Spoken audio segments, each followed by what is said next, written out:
Hi, my name is Li Xiaonan. I sat in my family's restaurant in Sonli Town, listening to my uncle brag about his daughter. It was 1999, and I had somehow traveled back in time. My uncle looked 20 years younger, but his arrogant attitude was exactly the same.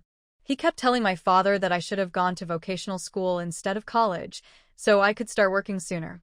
My father stayed silent and smoked while my uncle lectured me about finding a stable job in a public institution.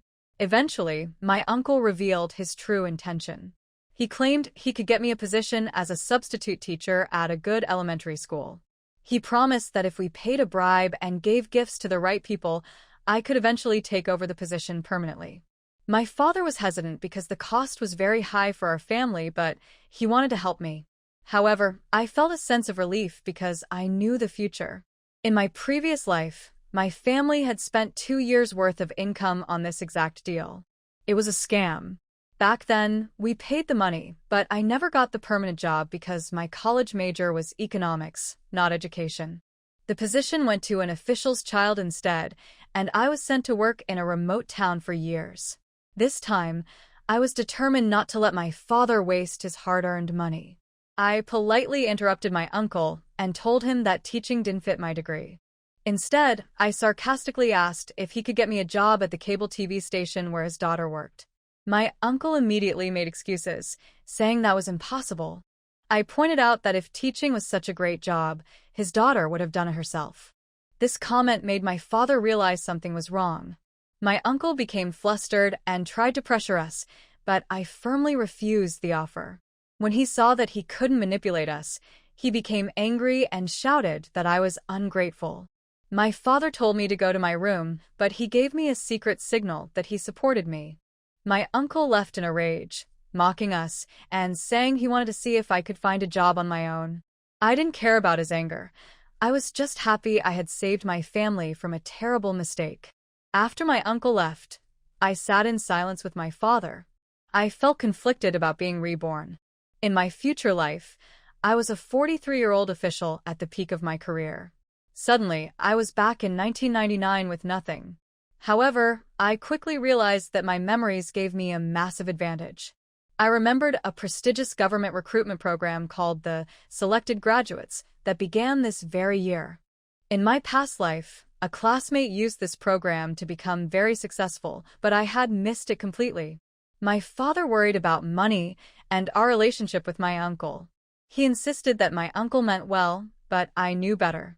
My uncle was only kind when we were beneath him. He despised our success. I didn't bother arguing about it. Instead, I reassured my father that I had a career plan and told him to focus on my younger brother's high school education. I made him promise not to accept my uncle's shady job offer. I immediately traveled back to Haijo University. The trip was exhausting, involving a bumpy motorcycle ride and a bus to the provincial capital. Lying in my empty dorm room, I realized why I never knew about the recruitment program before. It was likely kept secret for privileged students. Since I had no powerful background, I had to fight for my spot. I went to the counselor's office to ask about the exam. The counselor looked surprised that a student with my humble background knew about this hidden opportunity. She hesitated, which made me anxious. Even with a second chance at life, I knew that unfair rules and connections could still block my path. I stood there waiting for her answer, hoping I hadn't hit a dead end already. I stood nervously in the counselor's office, worried about my future. Ms. Liu, my counselor, smiled and told me I was eligible for the Selected Graduates exam. She implied that I must be well connected to know about it so quickly. I played along, vaguely hinting that I had heard the news by accident, which made her assume I had powerful backers. She handed me the registration form and warned me to keep it a secret until the official announcement. I agreed, knowing that silence was my best protection in this unfair system. After leaving the office, I felt relieved but distracted. I accidentally bumped into someone and fell hard, hurting my back. I was about to complain when I recognized the young man. It was Zhou Qingbai, the legendary alumnus who would become a high-ranking official in the future. He politely offered to help me to the infirmary, but I was too embarrassed by my messy appearance to accept. I limped away quickly, unaware that he was watching me with suspicion. Back in my dorm room, I cried out in pain. My best friend, Lin Wei, walked in and scolded me for being dramatic.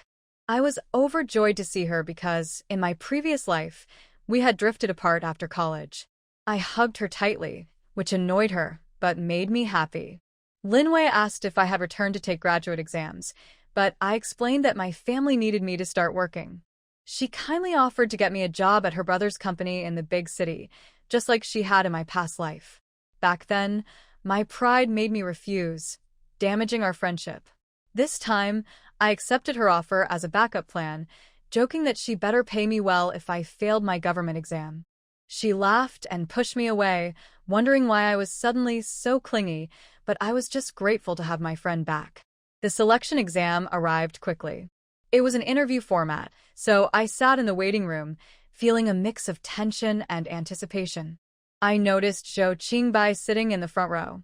Unlike the nervous candidates around him, he looked completely calm. He was called in first, which worried me slightly because I knew how successful he would become in the future. However, I reminded myself that I had 20 years of life experience to draw upon, so I remained confident. When it was my turn, the examiners seemed tired from a long morning. They asked me about the balance between following rules and seeking innovation. I gave a practical answer explaining how the two concepts work together. My response caught the attention of a female examiner, who stared at me intensely to test my nerves. I met her gaze with a smile. The final question was about handling a critical boss. I gave a textbook answer about self-reflection and communication. By the time I left, I felt certain that I had succeeded. 3 days later, I visited the bulletin board to see the assignments. I was shocked to find my name at the very top of the list. I had been assigned directly to the Provincial Party Committee's organization department. This was an incredibly prestigious placement that usually required special circumstances, yet I had achieved it. While I looked at the list, Zhou Qingbai approached me. He asked if my leg had healed from our previous accidental collision and offered his hand. I shook it firmly, realizing this was a good chance to build a connection. He congratulated me on my impressive placement. Instead of being modest or shy, I looked him in the eye and confidently accepted his praise. I knew I had done well, and I was ready for this new chapter. While talking to Zhou Qingbai, his friends Zhang Yang and Qin Yiming joined us. They were all friendly and teased Zhou about being with a pretty classmate. We decided to have lunch together. During the meal, I learned that they were all assigned to departments in Haizhou City. Zhang Yang was talkative and mentioned knowing Zhou since childhood, while Qin Yiming seemed perfect for political work. It was a pleasant gathering that helped me build some initial connections. Since I lived nearby, I decided to report for work immediately the next day to make a good impression. Before that, I called my parents from a payphone. My mother was overjoyed about my government job, saying the whole town already knew. My father was proud but practical, telling me to buy nice clothes with the money they sent. The call was brief because my mother wanted to save money, but it left me feeling peaceful. My life was finally on the right track. The next morning, I reported to the organization department. Deputy Director Liang Peng was pleased with my early arrival and assigned me to the research office. He introduced me to Director Zhao Qingfeng, who seemed serious but welcomed me as a top talent. Director Zhao then handed me over to Comrade Wang Chunshan, who brought me to an office filled with 4 men. Wang Chunshan assigned me a desk by the window and told me to start by reading documents. The men looked at me with curiosity, but quickly returned to their work. As I organized my desk, the young man sitting next to me leaned over, likely to introduce himself. I was ready to start my new career. Summary of gaining recognition. My first day at the organization department started on a positive note. A friendly colleague named Liang Jia introduced me to the rest of the team, breaking the serious atmosphere with his humor. I made sure to greet everyone politely. Even though I had the advantage of memories from a previous life, I knew I had to remain humble in a place filled with elite talent. Over the next month, I adapted quickly to the work. My ability to write sharp, insightful reports surprised my colleagues, who praised me as a top student. In reality, my skills came from 20 years of past experience. I also grew closer to Zhou Qingbai. We often ate lunch together, discussing work and debating ideas. His forward-thinking mind amazed me, and I realized I had to work hard to match his natural brilliance. One afternoon, Director Zhao called me into his office with exciting news. A high-ranking official, Minister Haijia, had read an article I wrote about economic growth and wanted a detailed report on the subject. I immediately got to work. Using my knowledge of future economic trends, I wrote a proposal focused on regional cooperation to prevent cities from engaging in wasteful competition. I finished the report quickly and handed it in. At first, Director Zhao seemed annoyed, thinking I had rushed such an important task. However, after reading the content, his expression changed to one of approval. He realized my points were practical and sharp. He forwarded the report to Minister Haijia, who was equally impressed. She decided that I had great potential, but needed more experience. Despite my short time in the department, she assigned me to join a team conducting field assessments at universities. It was a rare opportunity for a newcomer, and I was ready to prove myself. I was hopeful that my article would lead to a personal meeting with Minister Haijia, but instead, I was assigned to an assessment team. Our task was to evaluate the leadership of 11 universities in 2 weeks. Since I couldn't evaluate my own university, I joined the second group, led by Geng Xiaohua, to visit schools in Jincheng and Qincheng. The workload was heavy, but I hoped that finishing early would give me a chance to visit my hometown. Our first stop was Jincheng University of Technology, where the principal welcomed us formally. I was nervous but prepared. During the assessment meeting, I was introduced as an officer of the research office. My role was to distribute forms and take notes during interviews with the university's senior staff. The interviews lasted all day, leaving us exhausted by evening. That night, Director Geng worried that I wouldn't know how to write the evaluation report, as I was new. He gave me examples to follow. Drawing on my 20 years of past experience, I wrote a high-quality report that was detailed and professional. Director Geng was shocked by how perfect it was, better than those written by experienced team members. He was so impressed that he decided to make me responsible for writing all future reports. I realized I might have accidentally increased my own workload by being too competent. However, my hard work paid off socially. The other team members, who had been cold to me initially, became friendly once they realized I was handling the difficult report writing for them. As we approached the final university in Qincheng, Director Geng acknowledged my hard work and efficiency. He generously offered me 2 days off to visit my family once we finished our last assessment. I was thrilled and grateful, excited to finally go home after months of non-stop work. My return to Sanli town was a joyful experience, completely different from my previous life. The neighbors greeted me warmly, calling me Li Limin's talented daughter, and pressing food into my hands. My parents were busy at the family restaurant, so I jumped in to help, just like old times. Once the lunch rush ended, my father showered me with affection, while my mother happily noted that our business had improved because people wanted to share in my good luck as a new government official. After visiting my grandfather's grave, we returned home exhausted. My parents were eager to spend time with me, but I had to leave for work in 2 days. They asked about my living arrangements in Haizhou, and I told them I had no dormitory and would need to rent a place. This conversation sparked a realization. It was 1,999. Housing prices were low, and I knew exactly which areas would be developed. This was my chance to use my future knowledge for financial gain. I boldly told my parents I wanted to buy a house instead of renting. To convince them, I made up a story about a well-connected colleague, using Zhou Qingbai as a cover, who tipped me off about a riverside area slated for development. I explained that buying now would lead to a huge payout later and provide a place for the family to stay when they visited. My father was quickly convinced, but my mother was skeptical. She interrogated me about this male colleague, suspecting a romantic connection rather than just a business tip. She misinterpreted the situation completely, thinking he gave me the information because he liked me. Despite her misunderstanding, I hoped she would agree to the investment.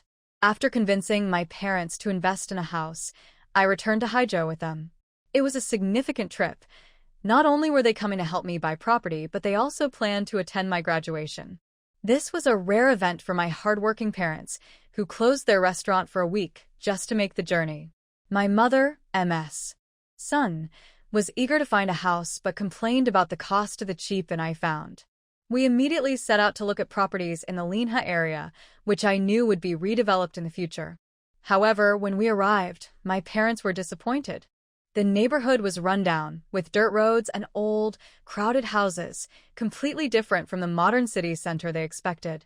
I had to remind them that the poor condition meant lower prices, which was key to our investment plan. Despite their initial hesitation, we walked deeper into the neighborhood. Seeing the lively community of elderly residents and playing children made my mother feel more comfortable about the safety of the area. Her social skills quickly came into play when a friendly local woman, Auntie Lee, approached us. My mother struck up a conversation with Auntie Lee, bonding over family and children. When Auntie Lee learned that I was a graduate of Haijo University, she was impressed. Through their chat, Auntie Lee revealed a valuable tip. A large house at the east end of the alley was for sale, but its high price had kept buyers away. This was exactly the kind of insider information we needed. Auntie Lee told us the house's asking price was 700 yuan per square meter, which was high compared to the 450 to 550 average, but my parents were shocked for a different reason. It was still expensive relative to salaries in 1999. However, knowing the future value would skyrocket to 45,000, I was determined to buy. My mother, noticing my resolve, agreed to view the property. We met the seller, Old Wang, a gloomy man pressured by his son to sell quickly. The property was impressive. 2 houses with courtyards totaling 240 square meters of land. Old Wang offered a slight discount to 690 yuan, but my mother, a shrewd businesswoman, sensed his desperation. She boldly countered with 650 yuan, citing market rates. Old Wang refused, so my mother walked away and we followed. Auntie Lee chased us down, trying to salvage the deal by highlighting the location's potential for a business. My mother pretended she couldn't afford more than 650, prompting Auntie Lee to go back and convince Old Wang. My father explained to me that Auntie Lee was working as a middleman for a commission. Sure enough, Old Wang agreed to the lower price. We sat down to sign the agreement. My mother checked it and passed it to me. Drawing on my past experience with property disputes, I insisted on adding strict clauses, confirmation of independent ownership, and a penalty of 10 times the price, 520,000 yuan, if any ownership disputes arose later. I also demanded the household registration be transferred within a week. Auntie Lee was shocked by the severity of the penalty clause. The concept of shared ownership was proposed as early as 1986, but back then, it wasn't linked to property rights. It was only when the property law era began in 2007 that the rights, obligations, and division rules for co-owners of property were clearly defined. However, since it involved future demolition compensation, she had to be very careful. As for the 10 times compensation, if neither party breaches the contract, it's just a word. There's nothing to worry about. Aunt Lee nodded, glanced at Sun Guixiang and Li Limin, and saw they had no objections. She understood that without including these clauses, the deal might fall through. Her gaze then shifted to Old Wang. "What do you think?" Old Wang nodded. Since he had decided to sell, there was no need to argue over small details. "My wife has been gone for 20 years. The house deed is only in my name. If the girl wants to add her name, go ahead." Hearing this, Aunt Lee relaxed. She was worried that this stubborn old man might suddenly change his mind. "Since both sides agree, I will prepare a new contract," Aunt Lee said with a smile. Soon, 2 brand-new sales agreements appeared before them. Li Xiaonan looked over them, nodded in approval, and indicated everything was fine. Then both parties signed and stamped the documents. Aunt Lee, acting as an intermediary and witness, also signed and stamped. After signing the agreement, it was almost 4 o'clock. At this time, going to the bank or housing bureau would be too late. They agreed to meet at the housing bureau entrance early the next morning. Lying on the hotel bed, Li Xiaonan still felt a bit dazed. "Mom, are we really going to buy it?" Sun Guixiang, worried about her money, said impatiently, Yes, we're buying it. When you saw the house, Your eyes were red. How could I not buy it, Li Xiaonan? She awkwardly laughed.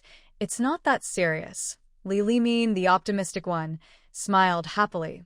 It's good to buy. We won't need to stay in the hotel tomorrow, and we'll save some money. Sun Guixiang rolled her eyes and muttered softly. You're pretty good at saving. Li Xiaonan and Li Limin exchanged a look.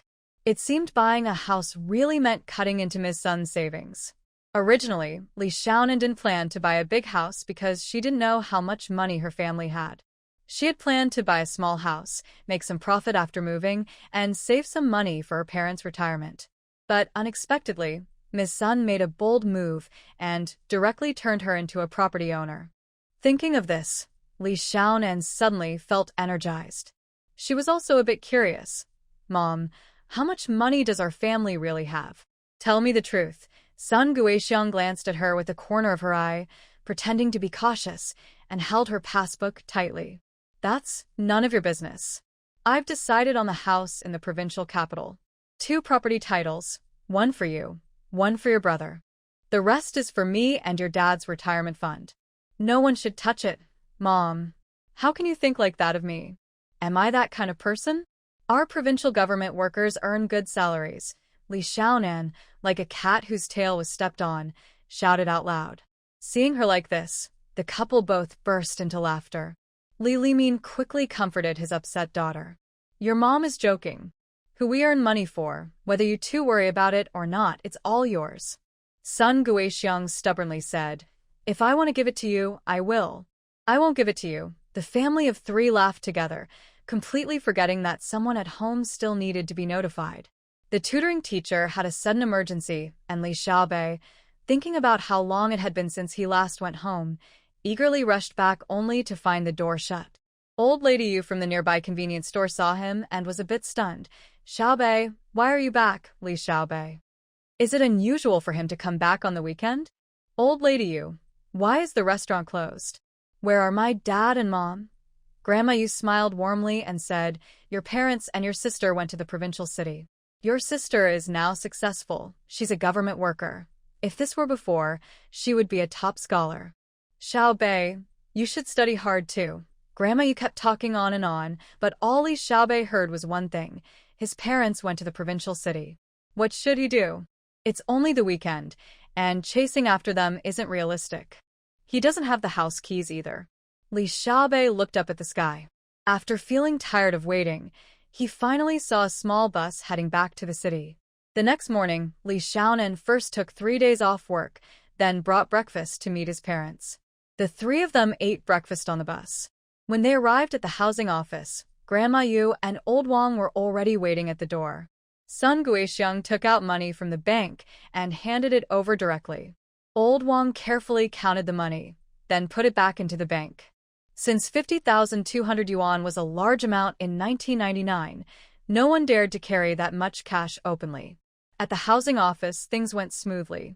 They used Grandma Yu's special fast lane, and in less than 5 minutes, Sun Guixiang had 2 big red property certificates. Does this mean we're settling in the provincial city? Li Limin nodded. Yes, we're settling in. The people of Huagua are simple and straightforward. Buying a house is what makes a home. Mom, should we celebrate? Li Xiaonan suggested. Sun Guixiang snorted coldly. Celebrate? There will be plenty of places to spend money in the future. The 3 of them argued back and forth, joking and waiting for Grandma Yu to come out. Big sister, from now on we'll be neighbors. Let's visit each other more, Grandma Yu said warmly, handing the keys to Sun Guixiang.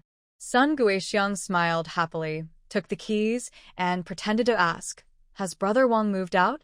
No rush, right? He moved out yesterday after signing the agreement. Old Wang is tidy. The house doesn't need much cleaning. It's ready for us to move in. Sun Guixiang was very pleased. Buying a house, she thought, is only troublesome if you meet lazy people who drag their feet during moving.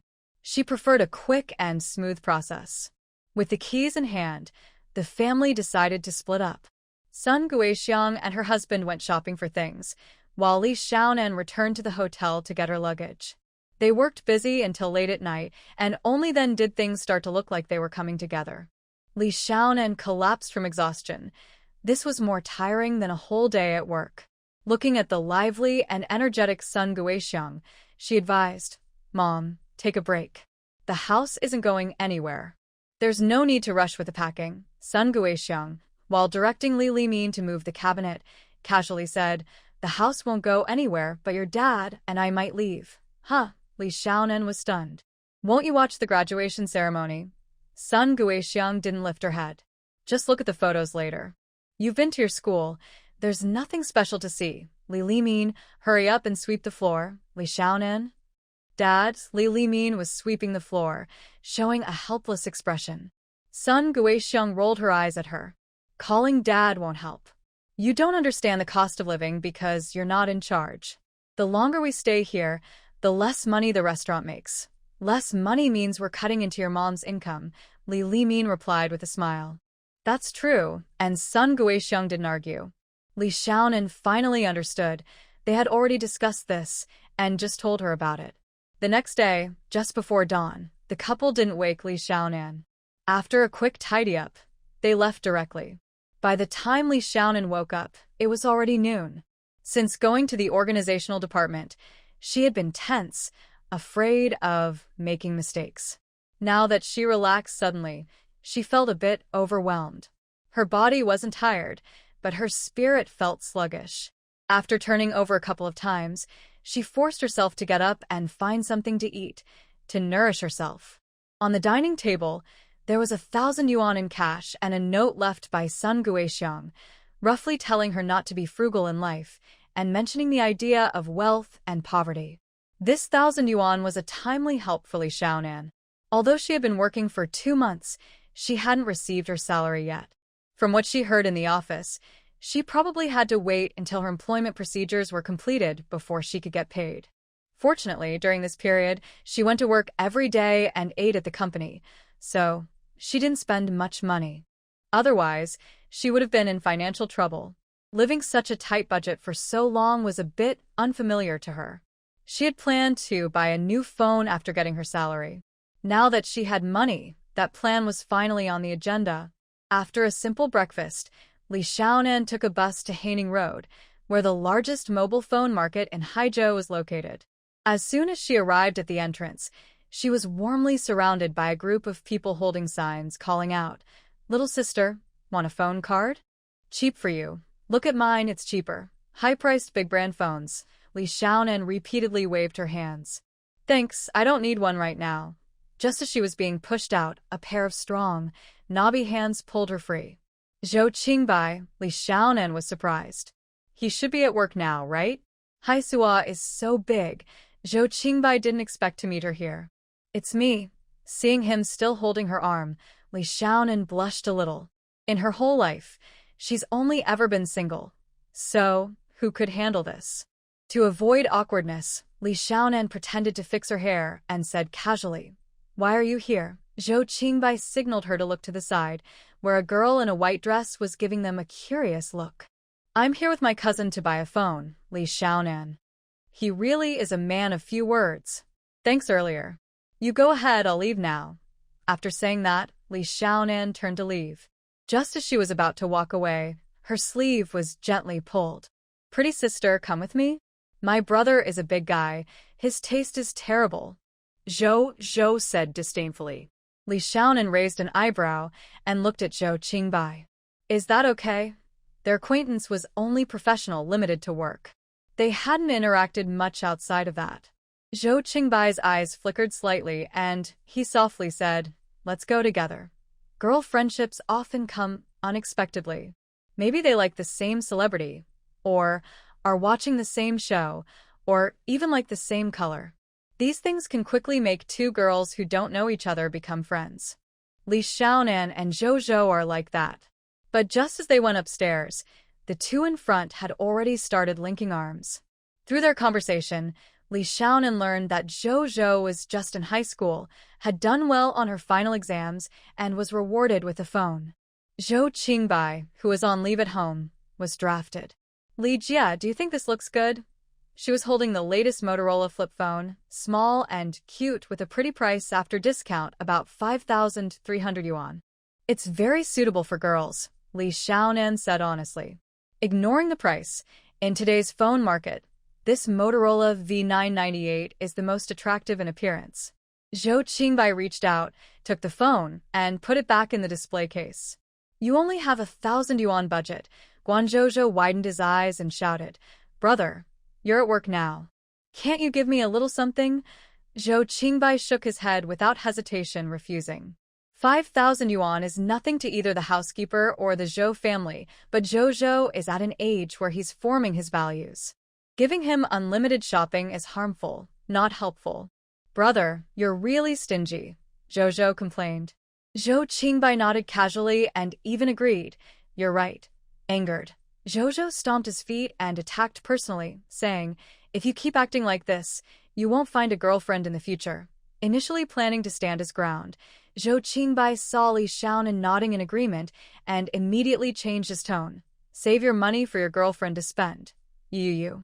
Zhou had been arguing for a long time, but finally gave in, angrily pulling Li Xiaonan away. Li Xiaonan smiled but was truly surprised inside. The usually serious boss seemed more human and approachable in private. With a budget of 1,000 yuan, options were limited. After some bargaining, they bought 2 Ericsson 398 phones for 620 yuan each. Because they bought 2, the seller also gave them 2 phone cards. The 3 exchanged phone numbers. Li Xiaonan wanted to leave, but Zhou Qingbai suddenly asked, Do you have plans tonight? Li Xiaonan shook her head. She had taken leave, her parents had left, and besides the graduation ceremony, she had nothing else to do. Just an idle person. There's a gathering tonight with colleagues from the office, Zhou Qingbai added, worried she might feel out of place. Zhang Yang and Qin Yiming will be there too. Okay, Li Xiaonan agreed happily. She wasn't naive. She saw this as a good chance to make connections. In the system, work skills are important, but relationships matter too. Many things are decided outside of working hours. Brother, can I go too? Zhou asked eagerly, looking like she wanted to join the fun. Zhou Qingbai didn't say anything, just glanced at her sideways, and everything was understood without words. Zhou waved her hand. All right, I get it. I'll go home. She's an only child, spoiled since childhood, and has become fearless. But she's always been a bit afraid of her cousin. She's been looking at him with that look since she was little. If she doesn't want to go, she won't. It's no big deal. At night, at Blue Maple Hotel, room 1402. When Zhou Qingbai and Li Xiaonan arrived, the private room was already full of people. Seeing them come in, Zhang Yang, the lively host, was the first to cheerfully tease. No wonder Secretary Zhou was late. He was busy picking up our little sister Nan. Latecomers have to punish themselves 3 times. Ladies, no need to worry. As he finished speaking, everyone in the room, mostly young people, started to laugh and cheer. Zhou Qingbai glanced at him sternly, with a serious expression and slightly furrowed brows. The room instantly quieted down. Zhang Yang was not afraid of him at all. With a mischievous smile, he looked at Li Xiaonan with a hint of a threat. Zhou Qingbai glared at him. He felt a bit confused. How could he ask this guy for relationship advice? Cheers. He said this and drank the white wine in his glass in one gulp. Wow, that was refreshing. As the wine was finished, the lively atmosphere returned. Xiaonan, come sit over here. Qin Yiming called her over. What have you been busy with lately? You haven't come to any gatherings. Brother Zhou said you're busy. Li Xiaonan lowered her voice. I've been out with the assessment team recently. She looked around at the eager crowd. What's going on? Are you all together? Qin Yiming shook her head. Some of us know each other, but most of us are meeting for the first time. I think they want to take the chance to get to know Brother Zhou. What's the deal with Zhou Qingbai? Li Xiaonan asked curiously. Qin Yiming looked at her in surprise. Don't you know? Li Xiaonan raised an eyebrow. Should she know? Qin Yiming thought for a moment and suddenly realized. Oh, I see. You just got back.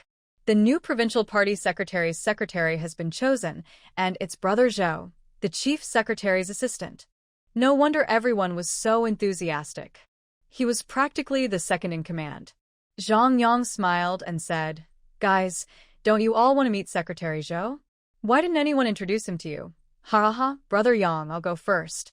I'm Sun Zicheng from the Public Security Bureau's security team. Nice to meet Secretary Zhou. He said this while giving a respectful bow. Zhou Qingbai smiled. No need for formalities.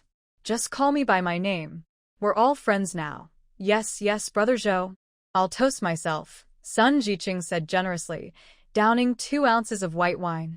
Qin Yiming leaned close to Li Xiaonan's ear and whispered, his father is the deputy director of the political department at the Provincial Public Security Department. All right, Jiqing, sit down quickly.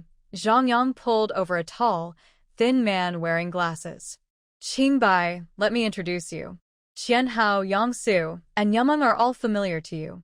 These are my colleagues from the government Su Zhendong. Brother Zhou, I toast you. Please take care of me in the future. Brother Zhou Qingbai politely replied, likewise. He knew Zhang Yang well, just as Zhang Yang knew him. He wouldn't bring unimportant people to meet him. Su Zhendong's family must be quite influential, so he responded politely. After everyone was introduced, all eyes turned to Li Xiaonan, since she was brought in by Zhou Qingbai. People were curious about her. Zhang Yang nudged Zhou Qingbai with his arm and winked, Sister Xiaonan, is it you going over or me introducing you? Zhou Qingbai glanced at him sideways and said nothing, simply taking action himself. He brought a drink and sat beside Li Xiaonan. Li Xiaonan, my classmate, working in the Provincial Party Committee Organization Department. Perhaps because he had a bit too much to drink, Zhou Qingbai's words about classmate sounded a little flirtatious. Under the flickering lights, Li Xiaonan's face slightly flushed. An official from the organization department? Then I should toast to that. Her small interruption was quickly over, and everyone's attention returned to the main event. Zhou Qingbai kept drinking, one glass after another.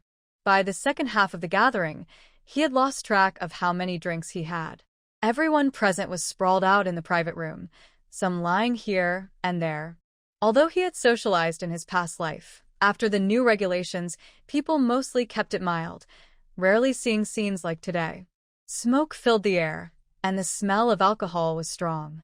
During a bathroom break, Li Xiaonan stepped outside to get some fresh air at the window. Looking down at the night view of Haizhou, she felt a surge of pride. Is it a bit noisy? A familiar voice sounded in her ear. Li Xiaonan turned around, and Zhou Qingbai looked at her with bright, deep eyes, like a starry sky hiding mysteries that were hard to understand. Just okay. Zhou Qingbai leaned against the wall and softly said, I don't like this kind of scene. I keep forcing myself to adapt. If you want to go far in the system, you also need to learn to adapt. Li Xiaonan nodded gently. She understood better than anyone that capable people are everywhere in the province. Focusing only on work isn't enough. Forget about it, she thought. Those things are still far away from her. Right now, she's just a small section officer in her department. Congratulations first, Secretary Zhou. But you're not very thoughtful. I only heard about your promotion from someone else. Zhou Qingbai looked at her steadily. He really wanted to say, you're the first person I wanted to tell, but he was afraid it might scare her. So he just said, I couldn't get in touch with you. Li Xiaonan smiled slightly. She casually said that they were just classmates, so she couldn't expect him to tell her everything. He went along with her, saying, sorry, I bought my phone late. Seeing how easily she let him go, Zhou Qingbai felt a bit annoyed and confused with himself. He used to dislike girls who wouldn't give up when they had a problem. But now, maybe because of the alcohol, he actually hoped Li Xiaonan would be persistent. At least, it would show that he was different in her eyes. Li Xiaonan didn't know what he was thinking. She just felt the atmosphere was a bit heavy, so she kindly suggested, let's go inside. It's probably time everyone woke up. Zhou Qingbai really wanted to refuse. He enjoyed their time alone but had no good excuse, so he sighed and nodded. Zhang Yang wasn't actually drunk. Boys like him, who grew up drinking white wine, rarely get drunk. He fell down on purpose to give his friends a chance to leave. Seeing them come in, Zhang Yang pulled Zhou Qingbai aside and whispered, when did you start liking her? I didn't know. Zhou Qingbai looked serious and said, don't talk nonsense. We're just classmates. Zhang Yang rubbed his head hard and lowered his voice. Just classmates?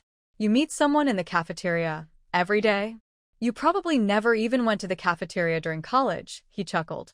Look at what you've done. Do you really believe that?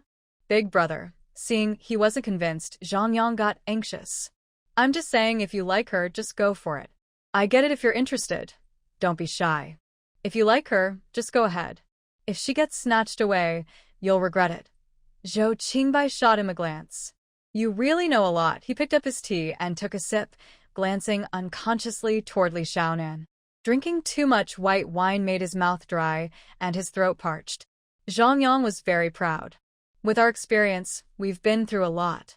Unlike you, who hesitates and secretly watches, you're wasting your good looks.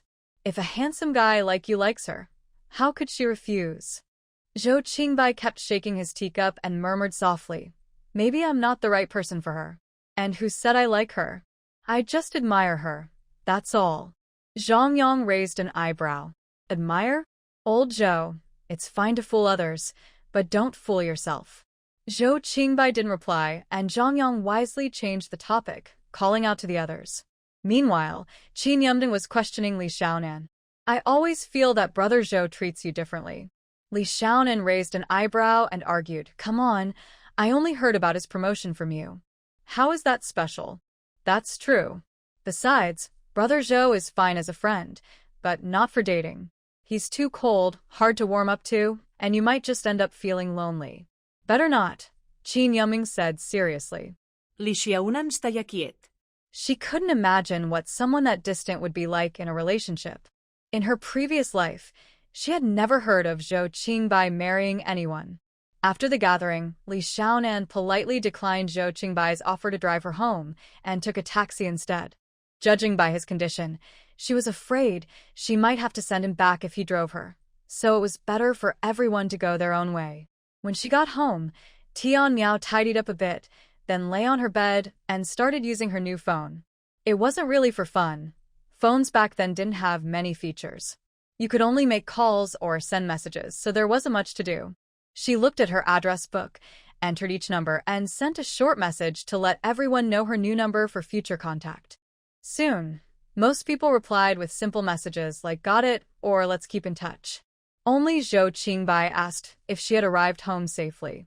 After she replied, there was no further message from him. Just as she was feeling bored, a text from Lin Wei came in. Are you free to talk? I need a chat. Li Xiaonan immediately called back. What's wrong, Wei Wei? Phone calls weren't cheap at the time, and both sides were charged, so she didn't believe Lin Wei would call just to chat. I broke up. Li Xiaonan? Wait. She clearly remembered that in her previous life, Lin Wei didn't break up at this time. Wait, don't cry.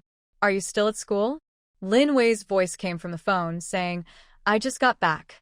Things are a bit complicated. Xiaonan, I feel a little sad. Li Xiaonan immediately got out of bed, holding her phone between her shoulder and ear, busy pulling on her pants. Wait for me. I'll be back in half an hour. After saying that, she hung up. It was almost 11 o'clock now. The bus was long gone, so Li Xiaonan had no choice but to call a taxi. When she arrived at school, it was exactly 10:30. The dormitory door was already locked. Usually, at this time, she would be scolded by the dorm manager for returning so late. But since she was a graduate, the manager's attitude improved.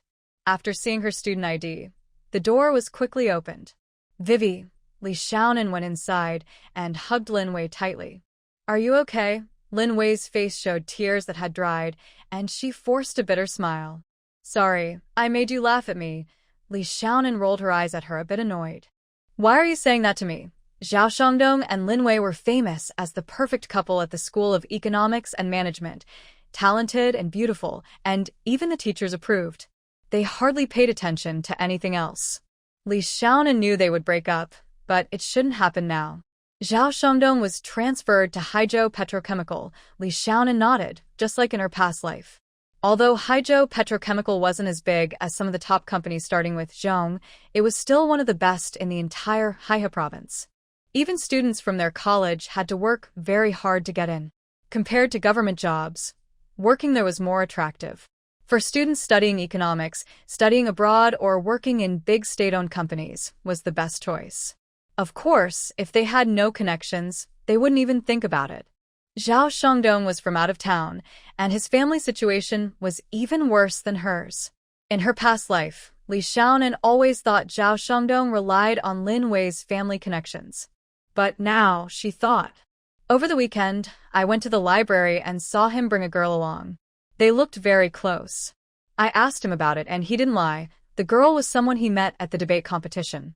The petrochemical company was also a girl who helped him find the job. I won't say the details, but you can guess. Li Xiaonan was getting angrier the more she listened. This scoundrel, and he still claims he's staying in Haizhou for you. I think he probably had other intentions long ago, and is just hiding it. In this situation, Li Xiaonan found it hard not to assume the worst and uttered a classic line from her past life. Men are all no good, far away at home. Zhou Qingbai inexplicably sneezed twice. Is he coming down with a cold? Hearing this, Lin Wei sighed helplessly. You can't judge everyone the same way. Thinking about her past life, Lin Wei, who was also around 40 and single, felt especially resentful toward Zhao Shangdong as he shattered her initial hopes about love. I could probably scare off most men with one swipe.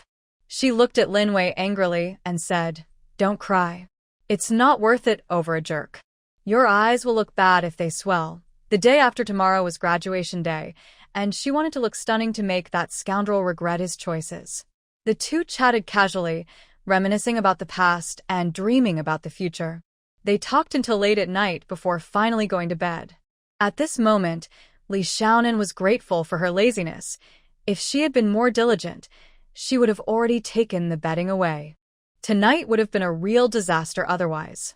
She drifted into sleep, dreaming all night about past events, people, herself, and Lin Wei.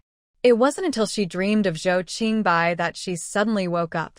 She patted her slightly reddened face, picked up her phone from the bedside table, and saw it was almost 10 o'clock. Seeing Lin Wei still asleep, Li Xiaonan tiptoed out of bed, planning to buy some breakfast at the cafeteria. When she returned with food, Lin Wei had returned to her usual elegant self, seeming to have come to terms with things. Here, have breakfast. We have plans later, Li Xiaonan said. Lin Wei had little appetite and only drank a few sips of soy milk, asking, Where are you going? Li Xiaonan rolled her eyes. We agreed last night. Make a big impression today, Lin Wei. Did they really agree? She couldn't remember. Li Xiaonan didn't care whether Lin Wei remembered or not. She simply pulled her out and hailed a cab to a famous styling salon. She pushed Lin Wei inside and said, Tony, give her a different look, something fashionable, with contrast, you know? Tony gave a thumbs up and pulled Lin Wei inside. Although Lin Wei came from a well-off family, she was very simple and modest, like Guan Guan from Ode to Joy. She has a good foundation, and even without makeup, she looks beautiful. Aside from being a bit cold in personality, she has almost no flaws. 2 hours later, a completely different Lin Wei was brought out. She wore a striking red dress, like a bright red rose, with wavy hair that was slightly curled, making her look relaxed and casual, perfectly balancing her cool demeanor.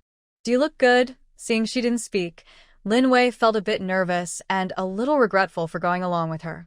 After admiring her, Li Xiaonan decisively said, Let's keep this style on you.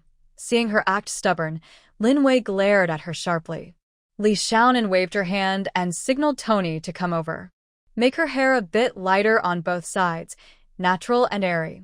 The popular side-swept bangs from later times suited Lin Wei very well, making her look even more beautiful. Wow.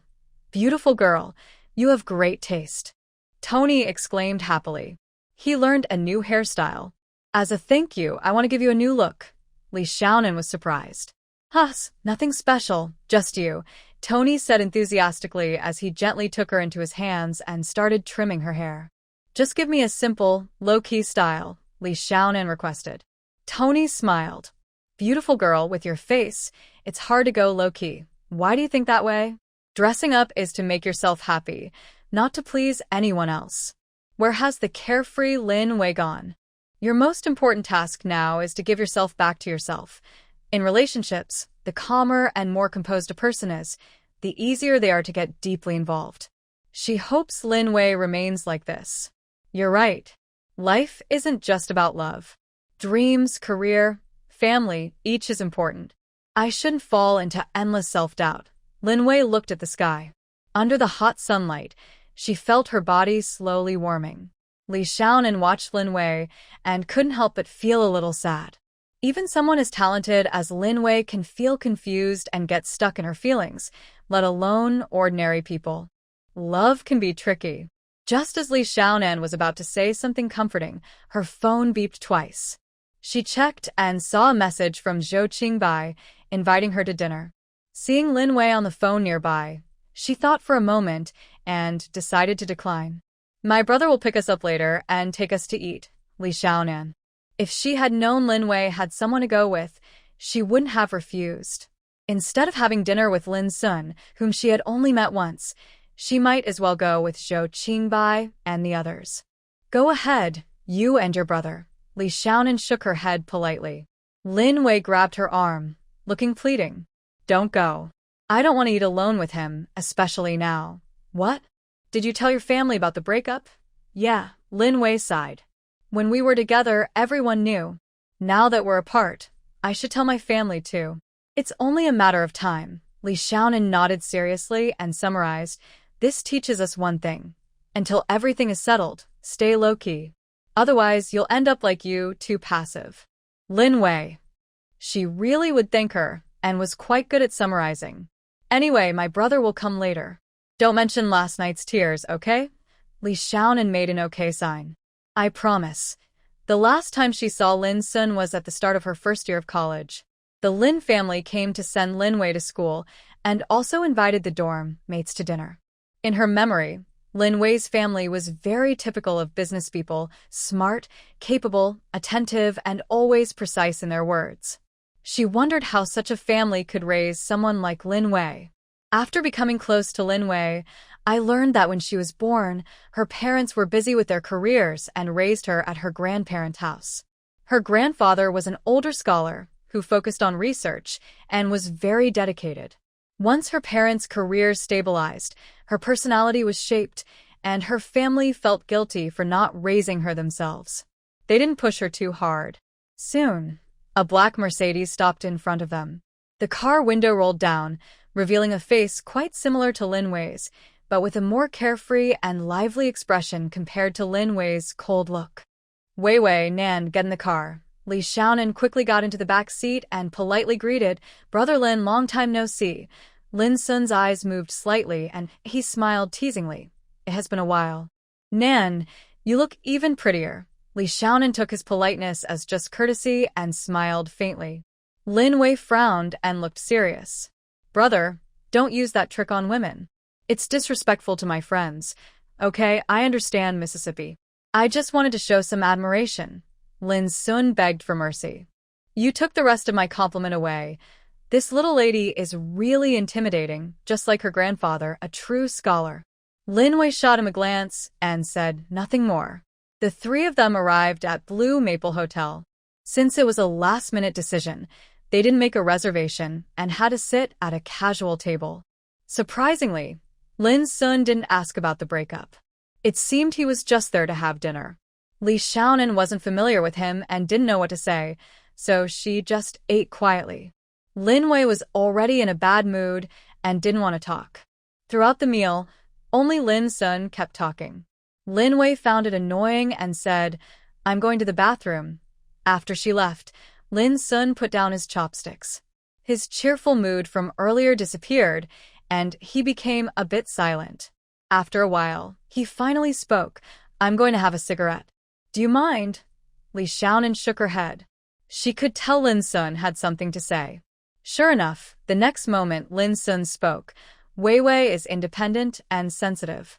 She doesn't like us interfering in her affairs. It's surprising she told her family about the breakup. He sighed and looked sincere. Honestly, her family is worried and doesn't know what to do. Xiaonan, I know this might be a bit bold, but I hope you can help her understand. Li Xiaonan smiled and nodded. Brother Lin, don't worry. Lin Wei is my friend. I won't ignore her. Xiaonan, do you have a phone number? Lin Sun suddenly asked. Yes, I do. As they spoke, Li Xiaonan hurriedly took out her phone from her pocket and saved Lin Sun's number. Because they exchanged numbers, it looked like they were quite close to outsiders. At this moment, a slightly confused voice came from behind. Xiaonan. Li Xiaonan instinctively turned around and saw Zhang Yang and Zhou Qingba. Her gaze paused briefly, and a hint of surprise appeared in her eyes. Is Haizhou this small? Zhang Yang's proud voice sounded. I knew I wasn't mistaken. It's really Sister Xiaonan. Your new hairstyle looks great. Zhou Qingba looked puzzled and didn't speak. His eyes fixed directly on the man beside Li Xiaonan. Lin Sun touched his nose. He hadn't expected a man to look at him so seriously and straightforwardly. He raised an eyebrow, with a playful look in his eyes, and his voice was especially gentle. Xiaonan, are these your friends? Li Xiaonan felt something strange, but couldn't quite figure out what it was. She nodded hurriedly. Seeing her like this, Zhou Qingba felt even more annoyed. Haha, so this is what they call having something to do? Women's words can be tricky. Qingba, let's go. Everyone's waiting. Zhang Yang saw his expression and quickly tried to pull him upstairs. Zhou Qingba's gaze shifted from Lin Sun to Li Xiaonan, dark and restrained.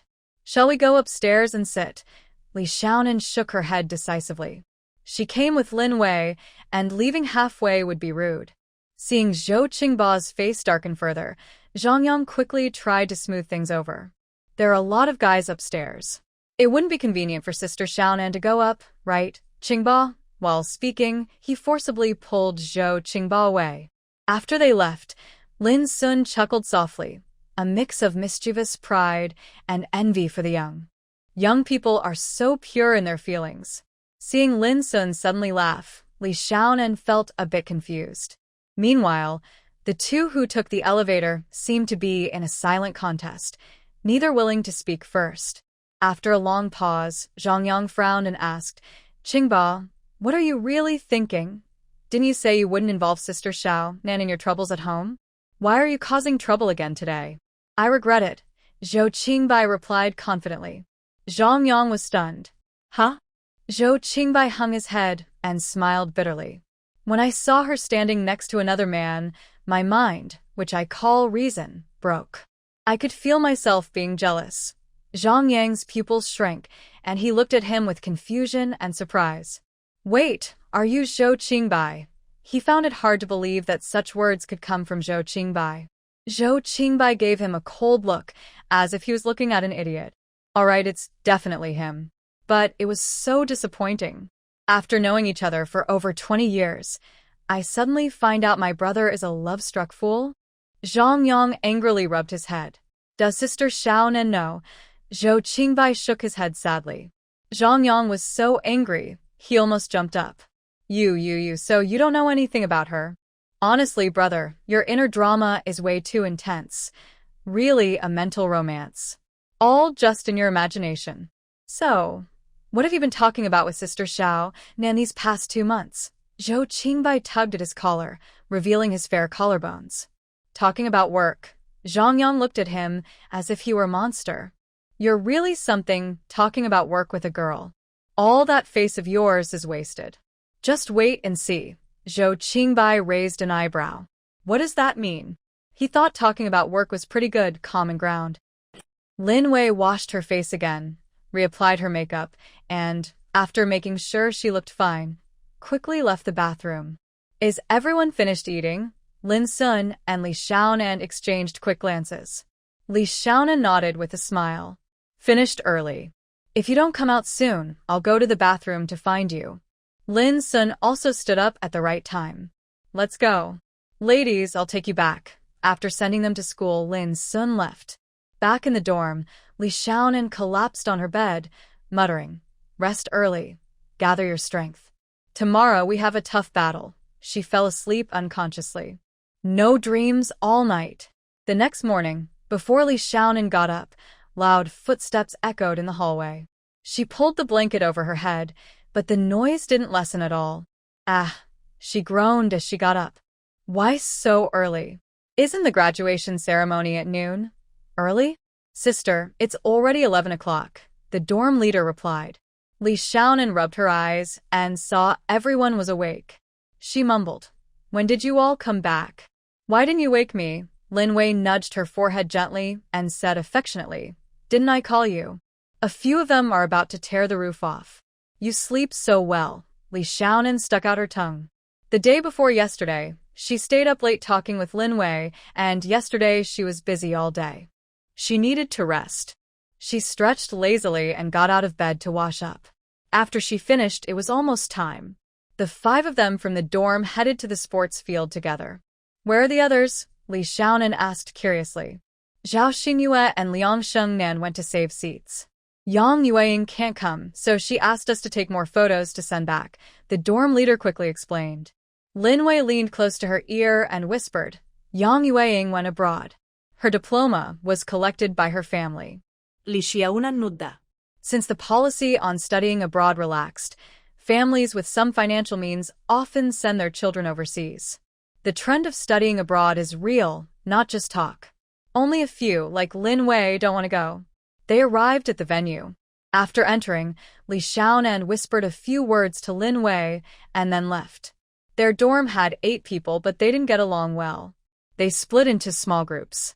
Li Xiaonan usually stayed close to Lin Wei, so she didn't tell others about Lin Wei being an outstanding graduate, as if she was showing off.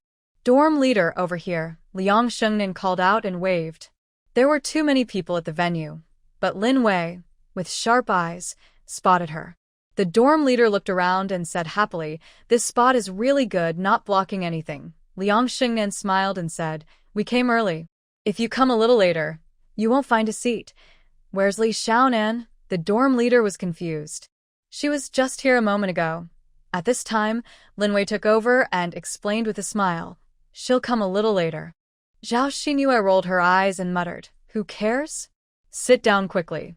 It's about to start." The graduation ceremony at Haizhou University, while not as elaborate as in later times, was still quite unique for this era. Even reporters from the provincial TV station came. The first item was everyone standing up to sing the national anthem. The second part is the part everyone dislikes, the school leader speeches. Everyone understands, so there's no need to say more. The third part is reading the list of outstanding graduates and calling them to receive awards on stage. Only this step is closely related to the graduates. People look forward to it, hoping they might be called. At this moment, Li Xiaonan is waiting backstage. As she looks around, she recognizes many familiar faces. Zhou Qingbai and Zhang Yang are among the boys, and Qin Yiming is nearby, waving at her. Now she understands, since she's not a student council officer or class monitor. How was she chosen? It's probably because of the support from the provincial organization department. The school is like a small society, showing human relationships very clearly. Students, quiet down and listen. Girls will go first and stand at the front. Boys, who are taller, will stand behind. After the leaders give out certificates and diplomas, everyone should bow and say thank you. When the host announces the end, the girls will leave first, orderly. Zhou Qingbai, as the outstanding graduate representative, you should stay on stage to speak. The teacher quickly explained the process, worried that students might make mistakes, and added encouragement. This is your last task at school. Can you do it well? Promise to complete the task. No problem, teacher. Teacher is so nervous. Now, please come up to receive your awards, outstanding graduates, from the school leaders. As the host finished speaking, everyone went on stage one by one amid applause. Hey, look. That person looks like Li Xiaonan, Liang Shengnan exclaimed excitedly. Zhao Xingyue pursed her lips and muttered, "Why is that?" "Xingyue, what did you say?" "I didn't hear clearly," Liang Shengnan asked loudly. Zhao Xingyue shrugged dismissively, "Nothing. Don't talk. Zhou Qingbai is about to speak." If she didn't get along with others in her dorm, she wouldn't want to play with Liang Shengnan, this big sister. After receiving her certificate and diploma, Li Xiaonan quietly sat down beside Lin Wei. "Have you decided on your graduate dorm?" "I just saw the class monitor. They told us to hand over the keys." "We're really graduating," Li Xiaonan sighed. During student days, everyone was eager to graduate quickly and start earning money. After starting work, I realized that being a student was still the happiest time. Lin Wei shook her head. "When school starts and we get assigned to dorms, I plan to move my things back home." How about you? Have you found a place to live? Recently, she had been feeling lost because of relationship issues and didn't have the energy to care about others. She didn't know much about Li Xiaonan's current situation. If you haven't found a suitable place, you can stay at my house first. My parents are familiar to you. My brother only comes home on weekends, otherwise he's not around. Li Xiaonan shook his head and leaned in to explain softly. A while ago, my parents came and bought a small house in Linhe district. Hearing this, Lin Wei nodded in agreement. Your uncle and aunt have good judgment. Buying a house now is a smart move. Since the housing allocation policy was cancelled, prices have been rising every year. She continued, the villa I live in was bought in 1996 for less than 2,000 per square meter. Now, it's up to 6,100. My brother told me that many real estate companies are actively acquiring land and are very optimistic about this industry. Li Xiaonan looked down, thinking about how business people chase profits. In the past, many wealthy people made their fortunes in real estate. The most famous was the Hong Kong businessman Li Jiaqing, who bought land cheaply in mainland China, didn't develop it, and sold it when prices rose. He made billions in profit, enriching himself but causing harm to city development and wasting resources. Thinking of this, Li Xiaonan glanced at Zhou Qingbai on stage, who was speaking. She was not very influential, but could remind those who had a voice. Zhou Qingbai seemed to sense this and looked directly at her. Wow, Zhou Qingbai seems to be looking at me, Zhao Xinyue exclaimed happily. Liang Shengnan nodded in agreement. It really looks like it. When did you two meet? Zhao Xinyue blushed slightly and pretended to be calm. We're both members of the student council, so it's normal to know each other. As she spoke, the girls around looked at her with envy. Li Xiaonan raised an eyebrow. Is he so famous? Lin Wei rolled her eyes and whispered, besides someone like you, who only cares about studying and ignores everything else, everyone knows Zhou Qingbai. He's the top student in our business school, Li Xiaonan pouted. She knew that too, even if she only found out later. Thinking of this, she couldn't help but recall her college life and her previous life. It seemed that she was either studying or on her way to study. Li Xiaonan was probably the small-town exam taker who was often mocked online in her past life, someone who only focused on studying. However, growing up in an era where education was not highly valued, she had to do her best to leave her small town. There was no time to waste on others. Xiaonan, I feel like Zhou Qingbai is looking at us. Lin Wei nudged Li Xiaonan with her arm. Really? Do you like him too? Lin Wei shook her head. This kind of tall, distant person is only for admiring from afar, not for getting close to. Unless you want trouble. Suddenly thinking of something, she said, you guys probably know him too? I heard he also got transferred here. Li Xiaonan nodded. There was no need to hide such things. Yes, we know him. We're alumni, so we should say hello. Seeing her so open, Lin Wei's last bit of doubt disappeared. Then she sighed with a smile. She had learned her lesson. After being bitten by a snake, she was afraid of well ropes for 10 years. Someone like Zhao Shengdong couldn't compare to Zhou Qingbai. At this moment, Zhou Qingbai finished his speech and returned to his seat. Wow, old Zhou, you're really reserved. Look at Xiaonan's eyes, she's almost starstruck. See? I even got goosebumps. Zhang Yang's teasing voice rang in her ears. Zhou Qingbai looked straight ahead and said softly, you're a Chinese major. Why are you sitting over here in the finance department? Zhang Yang immediately became honest and mumbled, haha, so ruthless. I came with you, didn't I? Zhou Qingbai shot him a sidelong glance. Do I need your company, Zhang Yang? All right, let's just say he's narcissistic. If it weren't for something urgent, would he want to come here? Doesn't he enjoy being the center of attention? Humph. After it's over, a few people want to see you, Zhou Qingbai said seriously. Zhou Qingbai frowned. Since the news broke, the provincial party secretary hadn't arrived yet, and all kinds of strange characters had appeared in He province. Unbeknownst to many, his selection was just a signal from the new provincial party secretary to Zhou's family, showing sincerity for cooperation. He wouldn't hold this position for long. But outsiders didn't know that every move he made represented the secretary. Gaining Zhang Yang's favor was no small matter. Then let's meet them. Zhang Yang nodded, knowing he had already guessed Zhou Qingbai would agree. 6 o'clock tonight. The usual place, Lanfeng Hotel, room 1401. Zhou Qingbai softly responded with a, As the host finished speaking, the grand graduation ceremony came to an end. After the school leaders left the stage, everyone stood up and left in small groups. Li Xiaonan just stood up when the dorm leader called out, "Xiaonan, Wei Wei, don't leave yet." The class president said we won't be returning the remaining class funds. We're having dinner together tonight. Li Xiaonan looked worriedly at Lin Wei. Maybe I should find an excuse to decline. Lin Wei shook her head, took a deep breath, and said firmly, "Go, why not go? Zhao Shangdong is the one who hurt me. If I don't go, it's because he has no shame. I didn't do anything wrong." Li Xiaonan sighed in relief. Right, we have nothing to feel guilty about. Although she said this, when they arrived at the hotel, Lin Wei hesitated a little. She stopped at the door, pointing at the city's landmark building, the only 5-star hotel, and asked, "Can our class fund support us eating at Lanfeng Hotel? Are we sure we're in the right place?" Li Xiaonan held up her phone and shook it. "I just asked." The dorm leader said Shen Kaizi's family owns shares, and any extra beyond the class fund will be on his account. Lin Wei raised an eyebrow, stepped inside, and still couldn't resist complaining. As always, so wealthy. Li Xiaonan nodded.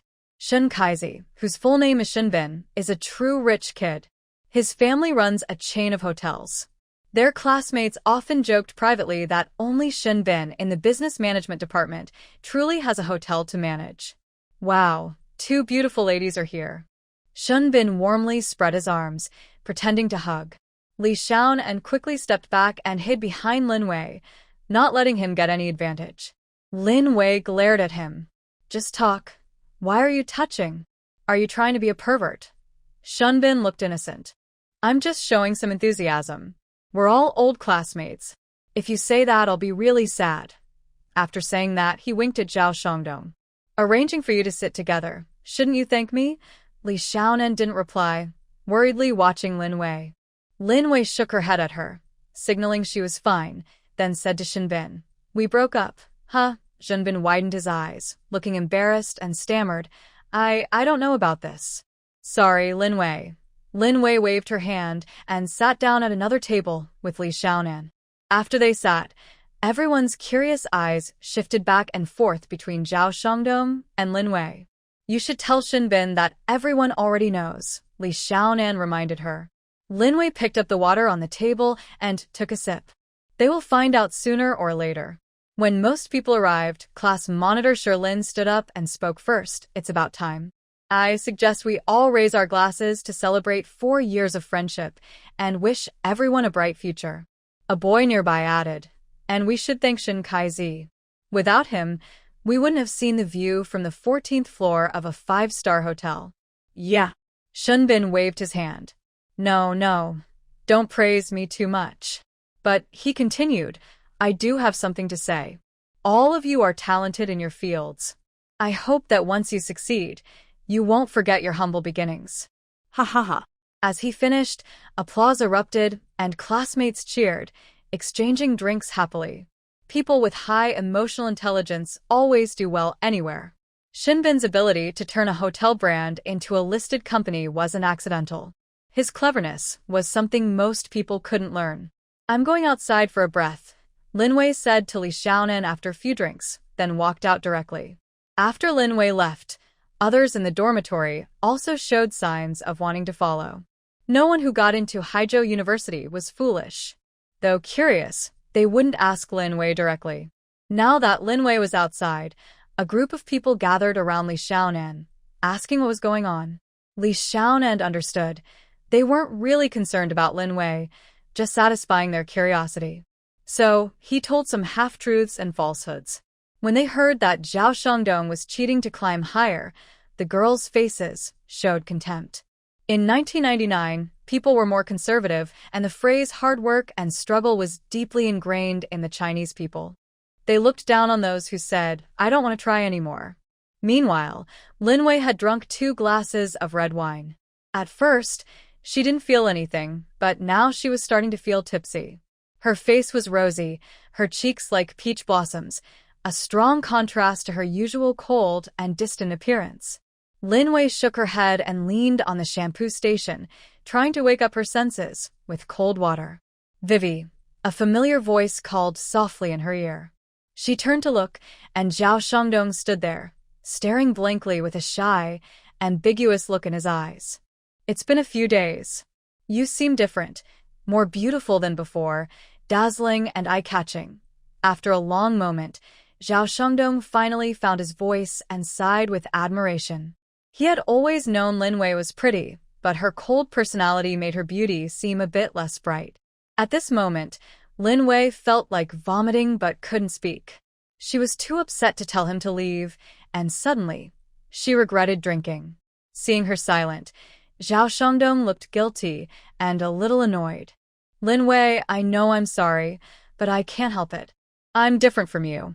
I come from the countryside and have to seize every chance to stay in Haizhou. I don't like you Qingqing, but she can help me." Before he finished, the door to the men's bathroom was pushed open and Zhang Yang calmly walked out. He had been thinking about this for a while. Since he was listening outside, he decided to wait a bit out of respect for adult manners. But the more he listened, the more suspicious he became. It seemed like a bad person was pretending to be good. He wasn't a saint, but he looked down on people like that. He came out with good intentions, wanting to warn the girl that such men are untrustworthy. Others might forgive and forget easily. When he saw Lin Wei leaning against the sink, his heart skipped a beat. Her long hair was slightly curled and scattered around her ears. Her eyes looked confused and innocent, her lips pressed lightly, showing her stubbornness and helplessness. Goodness, such a beautiful woman being broken up with, what a waste. Zhao Shangdong didn't understand why the man opposite him looked at him with such anger. He touched his nose and asked instinctively, "Bro, do we know each other?" Zhang Yang looked cold and walked to the sink, turning on the water.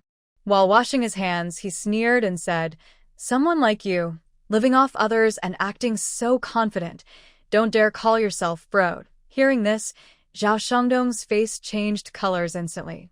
After a long moment, he managed to say, "Is it polite to eavesdrop on others' conversations?" Zhang Yang raised his eyebrows and deliberately waved his hand. "You're in a public place saying such shameless words. Are you polite? You.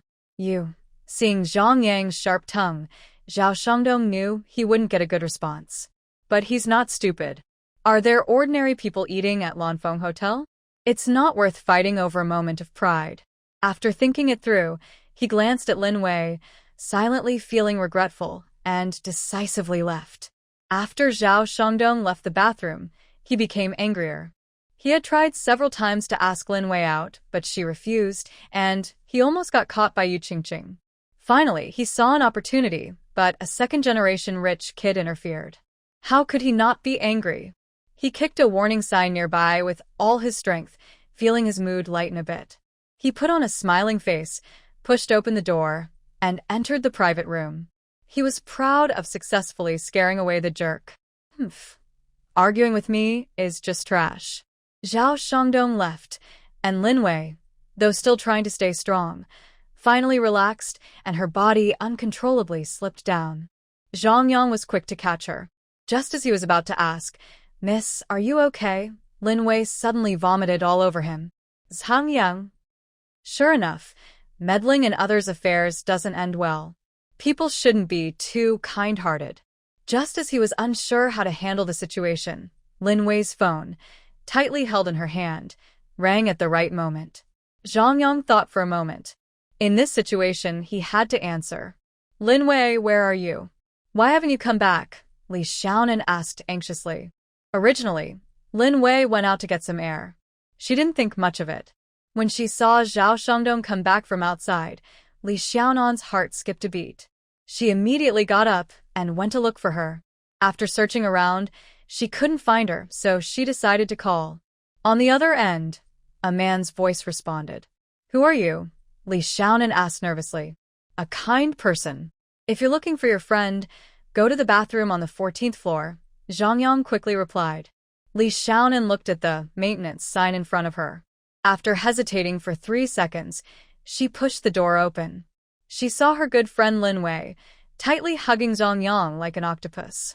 Zhang Yang still had traces of vomit on him. No need to guess, she knew whose it was. Seeing Li Xiaonan come in, Zhang Yang was also a bit surprised. No wonder he always felt Lin Wei looked familiar. But at this moment, there was no time for pleasantries. He hurriedly said, "Xiaonan, please quickly pull this drunk off. I feel like vomiting." A drunkard cannot think logically. Lin Wei tightly clings to Zhang Yang, as if holding onto her last straw. "No, little sister Nan, go outside and call someone," Zhang Yang says, feeling his arm hurt from being pulled. Li Xiaonan is confused but still rational. She quickly shakes her head. No, if classmates see this, who knows what gossip might spread. At this moment, Zhang Yang gives up struggling and points to Lin Wei on him. "What should I do?" "I'll call her brother to come pick her up," she replies. She dials the number, briefly explains the situation, then hangs up. Zhang Yang rubs his head in frustration. What is going on? "Little sister Nan, go to room 1401 and call Lao Zhou out," she says, pointing at Lin Wei on him. "If her brother comes and we're like this, it looks bad. People might think I'm a troublemaker." Li Xiaonan looks at the two tangled together and understands Zhang Yang's worries. She nods and, as she leaves the bathroom, she sets up a warning sign. Inside room 1401. Zhou Qingbai is smoking, watching others drink and chat happily. They toast and laugh. He says he has something to do tonight, and everyone wisely steps back, not daring to offer him a drink. There are many officials here. When they see him, they act like mice seeing a cat. None of them are innocent. Zhou Qingbai feels tired. He rubs his aching temples, wondering why Zhang Yang still isn't back. Li Xiaonan enters at this moment. Before she can speak, she hears someone loudly shouting, "Didn't I say no service staff allowed in? Where's Manager Wang? Call him to see me." Li Xiaonan ignores the shouting and walks straight to Zhou Qingbai, tugging at his sleeve softly. "Come outside with me." Zhou Qingbai looks up. When his eyes meet Li Xiaonan's, he shows an unprecedented look of surprise. He stands up with her guidance and steps outside the room, asking, "What's going on?" Of course, he also wants to know why she's here. Li Xiaonan pulls at the corner of her mouth, looking complicated. "Forget it, just come with me first." She crosses the warning sign.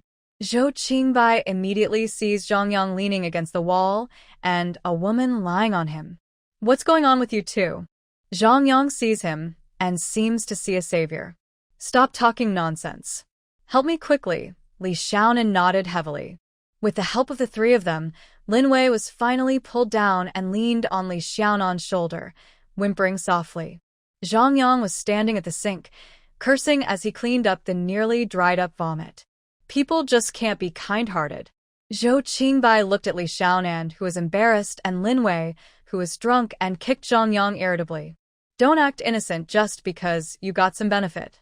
Zhang Yang pointed at the water stain on his clothes and said angrily, "Do you want this benefit? You guys don't know there were so many people coming and going outside just now. I was afraid they'd come in without caring. My reputation, my good name." Yeah. "Thank you so much today, Brother Yang." Li Xiaonan kept thanking him, like a chick pecking at rice. Zhou Qingbai glanced at him sideways. "No one to stop." Zhang Yang chuckled. Stop. I probably can't go back like this. "Brother Zhou, can you go back and get my phone? Let's just end it here for today." Zhou Qingbai responded with an then looked at Li Xiaonan and said, "Wait here for me." After that, he turned and left. Li Xiaonan? She looked at Zhang Yang, confused. What is he going to do? Zhang Yang raised his eyebrows slightly, trying to hold back a smile, and said seriously, "How should I know?" Lin Sun arrived quickly. When he saw Lin Wei, he frowned and looked at Li Xiaonan without much small talk. He directly said, "Thanks so much today, Xiaonan. Next time, I'll treat you to a meal." Li Xiaonan kept waving her hands to refuse. "No need, Brother Sun. You should take Wei Wei back quickly." Lin Sun knew it wasn't the time for politeness. He nodded, picked up Lin Wei horizontally, and turned to go downstairs. Inside the bathroom, only Zhang Yang and Li Xiaonan were left. Zhang Yang pointed at himself and her, suddenly suggesting, "Why don't we go out? It's kind of strange here." He hadn't said anything before, but Li Xiaonan had noticed. Now that he said it, it did feel strange. Unaware, others might think they were doing something inappropriate in the bathroom. Just as they came out, they bumped into Zhou Qingbai. He put his phone into Zhang Yang's pocket. "You don't need me to see you off?" Zhang Yang's eyes narrowed slightly. It seemed he thought he was in the way and wanted to kick him out. "All right, you take good care of little sister Xiaonan. I'll go home by myself." He said this and gave a mysterious look at Li Xiaonan before decisively leaving. "Let's go. I'll take you home," Zhou Qingbai said calmly, hiding his excitement. Li Xiaonan nudda. Tonight was so exciting that she really needed to calm down. Feeling dizzy, she followed Zhou Qingbai to the parking lot. After the car started, she remembered she hadn't told her classmates she was leaving with Lin Wei. Thinking of this, she took out her phone and sent a message to the class monitor, asking him to pass on the message.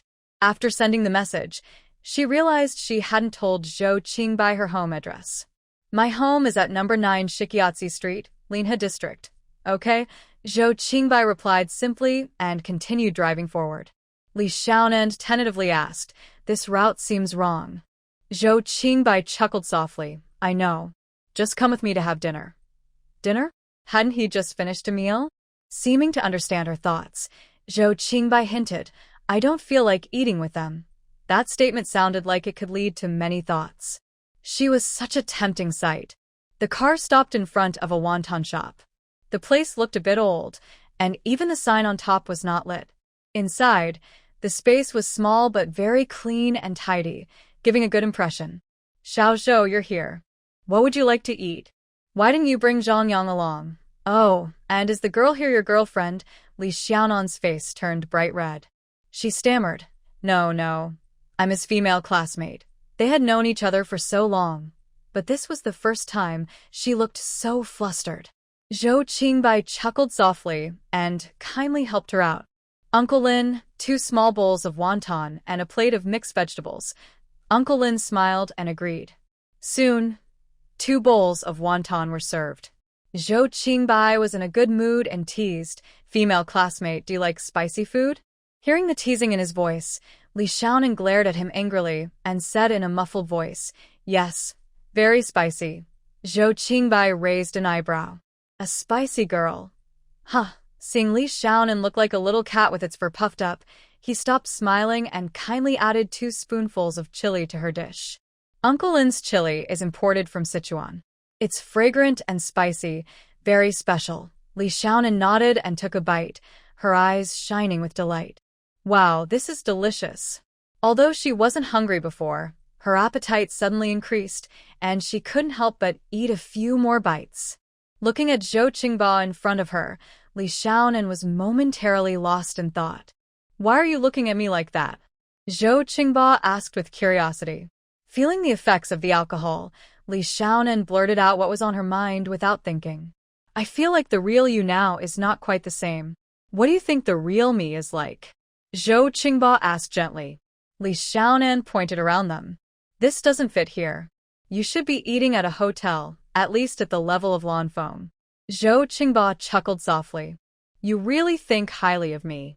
I come here often." He looked back with a hint of nostalgia and began to talk about the past.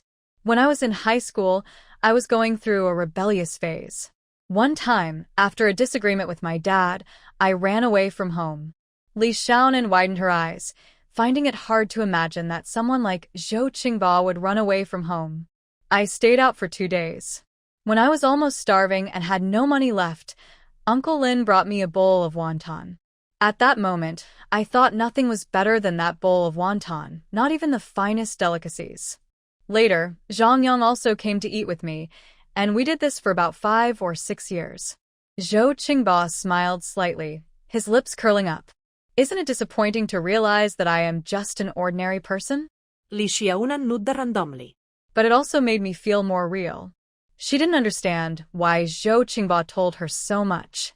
If she couldn't figure it out, she decided not to think about it. She just blamed the alcohol for everything. After drinking, Li Xiaonan slept very soundly that night. If it weren't for the alarm clock ringing, she wouldn't have wanted to get up. As soon as she entered the office, Li Xiaonan sensed that something was off. She gave Liang Jie a look and was the first to leave. Less than 2 minutes later, Liang Jie reached the staircase corner and shook himself vigorously. What's going on? Li Xiaonan's voice came from behind. Liang Jie was startled and glared at her. You don't know? People can scare each other to death. Li Xiaonan? No. Weren't you the one I called out? Isn't it because you felt the office atmosphere was strange? Liang Jie asked back. Li Xiaonan nudda. I haven't been here for 2 weeks. What could have happened? Liang Jie pointed to the door, at Han Zhengwo's empty seat.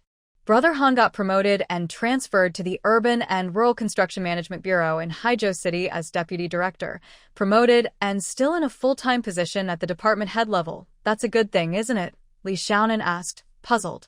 Liang Jie sighed and said, It's definitely good for Brother Han, but it might not be good for us. Since Brother Han left, the position of deputy investigator is vacant. Xiao Ge and Zhang Ge are both qualified and have been stuck in the same clerk position for years. Supporting one means offending the other. Hearing this, Li Xiaonan looked strange. It's not Brother Liang's decision who to choose. What does it have to do with us? That's up to the leaders. Liang Jie looked as if he thought, you just don't understand, and whispered, in principle, the leaders make the final decision, but they also consider public opinion. Just wait, they'll talk to us in the next couple of days. Li Xiaonan nodded, showing she understood. When it concerns her own interests, no one will give in. But she wasn't worried. Based on her past life experience, she believed she could just be a good, honest worker. Are you sure you'll get the full promotion this time? She asked. When she mentioned this, Liang Jie's face lit up with excitement. He tried to hide his happiness and said vaguely, It depends on the leader's opinion, but in the department, there's usually a standard, and if you meet it, you're in. You're fine too. Her? Li Xiaonan wasn't so optimistic. She had only been working for about 3 months. It was too unrealistic to expect a promotion to deputy department head. She couldn't even imagine it, not at all. After chatting for a while and exchanging contact information, they each went into their offices one after the other. Not long after, Han Zhengwo entered with a happy face. It's true, when people are happy, they feel energized. The usually gloomy middle-aged man seemed to have a second spring.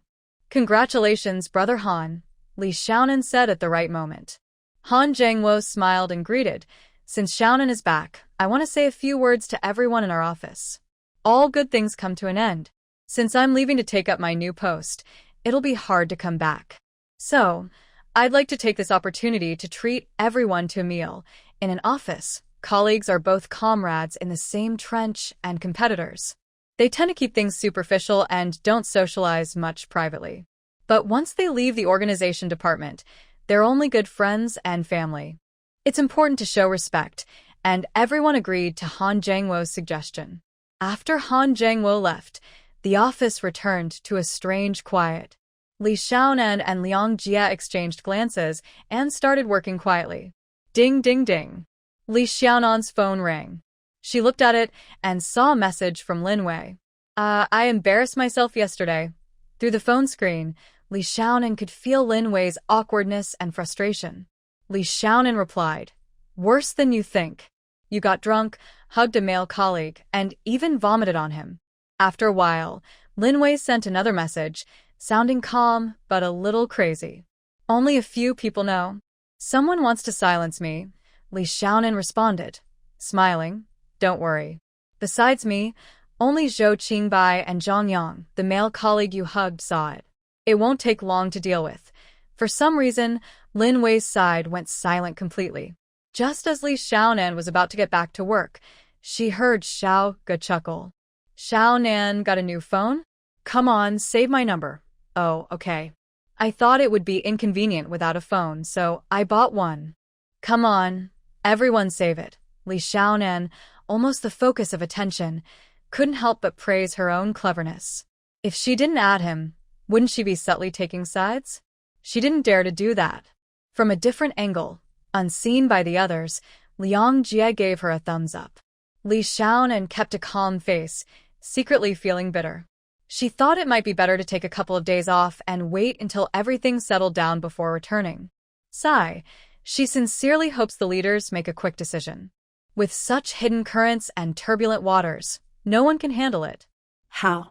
Is the display bigger than that of two directors? A group of 4 people stood behind Han Jangwo, not overshadowing him but showing politeness. In official circles, there are rules for hosting dinners.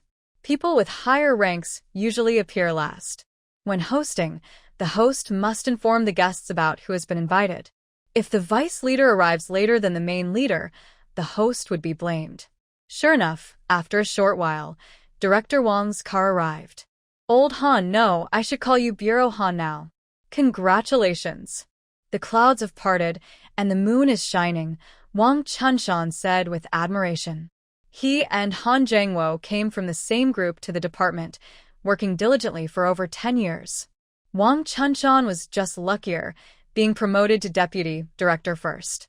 Otherwise, if he wanted to go further, he would need to make some moves. This time, I was able to move up thanks to the support of the department leaders, Han Jangwo said with emotion. He went from a rural kid with no background to where he is today, thanks to the big stage provided by the Provincial Party Committee's organization department. Wang Chunshan nodded. That's the benefit of working in the province. In the grassroots, a section chief is the highest level most ordinary people can reach. But in the province, as long as you work hard and don't make mistakes, you can still reach the level of a department head. While they were chatting, a Santana car slowly approached. Wang Chunshan, quick-eyed, said, "Here it comes, Director Zhao's car." Everyone moved to greet him. Zhao Qingfeng got out of the car and saw everyone waiting at the door. Though pleased, he still said with a bit of blame, "Why are you all waiting here? Just go inside. Today, there are no outsiders."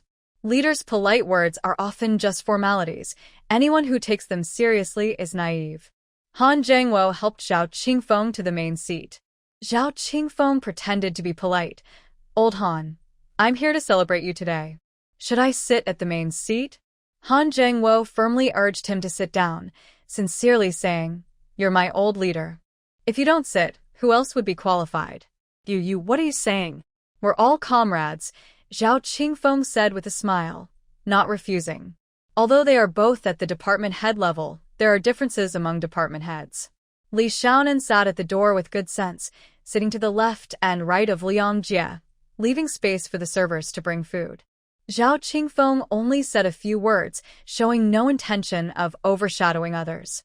Han Jangwo raised his cup and stood up. The white wine in his cup was bubbling slightly, about 1 or 2 taels. "Director, since I was transferred to the organization department, I've been working in the research office.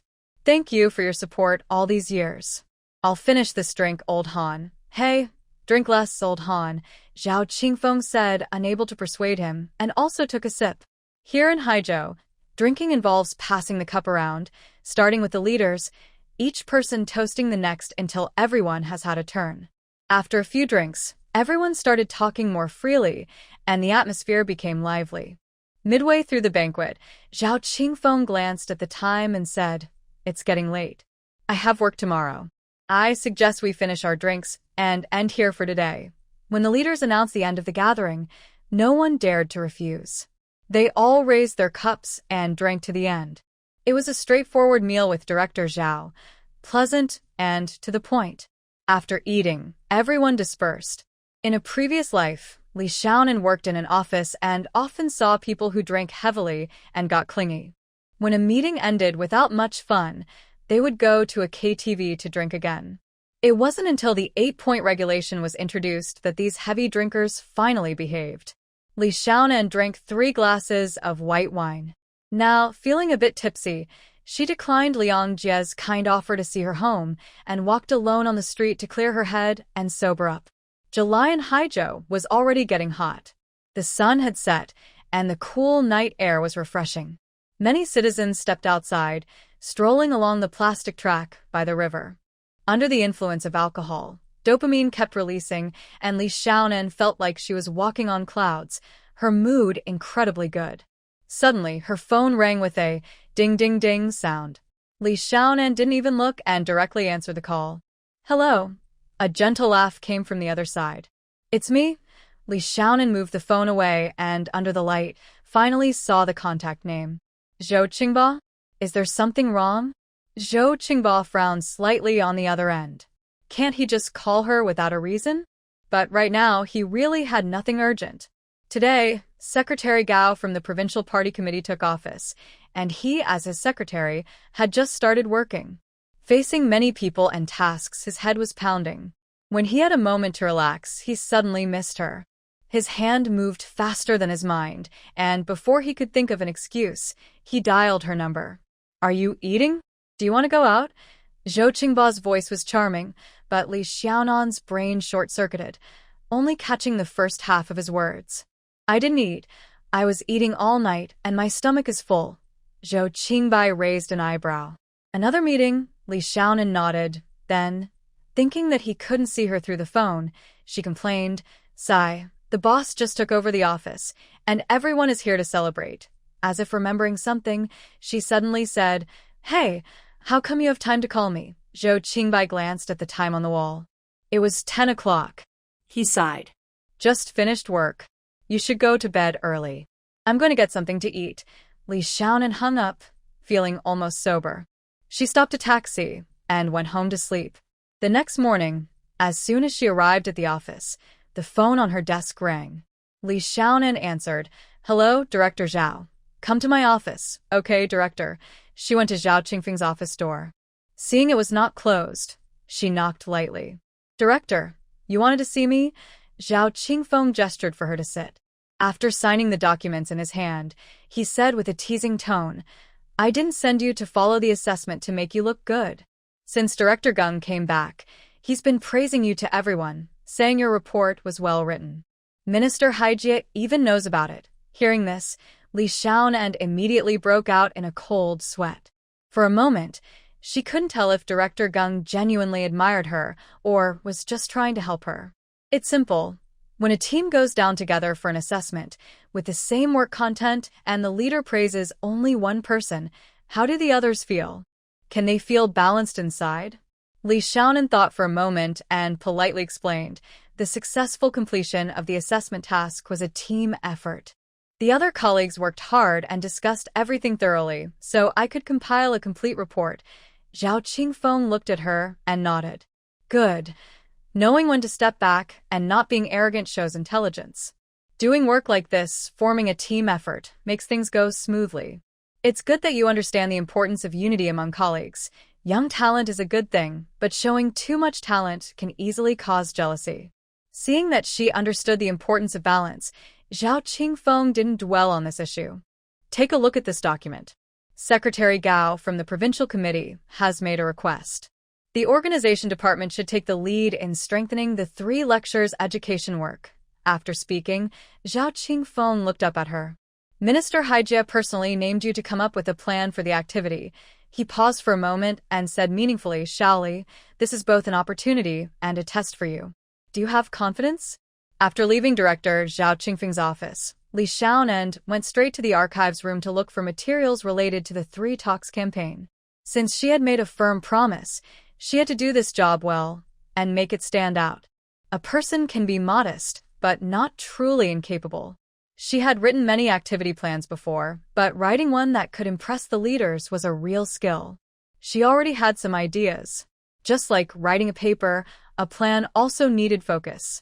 After briefly outlining the background and goals, the real test was in the detailed implementation steps. First, a special leadership group should be formed. This would help with coordination and clarify responsibilities. Second, a mobilization meeting should be held for the main provincial and city leaders to study the key documents and strengthen political guidance.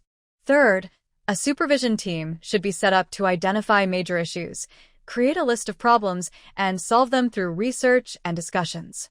Finally, to ensure lasting results, a follow-up review should be conducted to check the progress of the reforms. She wrote several thousand words, revised the draft twice, and finally completed it. The key to a good plan was being detailed, thorough, and practical. It didn't need fancy language. A simple, clear, and workable plan was more likely to be approved. After finishing, Li Xiaonan didn't hand it in right away. She had learned from her last experience that in the organization department, doing things quickly and well wasn't always enough. Submitting too fast might make the leader think she hadn't put enough thought into it. Only when the leader clearly said it was urgent would quick submissions show real ability. In government work, ability mattered, but so did wisdom. After finishing the implementation plan assigned by Wang Chunshan, she glanced at her phone. It was already 7 in the evening. Taking the plan with her, she went to Zhao Qingfeng's office. As expected, in the organization department, there was no such thing as leaving work on time. Zhao Qingfeng was still reading documents when Li Xiaonan knocked on the door. Director Zhao, I've drafted the initial version of the activity plan. Please take a look and give me your feedback. Zhao Qingfeng looked up, serious. Comrade Shaoli, you work very efficiently. All right, she submitted her work early again. Director, this is my first time writing an activity plan. I was worried it wouldn't be good, so I used a little trick, sped up the process to leave more time for revisions. Hearing this, Zhao Qingfeng's expression softened slightly. Your idea is not bad. Right now, he still had to write a speech for the department head. Sending another draft to Minister Haijie so late would just seem like telling the leaders you're working overtime again. That wouldn't be good. Shaoli, it's getting late. If there's nothing urgent, you can go home. Work isn't busy lately, so just leave when you're done. Xiaoli hesitated playfully. Zhao Qingfeng frowned. What's wrong? Director, everyone else hasn't left yet.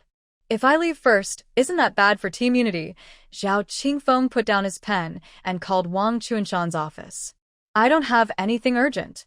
If you're not busy, you can go home first. Since Shaoli was nearby, she could hear clearly what was being said on the other end of the phone. She secretly cheered. Director Wang also has nothing urgent. Please inform everyone in the office to leave. Okay, Director. I'll go now. Back in the office, Liang Jie looked eager and asked softly, how's the investigation going? Regarding overtime, everyone in the department understood the unspoken rule. If the leader didn't leave, no one dared to leave first, just in case the leader called. People might forget who stayed late, but if someone leaves early, the leader would remember. Shaoli playfully winked at him and silently packed her bag. Sure enough, within a few minutes, Director Zhao came in and said, if there's nothing urgent, everyone can go home. Staying here won't earn you extra pay. After some laughter, everyone packed up and left. Seeing Shaoli about to leave, Liang Jie hurriedly called out, Hey, Shaoli, I'm going to my aunt's house today. Want me to bring you something? Shaoli waved her hand. No need, Brother Liang. I made plans with someone. She's been busy and finally got off work early today. She sent messages to Zhou Qingbai and Zhang Yang to confirm they were free. After that, she contacted Lin Wei. Lin Wei hasn't started school yet, so she is very relaxed. As she said, she has plenty of free time, but no one to spend it with. Listening to her boast, Li Xiaonan was almost in tears. When Li Xiaonan left the provincial government compound, Zhou Qingbai's car was already waiting at the intersection. She looked around carefully, making sure no one was watching, then quickly got into the front passenger seat, as if she were sneaking. Zhou Qingbai. Is it really necessary? Like you're meeting a secret agent. Li Xiaonan nodded. It is necessary. Don't you realize how popular you are? I even overheard people talking about you at the cafeteria. By the way, don't sit next to me when you eat next time. Zhou Qingbai. He felt a bit rejected. If Li Xiaonan could hear his thoughts, she would probably agree wholeheartedly. She didn't want any rumors about them. For female officials, any scandal could be very damaging. Is Zhang Yang coming? Zhou Qingbai was driving and replied. He called earlier, saying he's on his way. What about your classmate? Do you want to call her? Li Xiaonan shook her head. She has her own car. She'll go there herself. Sigh. 3 rich kids, and she's the only one working hard. The car smoothly stopped at the entrance of Blue Maple Hotel. Zhou Qingbai handed the keys to the parking attendant, and they entered together. They had eaten here several times, so Li Xiaonan was quite familiar with the place. When they reached the private room on the 14th floor, Lin Wei and Zhang Yang were already there. The two sat silently, stiffly on their seats. It was only when they entered that the strange atmosphere was broken. Zhou Qingbai sat in the middle seat, with Zhang Yang on his left and Li Xiaonan on his right. Lin Wei sat on the other side of Li Xiaonan. Once everyone was there, the waiter started serving food. While no one was paying attention, Lin Wei pinched Li Xiaonan hard under the table, giving her a look as if to say, "Did I invite you to dinner just to sit here? Hurry up and introduce someone." Li Xiaonan cleared her throat and said seriously, "Let me introduce everyone properly. Lin Wei is my roommate, and she will be studying for her master's degree at Haizhou University." She then pointed to the other two. Zhang Yang works at the city government office. Zhou Qingbai, you know him. He's the deputy section chief of the general office of the provincial party committee. That's right. What Li Xiaonan didn't dare to imagine, Zhou Qingbai has already achieved. Not long after Secretary Gao took office, Zhou Qingbai was promoted unexpectedly to deputy section chief of the secretarial department. Thinking about it, the chief secretary of a provincial committee should at least be at the division level, and being a deputy section chief is quite modest. The clerk position would be even more beneath the secretary. This rapid promotion made the others jealous. Lin Wei raised her cup. "Here's to tea instead of wine, to thank you both for your help that day." Zhang Yang nodded in agreement. "Tea instead of wine is good." Hearing this, Lin Wei's face instantly turned red with embarrassment. Li Xiaonan shot Zhang Yang a sharp look. Why does he always say the wrong thing? Zhang Yang knew he had made a mistake and quickly tried to fix it. "I mean, lately there have been too many dinners which hurt my stomach. Not drinking wine is better." Zhou Qingbai looked a bit helpless and decided not to explain. Li Xiaonan raised her cup. "No matter what, being together is fate. Let's all drink, and let's forget our grudges." With a smile, Zhang Yang glared and pointed at Lin Wei and himself. "Little sister Nan, you're wrong. Between me and the beautiful lady, there's only kindness, no grudges. Yes, I was wrong. I'll punish myself with a drink." She poured herself a glass of juice. Zhang Yang exaggeratedly said, "Little sister Nan, that's enough. You've already had this much juice. Are you rewarding yourself?" Everyone burst into laughter. "Oh, Yangge, I really need your help with something," Li Xiaonan said, raising an eyebrow and glancing subtly at Zhou Qingbai, full of curiosity. Why would she ask someone like him for help? "Tell me." Li Xiaonan felt a bit shy as she asked for help for the first time. She said politely, "Not long ago, I bought a small house in Linhe district right next to the road. I want to get a business license first. When my younger brother comes to study in Haizhou, my parents can come too, and we can do some small business. But I've never done this before, so I want to ask what documents I need to bring." This was her well-thought-out excuse. She couldn't just say she knew the area was going to be demolished and that she had a business license for her shop. Hearing this, Zhang Yang relaxed and patted his chest confidently. "Oh, I thought it was something serious. This is a small matter. Why ask around? I'll handle it for you directly." Li Xiaonan eagerly stood up and poured juice for him. "Is this okay?" Not breaking any rules, Zhang Yang glanced at Zhou Qingbai with pride. What can the secretary of the provincial party committee's big secretary do? A local official is not as good as someone in charge. Li Xiaonan found the right person to handle this matter. It's nothing, just a business license.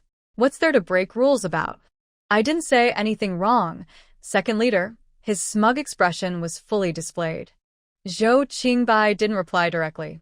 He said to Li Xiaonan, "The government supports individual businesses. This implied that it's easy to do with low barriers and anyone can get it done." Li Xiaonan raised an eyebrow. She didn't really know this situation. Her thinking was still stuck in the past, where getting a business license required many approvals. "No matter what, Brother Yang, say a word. I won't have to run around anymore." Li Xiaonan gave him an easy way out. Zhang Yang clearly understood and raised his glass to her. "However, Sister Xiaonan, how about buying a flat? There's a new building near the city government, a first-phase estate. I have an internal price. Just say the word if you're interested." Li Xiaonan shook her head. "The apartments are too expensive, and I prefer the riverside area. The living environment there is average, but it's built along the river, so the scenery is nice." Zhou Qingbai put down his chopsticks and casually said, "Good taste. The riverside area has potential for growth." Zhang Yang rolled his eyes. "You're just praising, but it's too rough." At this moment, Lin Wei, who had been silent, suddenly spoke up.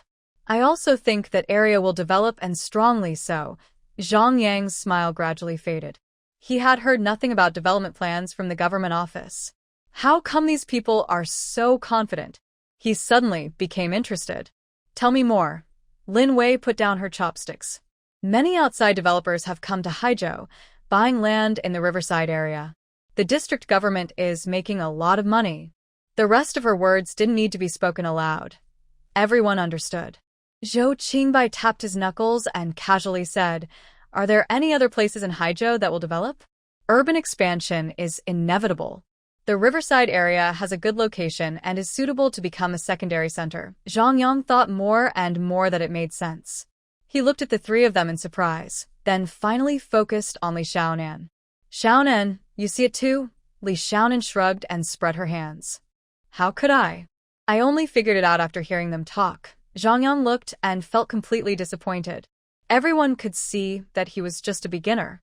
Li Xiaonan squinted her eyes. She wasn't lying. She just had a good sense of awareness.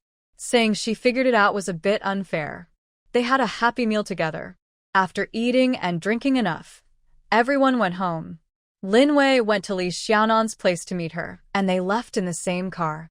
Zhou Qingbai and Zhang Yang stood outside the hotel smoking. "You're acting strange today," Zhou Qingbai suddenly said. Zhang Yang was lost in thought and took a while to realize he was talking about himself. "Huh? Me? What's wrong? You're talking a lot today, like a proud peacock trying to impress," Zhou Qingbai said, searching for the right words. Zhang Yang chuklet. "Come on, Zhou. Are you worried that Xiaonan is attracted to my handsome looks?"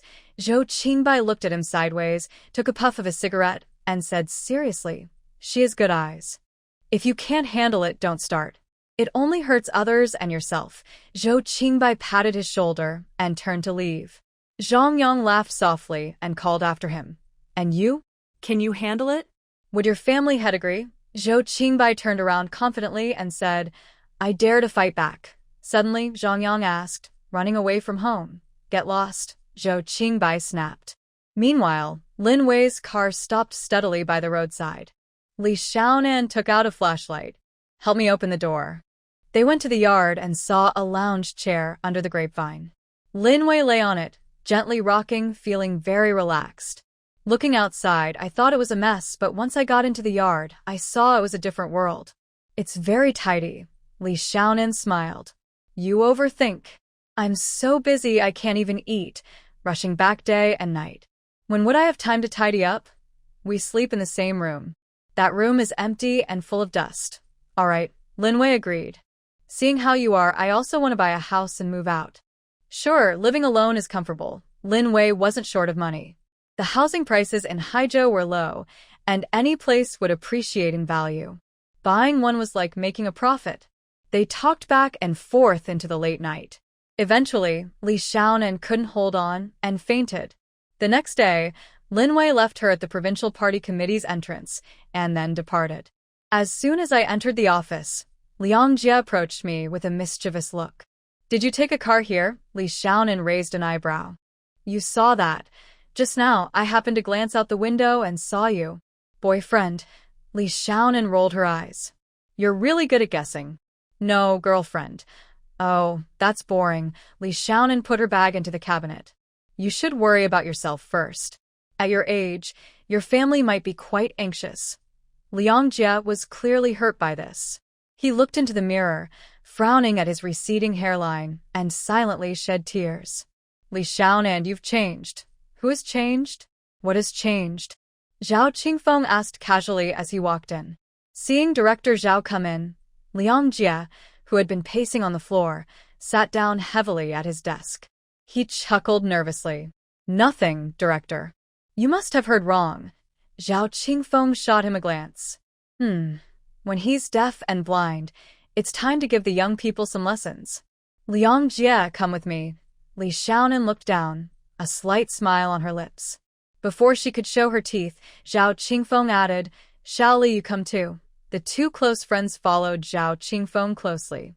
When he entered the deputy director's office, they stood at the door like gatekeepers, waiting. Liang Jie whispered, "Old Zhao, are we here to stand as punishment?" Li Xiaonan shook her head silently. She was afraid the door's soundproofing wasn't good, and the leaders might hear. "So, The two of them stood outside the deputy director's office like students who had made a mistake. Anyone passing by would look at them. Inside the deputy director's office. I've reviewed the materials. No need to change anything. You can use them directly, Zhou Haijie said with satisfaction. Zhao Qingfeng smiled politely and flattered the leader at the right moment. Thanks to your keen eye, you assigned a skilled writer to the political research office. The plans they produce don't need my revisions. Zhao Qingfeng was not a power-hungry leader. His current achievements were not just lucky. He supported young talent, showing his broad vision and good judgment. Zhou Haijie's pen paused, showing interest. Oh? A new transfer student? Zhao Qingfeng nodded sincerely and said, It's her. She is truly talented from Haizhou University, capable, thoughtful, and good with writing. She is very suitable for organizational work. Zhou Haijie nodded and asked, How has Liang Jie been performing lately? Zhao Qingfeng smiled and replied, That kid has become more steady since he first arrived. He can focus on writing reports, and he's pretty much ready to handle work. Zhao Qingfeng spoke indirectly, but Zhou Haijie could tell he thought Liang Jie was not as good as Li Xiaonan. Print out the materials first.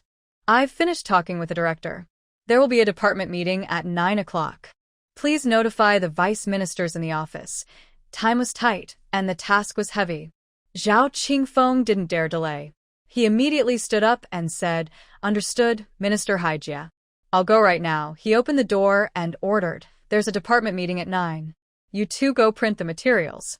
After dividing them, come to the meeting room to find me. It was already 8:40. He needed to quickly inform the office and ask the vice ministers to be on time. At 9 a.m., in the organizational department meeting room, Lin Weibin, the head of the provincial organization department, looked at his watch and asked Zhou Haijie, Is anyone else not here yet?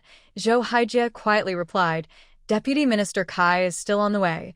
Lin Weibin looked impatient and said, No more waiting. Let's start first. Yes, Minister. Zhou Haijie announced loudly, All attending colleagues, please carefully review the documents on the table. According to the central directives, all levels of party committees and groups are required to carry out the 3 lectures educational work. Secretary Gao of the Provincial Party Committee emphasized at the Standing Committee meeting that the organization department has the responsibility to manage the party and govern it. In the 3 lectures work, we need to develop effective methods to ensure the educational efforts are implemented. The door was pushed open from outside, and Deputy Minister Kai, sweating heavily, hurried in. Sorry, Minister, I'm late. Lin Weibin waved his hand to signal him to sit down. Zhou Haijie continued, Minister has another meeting later. I'll keep it brief. The Political Research Office has prepared a plan. Please take a look. The department meeting is also about gathering ideas. If anyone has different opinions, feel free to speak. She looked around and saw no one spoke. Minister, I'll continue. Lin Weibin nodded. Zhou Haijie added, The 3 lectures work is a key focus for the second half of the year. The organization department will form a special 3 talks inspection team. I will serve as the team leader, with Deputy Ministers Kai, Ren, and Wang as deputy leaders, and Zhao Qingfeng from the research office as the liaison officer. Several other members will also join the team. The initial plan is to complete the training for key leaders from provincial departments, cities, universities, and mass organizations within this month. By the end of September, we will finish the first round of inspections, and by the end of December, we will complete the follow-up review. Does anyone have any questions? Deputy Minister Kai slowly raised his hand. Minister Haijie, in December, the 1st, 2nd, and 3rd divisions will be going to the grassroots level to guide party-building work, so it might be difficult too. Before he could finish, Zhou Haijie interrupted him. Deputy Minister Kai, the 3 Talks program is a political task assigned by the central government, and Secretary Gao of the Provincial Committee has emphasized it many times. We, as organization officials, have always faced challenges head-on. I believe our colleagues in the organization department can overcome this difficulty. Minister Lin, what do you think? Lin Weibin glanced at Kai Yongkong and said, Comrade Haijie is right. This is a political task. I'll make it clear, anyone who holds us back will have to leave. The organization department has no place for people who don't take politics seriously. His words were heavy and direct. almost like pointing at Kai Yongkong and accusing him of being politically careless. Even after the meeting ended, Li Xiaonan was still deeply impressed. She had heard that Minister Haijie was strong and decisive, but she hadn't fully believed it until now. Today, she finally saw it for herself.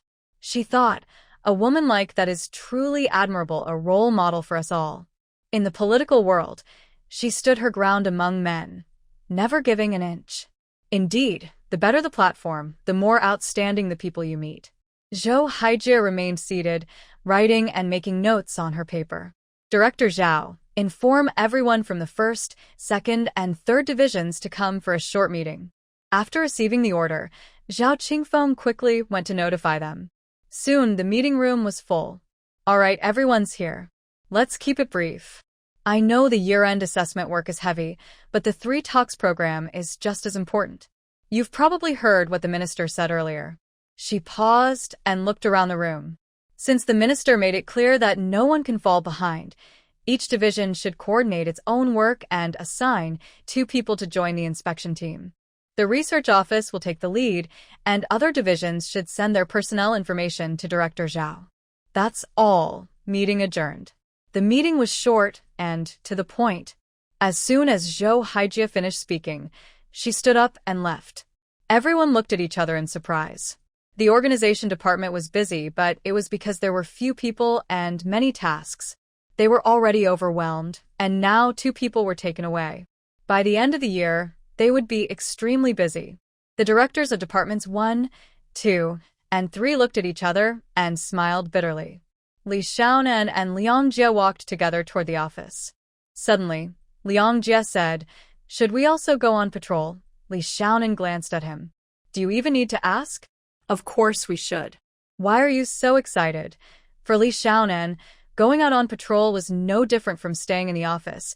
It was just a change of scenery for writing reports. Liang Jie lowered his voice. Don't worry about the directors not wanting to go. The soldiers below are eager to go. There are allowances for patrols. When Li Xiaonan heard about the money, her eyes lit up. This was different. How much do we get? Liang Jie rubbed his head. Not bad. I think it's 10 yuan a day, but it will be paid later. Haha, just like her salary money, that's not guaranteed. Because many people were involved in the training, after some coordination, it was decided to hold the classes at the provincial party school. Once preparations were complete, a formal document was sent to all departments. The training was divided into 4 sessions. On July 27th morning for provincial government agencies, July 28th morning for local city leaders, July 29th morning for colleges across the province, and July 30th morning for mass organizations and state-owned enterprises. Zhou Haijie was appointed as the class director and gave the opening speech. Zhao Qingfeng, Liang Jie, and Li Xiaonan assisted nearby. Li Xiaonan had experience from her past life. She had organized many meetings, big and small. After familiarizing herself with the process, everything went smoothly. During the noon summary meeting, Zhou Haijie praised her. Comrades, you worked hard today. You performed well, stayed calm in difficult situations, and showed the professionalism of our organizational workers. Especially Shaoli, who thought carefully and handled problems properly. She paused and spoke seriously. In the next few days, there will be more tough battles. I hope everyone works together sincerely and completes the 3 talks training successfully. Now, I will assign tomorrow's tasks. After the meeting, there was still a report to write. Seeing Li Xiaonan look as energetic as if she had been injected with chicken blood, Liang Jie couldn't help but give a thumbs up. No wonder Minister Haijie, who is usually hard to please, likes you. Your spirit is much stronger than mine. As he spoke, he recalled his first time organizing an event. There were no major problems, but small mistakes kept happening, and Director Zhao was so annoyed he started swearing. Looking at Li Xiaonan handling things so smoothly, he wondered how big the difference between people could be. Could this be the difference between top students and ordinary people? Li Xiaonan thought to herself, it's all about practice. The next morning, Li Xiaonan arrived early at the party school. She took the list of participants and checked it against the empty seats. This was a habit she developed in her past life. She liked to prepare well for her tasks. She placed her notebook and pen on the table, all ready in advance. Some leaders, rushing to meetings, often forget their pens and notebooks. If she let them borrow from others, it would disrupt the class and make the organization's preparations look incomplete. After careful consideration, she suggested to Zhou Haijie that they buy extra notebooks and pens for the leaders. Zhou Haijie agreed and arranged for the office to purchase them, then sent the supplies to the party school. Yesterday morning, as Li Xiaonan expected, some leaders either lost their pens or forgot their notebooks in their cars. She and Liang Jie distributed supplies to everyone, like 2 firefighters rushing to put out a fire. Fortunately, everything went smoothly. Learning from yesterday's experience, Li Xiaonan woke up early and prepared everything. Perhaps because they are both women and understand each other's attention to detail, Zhou Haijie also thought of this. She made a phone call while walking to the venue. When she saw Li Xiaonan already starting to distribute supplies, she told the person on the phone, "All right, you handle the incident first. Xiaoli is here." On the other end, Zhao Qingfeng explained a few words before hanging up. "Minister Haijie," Li Xiaonan greeted politely. Zhou Haijie nodded. "Set up everything first, then come find me. Director Zhao's car was in an accident. You and I will go to the entrance." "Okay, Minister," Li Xiaonan replied seriously, hiding her inner joy. Indeed, opportunities are reserved for those who are prepared. Today, the main leaders from various cities are here, at least at the secretary or mayor level. She has also made a small appearance. Although she knew the difference in rank was huge and her presence might not matter much, she thought that if she were ever transferred to a different city, a certain mayor might point at her and say, I think I've seen you before." She could respond calmly, yes, you have a good memory. At the training session, I was the one who greeted you behind Minister Haijie." This would surely leave a good impression on the leader, who wouldn't see it as a positive thing. As the executive deputy minister of the organization department, Zhou Haijie holds the rank of full department head, the same as the leaders attending today. But the organization department is one level higher, which is not just talk. Every leader present would come over to chat briefly with Zhou Haijie. Standing behind Zhou Haijie, Li Xiaonan couldn't help but be looked at a few more times. While the leaders were talking, she saw a familiar figure peeking outside the door. She instinctively checked her watch, exactly 8:30. The class was scheduled to start at 9, but leaders from out of town wouldn't arrive right on time. Most had already arrived early. Liang Jie arrived half an hour early, which was awkward, and he ran into the leaders. She subtly waved at Liang Jie, signaling him to go inside quickly. Seeing that the time was almost up, Zhou Haijie didn't wait any longer and went on stage to give the opening speech. Li Xiaonan entered through the back door and sat next to Liang Jie. "Why are you so late?" Liang Jie looked helpless and whispered, "Don't ask. Usually it takes half an hour, but there was a car accident on the way and I was stuck for 20 minutes. Where's Director Zhao? Why are you with Minister Haijie?" Li Xiaonan looked strange. "I heard Minister Haijie say that Director Zhao was in a car accident." Liang Jie nodded and pointed around. "That's..." Li Xiaonan rolled her eyes at him. "It's all my doing. I waited for you guys, but you didn't come, so I had to do it myself." Liang Jie felt relieved. At least there was someone reliable. Otherwise, he couldn't imagine how angry Minister Haijie would be. The morning was peaceful. Li Xiaonan had planned to invite Liang Jie to eat, but saw him being called away by Mayor Liang Yong of Fuzhou City. They share the same surname and seem quite close. If she couldn't guess what was happening, she'd be really foolish. She turned and went into the classroom, tidying up while waiting for Liang Jie to return. No wonder he wasn't worried about the section chief position. He was connected. Li Xiaonan couldn't help but feel that the relationships inside the office were complicated. All she could do was say less and do more. Who would have thought that a cheerful, simple-hearted guy in the office was actually related to a full department-level leader? When Liang Jie returned, he saw Li Xiaonan busy tidying up. He hurried forward and said, "Let me do it." "You rest, Xiaonan," Li Xiaonan teased as usual. "You're acting strange. Usually when you clean, you hide in the back." Unintentionally, her words carried meaning. Liang Jie wasn't sure if she saw something, so he joked, "Hey, I was thinking you were the one cleaning this morning." It would be too much to leave you alone to do it again now. Li Xiaonan nodded and didn't press further. Working within the system, knowing when to speak is very important.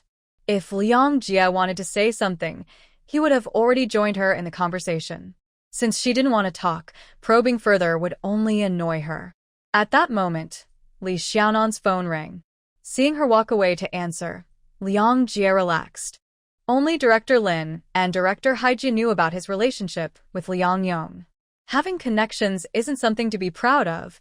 It's better if fewer people know. Li Xiaonan hung up and threw the broom to him. I can't go to dinner with you. I have something to do. You can finish up here. I'll go ask Director Haijia for leave. After she left, Liang Jia looked at the large meeting hall, feeling a bit stunned. Damn, he really hated cleaning. The person who called Li Xiaonan was Yu Qing from the Individual Business Registration section of Linhe District's Industry and Commerce Bureau. She asked when Li Xiaonan was available to bring her ID and property certificate. Li Xiaonan, a government employee, was strictly forbidden from engaging in any business activities. Fortunately, when she bought her house, the street-facing room was registered under Sun Guixiang's name.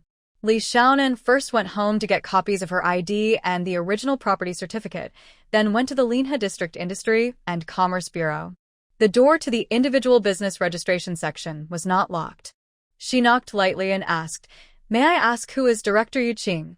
A woman with a low ponytail, dressed in dark blue formal attire, stood up and smiled, asking, "Are you Li Xiaonan?" Li Xiaonan hurried over and shook her hand.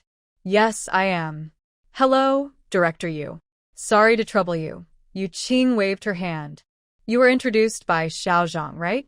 Just call me Qingjie." Li Xiaonan understood this was a way of showing respect and closeness to Zhang Yang. Hearing it was a friend's introduction, the woman sitting across from Yu Qing was perceptive and quickly left, giving them space to talk. "Sit down first, no rush. Take your time to explain."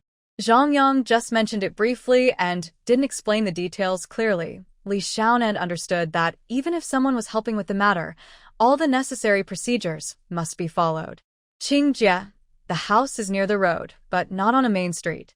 Does that matter?" Yu Qing opened the administrative map. "Let me see. Oh, it's here. I have a relative living nearby, so I know a bit about it. It's an old problem from the past. Part of it is welfare housing from a textile factory, and the rest is old residential buildings. The area isn't big, and the houses are built very close together. There are no main roads, only dirt paths. If you can buy a house by the roadside, it's probably a private house, right?" Li Xiaonan was surprised. She didn't know about this situation before. No wonder the demolition process in her previous life took so long. The property rights were so messy, it was hard to handle. If the location wasn't good, the relocation office might have given up. It's a private house. Transferring ownership through the housing authority went smoothly, with no property disputes. Yu Qing excitedly pounded on the table. "That's good. Even if welfare houses are cheap, you shouldn't buy them. They look cheap now, but there are problems behind that. Qingjie, based on my situation, which industry do you think I should register for?" As the head of the registration department, Yu Qing naturally knew which industries involved fewer departments and were easier to get permits for. In residential areas, definitely no noise-making businesses. Restaurants are also not suitable because the fire safety checks wouldn't pass. Small retail or simple service industries should work, but small retail requires stocking goods, so simple services might be better. Suddenly, she seemed to remember something. Oh, right.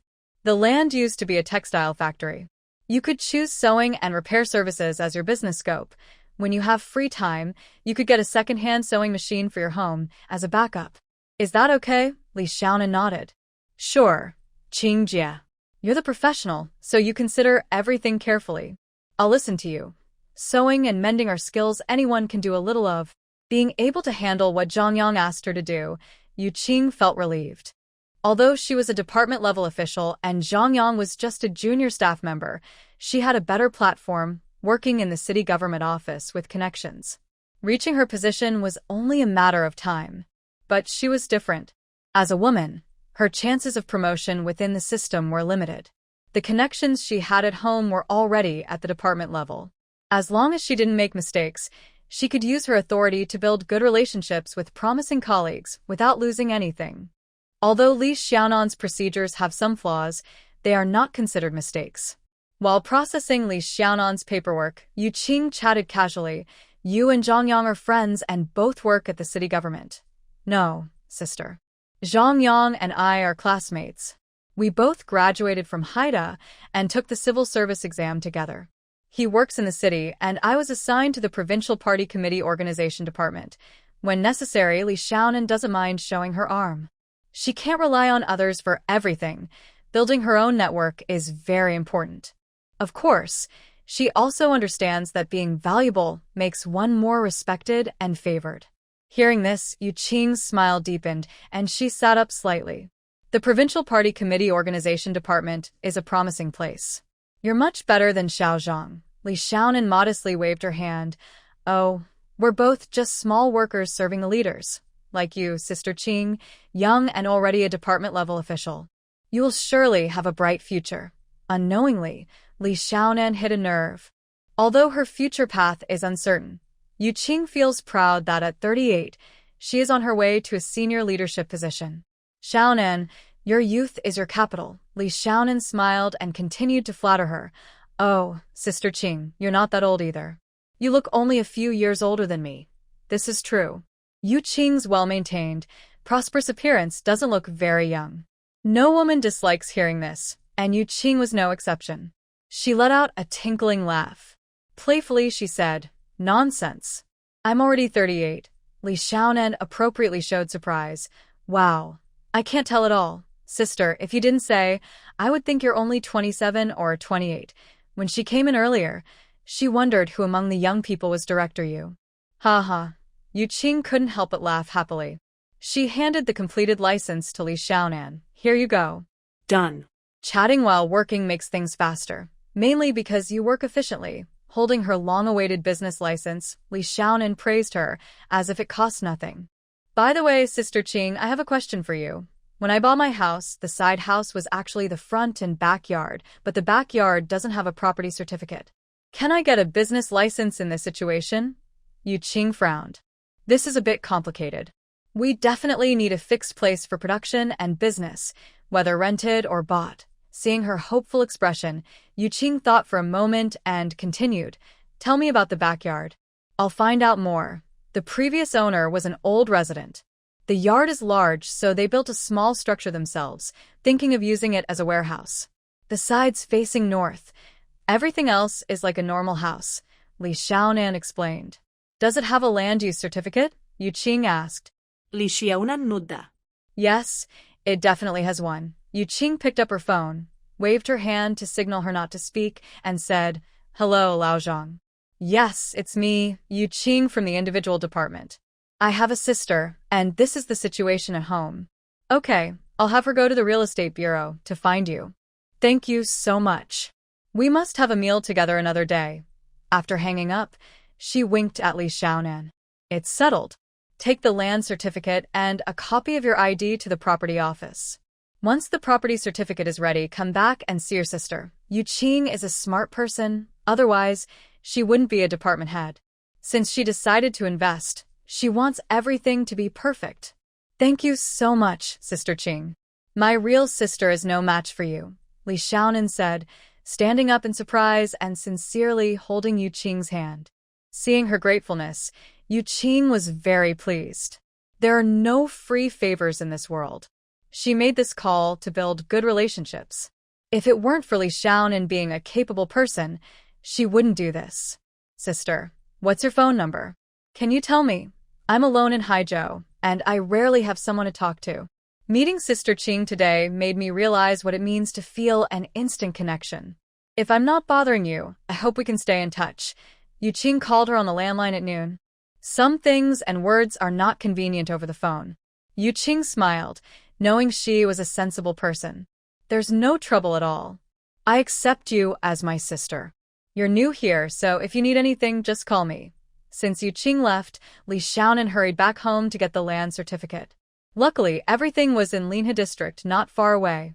Seeing she still had time, she went to the real estate office again. Clearly, Yu Qing's reputation is not as good as Zhang Yangda's. The head of the real estate bureau, Zhang, didn't even meet her in person. He sent an assistant to handle her business. By using connections, even without complete paperwork, she managed to get everything done smoothly. Holding 2 new property certificates, Li Xiaonan couldn't hold back her smile and grinned widely. Although she was tired that afternoon, it was very rewarding. Now, she feels different from before. With 4 houses in Haizhou waiting for demolition, she feels more confident. She took out her phone and sent a message to Lin Wei. Let's go out for dinner. My treat. She thought Lin Wei would come right away, but she only received a reply. Not today, I have plans. Li Xiaonan? All right, she looked at the contacts list. None of the others seemed like good dinner companions. When her finger accidentally hovered over the name, Zhou Qingbai, she accidentally pressed it. The other side answered immediately, as if waiting for her. Li Xiaonan. How should she explain? Her hand seemed to have a mind of its own. Xiaonan, a familiar and pleasant voice came from the phone, calming her restless heart instantly. She naturally said what she was thinking. Are you free tonight? Want to have dinner together? Zhou Qingbai glanced at the time. He still needed to write a speech for Secretary Gao. If everything went smoothly, he could finish by 6. To be safe, he asked directly, Is 7 okay? I'll come pick you up, Li Xiaonan. Okay. She hung up after that. Is this her only dinner companion? Time passed quickly. Not long after she got home, the scheduled time arrived. She skillfully opened the passenger door and asked, What do you want to eat? The bill will be paid by Miss Li.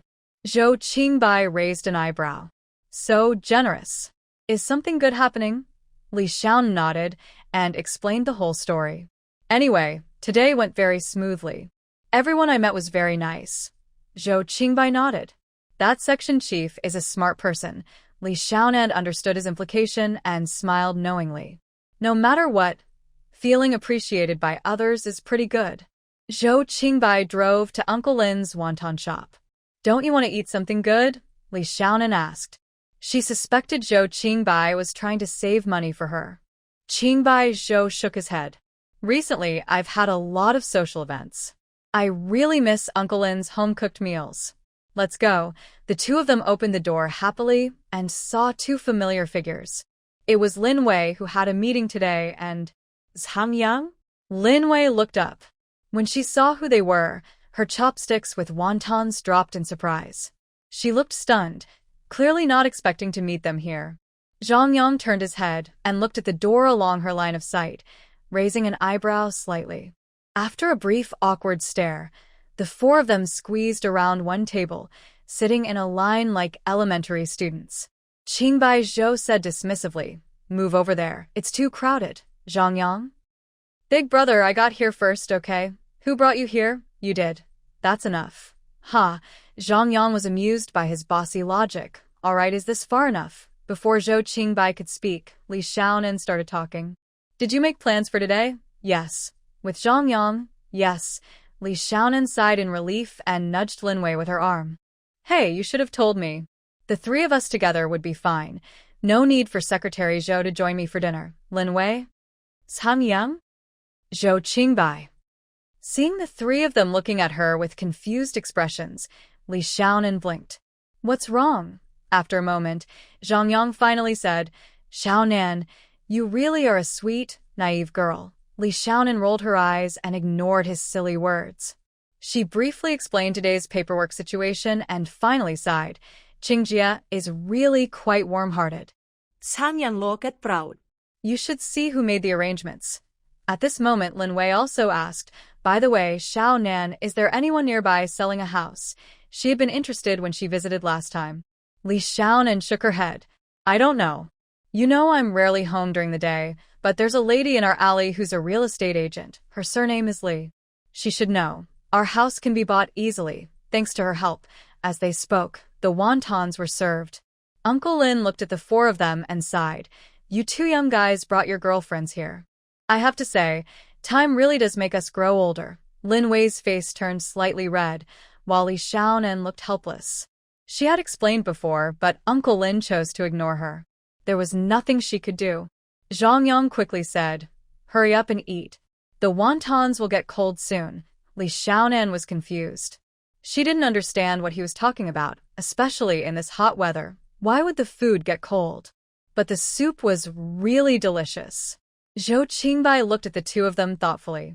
Seeing Zhang Yang make a pleading face, he lowered his head and started eating the wontons, one after another. He finally understood why Li Xiaonan was so indifferent to his friendliness. It was because she was missing this one important thing. She clearly saw the obvious affair between the two, but she didn't notice at all. It seemed her few bits of intelligence were all used for studying and work.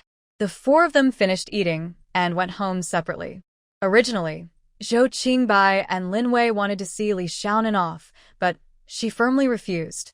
After eating so much, she wanted to go for a walk to help digestion, or she might gain weight. When she reached home and finished digesting, her tense body relaxed a little, and she immediately fell into a deep sleep. The next morning, Li Xiaonan went to the party school as usual. Zhou Haijie seemed to realize something and brought a few people with her. She thought Li Xiaonan was the most reliable. In the following days, Li Xiaonan almost became her full-time secretary, busy all the time with no rest. Fortunately, the 4-day training course went smoothly and ended successfully. Her work and life returned to normal. For Li Xiaonan, the first good thing about returning to the office was that she was called to sign for her salary. After nearly 4 months of work, she finally saw some money coming back.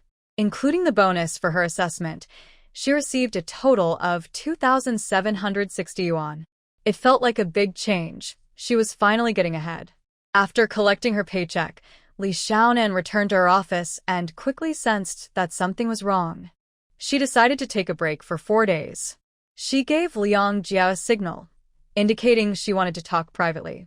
Just as Liang Jie was about to stand up, Zhang Xingji, with a forced smile, said sarcastically, "Haha, young love is great. If you have something to say, you should talk quietly between yourselves." It sounded like a joke, but the sarcastic tone really annoyed her. Liang Jie just looked at him patiently. As a second-generation rich kid, he could eat anything but couldn't stand being wronged. For someone like him, she chose to stand her ground. Liang Jie replied in the same sarcastic tone, "Brother Zhang, who are you talking about?" Me? I just stretched a bit after sitting too long. That shouldn't bother you, right? You. Zhang Xingji opened his mouth, but didn't know how to respond. Even if he suspected that this group was forming cliques to exclude him, he had no proof. He had joined the department earlier than Xiaoquan. If no one in the office had said anything, how could the leader have overlooked him? By seniority alone, the deputy researcher position should have been his. At lunch, Li Xiaonan and Liang Jie sat in a corner, whispering, "What's wrong with Brother Zhang? Did he take the wrong medicine? How would I know?" Liang Jie rolled his eyes, still annoyed about what had happened earlier. Li Xiaonan glanced at him and lowered his voice. "Don't be modest. Everyone knows you're the one with inside information in the department." Liang Jie chuckled, but didn't deny it. Yesterday afternoon, Minister Hai Jie called Brother Xiao in for a talk. Li Xiaonan's eyes widened slightly. At this point, what else could that talk be about? It seemed the deputy researcher position had already been decided. "What the leaders decide has nothing to do with us," Liang Jie said with disdain. "They just pick the easy targets. Do you think he'd dare confront the leaders directly?" Li Xiaonan thought more carefully and asked cautiously, "Do you think he might believe we said something to Minister Hai Jie? After all, we went out with her, and when we came back, things changed." Ugh, that's actually possible. No wonder he's been acting crazy since morning. Liang Jie looked completely frustrated. It was like getting mud on your pants, dirty no matter what you say. And the worst part was, they couldn't even explain it clearly. Li Xiaonan sigaw Leslie. We'd better be careful these days. Promotions affect personal interests, and people can lose their heads over it. Who knows what foolish things someone might do? Liang Jie lost his appetite, poked at his food a few times, and muttered in frustration. Fortunately, they didn't have to dwell on it for long. The 3 Tox inspection team had begun its first round of supervision. In the policy research office, everyone except Wang Chuncheng, who had to stay behind to help Minister Lin with reports, was required to go with Minister Haijia for the field work. This round of supervision demanded full coverage and thorough inspection. As the executive deputy minister, Zhou Haijia handles many small and large tasks daily and cannot be away for long. Therefore, her main responsibility is to supervise and inspect various units directly under the province. At this moment, Li Xiaonan finally realized how important it is to have the right leader. At least she doesn't have to travel across the whole province and still receives her allowance. She was happy, and Liang Jie, a second-generation individual, also smiled brightly. Isn't it? You're not short of money, so why are you so happy about this allowance? Li Xiaonan said, feeling a bit speechless. She truly couldn't understand how a second-generation person could be so down-to-earth. Liang Jie looked confused. Why do you think I lack money? Li Xiaonan. Oh, right. This second-generation person is hiding his identity and interacting with her as an ordinary person. You drive to work, so you can't be short of money? Liang Jie looked as if he knew something she didn't and explained. It's because I drive that I don't have much money. Fuel, maintenance, insurance. It's all expensive, so I have to be very careful with my spending. Li Xiaonan chuckled softly.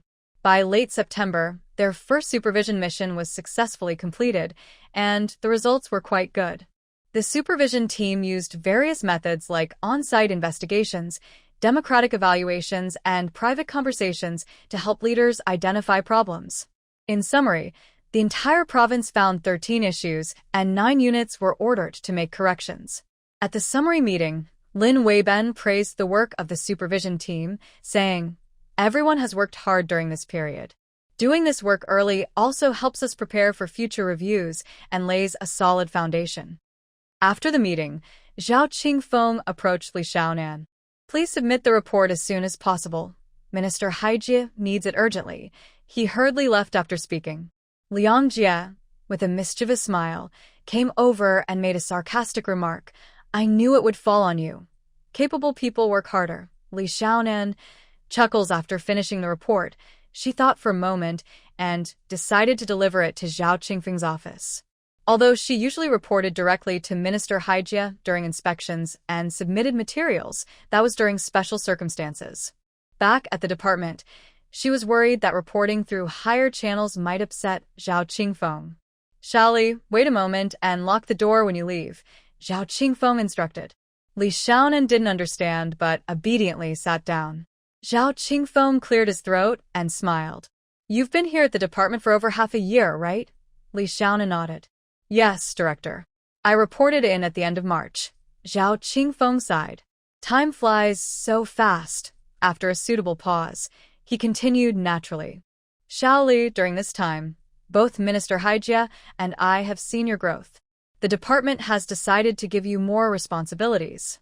From now on, you'll be responsible for Minister Haijie's speeches. Do you think you can handle it?" Li Xiaonan's tense heart finally relaxed. Since she started inspecting, she had a vague feeling. Now, it was officially confirmed. "Director, can I do it?" The previous materials were checked by you, and suddenly, Li Xiaonan hesitated to speak. She wasn't a rookie anymore. She understood what kind of performance was needed in such situations. Zhao Qingfeng put down his pen, leaned back in his chair, and encouraged her.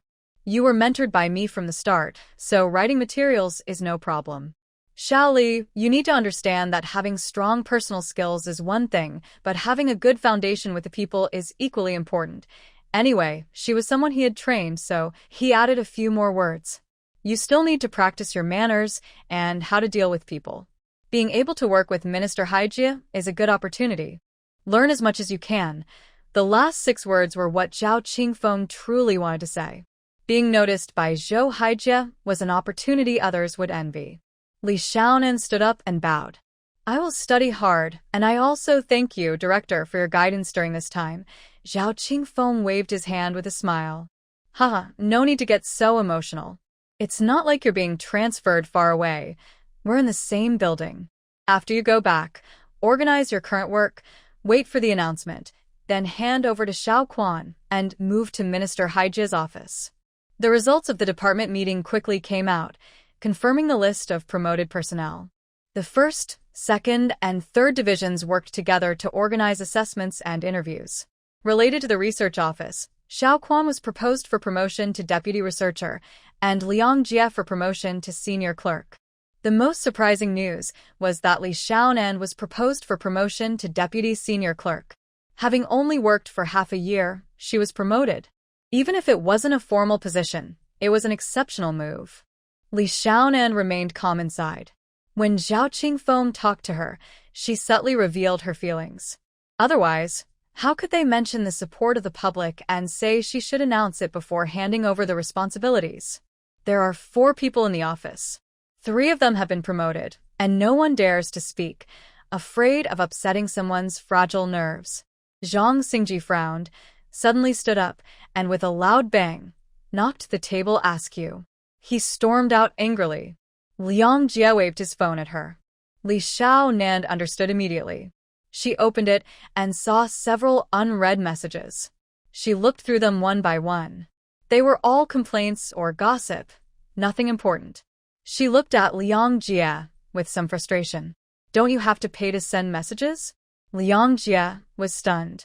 He secretly got promoted, and now he was acting so confidently? While she was thinking, a new message came in.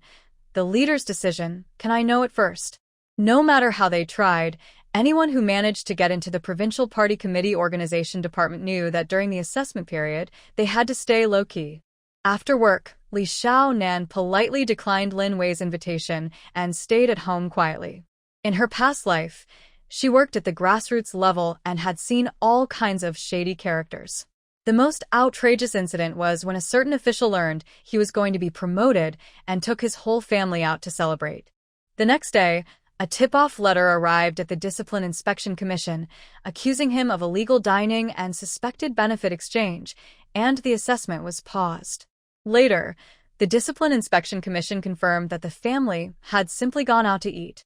But for leaders, such incidents damage their reputation. Would they hesitate before promoting someone next time? Just as Li Xiaonan was about to lie down, her phone rang. The name Minister Haijie appeared on the screen. She immediately sat up straight and answered the call. Minister, you're looking for me? Zhou Haijie didn't beat around the bush. She said directly, there's a report that Xiao Quan is forming cliques in his office. Come back now to assist with the investigation. Understood, Minister, Li Xiaonan replied and hung up. I knew there would be trouble. On the phone, Zhou Haijie's words seemed simple, but the meaning was clear. Whether the report was true or not, it couldn't be allowed to be true. Otherwise, why would she be told about the report in advance? It was to prepare her. This Zhang Xingji is really a mad dog, hurting others while damaging himself. No leader would dare to use someone like that. He's too unruly. While Li Xiaonan was muttering to herself, the taxi arrived at the Provincial Party Committee building. As soon as they stepped out of the elevator, Sister Zhou from the inspection team was already waiting there. Xiaoli, you finally arrived. The director is waiting anxiously. Before she finished speaking, she hurriedly pulled Xiaoli Nan and ran to the meeting room door. She was the first to knock and enter, asking a quick question before calling Xiaoli Nan inside. Including Sister Zhou, there were 4 people in the meeting room. They were Director Huang Jinxing from Department 1, Deputy Director Geng Xiaohua from Department 3, and Deputy Director Wang Chunshan from the Research Office. Xiaoli Nan sat across from them. Huang Jinxing spoke first. Since everyone is from the department, there's no need for introductions. Comrade Xiaoli Nan, some colleagues have reported that Comrade Xiao Quan is forming small cliques in the office, and excluding others. Are you aware of this? Xiaoli Nan shook his head. No. Huang Jinxing looked expressionless and continued. Do you have frequent private contacts? Do you often meet or dine together? Xiaoli Nan took out her phone and said straightforwardly, feel free to check. I have never contacted Comrade Xiao Quan privately. Thanks to Director Zhao Qingfeng's foresight, when they were asked to coordinate work, they mainly used landline phones to keep records. As for the dinners you mentioned, do team members eating together count? When Director Han Jiangwo took office, he organized a farewell banquet, and Director Wang was also there. She looked at Wang Chunshan as she said this. Wang Chunshan immediately confirmed, that's true. Director Zhao was there too, and no one from the research office was absent. Huang Jinxing nodded. Is there anything else to add? Xiao Li Nan decisively shook her head. No. Huang Jinxing put away his notebook and strode out. Since Xiao Li Nan entered the room, Geng Xiaohua, who had not spoken until now, smiled and said, "Thanks for running this errand. Reporting this matter internally has caused a big fuss." Lin department head was furious and personally called Director Huang to demand a thorough investigation. Xiao Li Nan frowned, understanding why Minister Hai Jia was so serious. Although it was just a promotion for a deputy researcher, the incident involved the organization department. The provincial organization department is responsible for personnel selection and management. If they have internal issues, it would be embarrassing. Whether the reports are true or not, the minister has already lost face. Meanwhile, back in his office, Huang Jinxing, based on the conversations with a few colleagues, basically concluded that it was a false accusation. Huang Jinxing spat angrily. Damn it. Is he annoyed that they aren't busy enough? Let's give them more work. After cursing loudly, he organized his words and called the minister. Jinxing, do you understand the situation clearly? Is there really a problem? Lin Weibin's commanding voice came from the phone. Huang Jinxing carefully chose his words. Minister, based on what we know so far, our officials are innocent. There was silence on the line. Huang Jinxing couldn't read the minister's mind and nervously asked, should we continue with the assessment? Lin Weibin replied, yes, we will continue. Our officials are innocent, and the organization must prove it. We will warn those who try to frame others with dishonest tricks. Such methods don't work here. Suddenly, the call ended with a click. Huang Jinxing wiped the sweat from his forehead. Why is it so hot in October? The next day, Li Xiaonan went to work as usual. As soon as she entered the office, she noticed someone was missing. She pointed to Zhang Xingji's seat. Where is he? Liang Yesnered. Probably too ashamed after what happened. He's not coming back. Xiao, Quan didn't speak. He quietly looked at his computer screen, lost in thought. By noon, news came from the officials department. Zhang Xingji was transferred to the Heizhou City Political Consultative Conference as the head of the comprehensive department. Li Xiaonan and Liang Jia looked at each other in shock. It was almost like exile. Zhang Xingji was originally a senior clerk, equivalent to a department head position. In an organization like the organization department, reaching the required years of service and then being transferred at the same level was common knowledge. Moreover, at just over 40, moving to the political consultative conference meant his career was basically over. After a while, Liang Jia finally said, he really made Director Lin furious. Li Xiaonan nodded in agreement. Fortunately, after this incident, nothing else happened until the public notice period ended. For Li Xiaonan, the biggest benefit of her promotion was another salary increase. In Liang Jia's resentful gaze, Li Xiaonan moved into a cubicle next to Minister Hai Jia's office. She was now fulfilling some secretary duties. But Minister Hai Jia's level was too low, so she could only be called a liaison officer. Another day of feeling frustrated with her boss. Life at the provincial organization department was busy every day, full of activity and pressure. It had been a month since she last called home, which made Sun Guixiang and Li Limin worry a lot. Finally, Sun Guixiang couldn't wait any longer. She packed her bag, took her husband, and rushed to Haizhou. When Li Xiaonan finished work and saw them, she was more surprised than happy. Mom, you came all this way without telling me? Do you know? I saw the gate wide open earlier and almost called the police. Sun Guixiang glared at her. Huh. Did you try calling? Did your phone work? Li Xiaonan slapped her forehead. She saw the missed call from her hometown but forgot about it. Since becoming a liaison officer, she had been very busy. She took dozens of calls every day and wrote countless speeches. She was so busy she didn't even realize what day it was. Besides coming to see me, do you and Dad have other things to do? Li Xiaonan asked. Sun Guixiang shot her a sidelong look. What? Not happy to see us. Li Xiaonan looked surprised and said, no, I'm just explaining. I have an inspection with the supervision team the day after tomorrow, so I can't take leave. Honestly, Sun Guixiang and Li Limin came at a bad time. Sun Guixiang waved her hand. You do your work, don't worry about us. Li Limin explained, Sweetheart, don't forget. Last month, you called home and said you were applying for a business license to open a shop in the yard. You told us to come when we had time. I really forgot, Li Xiaonan said, patting her thigh. She quickly went inside, took out 2 property certificates, and smiled as she showed them. Mom, I got the backyard 2-room house registered. Once we seal the front and back walls and add a back door, we can rent it out. That will bring in some income. Sun Guixiang grabbed the red book in disbelief. She looked at it again and again. Wow. My girl, you're so impressive. Getting a property certificate is hard. Li Xiaonan blushed a little from the compliment and joked, I met a sister who helped me with it. Next holiday, Mom will get you some special treats to thank her. That's proper etiquette, Sun Guixiang said. Li Limin nodded in agreement. Yes, we should go. She helped us out, so we need to show respect. Got it. By the way, Mom and Dad, I have something to tell you. I got promoted to Deputy Section Chief, Li Xiaonan eagerly shared. What do you mean by promoted? Did you get a raise? Are you now a deputy department head? Sun Guixiang runs a restaurant in town, and many of her customers are government workers. She knows a little about official titles, but not much. Li Xiaonan thought for a moment. Something like that. She couldn't clearly explain the difference between rank and position, but if she were in the county, she would also be considered a deputy section chief. Sun Guixiang and Li Limin looked at each other and seemed surprised. Li Limin touched his chin. Wow, that means you're like a vice mayor. You've only been working for half a year, and you're already a deputy-level leader. That's pretty fast. While talking, Sun Guixiang reached out and touched Li Xiaonan's face in disbelief. You're my daughter. That's right. Li Limin was more direct, smiling so broadly his teeth showed.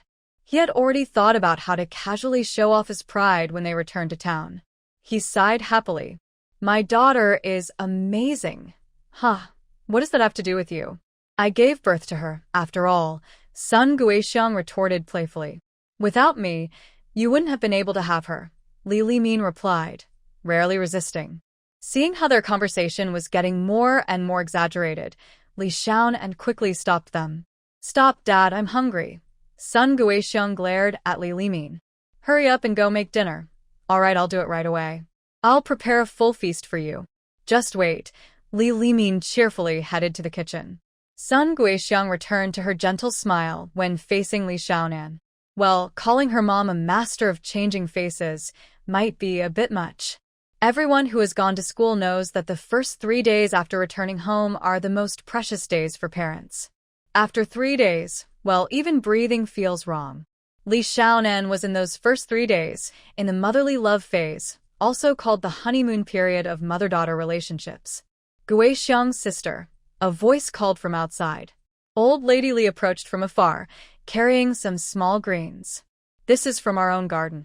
It's not worth much, but it's fresh. After you finish eating, go pick some more. Sun Guixiang happily took the greens. I won't be polite then. Sister Li, come visit again when you have time. My dad and I have to stay here for a few days. All right. Xiaonan is at home, right? I hardly see her usually. Old Lady Li casually said. Li Xiaonan gave an awkward smile. She left home before dawn to catch the bus and came back late at night. Seeing her at home was almost impossible. Sun Guixiang explained, she just started working, she's busy. Old Mrs. Li nodded. Being busy is good. Young people should be busy. After Mrs. Li left, Sun Guixiang's face showed worry. You come home so late every day. Are there still buses at that hour? How do you get back? Lying under the grape arbor eating fruit, Li Xiaonan mumbled. Usually, I miss the last bus. Sometimes Minister Hai gives me a ride, sometimes I take a taxi. But my salary is good, I can afford it. Sun Guixiang's face clearly said, I don't believe you. Don't fool me. Even the deputy town mayor complains about not having enough money. How high can your salary really be? Mom, I travel a lot for work, and I get extra pay for that. I have enough, so don't worry. How's Xiaobei doing? How's his studying? Li Xiaonan quickly changed the topic. Don't mention that boy. Lately he's been making a fuss about buying a computer. Do you know how expensive those are?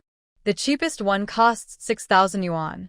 I scolded him, and he ran back to school. Sun Guixiang complained. She wasn't an unreasonable parent. She had asked around about computers. People said they were mostly for chatting and playing games. What did a high school student need one for? Li Xiaonan shook her head. Mom, even if you don't buy it, you should talk to him calmly. He's 16 or 17. At that age, kids are rebellious and care a lot about their pride. After hearing that, Sun Guixiang looked uncertain, but still said stubbornly, Rebellious? Let's see if he dares. I'll make sure he behaves. Li Xiaonan. Stop chatting, dinner's ready. Shouta Li. Ever since her parents came to stay, Li Xiaonan had been enjoying a comfortable life. Meals ready, clothes washed.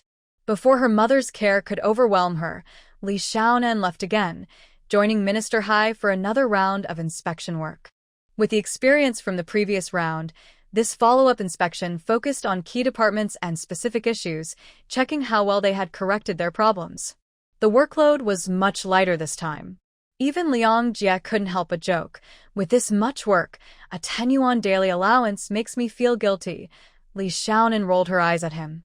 If you don't want it, you can give it to me. No way. I'm saving up to buy a new phone.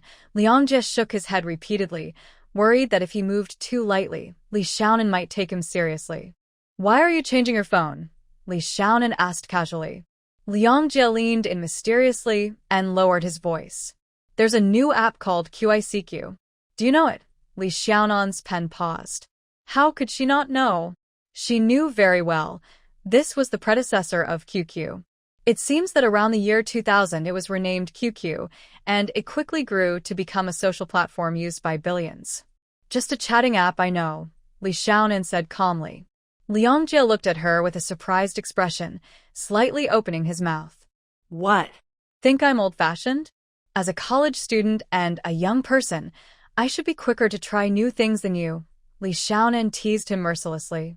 Suddenly, she seemed to think of something and said, Are you changing your phone for chatting? Could it be online dating? Liang Jie's face instantly turned bright red. He stammered, And no way. Don't talk nonsense. At first, Li Xiaonan only suspected, but now she was sure, he was involved in online dating. She curiously looked at Liang Jie. This guy is pretty trendy.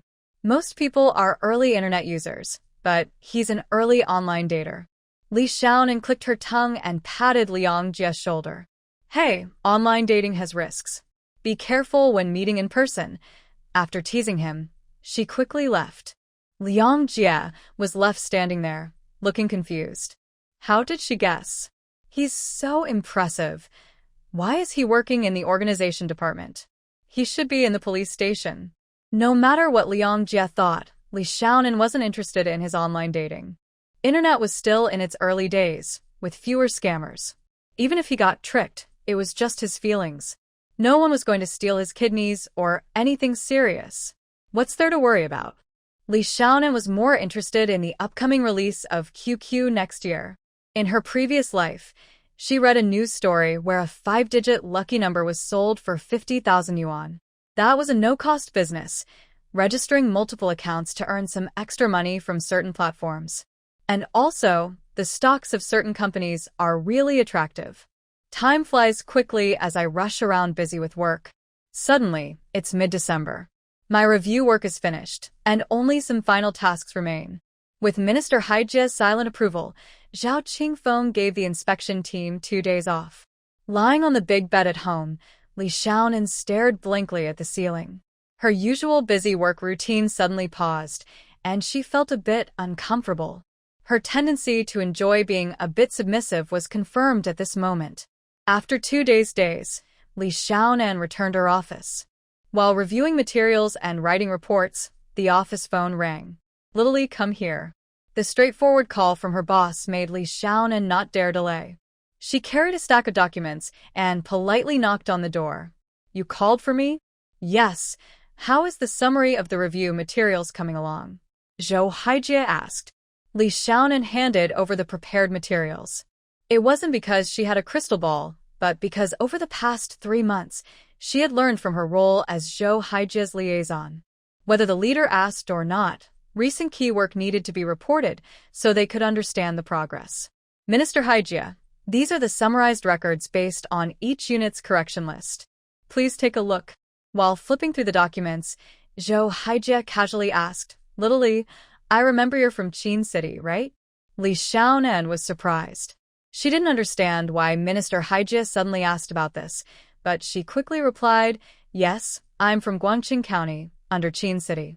Zhou Haijie put the materials down, leaned back in his chair, and rubbed his aching temples. "Have you ever been to Qin City?" Li Xiaonan narrowed her eyes slightly. Zhou Haijie, who was always busy with work, rarely chatted with her. Why was he asking now? Did he suddenly become interested in Qin City? After thinking carefully, she answered seriously, "When I was in high school, I was transferred to Qin City No. 1 high school. But high school students don't have much time to go out." In other words, she had been there, but didn't know much about it. Zhou Haijie stood up, went to the window, and sighed slightly. Qin City has mountains and sea. It's a nice place. Li Xiaonan nudda. Honestly, she didn't remember much about Qin City in 1999. In her previous life, she was struggling in a rural school at this time, so she had no time to think about whether the city was good or not. However, she knew a little about Qin City's future development. Qin City has clear geographic advantages, bordering Haizhou, and can rely on the provincial capital's land transportation network. Surrounded by mountains on one side and the sea on 3 sides, it has a natural deepwater port. Multiple ports working together can easily form a comprehensive port group with a huge cargo capacity. These are also the directions for Qin City's future growth. Before her rebirth, Qin City's economy was growing rapidly, and its GDP ranked second in the province. Zhou Haijie listened with increasing interest, and even wanted her to prepare a report based on what she just said. But she thought better of it. Now is not the right time. She understood the principle of holding her position and planning her career carefully. Looking out the window at the lush trees, busy traffic, and thriving scene, she momentarily lost focus. She wasn't sure if her choices were right or if she could meet her goals. But at 45 years old, there was no time to hesitate. With a retirement age of 55 for female officials, she only had 10 years left in her political career. To move further, experience in governing a region was especially important. In the male-dominated political world, Zhou Haijie had always been decisive in making her way through. When the senior leader asked if she should go to Qin City, she didn't hesitate or back down, even knowing it was a local stronghold. Going alone into the game, she could be both a pawn and a player. Turning around, she said meaningfully to Li Xiaonan, "Since you studied economics, think more about where your hometown's future lies when you have time." Her seemingly casual words made Li Xiaonan's pupils suddenly widen. Minister Haijie's meaning? A cadre from an organization asking about economic development? Could it be that she's being transferred away? Li Xiaonan left Zhou Haijie's office still puzzled. As a deputy director, she thought it wasn't her turn yet. At lunch, at the table, Liang Jie deliberately lowered his voice and asked mysteriously, "I heard Minister Haijie is leaving." Li Xiaonan raised an eyebrow. "Leaving where?" Liang Jie stared. "Don't you know?" "Minister Haijie didn't tell you." Based on Zhou Haijie's behavior earlier that morning, Li Xiaonan had a vague suspicion. She kept her expression neutral and said casually, "Think about it. Do you really believe Minister Haijie would tell me?" "That's true." Liang Jie nodded in agreement. Li Xiaonan rolled her eyes. "Do you know what kind of people I dislike the most? It's people like you, who talk halfway and leave others hanging." Liang Jie chuckled. "I'm just thinking. I haven't said I wouldn't tell you. With our relationship, how could I not tell you?" Li Xiaonan nodded coldly. "You can, and you often do this." Liang Jie. "I heard you're going to Qin City to serve as the mayor." After confirming her guess in her mind, Li Xiaonan remained surprisingly calm. Liang Jie raised an eyebrow. "Why aren't you surprised?" Li Xiaonan sighed. "There's nothing to be surprised about. Minister Haijie is a senior official, and she's young. She probably wants to move up, and experience in leading a region is essential." Liang Jie nodded appreciatively, just as his father had said. But his father also mentioned that Minister Haijie's move might be a bad idea. "Minister Haijie is leaving. Do you think you need to go back to the research department?" Today was a lot of information, and Li Xiaonan felt a bit overwhelmed. She replied perfunctorily, maybe. Liang Jia was excited. Finally, you're coming back. You don't know, Director Zhao borrowed 2 young assistants from the provincial newspaper. Both are about my age. In the office, I haven't had anyone to talk to. It's so frustrating. Liang Jia's chatter didn't catch Li Xiaonan's attention at all. Her mind was a mess. The olive branch Minister Haijia offered, should she accept or not? For a civil servant at the grassroots level, being transferred to the city was a very good opportunity. But for Li Xiaonan, the higher level of the Provincial Party Committee Organization Department seemed even more promising. She had just been promoted to deputy director 3 months ago. If she moved under Minister Haijia, she would likely be reassigned as a deputy section chief. She thought a lot, her mind becoming chaotic. After a difficult afternoon, before leaving work, she called Minister Haijia as usual to ask if there was anything else she needed to do. When she received a negative reply, she left work normally. Back home, her mind was still full of thoughts, restless and eager to talk to someone. She opened her phone and instinctively dialed Zhou Qingbai's number. Xiaonan? Zhou Qingbai asked with some confusion. Li Xiaonan rarely called him directly. Usually, she sent messages. It's me. Are you busy? Realizing something was wrong, Li Xiaonan quickly sensed that something was off. As Secretary Gao's assistant, Zhou Qingbai rarely leaves work on time. There's still work to do. Is there something you need? He asked, noticing that Li Xiaonan's tone was unusual. Li Xiaonan necessita. Never mind. You go ahead with your work. Zhou Qingbai glanced at his watch. It's 6 o'clock now. I'll pick you up at 9. Secretary Gao just called, so I have to hang up now. Before Li Xiaonan could respond, he ended the call. She lay back on her bed, exhausted from working until 9 at night and then coming here to be charming. She hadn't seen Zhou Qingbai's figure yet and she already felt guilty. But right now, she really needed to talk. As the top aide to the provincial party secretary, Zhou Qingbai could offer many helpful suggestions. Time flew by quickly. The phone rang, and Li Xiaonan quickly got up to get dressed. She skillfully sat in the front passenger seat and asked, "Have you eaten?" Zhou Qingbai nodded. "I had a packed lunch with the secretary today. How about you?" Li Xiaonan responded vaguely, She wasn't in the mood to eat. That night, she was preoccupied with thinking about how to politely bring up her concerns. After all, the appointment hadn't been announced yet, and she couldn't reveal organizational principles. Zhou Qingbai said nothing and slowly drove to the riverside. In December, the weather in Haizhou had turned quite cold, and few people strolled by the river. The two sat quietly in the car, watching the shimmering river outside. Li Xiaonan's tense nerves gradually relaxed a little. "I have a friend who also works in the provincial government. Now she has an opportunity. Her boss is about to take a new position as deputy secretary of the municipal party committee and mayor, and it's her hometown. Today, her boss subtly mentioned that he might bring her along. What do you think she should do?" She used the classic "I have a friend" line. Her face reddened slightly. She was asking for help but also trying to hide something. She inwardly scolded herself harshly. But organizational principles are like that. As a cadre in the organization, she couldn't act recklessly. Zhou Qingbai looked at her deeply, his expression slightly serious. "Do you think your friend wants to go?" Li Xiaonan shook her head. "She hasn't decided yet. That's why she asked me." "I don't know either." Zhou Qingbai looked out the window and said calmly, "Actually, if your friend is hesitating, she probably wants to go deep down." Zhou Qingbai chuckled softly.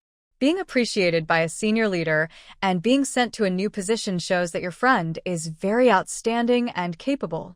People like that are usually very ambitious. While speaking, Zhou Qingbai kept his eyes fixed on Li Xiaonan, as if trying to see something. Li Xiaonan's gaze flickered, and she looked away slightly. Zhou Qingbai sighed. Ambitious people don't like to stay in the province and wait patiently for promotions, even if that path is easier. Li Xiaonan was stunned. Could it be that she didn't want to stay? It's great to stay in the province step by step. Your rank will rise over time. Li Xiaonan. Li Xiaonan, haven't you had enough of the hardships at the grassroots level in your past life? Why hesitate? You should have told Minister Haijia right away that you don't want to leave Haizhou. There shouldn't be so many complications. Seeing her silent, Zhou Qingbai continued. The provincial level is high up and too far from the people. If your friend wants to do something meaningful, this is a good chance. Mainly, I and my friend haven't worked as secretaries before, so we're worried we can't handle it, Li Xiaonan said with a hint of concern. Zhou Qingbai shrugged. No one is born knowing everything. I haven't done it either, but I'm doing fine now. Any task is hard at first. Just grit your teeth and do it. Huh? Li Xiaonan's eyes widened slightly. Zhou Qingbai turned his head. What's wrong? Secretary Zhou also has moments of doubt, Li Xiaonan asked curiously. In her impression, Zhou Qingbai was too excellent. Someone like him should be capable of anything. And that's true. When people mention Secretary Zhou in the provincial committee, their first impression is always that he's highly capable, outstanding, and a graduate of a prestigious school. Zhou Qingbai chuckled self-deprecatingly and then said seriously, Xiaonan, I am just a person, not a god. Everyone has moments of doubt. He then opened up. When I first worked as secretary to Director Gao, I had no experience. Once, I went to the capital for a meeting. I forgot to contact the organizers in advance, and we only learned about the change in schedule after Director Gao and I arrived. Li Xiaonan widened her eyes. Letting the provincial secretary make a trip in vain. You're quite talented. Director Gao must have scolded you to death. Zhou Qingbai shook his head. Director Gao didn't say much, but I felt guilty for a long time. You have to understand, secretarial work is all about details. Li Xiaonan cleared her throat and said, It's not me, it's my friend. Zhou Qingbai smiled and replied, Yes, tell your friend to follow her own ideas. Being a secretary isn't that hard. Once everything is organized, it will be fine. Moreover, she has qualities others don't. Since the leader wants to take her, choosing her as a secretary shows they're already getting along well. That puts her ahead of others. Remember, being a secretary depends on ability, which can be developed if lacking. But sincerity is different. A secretary must be someone trusted. This is very important. Listening to Zhou Qingbai's words, Li Xiaonan felt her worries ease. Honestly, aside from all the chaos, with Minister Haijia's support, did she really have a reason to refuse? Now, everyone in the department assumed she was Minister Haijia's person. Even if she wrote excellent reports, in a place like the Provincial Organization Department, aren't talented people everywhere? With such a heavy label on her, would the next vice minister hesitate to choose her? In the system, especially in provincial offices, talented people are common, but good mentors are rare. Have you made up your mind? Zhou Qingbai asked with a smile. Li Xiaonan nudda. Yes, I have. Then she realized she might have said too much and added, I now know how to guide my friend. She was trying to sound casual. Zhou Qingbai understood and nodded. Then let's go. Huh? Where to? It's already this late, Li Xiaonan exclaimed. Zhou Qingbai raised an eyebrow. It's this late, and you're not inviting me for a late-night snack? Wouldn't that be a waste of my overtime? Eat. What are we eating? Are we going to Uncle Lin's place? Mentioning late-night snacks, Li Xiaonan was genuinely hungry. Zhou Qingbai shook his head. Uncle Lin's place is closed now. If you want to eat, ask early next time. This time, we're trying something different. I'll take you to a new Japanese restaurant. The staff say all ingredients are imported and the taste is authentic. By 10 p.m., the streets were noticeably less busy. The drive was smooth, and they arrived at the Japanese restaurant. The place, called Xinyuan, was decorated very luxuriously. If you didn't know better, you might think it was a spa or bathhouse. As they entered, the space had a simple Japanese style. It used natural wood-colored screens and semi-transparent paper doors to divide the area. Warm curtains and sliding doors added privacy without blocking the view. It was clear the owner put a lot of thought into the decoration. Are you two ready? May I ask if you are a couple? A smiling waitress dressed in a Japanese kimono asked politely. Yes, a private room for two, Zhou Qingbai replied. The waitress nodded. Okay, please follow me to the second floor. In the private room, Li Xiaonan and Zhou Qingbai both remained silent. The traditional Japanese tatami style required removing shoes. For Chinese people, taking off shoes to eat is a bit strange. Fortunately, the waitress kindly brought slippers for them. After sitting down, the menu was brought over. Zhou Qingbai looked through it and saw a whole page of raw dishes. He suddenly regretted listening to his female colleague. Do girls really like eating this kind of food? Actually, Li Xiaonan was okay with it. Qincheng is a coastal city, and her family also makes some pickle raw foods. She probably handled raw dishes better than Zhou Qingbai, who is from inland. After ordering, they looked at each other and both laughed softly. Li Xiaonan was the first to speak. I didn't expect you to like these. When summer comes and the sea opens, I'll bring you some homemade pickle raw foods. They're much more authentic. Zhou Qingbai didn't explain. He had heard that girls liked this kind of food, so he went along with it to please her and brought her here. He sighed. Forget it, I just don't enjoy it. Feeling a bit awkward, he added, Qincheng is a nice place surrounded by mountains and water. The scenery is good. Li Xiaonan agreed. Relying on good natural resources, Qincheng's tourism industry grew rapidly in her previous life. Many cultural and creative factories chose to settle there. This was a good direction for economic growth and could be included in reports. Talking about development, both of them, being economics majors, naturally discussed it. Qincheng has obvious natural advantages. It's surrounded by the sea on 3 sides. Whether in port economy or tourism, there's great potential, Li Xiaonan analyzed. To her, Qincheng was like a blue ocean waiting for her to explore. Zhou Qingbai, having known Gao Shuji for a long time, naturally saw things from a different perspective. Recalling what just happened on the bus, Li Xiaonan understood that Li Xiaonan's next stop was probably Qin City. What's holding back Qin City's development is not the city itself, but the problem with the team. Then he briefly explained Qin City's complicated situation. The political struggles in Qin City are very intense, with clear factions. The local faction, led by Deputy Secretary of the Municipal Committee Hao Mingyi, doesn't hold high positions but has many officials. Their relationships are complicated, mostly promoted from local counties and districts, and they focus on the interests of local people. Another faction consists of officials transferred from the Provincial Party Committee, led by the former mayor. Because they have good connections with departments directly under the province, they can easily get funding and have a lot of say in economic development. But when it comes to implementing plans, problems often arise. The third group is led by Discipline Inspection's Secretary Li Junchao, who tries to stay neutral. Neither side offends him, and he just votes with a raised hand, focusing only on his own small area. Li Xiaonan frowned. The fights are so fierce, and even the city party secretary doesn't seem to care. Where is the city party secretary? Zhou Qingbai shook his head. Secretary Yi Qinghua's situation is also very special. He's from an academic background, transferred from a university. According to Gao, he was good at balancing things when he was at school. Unfortunately, he lacks experience in managing government agencies and failed to balance the conflicts between Hao Mingyi and the previous mayor. Otherwise, he wouldn't be in the position of mayor, and neither you nor your friend would be leading. Most importantly, he will retire in 2 years, so he's basically just signing documents now. Seeing Li Xiaonan's serious expression, Zhou sighed. Now you understand how bad the political environment in Qin City really is.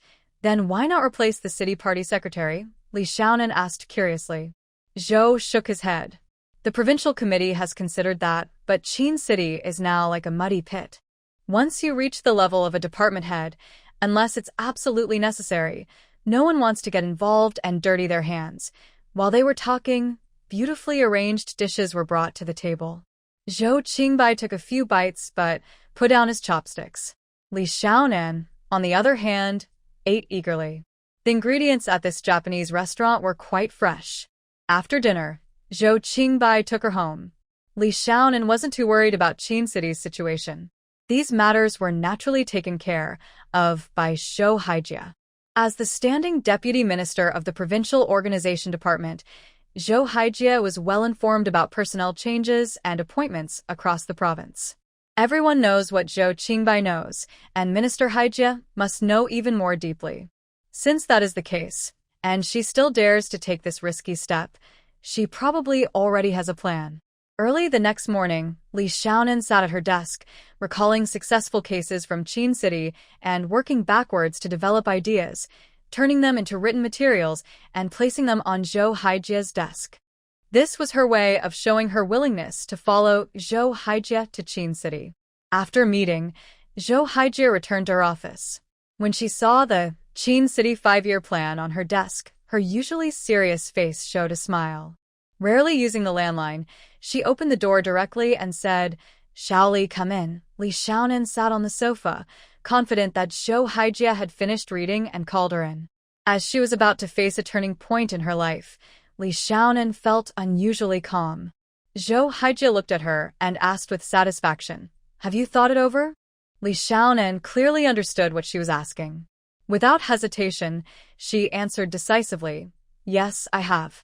Minister Haijie, I am willing to follow you." Once she spoke, everything was settled. Perhaps at this moment, Zhou Haijie truly regarded her as one of her own. "Haha, good," she said to Li Xiaonan meaningfully. "After the new year, I will go to the party school to study. Be prepared. You will probably go home for the new year first." This message was very clear. Li Xiaonan's time in the Provincial Party Committee Organization Department was limited. Leaving Minister Haijie's office, Li Xiaonan returned to her seat. Thinking about her upcoming transfer back to Qin City, she felt a mix of nervousness and a faint excitement. Qin City, the place she dreamed of going in her previous life, now easily within reach. People's circumstances truly differ greatly. Time flew by, and soon it was the New Year holiday. Zhou Haijie's words still echoed in her mind. Thinking about the first cadre adjustment after the New Year, she would be transferred back to Qin City. This New Year's, she didn't feel the need to rush home. With that in mind, Li Xiaonan called her family. "Hello, Li Min Restaurant." Sun Guixiang's voice came from the phone. Originally, Li Xiaonan had complained about how inconvenient it was to call home, so Sun Guixiang had arranged for a phone line after returning home. "Mom, it's me, Xiaonan." Hearing her daughter's voice, Sun Guixiang's tone softened considerably. "Daughter, your father was just asking me when you'll be home so he can go to the station to pick you up." "Mom, I won't be coming home for New Year's first. I still have work to finish here. After New Year's, I'll find some time to come back. I have good news to tell you." Li Xiaonan kept a little secret, not to hide intentionally, but because it hadn't been announced yet, and everyone knowing might cause trouble. After hanging up, Sun Guixiang frowned. This kid, always so mysterious.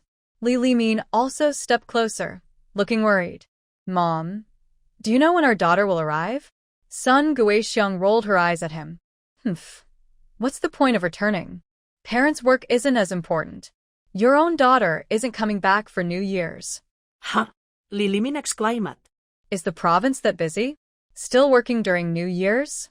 Sun Guixiang replied impatiently. "How should I know?" Li Min sighed and threw down the big spoon in his hand. "No daughter, no celebration. Might as well just get through it somehow." At this moment, Li Xiaobei, who was doing homework nearby, quietly started crying. Tears streamed down his face as he wondered if he was truly their biological son. His sister wasn't coming home, so the holiday felt meaningless. Sniff, sniff, another day filled with longing for his sister. Li Xiaonan hung up the phone, feeling a bit uncomfortable inside. She could tell Sun Guixiang was disappointed. "Oh well. Next time Zhou comes home, just don't bother her." This holiday, she was really busy, maintaining many connections. First, she went to the supermarket and bought the usual 4 reliable items: cigarettes, alcohol, sweets, and tea, spending nearly 2,000 yuan. She deliberately went to Yu Qing's house during the day, politely declining her invitation to dinner. Then she brought along specialty gifts sent from home, like spicy crab and sea cucumber, visiting Zhao Qingfeng and Wang Chuanshan's homes briefly before leaving quickly. It's not that she didn't want to give expensive gifts, but giving gifts has its rules. For someone like Yu Qing, who helped her with things, giving only specialty products seemed insufficient. For leaders in the organization department, giving expensive gifts was inappropriate. Working in the provincial party committee, everyone paid attention to discipline. If the relationship wasn't close enough, giving expensive gifts might give the wrong impression that she was asking for favors. Gifts of specialty products were just right. They showed her sincerity without burdening the recipient. After a busy morning, only one place remained, the home of Zhou Haijia. Having followed Zhou Haijia for 3 months, this was my first visit, and I felt a bit rude. When I arrived at the International New Bay community, Li Xiaonan finally understood what it means to be wealthy. The detached villas were well spaced out, with lush green trees and a pleasant environment. The most impressive thing was that the entire community had only 88 households, symbolizing prosperity. You might ask how I knew this? It was explained to me by the security guard who was driving the shuttle bus. The management of the International New Bay community is very strict. Without calling Zhou Haijia, the security guard wouldn't let me in. When the shuttle bus stopped, I got off carrying a bamboo basket, still unsure how to explain myself. I saw a woman around 50 waiting at the gate. Are you Li Xiaonan? I nodded repeatedly. Yes, I am. Is Minister Haijia available? The woman, Aunt Wang, smiled and said, Xiao Zhou is waiting for you in the living room. She asked me to watch out, just in case you got lost. Following Aunt Wang inside, I saw Zhou Haijia drinking tea and reading a newspaper. Minister Haijia. She wasn't dressed in formal clothes today, and she looked much gentler than usual. She smiled and waved. Xiaoli, no need to be polite. Come and sit. I obediently walked over and sat on the nearby sofa, sitting up straight. Minister Haijia, this is a local specialty. It's not expensive, just to try something new. Zhou Haijia put down her teacup and said seriously, that's enough for now. No more next time. I don't lack anything. I nodded and looked around at the luxurious decorations in the living room. Minister Haijia truly was modest. She really had everything she needed. While riding the shuttle bus, I impulsively searched the community's property prices online and found they were as high as 40,000 yuan per square meter. This made me realize the stark difference between the rich and the poor. Remember, 40,000 yuan in 1999 was considered extremely luxurious. Got it, Minister Haijia. I'll treat this as just a visit next time. I won't bring anything and might even just come for a meal. Zhou Haijia nodded with satisfaction. Then, thinking of something, she spoke in a slightly serious tone. In the system, if you want to go far and stay steady, you must have the right view on money. She paused briefly before continuing. The salary of civil servants is indeed low. If you're having difficulties, just tell me. Money is not a problem for me. Li Xiaonan immediately nodded and agreed, as she had already realized. However, after the new year, money wouldn't be a problem for her. She was almost becoming a second-generation wealthy person. Later, Zhou Haijia talked with her about work and also shared a lunch, leaving only around 3 in the afternoon. She took the bus home and collapsed on her bed, not wanting to move. After a busy day running around to 4 different places, she was more exhausted than at work and fell asleep early. After New Year's Day, the official staff adjustment process officially began. Li Xiaonan was transferred to a new position as the head of Section 1 in the General Office of Qin City Government, which caused a big stir. As soon as the news spread, her phone was almost overwhelmed with calls. Actually, she was also confused. She thought she was a deputy section chief, since she had only recently been promoted to deputy director of a department. She had gone from a junior clerk to a full department head in just a year. If this had happened in a local area, she wouldn't even dare to dream of it. Ignoring the calls, Li Xiaonan directly knocked on Minister Haijia's door. Minister Haijia, Zhou Haijia looked up. You know about this? Li Xiaonan nodded seriously. Thank you for your support all along. Zhou Haijia nodded gently. It was indeed my suggestion, but the minister didn't refuse. You're a selected trainee, and promoting talent regardless of the usual rules isn't against the law, so don't worry. Li Xiaonan shook her head. I'm not worried about that. You've done so much for me. I'm afraid I might let you down or not meet your expectations. This was the first time she openly expressed her worries to Zhou Haijia. In Li Xiaonan's heart, Zhou Haijia was not just her leader or benefactor, but also her guide on the path forward. Her manner of speaking and her style of work all reflected her admiration for Zhou Haijia. Zhou Haijia frowned. My expectations are not important.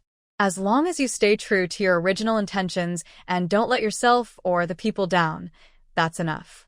After leaving Zhou Haijie's office, Li Xiaonan's heart remained restless for a long time. She had never thought about political ideals before. In her previous life, she worked half her life before becoming the director of the County Education Bureau. As long as she carefully completed her tasks and made no mistakes, that was enough. No one ever asked her what her political ideals were. Maybe it was the same at the grassroots level. When she first started, she was full of confidence. After a few years, her passion and ideals gradually faded, and she became indifferent and just went with the flow. What is her main goal in politics? To become a high official? To earn a lot of money? It doesn't seem like either. Li Xiaonan really likes the saying, serve in office to benefit the people. But can she really do that? Forget it. If I can't understand, I won't think about it. Things will work out in the end. Instead of worrying about distant things, it's better to focus on the problems right in front of us and think about how to handle them. Oh, you're going to be a section chief now, and you ignore your former colleagues? Liang Jie said sarcastically. Li Xiaonan was speechless. She could tell Liang Jie was genuinely angry. Otherwise, he wouldn't dare to be so bold outside Minister Haijie's door. Li Xiaonan pointed inside quietly and reminded him softly, she's inside. Liang Jie's eyes widened with shock, and his pupils looked scared. He whispered, didn't she go to the meeting? Li Xiaonan waved her hand. It just finished. At that moment, Haijie's voice came from inside. Liang Jie, come in. Liang Jie's eyes widened again, and he looked helplessly at Li Xiaonan. Li Xiaonan shrugged and blinked, gesturing politely. Please go ahead. In the past, Haijie wouldn't bother to look for someone like Liang Jie. Maybe she was about to leave, and some of the work was shared by other deputy ministers. Coincidentally, the voice of an old classmate's son came from outside, so she had to take care of that. With Liang Jie's relaxed personality, he would definitely be criticized a lot. He came out of Haijie's office looking like a wilted eggplant, completely deflated.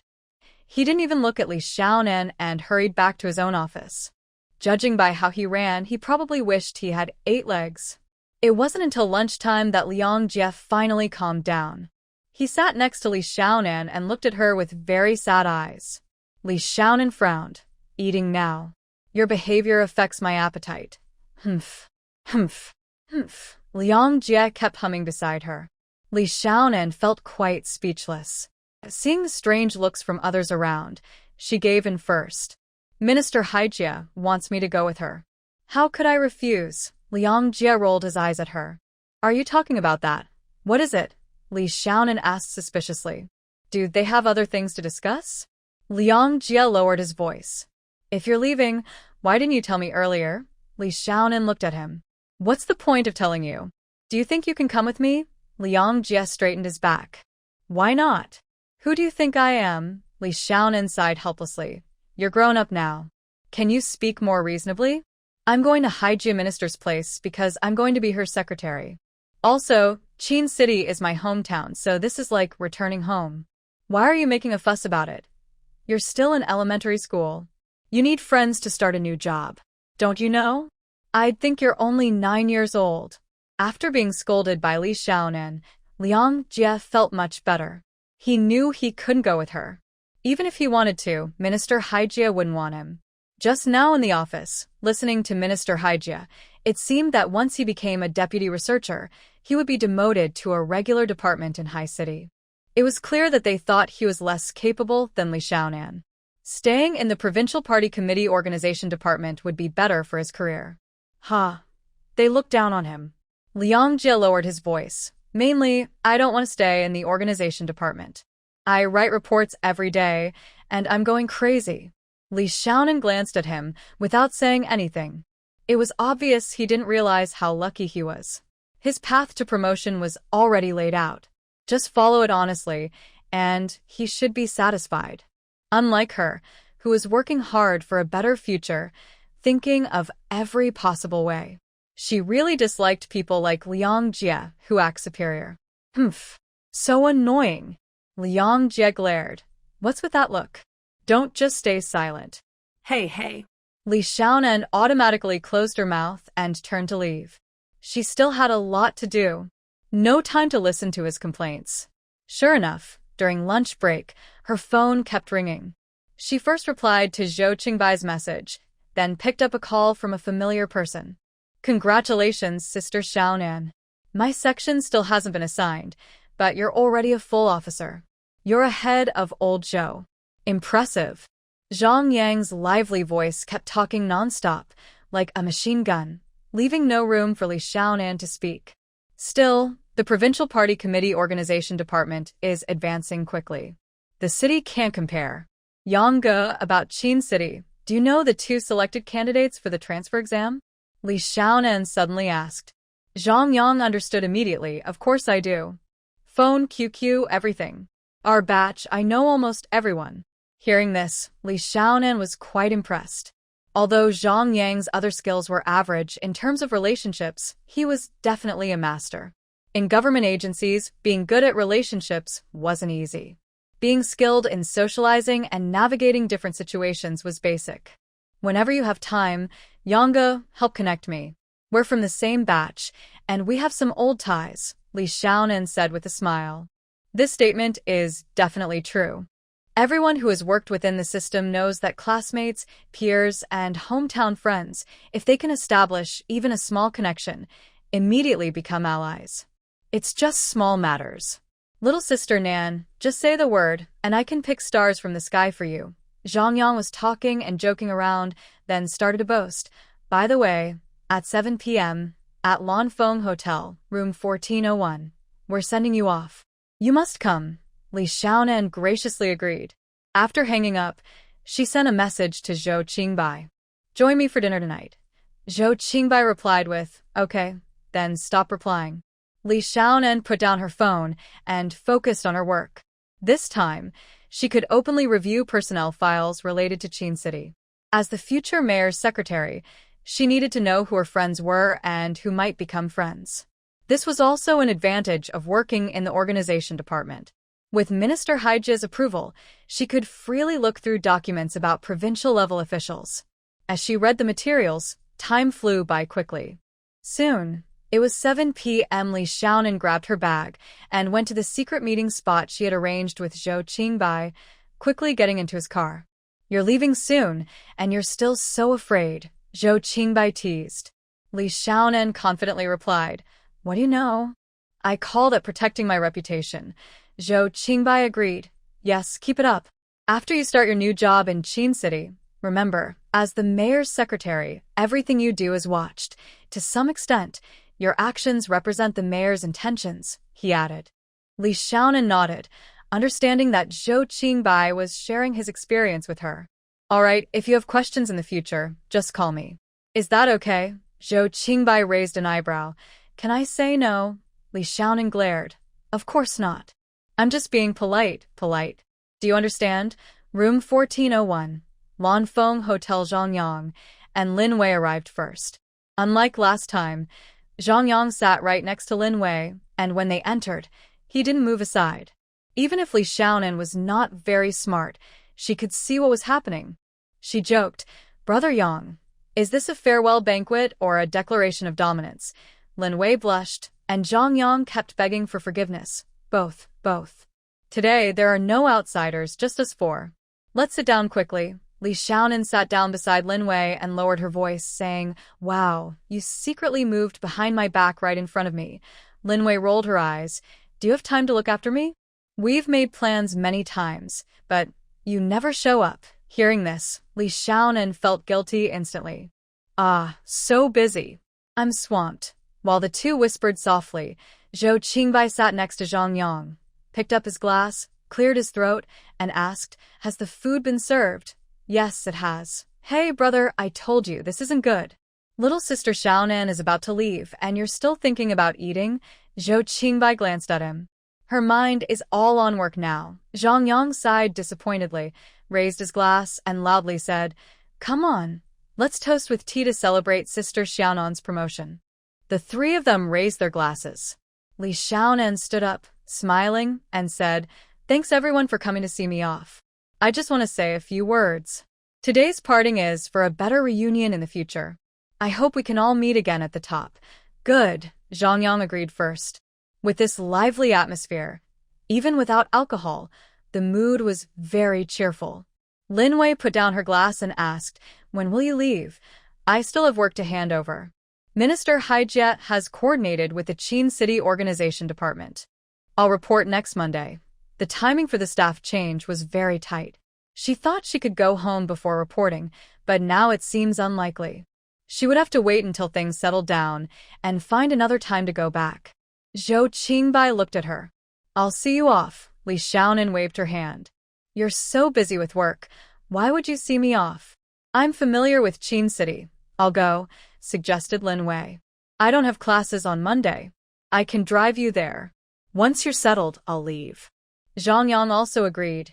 "Yes, Sister Xiaonan, you probably have a lot of stuff." Seeing the three chatting back and forth, they quickly made arrangements for her. Li Xiaonan hurriedly stopped them. "Stop, really no need. The urgent things are already packed and sent by courier. They should arrive around the same time as me." As for other things, she had already sent them home earlier. Everyone saw she was firm and didn't try to persuade her further. After the event, the young couple in love decided to leave together immediately. Li Xiaonan smiled and said, "Then please, Secretary Zhou, send me off." Zhou Qingbai opened the car door and made a welcoming gesture. "It's my pleasure." Looking out the window, she saw the clear night sky filled with stars. The bright stars seemed to symbolize her bright future and promising path ahead. On January 10th, at the Qin City Government Office, Director Tian Fengshuo looked at the slightly thin young woman in front of him. He couldn't believe that she was so young to be appointed as a senior officer, unless it was arranged by the Municipal Party Committee's organization department. It was quite rare. Director Tian, Comrade Li Xiaonan, was transferred here by the Provincial Organization Department. Minister Zhao emphasized repeatedly that I must personally deliver her to you. I've completed my task, and now she's in your hands. Clearly, Vice Minister Lin was a skilled speaker. In just a few words, she explained everything about Li Xiaonan. Li Xiaonan extended her hand and smiled. "Hello, Director Tian. I am Li Xiaonan. From now on, I will be working under you."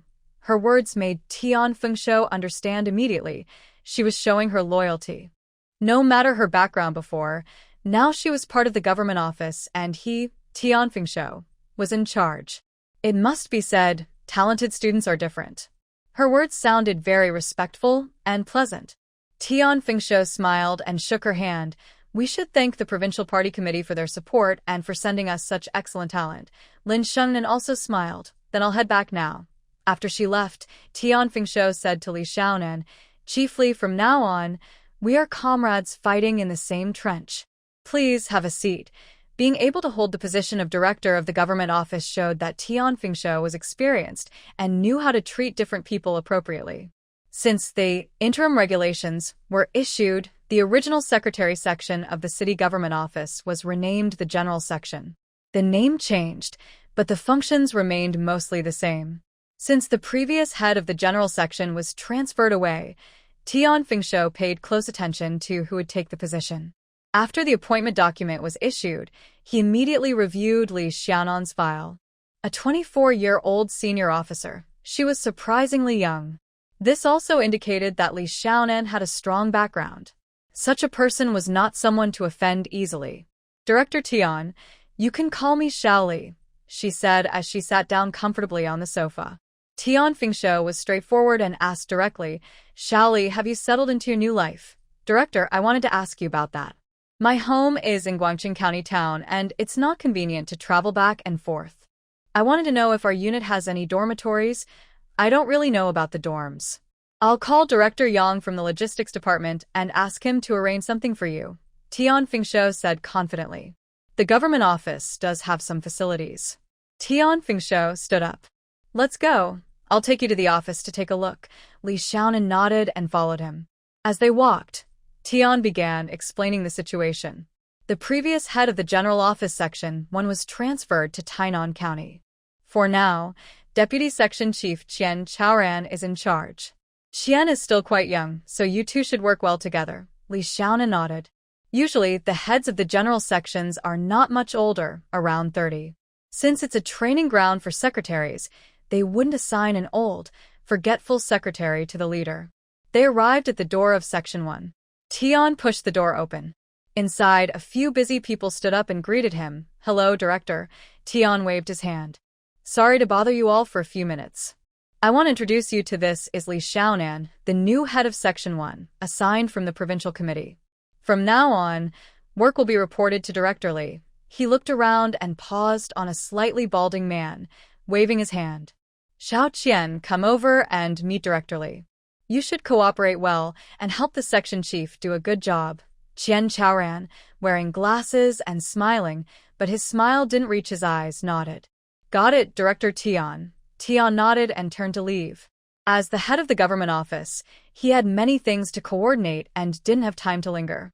Moreover, he had said what needed to be said and given instructions. Whether Li Xiaonan could manage Section 1 depended on her ability. Regardless of the reason, Li Xiaonan didn't mind. She came to Qin City to be secretary to Zhou Haijia, not to fight office battles. As for the work in the General Affairs Department, she didn't plan to get involved for now. Whatever was done before was fine, as long as no mistakes were made. She looked at the computer on the desk. It was completely empty.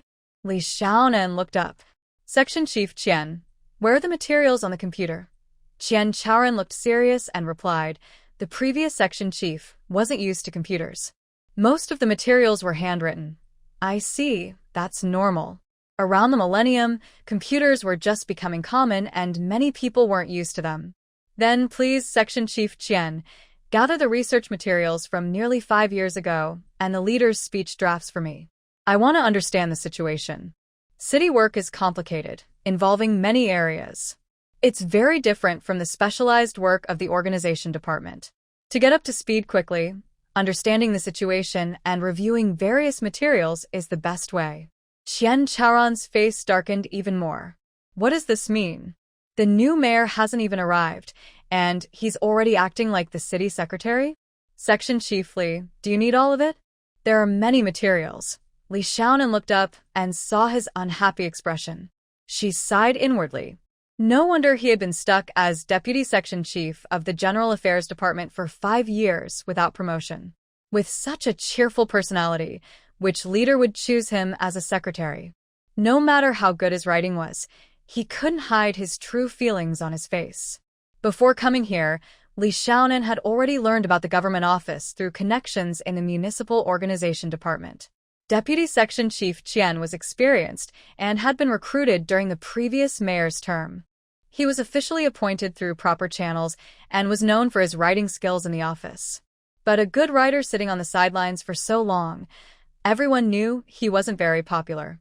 Li Xiaonan, having seen many clever people in the province, found it a bit uncomfortable to meet such a straightforward, simple-minded person. She decided not to beat around the bush. "Everyone needs to see it. Have Xiao Li and the other 3 help you move the materials." At this point, even a fool would understand they had to do it, especially since higher officials had more authority. Though he was unhappy inside, he had to hold it in. Li Xian and the other 2 obediently followed Qian Chaoran to the archives to find the materials. It's important to note that the city government produces countless documents every year, not to mention the past 5 years. The large amount of work made the 3 newcomers can't help but complain. "There's so much to do. Can we finish it all?" Wang, feeling impatient, replied. "Who knows? Maybe it's just the new boss showing us his authority." Seeing Qian Chaoran's face grow more displeased, Tan responded to Wang. "Hurry up, enough talking." Since the 3 of them didn't speak further, Tan sighed. He thought that after the head of the general department was transferred, it would be his turn to be reassigned. But, unexpectedly, someone from the provincial office was sent here. It was a younger female official, which made it hard for him to accept. In his subconscious, Qian Chaoran already saw Li Xiaonan as someone connected to the system, just here to gain experience. When they carried a few boxes of materials back, Li Xiaonan was no longer there. She had received a call from Director Yang of the logistics department, saying he would take her to see the dormitory. They called it a dormitory, but it was actually a government-owned house. With Li Xiaonan's rank, she didn't have to share with others. Director Lee, we have two suitable apartments. I'll show you both. Yang Pinchao, who managed logistics, was quite friendly to Li Xiaonan, especially after Director Tian's hint. If someone else came, they would just be assigned a place without options. Li Xiaonan smiled and said, "Thank you, Director Yang." Yang waved his hand. "No trouble at all. It's part of my job. If any furniture or fixtures break in the future, just let me know, and I'll arrange repairs." He first showed Li Xiaonan the first-floor apartment, which had a double balcony layout, about 56 square meters, with a bathroom and kitchen. Older buildings from this era were usually like this: no living room. The concept of a living room only appeared later, as residential buildings grew larger. Director Yang explained, "This double balcony apartment is warmer in winter, but it can get quite hot in summer. It was built in 1993 and hasn't been rented out much, so it's still quite new." Li Xiaonan nodded. It was indeed nice. The walls had just been freshly painted, and the place was clean and tidy. Moreover, at 56 square meters, it was truly spacious, without shared areas. After viewing this apartment, Li Xiaonan followed Yang to the upper floor. The next one was on the third floor, with a south-north cross layout, similar in size. A female department head from the education office had lived there temporarily, but she moved out after getting married. The place was well kept. Yang Pinchao was climbing the stairs while explaining things to her. Once inside, Li Xiaonan immediately liked the place. It was clear that the previous occupant was a woman, as she had added many personal touches. Compared to the empty first floor, this place felt warmer and more affordable. Also, for women, the third floor is safer than the first. "Okay, I'll take this one," Li Xiaonan said happily. Seeing her choose, Yang Pinchao handed her the keys and advised, "I suggest you change the lock cylinder. Keep the original keys just in case. When you have time, you can switch back." Li Xiaonan nodded, understanding that he meant well. A new lock would be safer. After Yang Pinchao left, Li Xiaonan went to the courier office and brought back her luggage. After quickly settling in, she returned to her office. Looking at the pile of materials, Li Xiaonan was stunned. Zhao Ranan was right. There were so many materials. How long would it take to go through all of them? Following the idea of, when in trouble, ask for help, Li Xiaonan called Zhou Qingbai. "Xiaonan, how's it going? Are you getting used to it?" Zhou Qingbai's worried voice came from the phone. Li Xiaonan paced back and forth in the stairwell. "It's okay, but I can't figure out the work clearly. I followed your advice and took the research materials from the past 5 years and the mayor's speeches. But there are too many. If I read everything, it might take months. Minister Haiji will be here after the new year, and I don't have that much time." As the top aide of the provincial party secretary, Zhou Qingbai's advice was always wise. Start with personnel changes and economic development. Make sure you understand everything thoroughly. After hearing Zhou Qingbai's advice, Li Xiaonan took out the government work reports from the past 5 years. Upon reading, she found some issues. In the past 5 years, Qin City's government had put a lot of effort into city development. They focused on infrastructure, promoting roads, bridges, and other municipal projects through open bidding to select contractors. Interestingly, only one company, Qin Chengjian Sheng Engineering Company, Limited, won all the bids. This company's name is similar to the former Qin Chengjian Sheng Group, but it's unclear if they are the same. If they are, then there might be some shady dealings behind the bidding process. In her past life, Jiansheng Group was the leading company in Qin City. During the 2006 urban renewal project, it faced a major crisis involving violent demolitions and even a tragic death. This incident became famous nationwide, causing the provincial government to become very angry. They sent a joint investigation team made up of discipline inspectors, auditors, and police to uncover the truth. They revealed a large corruption network led by Deputy Mayor Sun Chongqing. The entire political scene in Qin City was shaken, and many officials were involved, including her home county, Guangqing County. You ask how she remembers all this so clearly? Haha, she was one of the beneficiaries of that big upheaval. A few officials from the County Education Bureau were dismissed. To fill the leadership gap, she was promoted to deputy director, equivalent to a junior managerial level. Looking back at the government work report now, Li Xiaonan finds it quite interesting. It's important to note that Sun Chongqing is now a member of the city's standing committee and the secretary of the political and legal committee. Although he ranks lower among the committee members, he still has voting rights and is a key figure in the local political scene. Li Xiaonan tappet her desktop. If Minister Haijia wants to quickly establish her position and gain full control of the city government, this could be a great opportunity. She didn't rush to report her thoughts, but continued reviewing various materials from the past 5 years, covering many areas. The team from the general office of the department thought that when the new section chief arrived, he would crack down hard and compete with Deputy Section Chief Qian for control of the department. They were prepared to survive in the cracks. However, since the new section chief arrived, she only looked at documents. Unless she needed to sign something, she stayed silent and invisible, with no sense of presence. Seeing this, Qian Chaoran relaxed.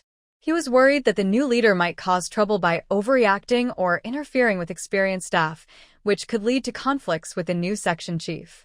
In the eyes of outsiders, no matter who was right, if he challenged the leader, his reputation would suffer. And so, Friday arrived safely. Li Xiaonan stood up from the pile of materials, stretched lazily, feeling her bones crack, and took a deep breath. She decided not to look at any more documents and planned to take a break and go home. She asked Director Tian for the afternoon off, went shopping at the supermarket, bought a lot of things, and carried her bags onto the bus home. On the map, Sonli Town is closer to Qin City, but there are no direct buses. She had to first go to Guangqing County and then catch a ride back.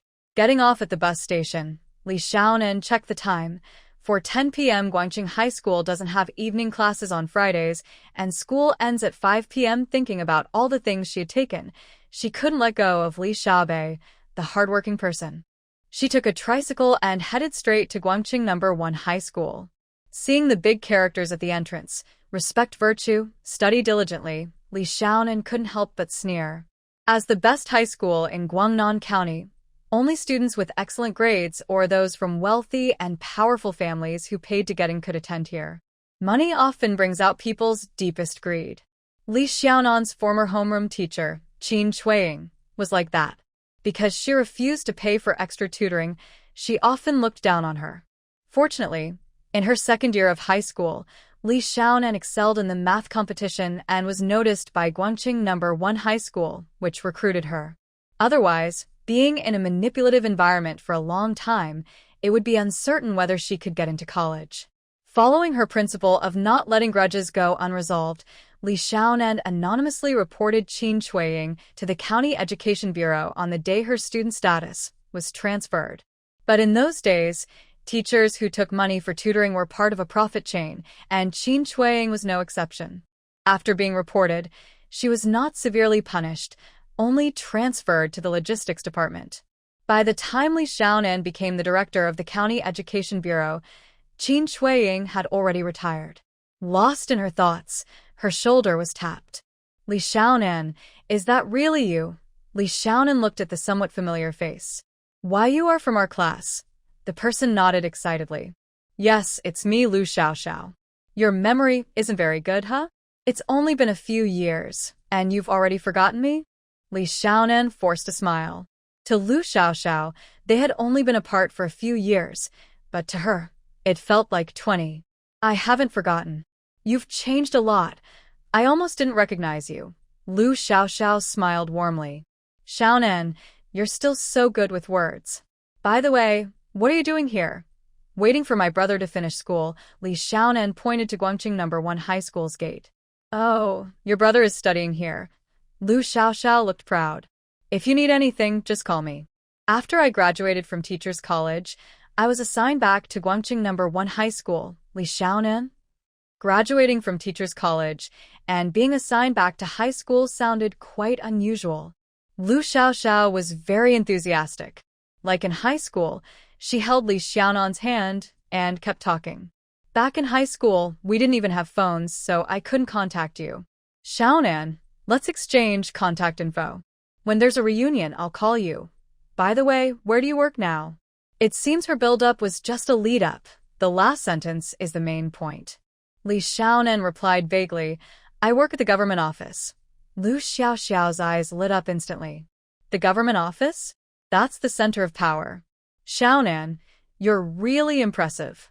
When you were in high school, your grades were great. I always thought you would be the most successful in our class. She casually grabbed Li Xiaonan's arm. Xiaonan, there's a class reunion tomorrow night at Shengshi Hotel. It's mostly people from official organizations. You should come too. Li Xiaonan chatted with her half-heartedly.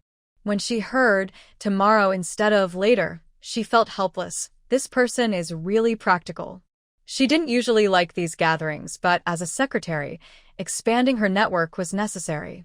These classmates now had some value. Okay, I'll go. Better to follow your lead. I'll wait for your call. Satisfied with the answer, Lu Xiaoxiao said goodbye and left. Not long after she left, the school bell rang. High school students, like caged birds, rushed out eagerly when the school gate opened. A familiar figure caught her eye, tall, thin, messy hair, a few pimples on his face. Li Xiaonan waved and shouted, Xiaobei, over here. Li Xiaobei looked up when he heard his sister's voice. Seeing her, he grinned widely, then remembered they were at the school gate and quickly restrained his expression, returning to his cool guy image. Everyone who saw them said they looked alike, inheriting their parents' good traits. The only downside was that both siblings were very thin. Li Xiaonan was a girl, so being a bit thin was okay. But Li Xiaobei was so skinny, he looked like a wire hanger. Li Xiaobei picked up the things on the ground and asked, Sister, why are you here? I was transferred back to Qin City. Nothing much this weekend, so I came home to visit, Li Xiaonan explained while rubbing her brother's head. His hair was fluffy and a bit prickly, just like when he was a kid. Sister, I'm already grown up, and there are classmates watching too, Li Xiaobei said reluctantly, pushing her hand away. Following his gaze, Li Xiaonan turned her head and saw a bright-looking girl staring at them without blinking. Who is that? Just as she wondered if Li Xiaobei was already in a relationship, she heard him say in a confident tone, just a regular classmate. The girl across the street immediately turned red in the face. Li Xiaonan clenched his fist and gave Li Xiaobei a light slap on the head. Stop with your squeaky voice and speak properly. Maybe that slap made Li Xiaobei feel the pressure of his bloodline again. He reluctantly introduced himself. Transfer student Lu Yuran. Li Xiaonan smiled and reached out his hand. Hello, Lu classmate. I'm Li Xiaobei's sister. Just call me Little Nan. Unlike her bright appearance, Lu Yuran was very shy. She gently touched Li Xiaonan's hand and whispered in a tiny voice, Hello, Sister Xiaonan. If they weren't so close, Li Xiaonan probably wouldn't have heard her. Li Xiaobei glanced at her and then pulled Li Xiaonan away. Let's go, sis. We're going to miss the bus. After getting in the car, Li Xiaonan touched her chin and said, You're not acting right. Li Xiaobei. What's wrong? Li Xiaonan turned her head and said seriously, Even though you've never liked playing with girls since you were little, this cold attitude is new. Tell me, what's going on? Li Xiaobei rubbed his hair, looking annoyed. He sighed, sis. I think Lu Yuran might be a little strange. Li Xiaonan? Why is she scolding him now? Really, sis, I'm not joking. Li Xiaobei looked serious and told her about how they met, a typical hero saving a damsel in distress story. So, she started bothering you? Li Xiaonan asked. Li Xiaobei nudda. Persistent, follows me everywhere. She's so pretty, didn't you feel anything? Li Xiaonan prasa. After all, beauty and desire go hand in hand. With such a beautiful girl chasing after him, how could Li Xiaobei stay unaffected? Li Xiaobei looked at her with disbelief. Just because she's pretty, I have to like her? How many people would I have to like then? And she's always sneaking behind me, looking sinister. Do I have to like that? I must be crazy. Then, who do you like? Li Xiaobei looked at her with longing eyes and decisively said, Sun Wukong. Sis, don't you like him? Li Xiaonan. Haha, little kid. You haven't met Digga yet. The brother and sister laughed and joked as they quickly arrived home.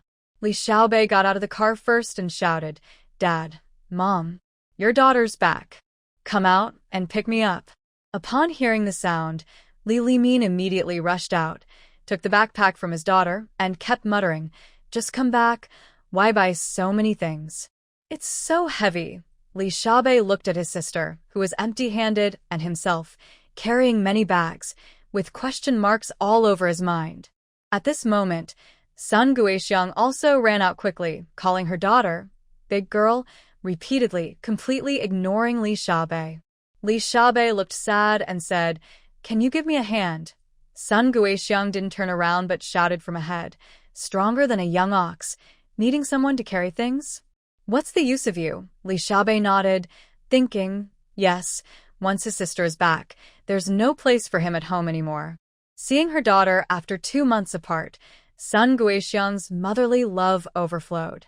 "You look tired and thin.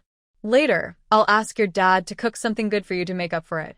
Li Xiaonan looked at himself and asked, "Nothing has changed, right?" "Well, Mom and Dad, I have good news to share.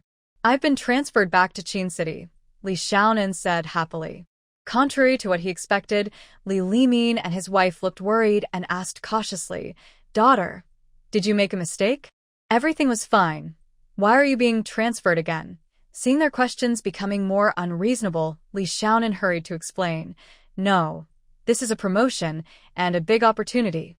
I'm now the head of Section 1 in the General Office of the city government, at the senior official level." "Senior official?" the couple exclaimed in unison. Sun Guixiang pinched Li Limin's arm and said in disbelief, "Wow, just a senior official? Is it the same level as the town mayor?" Li Limin grimaced in pain and finally managed to free his arm. Before he could ask more, Sun Guixiang pushed him into the kitchen. "Go on, quickly cook for my daughter. She's starving and my heart is aching for my precious girl." "Just wait and see," Sun Guixiang said with a big smile. After a satisfying meal, Li Limin and his wife disappeared. Li Xiaonan and his sister looked at each other, knowing without thinking that they had probably gone out to show off. This was a regular routine for them. They were used to it. Before, they competed in studies. Now, they compete in work. Later, they'll even compare whose child gets married first or whose grandchild is cuter. This is the simple life of the people in Huagua. When they left, there were 2 people, but when they returned, there were 3. Uncle Li carried 2 fish and casually placed them into the pond, smiling, with deepened wrinkles on his face. Sitting properly on a small stool, she flattered, "Xiaonan, I heard from your dad that you've been transferred back to Qin City and you're now a department head?" "Yes," Li Xiaonan replied coldly.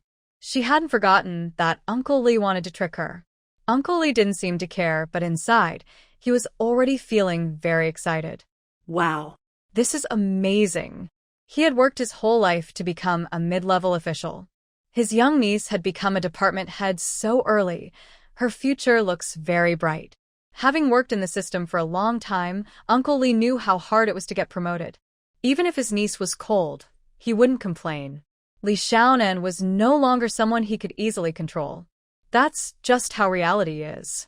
If you're a little better than him, he doesn't mind. But if you're much better and he can't catch up, he will feel respect. Uncle Li was showing this perfectly now. He carefully said, "This is a great thing, a sign of good luck. Tomorrow, we should go to Grandpa's grave and talk about this." Although he was talking to Li Limin, he kept checking Li Xiaonan's face after every sentence. His daughter was successful, and Li Limin straightened his back. "Yes, we should say something. Hopefully, the ancestors will bless the children to do even better." Li Xiaonan looked up in surprise. She rarely saw Li Limin speak like this. Usually, he just agreed with others, either with Uncle Li in the big family or with Sun Guixiang in the small one. Yes, you're thoughtful." Uncle Li nodded in agreement. At that moment, Li Xiaonan suddenly understood that the meaning of working hard was to make her family proud and confident. After Uncle Li left, Li Limin was still very excited. He paced around the house, tidying up this and that, like a spinning top that couldn't stop. Sun Guixiang winked at Li Xiaonan and whispered, "Since you were born, your dad has been under your Uncle Li's control his whole life. Today is the first time he's spoken up and felt proud." Li Xiaobei glared and muttered, "It's not that serious. You don't understand anything." Sun Guixiang rolled her eyes at Li Xiaobei, then looked at her husband with full understanding. Your father, he has an older brother who is proud and a younger sister who is spoiled.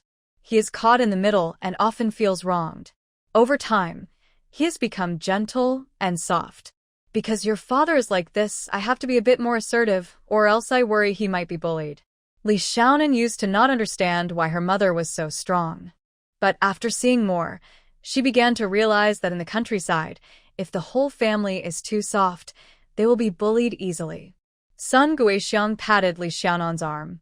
Now you're doing well, and others agree with me and your dad. There's an old saying, 30 years ago, people respected their elders. 30 years later, children respect their parents. Xiaobei, you should learn from your sister. Work hard and use your skills to earn respect. Li Xiaobei has heard these words since he was little, so much that his ears are calloused. He has his own way of responding. Nodding like a chick pecking at rice, he said, Okay, I'll definitely be successful someday. Mom, can I have some pocket money? As soon as money was mentioned, the emotional scene ended. Sun Guixiang looked at the broom by the bed, squinting her eyes. Last week I gave you 200 yuan. What did you do with it? She swung the broom back and forth, as if Li Xiaobei said the wrong thing and would be punished immediately. Li Xiaobei wasn't stupid. He quickly hid behind his sister and carefully said, Mom, I need to do research. The internet fee is pretty expensive. That wasn't a lie. There's only one internet cafe in the county, costing 10 yuan an hour, no bargaining. Sun Guixiang's eyes showed suspicion, not trust. She mainly blamed Li Xiaobei, who had a long record of mischief. Why do you need to go to the internet cafe to do research? Can't the school check? That school is so bad. What can they check? Sun Guixiang rolled her eyes. You're just lying about doing research. You're probably playing games, right? I heard from people in town that kids are crazy about a game called Red Alert Online. Wow, how do you know that? Mother and daughter argued back and forth, unable to stop. Li Xiaonan narrowed her eyes. Her mother's words reminded her of something. In her past life, Li Xiaobei was addicted to games, which caused him to do poorly in exams and made the family very upset. After high school, with no other skills, he had to take over the family business. Later, more and more restaurants opened in the town, but competition was tough, making it hard to run them. The Minmin restaurant also closed down. In the end, she asked someone to help her get a temporary job with the government. In her past life, whenever her brother and sister talked, Li Xiaobei always regretted not studying hard enough. Thinking of this, Li Xiaonan couldn't sit still anymore. She directly said, Mom, I have an idea. Let's transfer Xiaobei to a school in the city. What do you think? As soon as she finished speaking, the family fell silent. Even Li Limin stopped talking and asked, Big sister, why do you suddenly bring this up? Li Xiaonan said seriously, Parents, high school is very important. You are in the town, I am in the city. No one can watch over him properly. Plus, studying in the city has better teachers and stricter rules. There was another thing she didn't say out loud. Next to her, Li Xiaobei didn't dare be so rebellious. He spent all his time hanging out at internet cafes. When Sun Guixiang heard about the strict rules, she immediately decided, yes, he must go. Just do as you say. Since Li Xiaobei started high school, she had been struggling.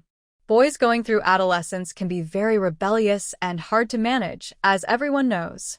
If she hadn't swung the broom so fiercely, she probably couldn't have controlled Li Xiaobei's mischief. And with his sister watching over him, there was no way he could cause trouble. Li Limin was a bit worried. Transferring schools might be quite complicated, right? Li Xiaonan waved her hand. She had a plan in mind when she brought it up. Seeing how the three of them quickly arranged everything, Li Xiaobei was unhappy. He stood up to argue. I don't want to go. I'm doing fine at the county high school. Sun Guixiang slapped him lightly and pointed sharply at his head. Are you stupid? Opportunities that others can't get are right in front of you, and you're still complaining. You don't want to go? Fine. Don't expect to get a single penny from us in the future. Li Xiaobei was stunned. He looked at Li Limin for help. Dad, Li Limin avoided his gaze. Well, Dad doesn't run the household. I listened to your mom. Li Xiaobei looked at the two women at home and, as if resigned, lay down on the bed. Ignoring his tantrum, Now that his worries were settled, Li Xiaonan felt very happy. The next day, the family of four woke up early and took a three-wheeled cargo vehicle back to the village to visit the graves.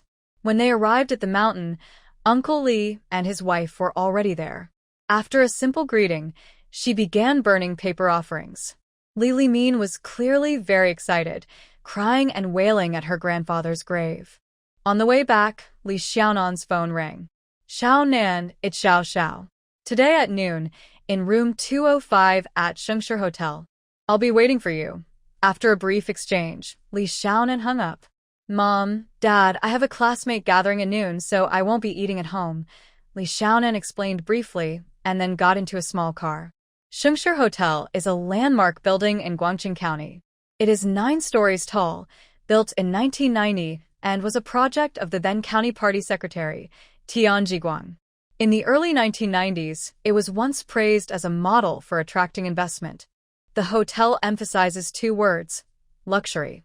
Of course, the cost of staying there is also high, not affordable for ordinary people. Li Xiaonan has lived 2 lives, and this is her first time here.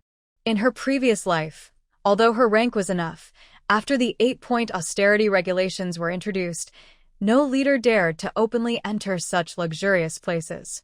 When she entered, a host immediately approached her. Hello, do you have a reservation? Room 205. The host smiled politely and led her to the elevator. Turn left on the 2nd floor, the 3rd room. Enjoy your meal. Following the instructions, Li Xiaonan pushed open the door to room 205. The people inside looked up instinctively. Lu Xiaoxiao stood up and waved at her. Smiling, she said to everyone, "It's Li Xiaonan." What? Can't recognize me anymore? Li Xiaonan nodded to everyone and sat down heavily beside Lu Xiaoxiao. She listened to their chatter and picked up useful information. Someone asked, and Lu Xiaoxiao immediately responded, "You have to ask Xiaonan about that. She works at the government office and knows everything. No one is more informed than her." Hearing her name, Li Xiaonan looked up. "What?" Lu Xiaoxiao repeated. Earlier, Liang Wan asked if it's true that the County Industry Bureau is going to be dissolved. Is that true? Yes, Xiaonan. If it gets dissolved, what will happen to us temporary workers? Has the county said anything? Liang Wan looked worried.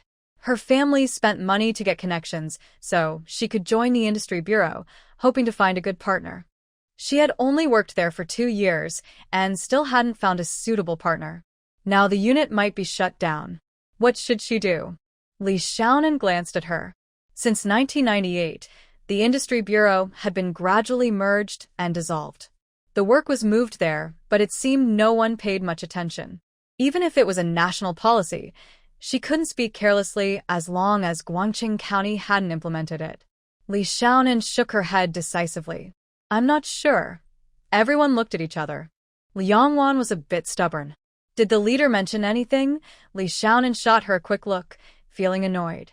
It was the first time seeing classmates she hadn't met in years. Now, in front of everyone, they were asking about the leader. She wondered if they were just foolish or lacked social skills. She looked around. She didn't remember most of these high school classmates well, but vaguely recalled that most of them had gone to good schools. According to Lu Xiaoxiao, now they all worked in the system. Is this what people call a county elite? Li Xiaonan instantly lost interest in this gathering. Suddenly, Liu Guangxi, si tingapesit Liang Huan, es norted. Are you not sure, or just don't want to say? He looked at Liang Wan with contempt and sarcastically said, they look down on you, but you're still asking questions. If they want to tell you, they will. Liang Wan was speechless. Lu Guangji worked in the court system, with a wealthy and powerful family. She, a temporary worker, couldn't afford to offend him. He looked at Li Xiaonan with a sad expression. This was a government office, and she couldn't afford to offend him either. Lu Guangji was a bit drunk and spoke more nastily. You. I can't stand you. Ugly and causing trouble. Damn, anyone can come to this gathering, cats, dogs, whatever. It's really ridiculous. Liang Wan's face turned red from the scolding. Tears welled up in her eyes, and she hated Li Xiaonan with all her heart. If Li Xiaonan had just told her directly, things wouldn't have been so complicated. Li Xiaonan snarled coldly. She wasn't good at studying, but she was good at making pointed remarks. She didn't like Liang Wan, but she hated Lu Guangji even more. After drinking a bit too much, he lost his sense of self. Since he said she was pretending, she would show him what that looked like. Li Xiaonan suddenly stood up, holding her water cup. She walked over to Lu Guangji's side and slowly poured water over his head. Are you sober now? You're right about one thing. I remember back in school, your grades were the worst. Now you can still get into the court. Looks like your family spent a lot of money. Huh. A useless person who only spends money and still dares to come to the gathering. Isn't that just a stray dog? Lu Guangji was completely stunned. His family has connections, and he has been pampered since childhood. Being humiliated like this was truly the first time in his life. Lu Guangji's face instantly turned red, and the blood seemed to spread in his eyes, clearly furious. You. He pointed at Li Xiaonan, his finger trembling. All the men present stood up, ready to step in and pull Li Xiaonan away if he suddenly lost his temper. Li Xiaonan raised an eyebrow and shook her water glass. Wanna fight? Try it if you dare. Lu Guangji had planned to do so, but seeing her like this, he hesitated and didn't make a move. He might not be good at studying, but that didn't mean he was stupid. In fact, he knew social rules better than most. If Li Xiaonan had no backing, how could she be so arrogant? He thought about checking her background. If she had strong connections, he would swallow his pride. But if... Lu Guangji, who could be flexible, shouted, "A good man doesn't fight with a woman. I won't bother with you for now." Then, in front of everyone's stunned eyes, he grabbed a tissue and wiped his wet hair. Li Xiaonan narrowed her eyes slightly, returned to her seat, picked up her bag, and thought that with the classmates gathering turning into such a mess, staying longer was just a waste of time. It was better to go home and spend more time with her parents. At this moment, Chu Jingtong, the Youth League secretary, suddenly asked, "Xiaonan, do you know Zhang Fan?" Li Xiaonan looked confused. Who is that? I don't know him. Chu Jingtong showed a mischievous smile. Oh, he's my boyfriend. He also works at the government office. I just asked him and he said he doesn't know you. So, I'm just curious, Xiaonan. Are you really working at the government office? As she finished speaking, everyone's eyes in the private room focused on Li Xiaonan, as if waiting to hear her explanation. Li Xiaonan smiled. There was no need to explain to this group of classmates she might never see again. She turned to leave. But Lu Guangji stopped her, smirking insincerely. Feeling guilty? Pretending to be a government worker and getting caught? Sorry, you can't keep pretending to eat and drink here. Liang Wan also pretended to be kind. Don't say that. Maybe Xiaonan has her reasons. After all, we're classmates. While speaking, Liang Wan seemed to enjoy the feeling of revenge. Lu Guangji snorted coldly. Who called her here? Lu Xiaoxiao, right? Tell us what's going on. Lu Xiaoxiao was stunned and stammered, unsure how to answer. How could she know what was happening? The county town is very small. Everyone knows each other. Who would have thought someone would lie about their workplace? Lu Xiaoxiao looked at Li Xiaonan with a reproachful gaze. This is a circle of second-generation elites. Can ordinary people get in? Even Liang Wan, who is partly within the system, is just riding on the coattails. She is just an ordinary citizen. How dare she? Chu Jingtong smiled and said, "Don't jump to conclusions so early." What if there's a misunderstanding? Li Xiaonan sneered and asked Chu Jingtong, "Did I offend you, huh?" Chu Jingtong's eyes flickered. Thinking that Li Xiaonan isn't an important person, she confidently looked back and said, "Xiaonan, what are you talking about?" Li Xiaonan rested her chin on her hand, as if reminiscing. Suddenly, she tentatively asked, "Chu Jingtong, you wouldn't still be holding a grudge about Su Hao confessing to me, would you?" Chu Jingtong, being the focus of this matter, felt annoyed and embarrassed. She just couldn't stand Li Xiaonan's superior attitude. But now she has a promising new boyfriend and would never admit to her jealousy. Que Jingtong's eyes sharpened. Li Xiaonan, what are you talking nonsense about? Li Xiaonan understood and gave her a look that said, "I get it."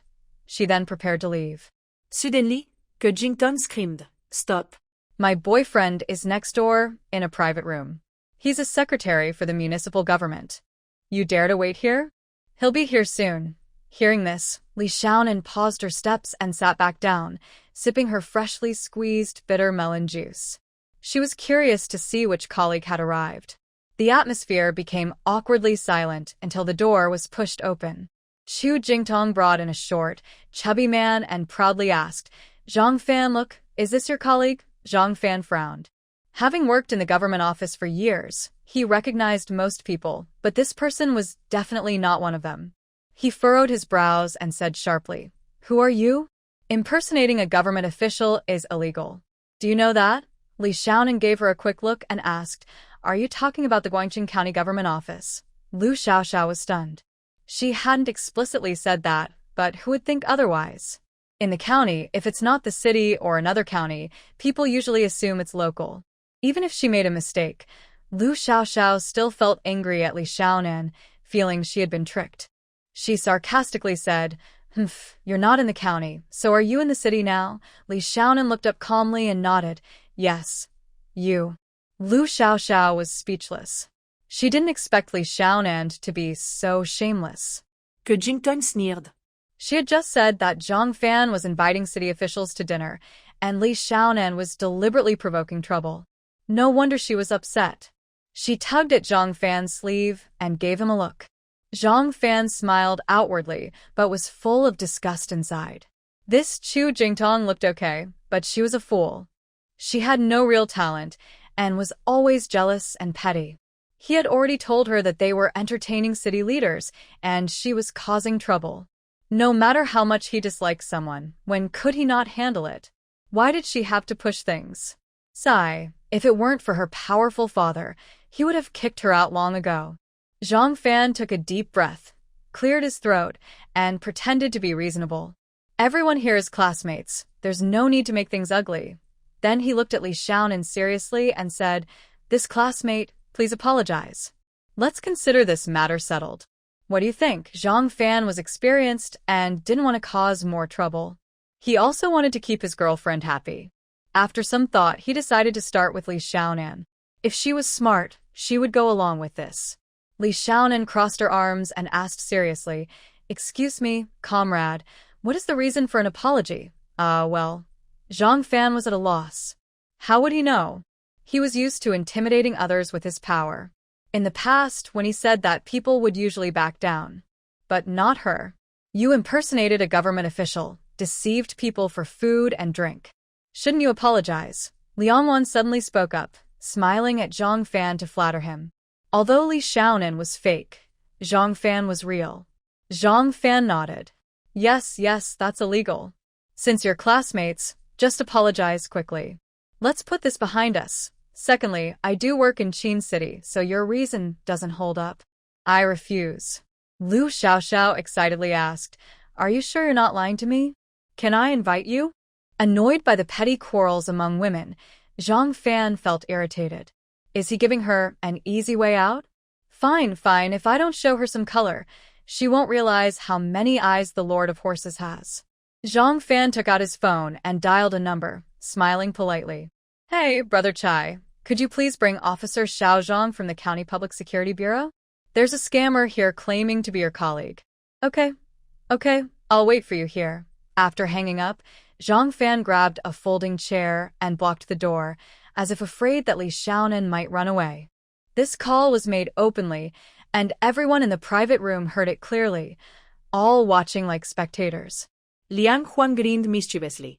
"Hey, Xiaonan, causing such a fuss isn't very good, is it?"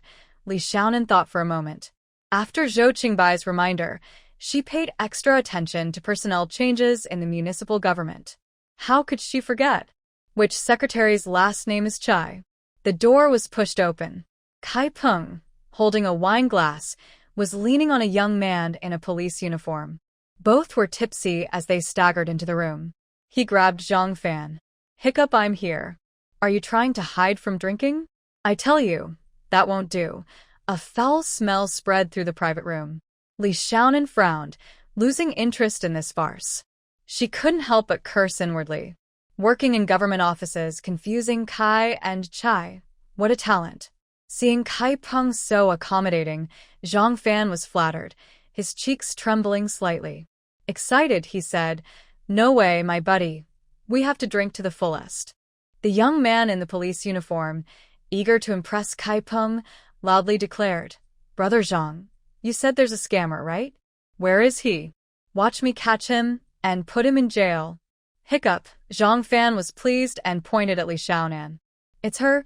Kai Peng looked in the direction he pointed and shook his head instinctively. Damn, they've all gotten so drunk they can see their department head. Li Xiaonan silently watched him. Kai Peng rubbed his eyes. Most of the alcohol had worn off, but his back was damp with sweat, and he felt a faint chill.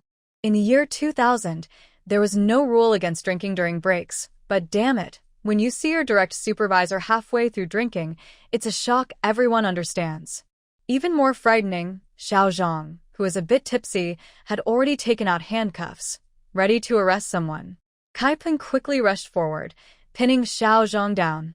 Honestly, he had never run this fast during high school physical tests. His adrenaline was surging. While everyone was confused about what was happening and why their own people were fighting among themselves, Kai Peng loudly called out, "Li Ke, are you okay?" His respectful tone was obvious to everyone. If it weren't for Zhang Fan bringing him in, people would think he was a subordinate of Li Xiaonan. The scene became a bit awkward. Li Xiaonan shook his head. I've fine. "Do you want to get up and talk?" Okay, Li Ke." Kai Peng scratched his head, climbed off Xiao Zhang, and said with a flattering smile, "Li Ke, I didn't expect to meet you here. This was truly sincere." The young official demoted from the provincial level, a young section chief. His social circle must be very high-end. Anyway, it couldn't be the county folks who looked down on him. Li Xiaonan nudda. I didn't expect it either. After speaking, he looked at everyone and asked, "Can I leave now?" Even if Kai Peng was foolish, he sensed something was wrong. His face immediately changed back to his usual haughty expression, and he said seriously, "What? Someone dares to stop you? Are they trying to restrict your personal freedom?" Then he looked at Zhang Fan. "You've been wanting to meet our section chief? Well, here he is." Just transferred from the provincial capital, Section Chief Li of the General Affairs Department. Zhang Fan's mouth was slightly open, and his throat felt like it was blocked with a bunch of feathers. It was as if something had shattered inside him. Oh, his dream of being transferred to the city had just broken apart. Everyone present, one by one, looked down. The ones who had been shouting earlier now lowered their heads as if they wanted to sink into the floor. Chu Jingtong shook her head in disbelief and muttered, "How is that possible? She's only so young. Her father had worked his whole life to reach the level of section chief. In Guangqing County, he was a well-known figure. Why should Li Xiaonan be so special?" Kai Peng straightened his back and scoffed. "What do you know? Our section chief is a demoted official from the provincial government. He's not on the same level as local officials." That proud expression, if someone didn't know better, they might think it was him. Kai Peng originally didn't want to climb the ranks by flattery, but after the new leader arrived, she only focused on reviewing materials. She didn't assign tasks or talk to them, so even if he wanted to get closer, he had no chance. Today was truly a lucky break. At this moment, he wished he could tattoo the words, "lapdog," on his face. "Let's go." After Li Xiaonan finished speaking, she led the way out. Kai Peng was very excited and followed closely behind, flattering her. "Section Chief, are you tired?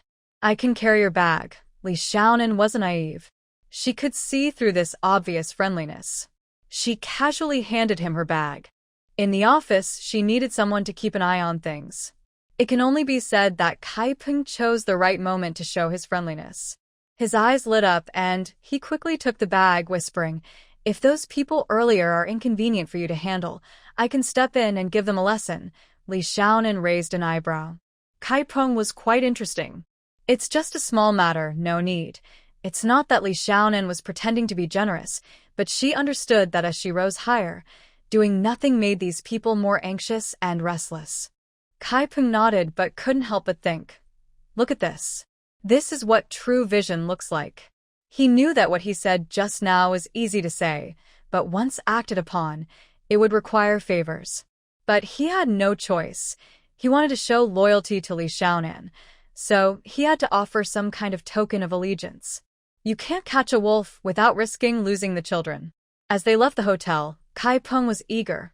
Section chiefly, the car is over there. Shall I give you a ride? Li Xiaonan shot him a glance, smelling of alcohol. Have you drunk too much? Section chief, I only had one drink. I'm sober now. Rest assured, I'll get you home safely, Kai Peng promised repeatedly. In the year 2000, drunk driving wasn't criminalized yet, and inspections weren't strict. Most people didn't pay much attention to it. Li Xiaonan thought for a moment. The car ride back would take a while, so she nodded. Just this once, no repeat. Kai Peng understood she was talking about drinking, and he pounded his chest to assure her. You can count on me. Just point, and I'll do it. Li Xiaonan sat in the front passenger seat of the Mercedes. Are you from Guangqing County? Kai Peng was reversing the car and replied, sort of. My hometown is nearby. I also spent some time here when I was a kid. Later, my dad's business grew big, so we moved to the city and haven't returned for many years. I didn't expect you to also be from Guangqing County. By the way, Section Chief, where are you going? Li Xiaonan pointed to the road to the south. Follow this road straight ahead. I'll get off at Sanli Town. Ah, Sanli Town. I know that place. I ate there before. I think it was called Limin Restaurant. The food was really good. Kai Peng is outgoing and has many friends. He's the kind of person who can chat with anyone. Right now, to get closer to the leader, he's trying his best to find topics to talk about. I caught a glimpse of Li Xiaonan's expression turning strange. Kai Peng cautiously asked, What's wrong, leader? The food really was good. He didn't lie about that. Oh, it's my family's restaurant, Li Xiaonan replied calmly. If he hadn't looked so natural and genuine, I might have thought he was investigating.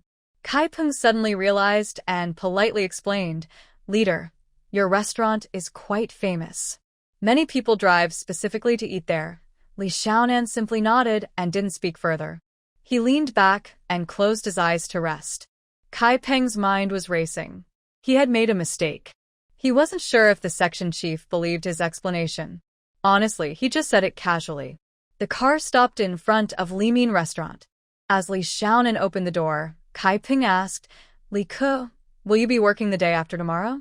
Should I come to pick you up? Li Xiaonan thought for a moment and said directly, Come to pick me up at 3 p.m. tomorrow.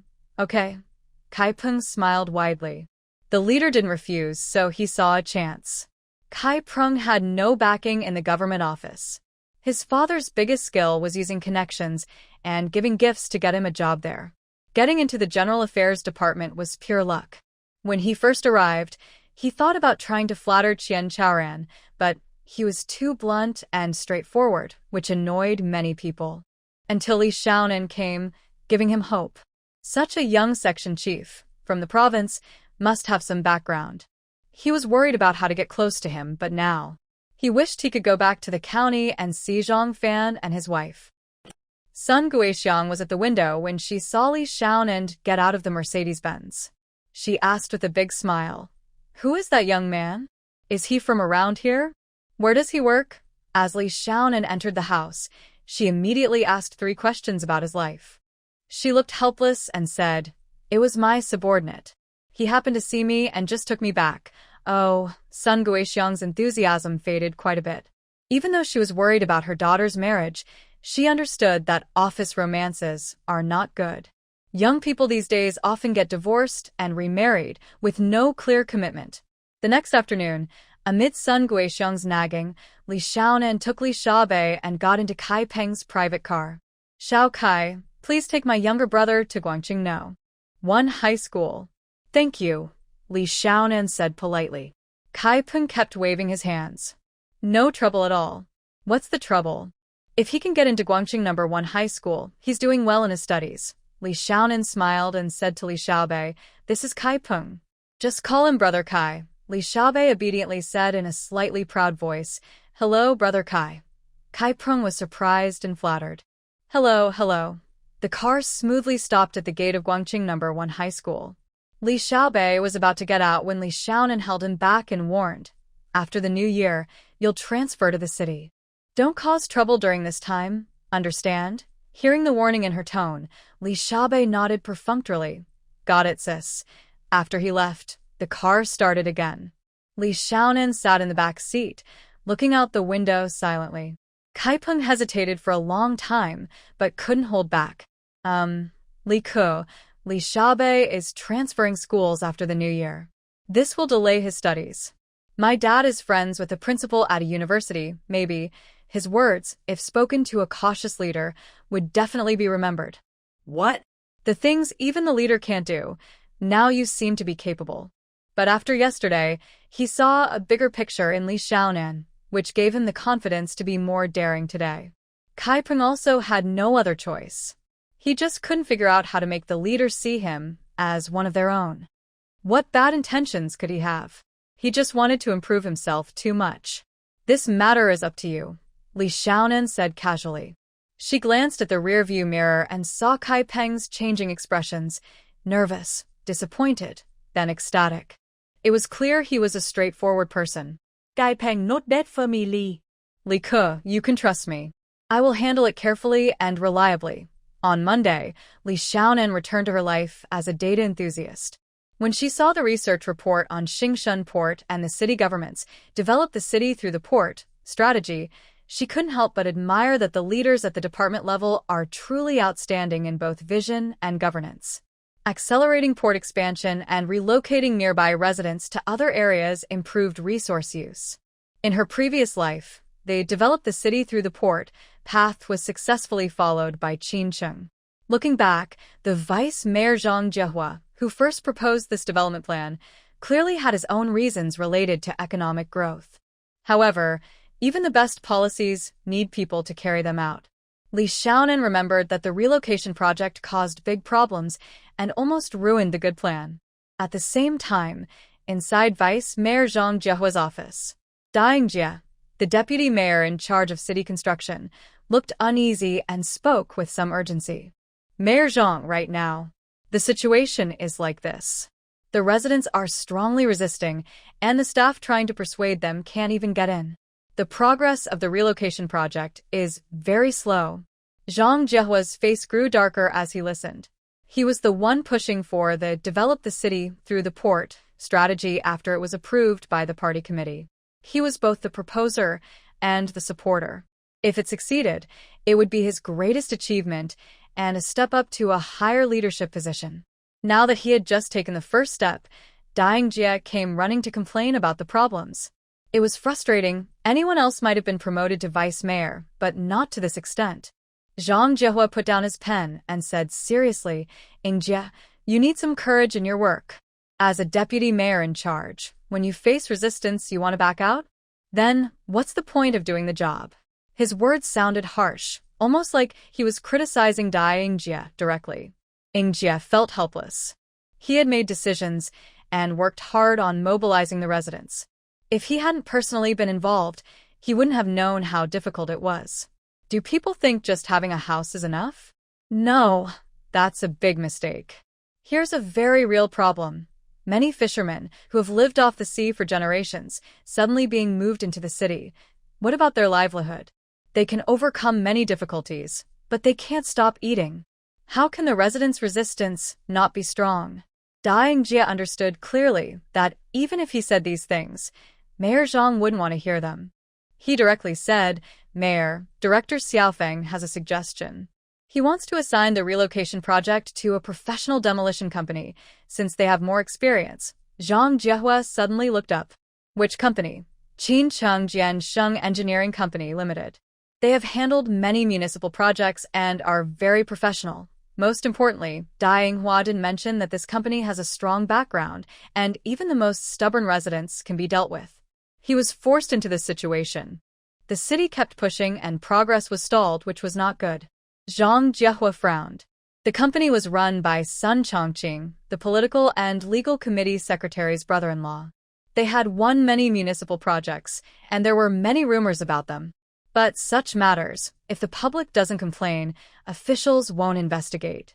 Whether it's supporting local companies or his position as a member of the municipal committee, as long as it doesn't involve illegal activities, he wouldn't interfere much. He wanted to achieve results, and support from the committee was very important. Sometimes he just had to turn a blind eye. Being in this position, Zhang Jiehua felt helpless. He leaned back in his chair and said seriously, "Comrade Jie, you are a leader in charge, not a little soldier. Can't you handle such a small matter? You came to ask me. The Xing Shungang construction project is crucial for Qin Cheng's future. No matter what difficulties or resistance we face, we must push forward. Secretary Yi and I only care about the results. At this level, no one is a fool." Dai Jie wanted to report to the municipal committee to bring in a demolition company, but he was afraid of taking responsibility, so he pushed the problem onto Zhang Jiehua. Zhang Jiehua was angry. "If you're afraid to act, what kind of official are you?" In his view, just doing it was enough. Being timid wouldn't lead to big achievements. The relocation project must be completed on time as agreed. This is a political task. After a pause, Zhang Jiehua softened his tone. "Comrade Jie, the city has invested hundreds of millions just to acquire this land and attract investment.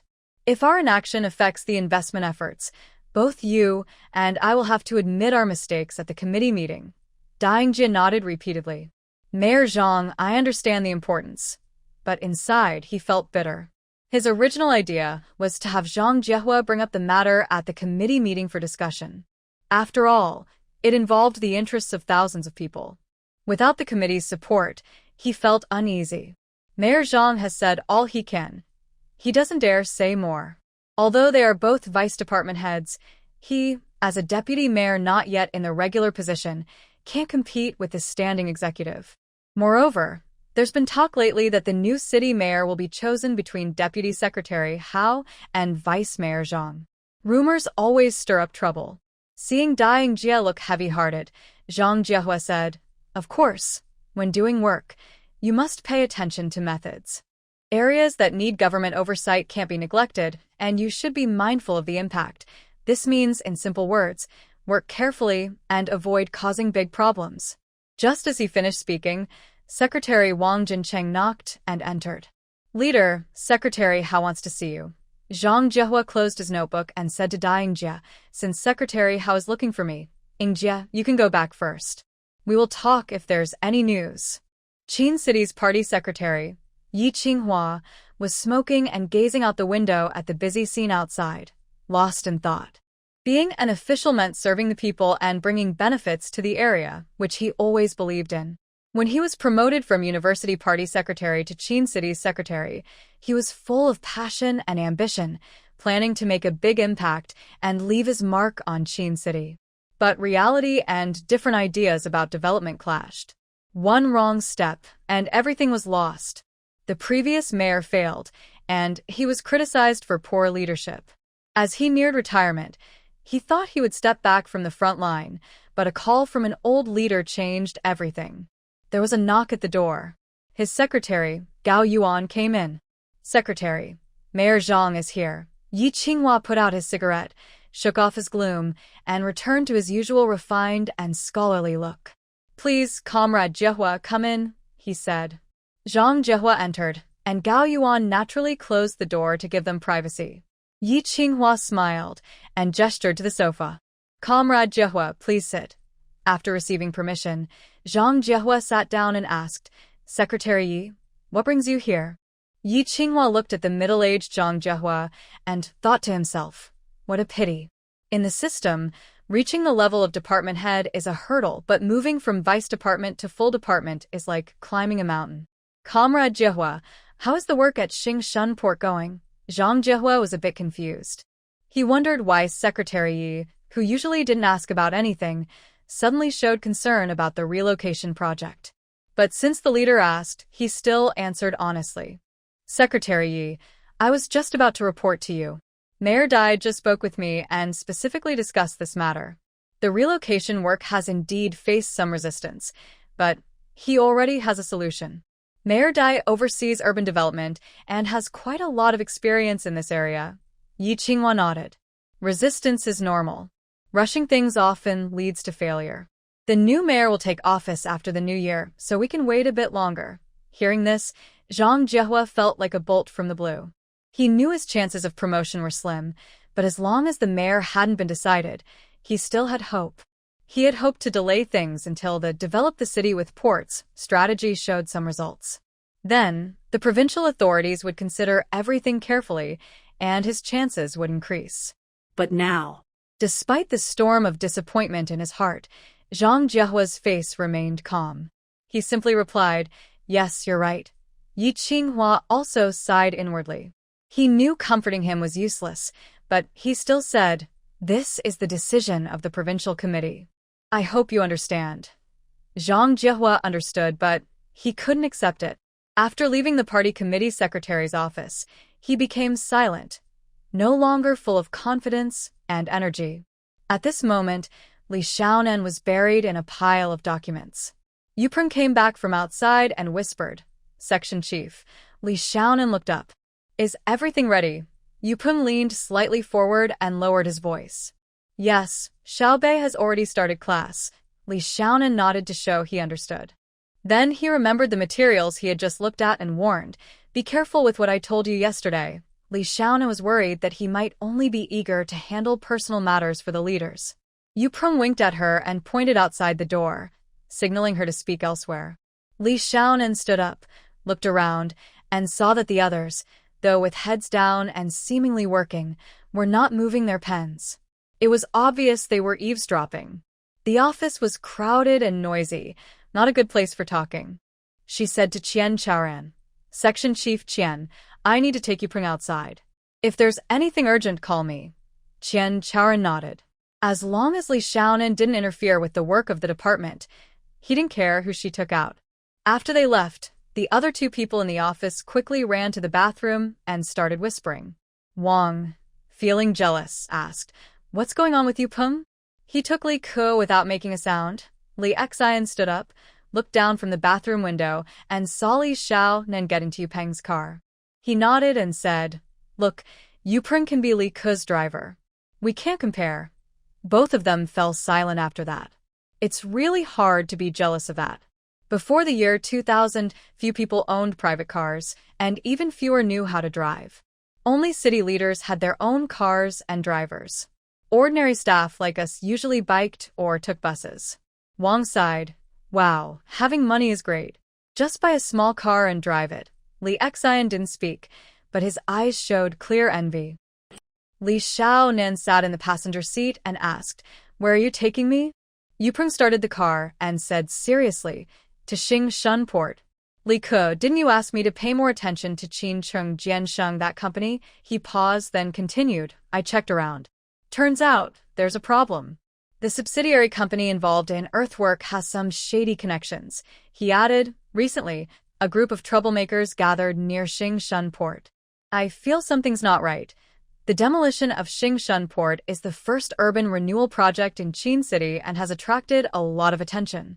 "Drive faster," he said. Li Xiaonan immediately realized how serious the situation was. Things might be about to go wrong. Using a demolition company to fix the problem. Who made that decision? It's reckless.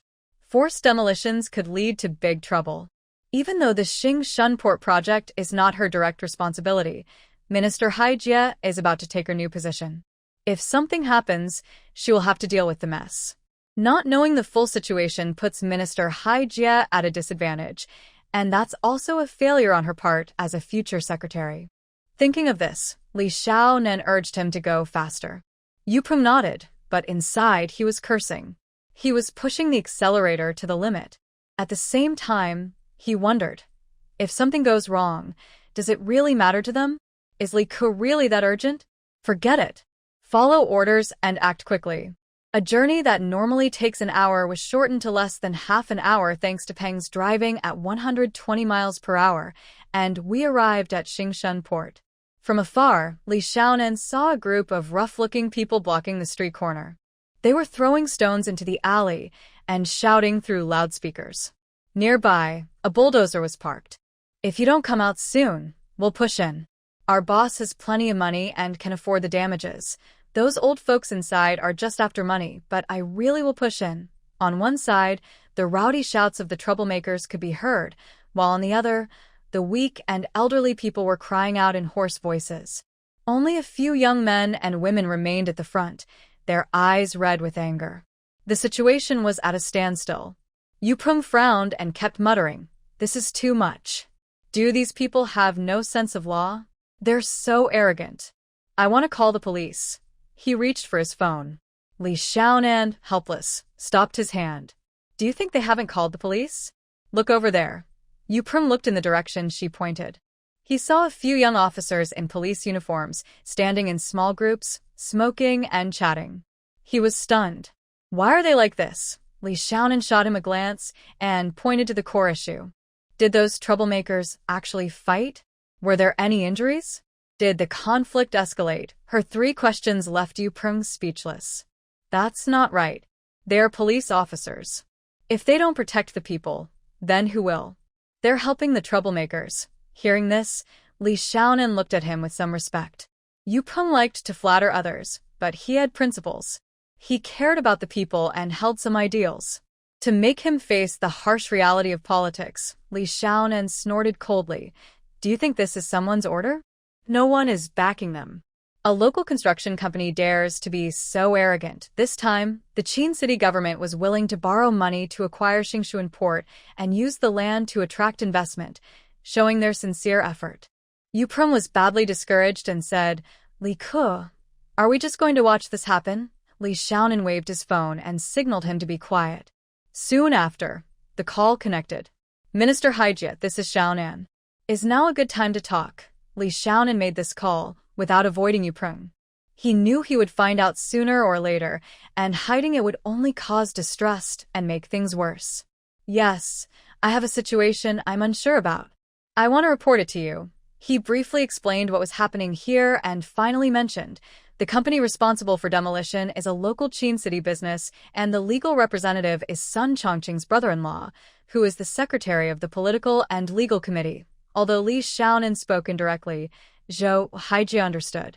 She paused for a moment and quickly realized Sun Chongqing's role. Sometimes, people in certain positions don't need to be told directly. As long as their connections are known, clever people will help them do favors. Zhou Haijie's expression changed slightly.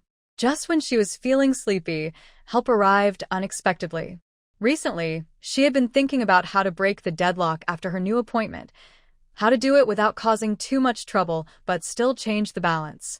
"Xiaonan, I will send you a number later. Tell her everything honestly, no need to hide." "Got it, Minister Haijie." After saying that, Li Xiaonan hung up. Seeing Yuprum looking at him with a worried face, he didn't explain and simply dialed the number sent by Minister Haijie. "Hello, this is Guojiji from the Haihe Evening News." "Who is this?" Li Xiaonan briefly introduced himself and then explained the Xingshuan port issue in detail. The other side coldly replied with 3 words, "Got it," and then hung up. Li Xiaonan turned to get into the car. Yuprum stared wide-eyed. "Hey, Li Ke, are we just going to leave like this?" Li Xiaonan looked confused. "What do you want to do? Charge in and start a fight?" I'm a cadre. Fighting isn't good, right?" Yuprum was speechless. He really couldn't do anything. Even if they won today and chased away the troublemakers, they'd be back tomorrow. The problem had to be solved at the root. Li Xiaonan rolled his eyes at him and said, "You know it's not good." "Get in the car." "Oh." Tycoons quickly opened the door and climbed into the driver's seat. "Where are we going next?" Li Xiaonan did not look up and said, "Go back to the office." Along the way, she noticed that Tycoons hesitated to speak but didn't ask. A good subordinate learns to do more and ask less. Being too curious is not a good thing. For several days, Minister Haijie had not made any moves. Li Xiaonan even wondered if she hadn't explained the situation clearly or if Minister Haijie didn't take it seriously. What a good opportunity. Yuprum was worried and went to Xingshuan port every day. After several days of visiting, he finally noticed something suspicious. Every day, both sides would argue and spit at each other. If one side lost control, physical contact would happen and the police would step in and take the person away. The demolition company had a team of lawyers, and those arrested that day could usually be released on bail the next day. But the residents faced detention for 5 to 10 days under administrative punishment law. After release, most of them became obedient.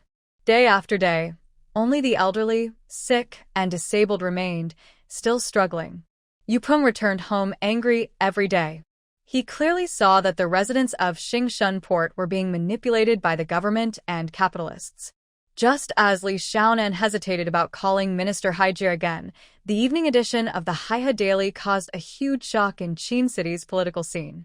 Qin City Party Secretary Yi Qinghua, as usual, was lying in bed, planning to read the Hai City Evening News before sleeping. But upon reading, he immediately saw a problem. The front page was dominated by an article titled, "Suspicious Collusion Between Officials and Business in Demolition.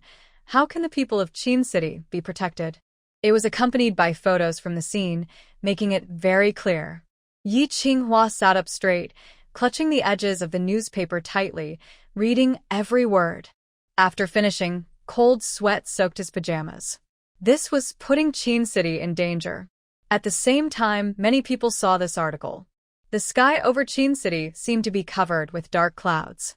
Yi Qinghua took a sip of his already cold tea, and only then could he suppress his rising anger. He called Zhang Jiehua. "Secretary, you called me?" Zhang Jiehua was in his office handling official affairs. The entire city's government work was on his desk, and working overtime was normal. When he learned that the new mayor had been decided, Zhang Jiehua felt even more pressed for time. He wished he could make 3 days out of one. "Comrade Jiehua, have you seen the latest issue of the Haihe Evening News?" Zhang Jiehua frowned. Secretary called late at night, which probably meant he wasn't just asking if he had read the paper. "Secretary, I still have some work to do, and haven't had time to look at it yet." Yi Qinghua forced himself to stay calm and said, "You should take a look now, and think about how to explain things to the province tomorrow." After saying that, he hung up with a sharp click. The constant beeping of the phone ringer brought Zhang Jiehua back to his senses. He called out to the door, "Xiao Wang, go buy me a copy of the Haihe Evening News." On his way back, Wang Jincheng briefly glanced at the front page headlines, which were quite shocking. Carefully, he placed the newspaper on Zhang Jiehua's desk and left the room. Soon, loud crashing sounds came from inside. Wang Jincheng got up and went to the corridor. Seeing that all the offices were dark, he finally relaxed. "Xiao Wang." Wang Jincheng entered the deputy mayor's office. "Mayor, you called me."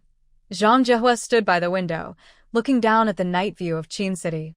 The city hall was brightly lit, a stark contrast to his current mood. "Call Dying Jia and tell him to come see me immediately."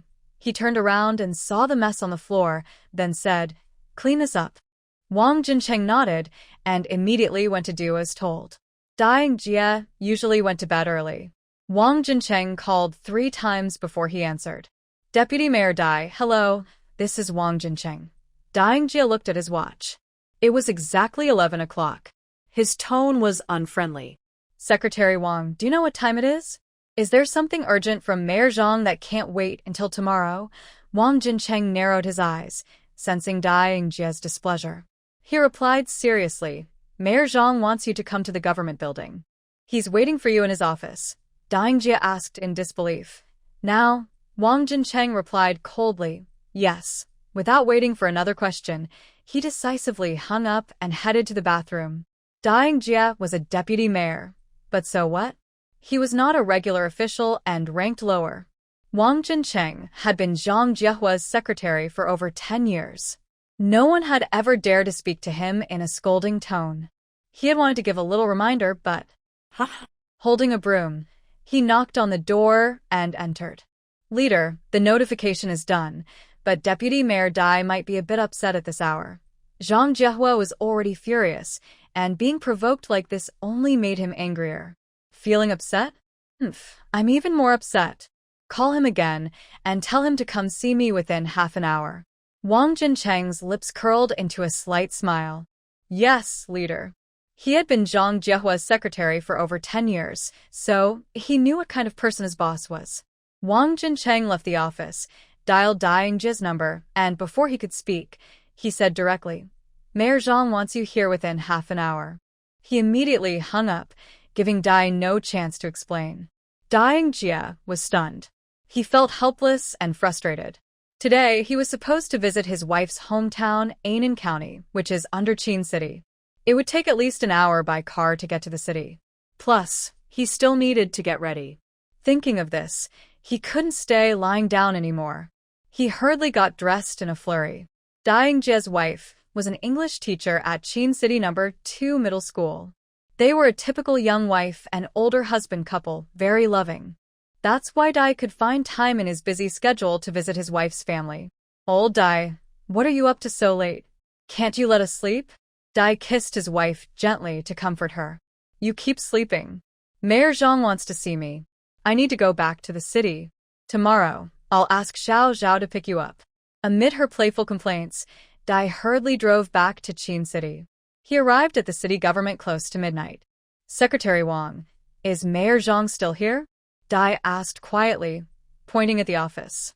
Wang Jincheng smiled. Mayor Zhang has been waiting for you. Come with me. His words made Dai break out in a cold sweat. Who is he? The vice mayor in charge of daily affairs was waiting for him. Dai entered the office and saw Zhang Jiehua's face was pale and tense, with nowhere to put his hands. Mayor, when Secretary Wang called, I was still in Anan County. You don't need to explain. Just look at this first. Zhang Jiehua threw the Hague Evening News onto Dai's desk. Dai was confused and nervous as he opened the paper carefully to read. He suddenly stood up, trembling slightly as he held the paper. This. Mayor Zhang. How could this happen? Zhang Jiehua's hand slammed down on the desk with a loud bang. You did a good job, and now you have the nerve to ask me? At first, I said we needed proper supervision and to pay attention to the impact. Did you hear that? Now, everyone in the province knows. What will you do?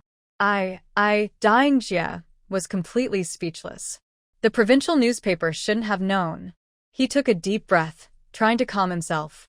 Mayor Zhang, how could the provincial newspaper know? Could someone be deliberately? Zhang Jiehua rolled his eyes at him.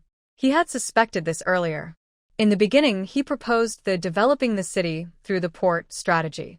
It was approved at the standing committee meeting, but not unanimously. The local faction led by Hao Mingyi opposed it, insisting that the focus of Chin City's development should still be on the industrial park. If Sun Chongqing hadn't turned against him at the last moment, he wouldn't have even had a chance to start. But then he thought, since it was approved at the meeting, Hao Mingyi probably wouldn't be secretly working against him. After all, if this issue came out, it would be embarrassing for the entire Chin City leadership team. At their level, such harmful actions that hurt others without benefit rarely happen.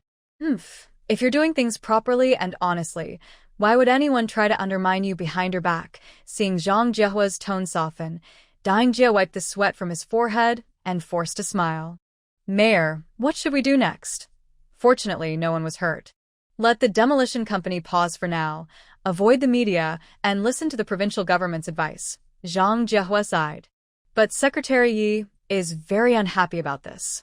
He probably wants you to explain at the standing committee meeting. You should think about what to say. That was the reason he was called here. From Secretary Yi's perspective, he wouldn't let this go easily. Someone would have to take responsibility.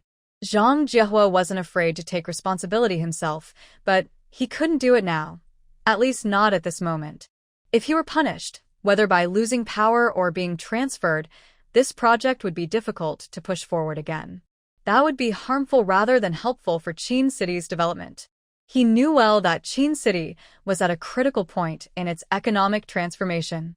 City development moves slowly. If they don't innovate and change, they'll fall behind. And when that happens, catching up will be even harder. Dying Jie looked bitter. The worst fears he had were coming true. Seeing Zhang Jiehua act so calm and indifferent, Dying Jie couldn't help but feel resentful. He had already asked for instructions, but what was the result? Now he was still being made responsible. Zhang Jiehua glanced at him and, understanding the importance of a kind gesture after a stern warning, spoke softly. Although your approach to this project was not well thought out, your intentions were good, and you want to move things forward quickly, your workability and attitude are fine. I already called the old leader. The Provincial Water Resources Department just has a vacancy for a deputy director. Your wife can also go there to teach at Haiqing No. 1 Middle School, going to the Provincial Water Resources Department as deputy director. Dying Jie's mind stirred. Even if his rank was lower, it was much better than being a deputy mayor here, where he felt squeezed. He understood this was Zhang Jiehua's way of compensating him.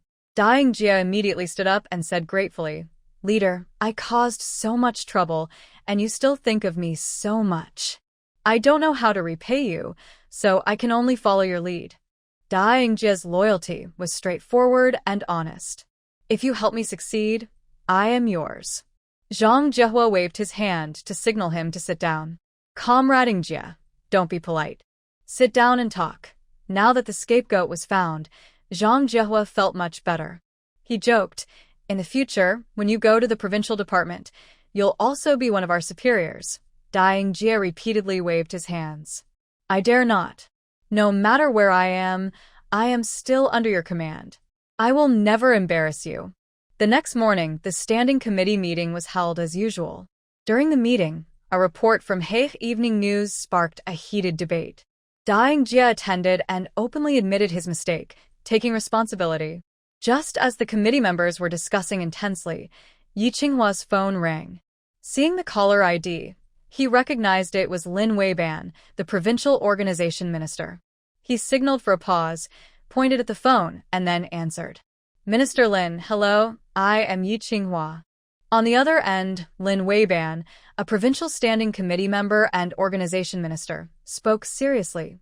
"Secretary Yi, I just finished the standing committee meeting. Secretary Gao specifically asked me to tell you personally." Hearing this, Yi Qinghua instinctively straightened his posture. "Please go ahead," Lin Weiban continued. "After discussion by the Provincial Standing Committee, it has been decided to appoint Comrade Zhou Haijie as the Deputy Secretary and Mayor of Qin City, and to remove her from her position as the Executive Deputy Minister of the Provincial Organization Department." Originally, Haijie was still at the Central Party School for training, but last night's front-page story in Hague Evening News made Secretary Gao furious. He called the party school and instructed Haijie to finish her course quickly and head to Qin City for her new role. "Secretary Yi, Haijie has already headed back, and tomorrow I will send Haijie to his new post." After hanging up the phone, Yi Qinghua noticed everyone's strange expressions and couldn't help but sigh quietly. Everyone has their own little plans.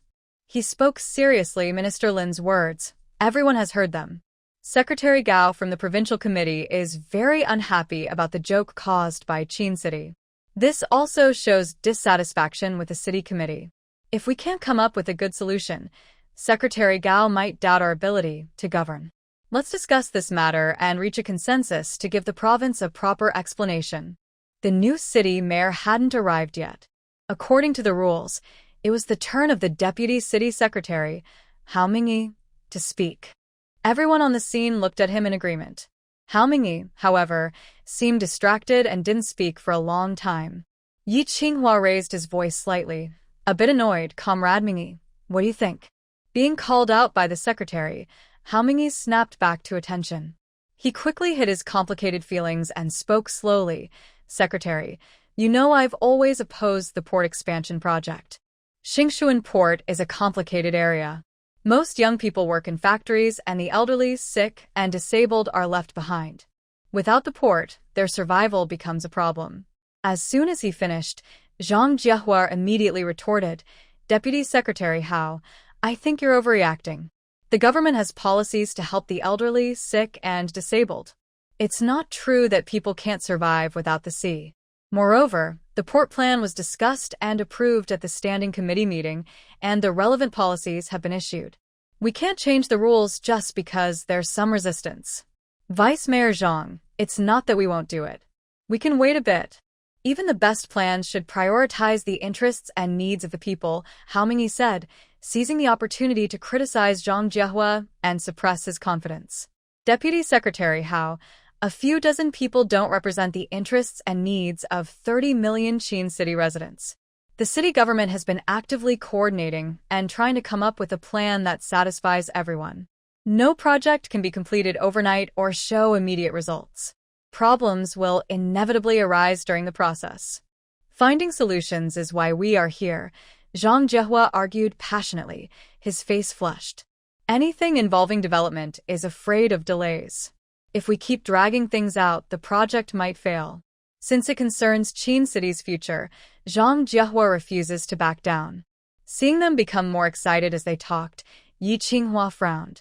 All right, let's not discuss the project for now. Comrade Jiehua, how is the situation over at Xingxuan Port? He asked. Zhang Jiehua took a deep breath and said calmly, Secretary, the demolition work has been completely paused, and the people's mood has eased quite a bit. Ye Vinghua nodded. This matter is now under your responsibility. As for the main person in charge of the incident, Dang Jie, let's discuss him. Zhang Jiehua sighed. The inevitable has happened. Actually, Dang Jie was also unlucky. When dealing with stubborn homeowners who refuse to move, many cities and counties hire third-party demolition companies. But no one was caught by the provincial authorities. He understood what Secretary Yi meant. Find a scapegoat to calm the anger of the provincial government and the people. But such things shouldn't be said by him. If he keeps pushing subordinates to take the blame, who will dare to work for him in the future? I also made mistakes in this matter. In my pursuit of the project schedule, I put a lot of pressure on Comrade Jie.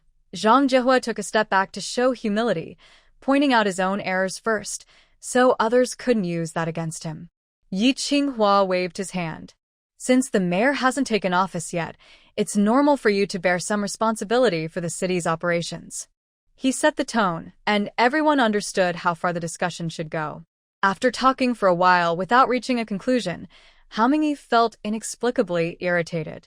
I suggest we suspend Comrade Dang Jie's work for now. Yi Qinghua looked at the others. What do the other comrades think? The other members of the standing committee agreed one after another. It was clear that Secretary Yi was eager to give an explanation to the provincial authorities. Except for Zhang Jiehua, who had reservations, the other 7 members voted unanimously to suspend Dang Jie's work and have him reflect on his actions. After the meeting, Zhang Jiehua patted Dang Jie on the shoulder. Old Dai, I did my best. Dang Jie forced a smile. Although he was mentally prepared, at this moment, he couldn't help feeling wronged. There is no wall that doesn't have holes. As soon as the standing committee ended, everyone in the government building knew a new mayor was coming. Some even started asking around about Zhou Haijie, trying to see if they could get in good with him. The members of the general office were also discussing this. Only Pai Peng looked a bit strange, pretending to chat with others while secretly glancing at Li Xiaonan. Seeing her as usual, buried in her documents, Pai Peng's eyes flickered. How can she sit so still? Minister Haijie, Zhou Haijie, if he still doesn't understand, he's really a fool. No wonder Li Ke stopped managing affairs after arriving. It seems he has better prospects elsewhere and doesn't care much for the General Affairs Department. Then I thought, holding on to such a strong supporter. Wow. I feel hopeful about my job. The person sharing this idea is Tian Fingshou, director of the Municipal Government Office. No wonder he's so experienced. When I heard that the new Mayor Zhou was the former executive deputy minister of the Provincial Party Committee Organization Department, everything became clear. Tian Fingshou was smoking, recalling the first time he met Li Xiaonan. No wonder Deputy Minister Lin emphasized that day. Li Xiaonan was waiting there. He then stubbed out his cigarette and walked down the corridor. When passing by the General Affairs Department, he deliberately looked inside. Seeing Li Xiaonan focused on reviewing materials, he thought to himself, no wonder he was chosen by the mayor at such a young age. His calmness is impressive, completely unlike a young person. Deputy Mayor's office Zhang Jiehua was handling a mountain of government work as usual. Secretary Wang Jincheng stood nearby, hesitant to speak. Did you understand? Zhang Jiehua suddenly asked. Wang Jincheng nodded. Finally, he couldn't hold back and complained, you work so hard for Qin City's development, and the provincial government just sends someone to pressure you. During the period when the mayor's position was vacant, Wang Jincheng enjoyed the prestige of being the government's top secretary under Zhang Jiehua. Now, suddenly being told to go back to being cautious, how could he be willing? This unfairness was not only for the leader, but also for himself. Zhang Jiehua glanced at him without saying a word, lowered his head, and continued reading official documents. His mood was somewhat affected. Thinking back to the standing committee meeting, Haomingyi's distracted and gloomy state, Zhang Jiehua sighed.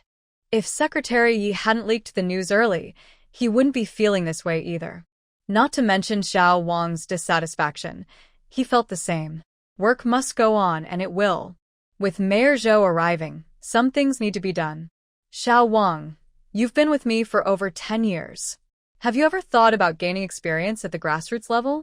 Wang Jincheng's pupils shrank. Zhang Jiehua wouldn't bring this up without reason. He suddenly realized that the current setup in the government office, 1 director and 4 deputy directors, all positions filled, meant he might need to make room. Although he was unhappy, he still said, "Leader, honestly, I don't feel comfortable leaving you in someone else's care. But if you need me, I can go to the grassroots level anytime." The next morning, on the official car of the Provincial Organization Department, Lin Weibin said to Zhou Haijie, "Comrade Haijie, you are going to Qin City. Secretary Gao has high expectations for you. You are an expert in organizational work. The situation in Qin City is complicated, and I won't go into details. You understand it well. Secretary Gao hopes that while you open up new progress, you should also focus on stability. Qin City can't handle too much upheaval." Zhou Haijie nodded, understanding Lin Minister's meaning. Right now, development is the main goal. A stable leadership team is very important.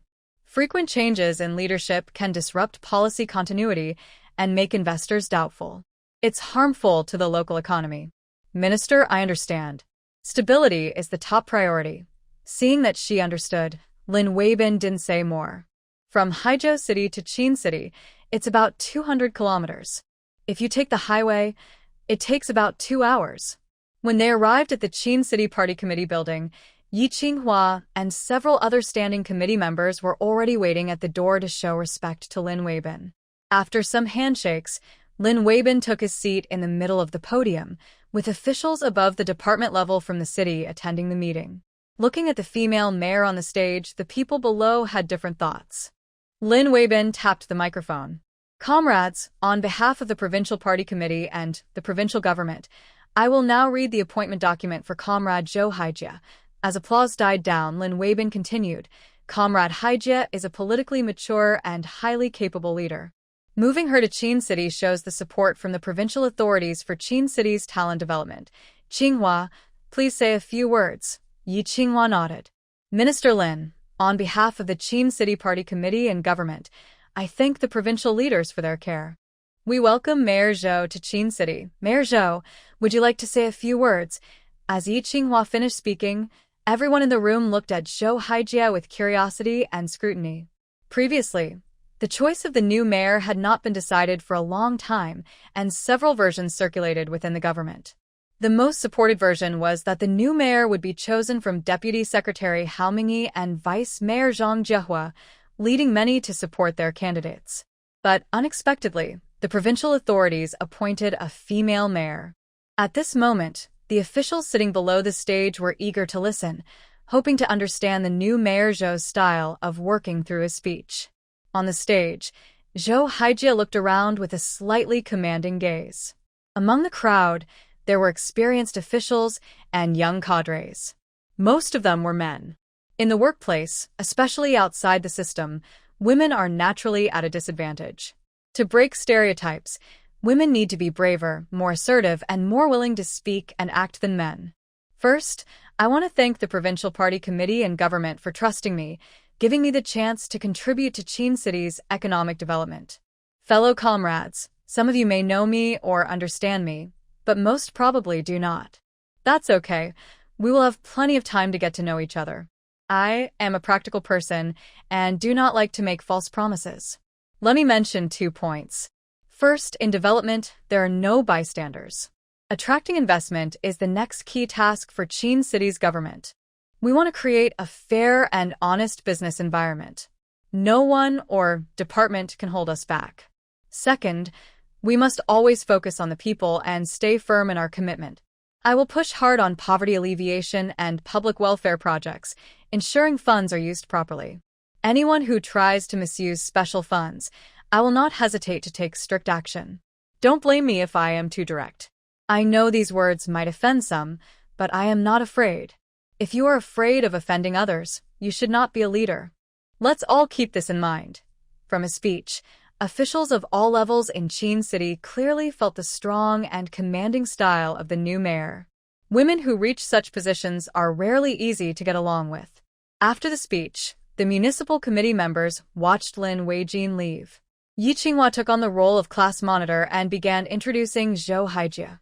This is Deputy Secretary of the Municipal Party Committee, Comrade Hao Mingyi, Executive Vice Mayor, Comrade Zhang Jiehua, and Comrades Li Junchao and Zhao Ming. No need for introductions. They were sent here by you. Everyone chuckled at this. Earlier, when provincial officials were transferred, Zhou Haijie accompanied them. So many of them were familiar. Yi Qinghua continued, "This is Comrade Shi Hui, the Minister of Propaganda, Comrade Sun Chongqing, Secretary of the Political and Legal Committee, and Comrade Kai Qiankuan, the Secretary General of the Municipal Party Committee." As he introduced each person, Zhou Haijie smiled and shook hands with them. Even with acquaintances, he didn't chat much. Time and occasion didn't permit. After getting to know each other, Yi Qinghua smiled and said, "Let's stop here for today. Let Mayor Zhou settle in first. If there are any further matters, report or communicate as needed." At this moment, Tian Fingshou, who had been waiting for a long time, approached and said to Zhou Haijie, "Mayor, the office is ready for you. Shall I take you there?" Zhou Haijie nodded. After saying goodbye to the other standing committee members, he went to the mayor's office. The office was very clean, with nothing left from the previous mayor. "Mayor Zhou, the desk and chairs are all new. If you have any other requests, just tell me." Tian Fingshou spoke straightforwardly, getting straight to the point. From the speech earlier, it was clear that Mayor Zhou is different from the previous mayors. He prefers practical people, so flattery should be kept to a minimum. Zhou Haijie looked around and said directly, "Just hang a clock on the wall. There's no need for anything else." Tian Fingshou nodded, mentally noting that Mayor Zhou values punctuality. Analyzing a leader's needs to understand their personality is a basic skill for the office director.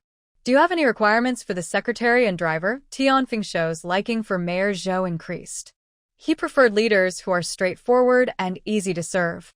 He was most afraid of leaders who play guessing games, those who expect others to read their minds.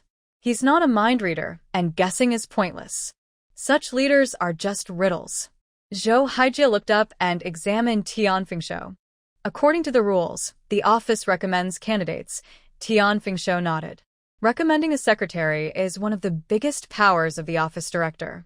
Before the mayor arrived, calls about secretary positions kept coming to him, but he dismissed them one by one.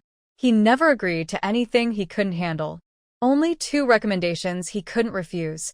Yang Saiping, recommended by Secretary Sun from the Political and Legal Affairs Committee, and Qian Chaoran, his old principal, recommended by his former headmaster. He agreed in principle, but the final decision still rested with Mayor Zhou. Tian Fingshou took out the personnel files he had prepared earlier and placed them on Zhou Haijie's desk. "Mayor Zhou, after the party group of the government office discusses and decides, we recommend 3 candidates for your consideration. Second, Qian Chaoran, Deputy Section Chief of the General Office of the City Government, is well known for his writing skills. Many official documents are written by him. Third, Yang Saiping, head of the Education Department of the City Education Bureau, is careful in his work, has rich experience at the grassroots level, and writes well." Zhou Haijie looked over the 3 people's resumes quietly and asked, "Director Tian, who do you think is more suitable?" This routine question made Tian Fingshou feel nervous. Has Mayor Zhou already made arrangements? Or did he guess wrong? Tian's mind was racing. Just as he was about to speak, he noticed Zhou's gaze resting on Li Xiaonan's resume. His words immediately changed to, "I personally think Section Chief Li is more suitable." Tian understood that Mayor Zhou was just using his words to say it himself. "Really?" Zhou Haijie asked back. Tian confidently replied, "Section Chief Li graduated from a good university. His writing and judgment are excellent. He's a female officer, more careful and patient than most." Zhou Haijie nodded with satisfaction and threw the resume onto the table. "All right, then it's her. Have her come to see me." Tian thought to himself, as expected. Okay, Mayor. "What about the driver?" Zhou waved his hand. "This is temporarily decided. We'll wait until the new discharged soldier arrives." Drivers and secretaries are the closest people to leaders, so choosing carefully is very important. Tian knew that Mayor Zhou wanted someone with a clean background. Without wasting words, he turned and left. Back in his office, he dialed the extension of the general office. Call Section Chief Li to my office. Soon, Li Xiaonan knocked on the door. Director, you wanted to see me? Tian Fingshou stood up warmly, poured a cup of tea, and placed it in front of Li Xiaonan. Section Chief Li, please sit. Li hurriedly took the tea, already guessing what it was about, but still looked surprised and pleased. Tian found it amusing. Our Section Chief Li is quite good at acting, but staying calm is good. If he showed everything on his face, he wouldn't have any tact, and leaders wouldn't like that.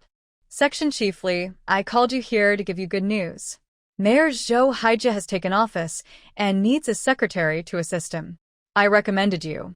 After seeing your resume, Mayor Zhou was very satisfied and wants you to report to him immediately. Tian Fingshou spoke clearly and concisely, making sure to mention his own role. Although all three of them understood this, as long as he didn't say it, Li Xiaonan would feel grateful to him. Sure enough, after hearing this, Li Xiaonan immediately stood up, bowed to Tian Fingshou, and said with gratitude, Director Tian, I really don't know how to thank you. Being able to work as the mayor's secretary, Tian Fingshou waved his hand. If he hadn't experienced something similar in the mayor's office, he might not be able to tell what was real or fake. There's no need to thank me. Just do your job well. That will be enough to make me proud. This was true. From an outsider's perspective, he was simply someone under his command. Originally, Tian Fingshou wanted to give a few more instructions, but then he thought that Li Xiaonan had known Mayor Zhou longer than he had. Maybe she knew more, so it was better not to waste words. Go now. Don't keep the mayor waiting. Li Xiaonan nodded, feeling relieved. Just then, the conversation was perfect. After all, she wasn't a professional actor, and if she kept acting, she might slip up. She went to the corridor, rubbed her red face, straightened her back, and headed toward the mayor's office. Standing at the door, Li Xiaonan took a deep breath and knocked. Come in. The familiar voice of Zhou Haijie came out, and Li Xiaonan's excited heart calmed down a lot. Pushing open the door, a new journey began. Mayor Zhou, I am Li Xiaonan, reporting for duty. Zhou Haijie looked up from her desk, put down her pen, and said, Sit down. Li Xiaonan was someone she brought from the provincial office. Since graduation, she had been growing under her watch and was her trusted aide. She spoke directly, without beating around the bush. Xiaonan, after the new year, among the returning soldiers assigned to us, there is someone named Lu Chang. Please personally handle his onboarding and arrange for him to drive for me in the future. Understood, leader. I know, Li Xiaonan replied. She didn't ask what Zhou would do about the car. She knew that Director Tian would handle the arrangements. Without any small talk, they immediately got to work. Zhou Haijie looked out the window and ordered, Find me the information related to Xingshan Port. She had already heard about the situation at yesterday's City Standing Committee meeting. The scandal involving the demolition of Xingshan Port had made the entire Qin City Committee look bad. Hao Mingyi took the opportunity to criticize heavily, while other members remained silent. Secretary Ye's ambiguous stance put enormous pressure on Zhang Jiehua. If Zhang Jiehua is smart, he should understand who is the most important person to win over now and whom to show loyalty to. In Zhou Haijie's eyes, expanding Xingshan Port is necessary, but she decides who will do the expansion. Good leader, I will go get it right away. Before Zhou Haijie arrived, Li Xiaonan had already prepared several solutions for the relocation work. Li Xiaonan knows that even as the designated secretary, she must prove her ability. The position of mayor's secretary does not tolerate slackers. On the way back to the general office, everyone passing by would sneak a glance at her. Many colleagues who hadn't spoken to her before now greeted her warmly. Li Xiaonan smiled and nodded. When she returned to her office, she keenly sensed that a few people's moods were off. Xian Chaoran sat stiffly in front of the computer, motionless. His face showed disappointment and frustration, which anyone could see. The other three were clearly different, either surprised or excited, and they all came over to congratulate her. Li Xiaonan just nodded without saying anything more. Young talent, help me move these materials to the mayor's office. After she spoke, Wang Zuozha and Li Xian looked at Kai Prung with envy. They both wished they could do the task themselves. As newcomers, everyone wanted to show off in front of the mayor. Wang Zuozha was more direct. He stepped closer and said, Kaiga, there are so many. Should I help you? Kai Prung wasn't foolish. He knew he couldn't share such an opportunity with others. No, I can handle it myself. He quickly carried the materials and jogged behind Li Xiaonan, whispering, Li Ke, everyone in the building is talking about you being chosen as the mayor's secretary. Can I give out your phone number? Only if I can't refuse. Kai Prung had helped him a lot, so he felt he owed him this favor. Balancing relationships carefully helps build loyalty among subordinates. Sure enough, Kai Peng's face immediately showed pride. Since the news spread, Kai Prung was very excited but also annoyed. Someone had spread the word that he was close to Li Ke, which was terrible. Now many calls came to him. Many were from his father's friends. As a junior, he couldn't refuse, so he could only politely decline and wait for instructions from Li Ke. He was nervous before, worried that Li Ke would refuse, but now Kai Prung was very excited and didn't know how to express himself. Suddenly, he blurted out, Li Ke, if there's a next life, I will still be with you. Li Xiaonan. Seeing Li Xiaonan leave without looking back, Kai Prung hurried over with a sneaky smile. Li Ke, are you being pre-selected? Li Xiaonan raised an eyebrow. Not stupid. Kai Prung became more excited. Minister Haijie, is that Mayor Zhou? You both are officials transferred from the provincial organization department. It must be true. Wow, we're going to be rich. Li Xiaonan sighed. Why does he keep talking louder? He rolled his eyes at him and said, You already know, so shut up. They arrived in front of the office. Li Xiaonan knocked on the door and entered. Minister, the materials are here. Zhou Haijie looked up and saw someone else was there. She was about to ask, but Li Xiaonan said, Leader, this is Xiao Kai from the department. He went to Xingshun Port before, and he was the one driving me. Li Xiaonan's words sent two messages. 1. Xiao Kai is one of us. 2. He can drive. Zhou Haijie nodded, but said nothing. She picked up the nearby materials and started reading carefully. Li Xiaonan signaled with his eyes for Kai Prung to leave first. She skillfully brewed some tea and closed the door. Seeing Kai Prung smiling foolishly at the door, Li Xiaonan pushed him. Let's go. Help me move some things. Kai Prung felt like he was on cloud 9, dazedly following Li Xiaonan. Is he climbing the high branch now? As the mayor's secretary, he would definitely be moved outside the mayor's office for easy access to respond to the leader at any time. Li Xiaonan was very familiar with this. She had just moved her personal belongings from the general office department and hadn't had time to pack up when her phone rang. She waved her hand, signaling Kai Prung to go back to the office. Secretarially, this is Zhang Jiehua. Li Xiaonan's mind moved slightly. Hello, Mayor Zhang. I have some work to report to the mayor. When is a good time for the mayor? Li Xiaonan suddenly realized that her role as Zhou Haijie's secretary was completely different from before. When she was in the organization department, she only helped handle some documents and write speeches. Now, she had become a manager and coordinator for the mayor's schedule. Li Xiaonan knew very well that Zhang Jiehua was in such a hurry to see Zhou Haijie because they needed to discuss the relocation of Xingshun Port. It was important for Zhou Haijie to review the materials and understand the situation before meeting. She glanced at the time. It was already 11 o'clock. Immediately, she responded in a gentle tone. Mayor Zhang. Mayor Zhou is on a call with the provincial capital right now. The call hasn't ended yet. Would it be okay if I call your secretary back later? On the other end, Zhang Jiehua thought for a moment and said, All right, I am available all afternoon. When Mayor Zhou can meet with me, just call me directly. After saying that, he hung up. Li Xiaonan could tell that Mayor Zhang was really anxious. He, a deputy mayor, was clearing his whole afternoon just to wait for the mayor's meeting, showing a very humble attitude. She knocked on the door and entered. Leader, Deputy Mayor Zhang just called and said he wants to see you. I told him it was postponed to the afternoon. When would be convenient for you? Zhou Haijie raised an eyebrow. She didn't expect Li Xiaonan to get into the role so quickly.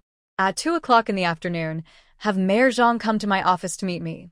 Li Xiaonan nodded and looked at the desk. More than half of the materials were still unread. Leader, should I call you back after lunch? Yes. Zhou Haijie responded and continued to work. Since Mayor Zhang's first call, her phone kept ringing nonstop. Most calls were from leaders of various government departments wanting to report work to Zhou Haijie. Li Xiaonan took note of each name, unit, and report, preparing to give a unified report later. She briefly looked over the matters. They weren't very big issues, probably just some people wanting to get close to the new mayor. Among the many work calls, there was one from Zhou Qingbai. This person was really timely. She returned the call, and after 2 rings, it was answered. Secretary Li, congratulations. Came a slightly teasing voice, soft and gentle like a breeze, making Li Xiaonan feel a little ticklish in her ears and her heart skip a beat. To be praised by the number 2 leader is a great honor for me, she replied confidently. Zhou Qingbai chuckled softly and leaned back in his chair. How is it? Adjusting to being a secretary for the leader on your first day? Li Xiaonan shook her head, then remembered he couldn't see her and replied a bit dejectedly, honestly, I haven't adapted at all. It's completely different from working as a secretary in the organization department. Today, my phone kept ringing nonstop with many people wanting to meet the leader. I just had to record everything first. Secretary Zhou, do you know what your call means to me? Zhou Qingbai slightly smiled. I'd like to hear more. It's like providing help in a time of need. After saying this, Li Xiaonan slumped back in her chair. She really needed someone to teach her. Soon, on the other end of the line, Zhou Qingbai's low laugh was heard. First time doing this, but you managed not to make mistakes. That's already very good. Li Xiaonan sighed. Come on, don't hide it. Just give me a quick lesson. Zhou Qingbai seemed in a good mood, tapping his pen on the table as he spoke softly with a hint of affection. I charge a lot for this. Li Xiaonan rolled her eyes and said boldly, then add more money. Zhou Qingbai chuckled softly, cleared his throat, and said seriously, let's get to the main point. I'll tell you a few important things. The leader's schedule is usually arranged by the office. The notes you record should be summarized and sent to the office directly. Also, mention it to Mayor Zhou, so he knows what's going on. Being a secretary is both simple and difficult. It mainly depends on experience and understanding the leader's thoughts. His tone became serious as he continued. Xiaonan, remember, as the mayor's secretary, you're like a gatekeeper in front of the mayor.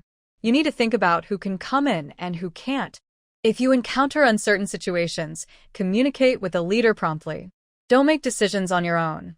After listening, Li Xiaonan sighed. It's so complicated. Being a secretary for the mayor feels really hard. I can't imagine how you manage. Thinking about his own journey, Zhou Qingbai smiled wryly. Xiaonan, look at it from another angle. Being the mayor's secretary means you're in a different position and see different situations. This is something other jobs can't train you for. This big picture view will stay with you throughout your political career. Wow, wow, wow. The words from the second-in-command are truly inspiring. It makes me feel excited, Li Xiaonan joked. She looked at her watch. It's exactly noon. It's lunchtime. I need to go get food for the mayor. We'll talk later. Before heading to the cafeteria, she called Zhang Jiahua again to confirm their meeting time, then hurried off. Around the turn of the millennium, the central government of China repeatedly emphasized the fight against corruption and promoting integrity, explicitly banning practices like small cafeterias. In response, the Qin city government naturally took action. Leaders and staff ate the same meals, with only a separate private room reserved for officials.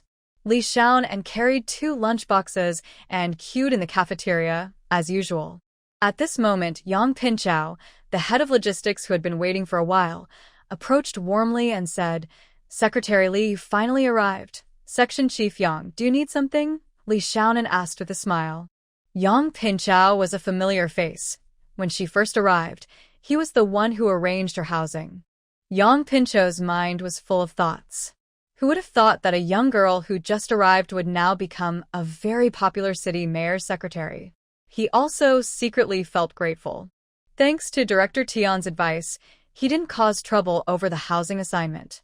It's true that leaving some room for others makes future interactions smoother. Wiping an imaginary sweat from his forehead, he politely said, "Secretary Li, you don't need to queue here. Your meal has already been prepared." Li Xiaonan looked at the long line and hesitated. Isn't that inappropriate? On her first day in office, she was already showing special treatment. She was worried that someone with a sharp eye might notice. Yang Pinchao understood her concern and said with a smile, "There's nothing wrong with it. This is common practice." His words implied that it was routine, not special privilege. Li Xiaonan understood and gestured to the 2 lunchboxes. Mayor Zhou still has work to do and needs to eat later. Sorry for the trouble. Yang Pinchao eagerly took the lunchboxes and said, "No trouble at all. Leaders are busy, and sometimes they don't have time to eat. Secretary Li, if you have similar small matters in the future, just call me. I'll prepare everything in advance." Yang Pincho's ability to stay in the logistics department, which is often a lucrative position, was not only due to connections but also because of his keen insight and exceptional trait. Li Xiaonan returned to her office with the lunchboxes.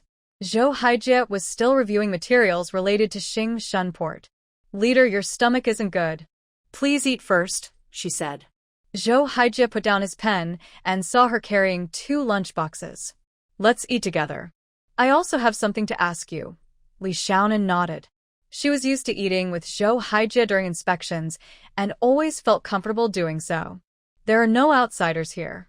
Tell me about your thoughts on Qin City over the past half-month, Zhou Haijie, as before, casually asked during mealtime. But because they were in different positions, their moods also differed. Li Xiaonan put down his chopsticks and sat up straight. "Leader, over the past half-month, my biggest feeling is that the situation in Qin City is not as optimistic as we thought." Zhou Haijie also agreed, and her chewing slowed down quite a bit. Li Xiaonan spoke slowly, analyzing as he went. "Leader, the biggest problem in Qin City now is the lack of a clear overall plan. Resources are scattered everywhere, one project here, another there, making the limited government funds spread too thin, so nothing really gets done." He continued, "The industrial park in the northern suburbs, led by Mayor Zheng, focuses on traditional industries like textiles, clothing, furniture, and food processing. It's quite busy. It's really lively. Instead of calling it an industrial park, it would be better to call it an industrial zone. They treat the park like a basket, throwing in any business they can find, without proper support systems. Continuing to invest there is just wasting government money." Of course, she only dared to think this in her mind. Mayor Zheng isn't a standing committee member, but he's at least a deputy department-level leader. As a small official, she can't live under Zhou Haijie's protection forever, so it's better to be careful with her words. Hearing this, Zhou Haijie frowned. The Qin City Industrial Park was the achievement of the former party secretary, now the acting vice-governor, Wang Haitao. Even though everyone knew the industrial park was losing money, they had to keep it going for face. Some things, even at her level, she couldn't change. The political struggles behind it were beyond her current power to influence. Since the government funds for that area couldn't be touched, she had to find other ways. Li Xiaonan checked his watch, saw it was about time, packed up his lunchbox, and said to Zhou Haijie, "Mayor, take a short rest. I'll call you when it's time." Zhou Haijie usually took naps, or she would get a headache in the afternoon. No need. Zhou Haijie glanced at the materials on the table. Qin City was in chaos now, and she couldn't sleep. Li Xiaonan didn't insist. When he left, he gently closed the door. As a leader's secretary, her duty was only to remind. How the leader chose to act was not her concern. Time passed quickly. Soon it was 1:50 p.m. The sound of approaching footsteps grew louder. Li Xiaonan stood up to greet him. "Mayor Zhang, hello, I am Li Xiaonan." Before becoming the city mayor's secretary, she was just a small section chief in the office. It's unlikely that Zhang Jiehua knew her. To avoid awkwardness, Li Xiaonan took the initiative to introduce herself to the leader. Zhang Jiehua has a square face and tall stature, a typical northern look. When he doesn't smile, he appears very serious. "Little Li, is Mayor Zhou finished with his work?" "Yes, he's done." The mayor asked that today's afternoon be reserved for you. After speaking, Li Xiaonan led him to the office door, knocked, and said, Mayor Zhang, please come in. Zhou Haijie was sitting behind her desk, focused on writing something. When she saw Zhang Jiehua, she put down her pen and smiled gently. Comrade Jiehua, please sit. Li Xiaonan poured tea for both of them, then quietly left the room. Wang Jincheng was waiting outside the door, standing straight. When she came out, he nodded slightly but didn't speak. His eyes subtly flicked toward her. Perhaps it was a woman's sixth sense, but Li Xiaonan sensed that Secretary Wang seemed to hold some hostility toward her. She raised an eyebrow, handed him a cup of tea, and said softly, Secretary Wang, please sit. The leaders will probably be a little while longer. Wang Jincheng looked at the young woman in front of him and couldn't help feeling a bit jealous. He forced a stiff smile and said, Secretary Li, you're too polite. Putting aside his discomfort, Wang Jincheng returned to his usual charming manner. He sat on the guest sofa and casually asked, Secretary Li, you're so young and talented. Where did you work before? Li Xiaonan smiled, sensing his probing, and replied vaguely, at a provincial-level organization. The two of them exchanged tentative words, each testing the other. Inside the office, another scene was unfolding. Zhou Haijie kept drinking tea without speaking, and Zhang Jiehua didn't understand why. His back was tense, and he sat upright in his chair. Mayor, I'm here to report on my work, he said. Zhou Haijie put down her teacup and spoke gently, Comrade Jiehua, there's no need to be so formal. We're old acquaintances. When you were assigned here, we met at the organization department. As she finished speaking, Zhang Jiehua's tense expression softened, and he couldn't help but recall the past. Yes, a 44-year-old deputy department-level leader, full of ambition. He thought that being assigned to a local position would give him a chance to show his talent and benefit the community. He expected to smoothly advance to a full leadership role before turning 50. Unexpectedly, several years passed, and he remained stuck in the same place, while Zhou Haijie was the first to take a step forward. Zhang Jiehua couldn't help but sigh. Yes, so many years have gone by, and I still haven't made much progress. The relocation of Xingshan Port has caused a big joke, and I take most of the responsibility. Zhou Haijie shook her head. The road of reform is never smooth or quick. Before you, Qincheng had no experience with relocating, and your work was like crossing a river by feeling the stones. When mistakes happen, just fix them. Besides, it's not entirely your fault. Qincheng's situation is complicated, with many voices in the leadership, which can interfere with your work. If the first part sets the tone for the whole matter, the second part made Zhang Jiehua feel uneasy. In the context of the city secretary stepping back somewhat, the leadership team had to decide whose voice to listen to. Zhou Haijie was giving him a multiple-choice question. Thinking about the previous mayor who had failed in Qincheng, he didn't want to give an easy answer. Thank you, Mayor Zhou, for your understanding.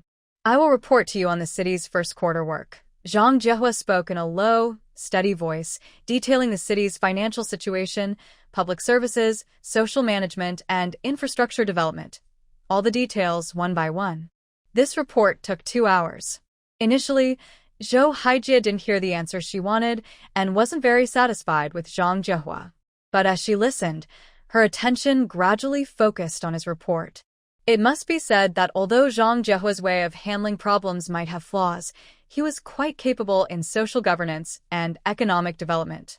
Calling him outstanding wouldn't be an exaggeration. Comrade Jiehua, I will verify what you've said in the future. If there's nothing else, you can go back now. Seeing that she had heard most of what she needed and couldn't get what she wanted, Zhou Haijie started to dismiss him. Zhang Jiehua was stunned and hurriedly said, Mayor Zhou, about Xingshan Port. Zhou Haijie waved her hand, interrupting him. You continue to be responsible for that work. But I must emphasize one point. Reform is good, but on the road of development, no one should be left behind, and the people's interests must be fully protected. Zhang Jiehua smiled bitterly. Mayor Zhou, the relocation conditions the city can offer are already very favorable and fully meet national standards. Comrade Jiehua, standards are a cold line in people's hearts, but what we need to do is adapt to local conditions and guide according to circumstances. Governance should have warmth, not just follow rules blindly. Think carefully when you go back. Do your rules help you get things done? What do the people really need? Don't limit your thinking. Zhang Jiehua sighed secretly. Who doesn't want to be a caring leader? The problem isn't lack of money. After he left, Zhou Haijie squinted, still not pushed to the limit. With the acting vice mayor leading, Zhou Haijie spent several days in conversations. Basically, she met most of the city government leaders. Li Xiaonan's contact list grew quickly from a dozen to over 100 people. Half a month passed in busy work, and the Lunar New Year arrived. As a city committee leader, Zhou Haijie had to stay on duty. Li Xiaonan wanted to stay with her, but was sent back home. Xiaonan, this year might be your last easy year. Go home and spend time with your parents. After the holiday, we have tough battles ahead. Li Xiaonan helplessly replied, Leader, my hometown isn't far from the city. I'm on call July 24th. If you need anything, just call me anytime. Under Zhou Haijie's insistence, Li Xiaonan, carrying her big and small bags, headed home with Li Xiaobei. Actually, Li Xiaonan was quite happy to go home for the new year. More happy than her was Li Limin and Sun Guixiang. When they heard Li Xiaonan was working as the mayor's secretary, the couple no longer hoped for their daughter to have free time.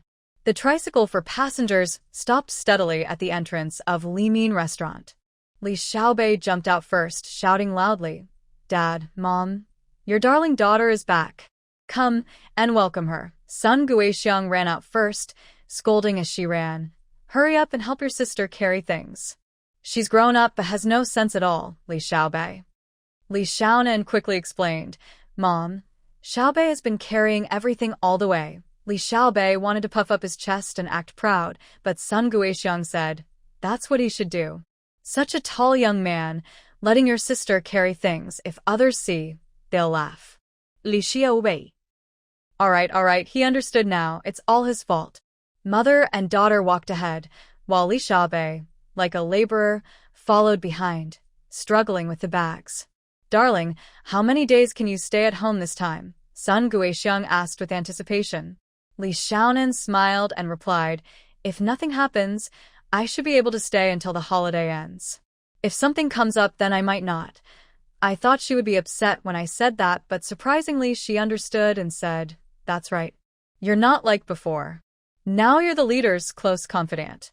If the leader has something, they will look for you. Li Xiaonan raised an eyebrow. When did Miss Sun become so aware? Li Xiaonan returned on New Year's Day. According to tradition, her family and Uncle Li's family had to go back to their old home to celebrate the new year. When they reached the restaurant door, she saw it was very lively inside. What's going on? She asked. Sun Guixiang whispered in her ear, your sister Lingling brought her partner back. Your Uncle Li is so happy he can't stop smiling. Sure enough, when Li Xiaonan entered, she immediately saw a tall young man sitting next to her cousin Li Lingling. He wore gold-rimmed glasses and spoke very politely. What a pretentious and insincere person. When Li Xiaonan entered, Uncle Li quickly stood up and enthusiastically introduced him. Xiaonan, this is your cousin Lingling's partner, Ma Jingyang. He works at the County Education Bureau. Uncle Li was very pleased with this future son-in-law. The young man looked decent, tall, and had a good job. Most importantly, his father was the deputy director of the Radio and Television Bureau, which matched their family background.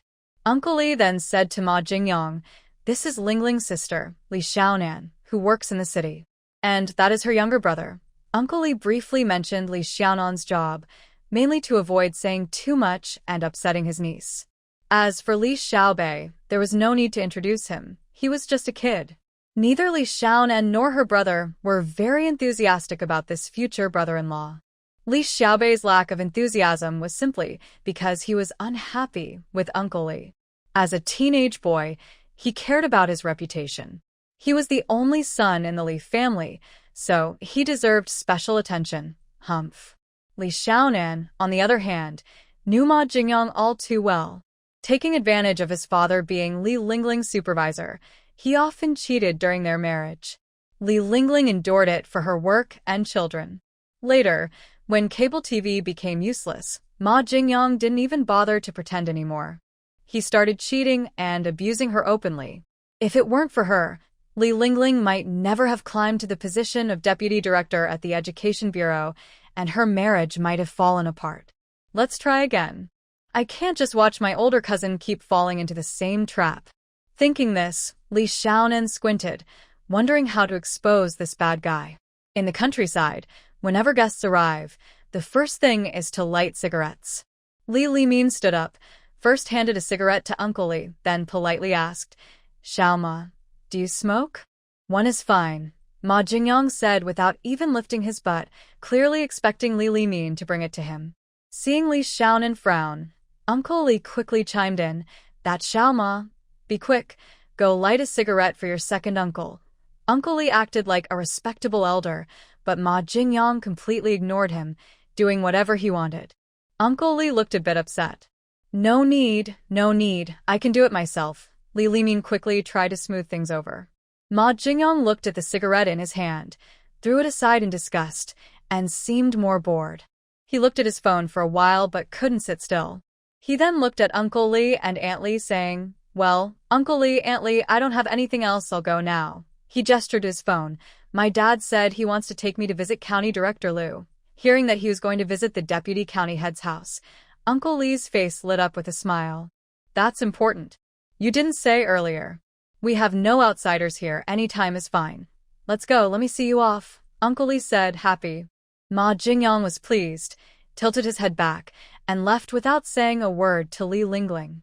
Li Xiaobei sat by the window, watching him leave without even saying goodbye, then whispered to Li Xiaonan, "Sister, this guy's no good. He's really pretending." Li Xiaonan shot him a glance. "You should tell Sister Lingling." Li Xiaobei shook his head repeatedly, gesturing toward her. "I can't talk to her. We're all being controlled like fools. Even if I say something, it's useless. Waste of breath." Influenced by Uncle Li's strict parenting, they often compare children. Their relationship with Li Lingling has been distant since childhood. Thinking of her past life, Li Lingling was bullied by the Ma family after marriage. Li Xiaobei couldn't stand it and stepped in a few times. Only then did their sibling relationship gradually become closer. Uncle Li is somewhat materialistic, but Aunt Li and Li Lingling are honest people. It's worth helping them. Thinking of this, she stood up and sat down next to Li Lingling, casually finding a topic to talk about. "Sister, how's work been lately?" Li Lingling's pupils slightly widened. Since she went to the city to attend elementary school at age 6, the two sisters had rarely kept in touch, let alone sit together and chat like today. She felt a bit unfamiliar and, brushing her hair back, replied, "It's okay." After saying that, she felt her response was not very warm, so she added, "I'm not busy with work, just collecting cable fees. My dad told me you're now working as a secretary for the mayor. You must be very busy." Li Xiaonan recalled the past 2 weeks and complained, "Not just busy, my phone is almost exploding. I'm running around every day." Li Lingling nodded, unsure of what to say, and fell silent. Li Xiaonan was doing okay at work, but she wasn't very good at chatting privately. Seeing the current situation, the tactic of small talk clearly didn't suit her, so she decided to be direct. "Sister, that man earlier isn't suitable for you." Given Li Lingling's personality, she was more suited to someone steady and family-oriented, not a charming playboy who talks a lot. Li Lingling frowned slightly. "Why?" "I think he's pretty good, cheerful personality, and he doesn't mind that I'm a bit reserved." Li Xiaonan siga inwarli. "Still thinking you're reserved?" "He just liked your honesty and found it easy to handle." Thinking back to her past life, Li Lingling's complaints, Ma Jingyang had a mysterious female classmate before marriage. If it weren't for her poor family. "From the first time I saw him, I felt he looked familiar. I saw him pulling and tugging with a girl in the county before. It seemed like she was his girlfriend." Li Lingling, you both studied teaching, so your circles are similar. If you want to get married, it's a big deal. Don't rush into it without thinking. Li Lingling was honest, but she wasn't stupid. If she were truly naive, she wouldn't have passed the technical school entrance exam. She was just used to listening to her family. Ma Jingyang was someone her parents liked. After getting along with him, She didn't dislike him, which is why she came to visit today. But if... Li Lingling's eyes brightened, and she looked directly at her. Li Xiaonan? Oh, she had a bad premonition. She had memories from her past life, but Li Lingling didn't.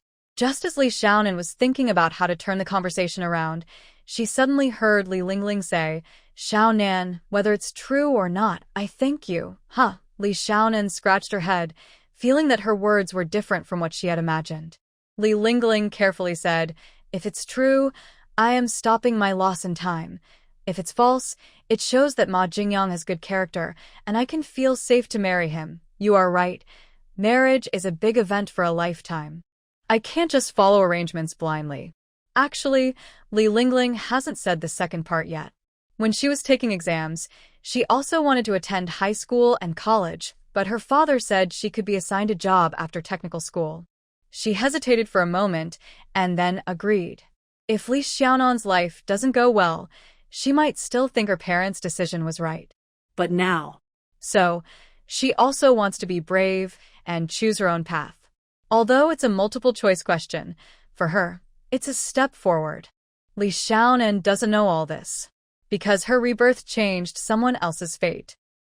Uncle Li sent the person off and then hurried to help Li Limin load the car. They took the New Year goods back to the old house. The others packed lightly and strolled back happily. They made dumplings, put up spring festival couplets, set off firecrackers. With many people, it was lively and work went quickly. In the north, there's a tradition of staying up all night. Li Xiaonan and her brother, half asleep, leaned on each other, planning to stay awake until midnight and then fall asleep. At midnight, Li Xiaowei fell asleep, but Li Xiaonan's phone suddenly rang. Zhou Qingbai, Li Xiaonan went to the yard and called out. Zhou Qingbai listened to the firecrackers on the other end and raised his voice. "Xiaonan, Happy New Year." "What? What are you saying?" Zhou Qingbai. In 2000, the northern countryside still had a strong New Year atmosphere. Every household was busy setting off firecrackers to welcome the New Year. Zhou Qingbai chuckled softly. "I sent you a message." Then he hung up. Li Xiaonan looked at her phone. Seeing it was disconnected, she was about to put it away when a message came in. "Happy New Year." Her mind moved slightly. Following the popular auspicious phrases from her past life, she quickly typed out a bunch of blessings and sent them. Soon after, a reply came. "Red envelopes will be delivered to you after the New Year, Li Xiaonan." She looked at her own message. "Wishing you prosperity, send me the red envelope." Oh no. Is it still possible to recall it now? Li Xiaonan buried her face in the quilt.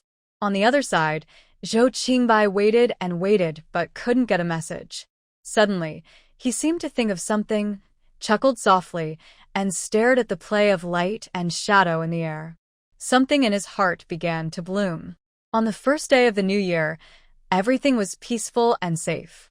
Li Xiaonan called Zhou Haijia. Besides New Year greetings, he also reminded the leader to eat on time. As a secretary, he had to take care of everything about the leader's life: food, clothing, and housing. On the second day of the new year, Li Xiaonan's aunt's family came back to visit their hometown. Li Xiaonan's aunt, Li Lijiao, married into the neighboring Ainan County. Although not far away, she rarely visited after her grandparents passed away, except during festivals. Li Lijiao was the best among the 3 siblings in the Li family. She was beautiful when young. Through an introduction, she married Li Xiaonan's uncle, Anda. A year after they married, they had a cousin, Ani. Anda's mink fur business also became very successful from that year. People said Li Lijiao was a lucky wife, and over time, the old Anda family believed it too. A black Mercedes stopped steadily at the old house door. Li Lijiao, wearing a black mink coat, carried a purse and was the first to get out. Seeing the crowd waiting at the door, Li Lijiao's round face lit up with a smile.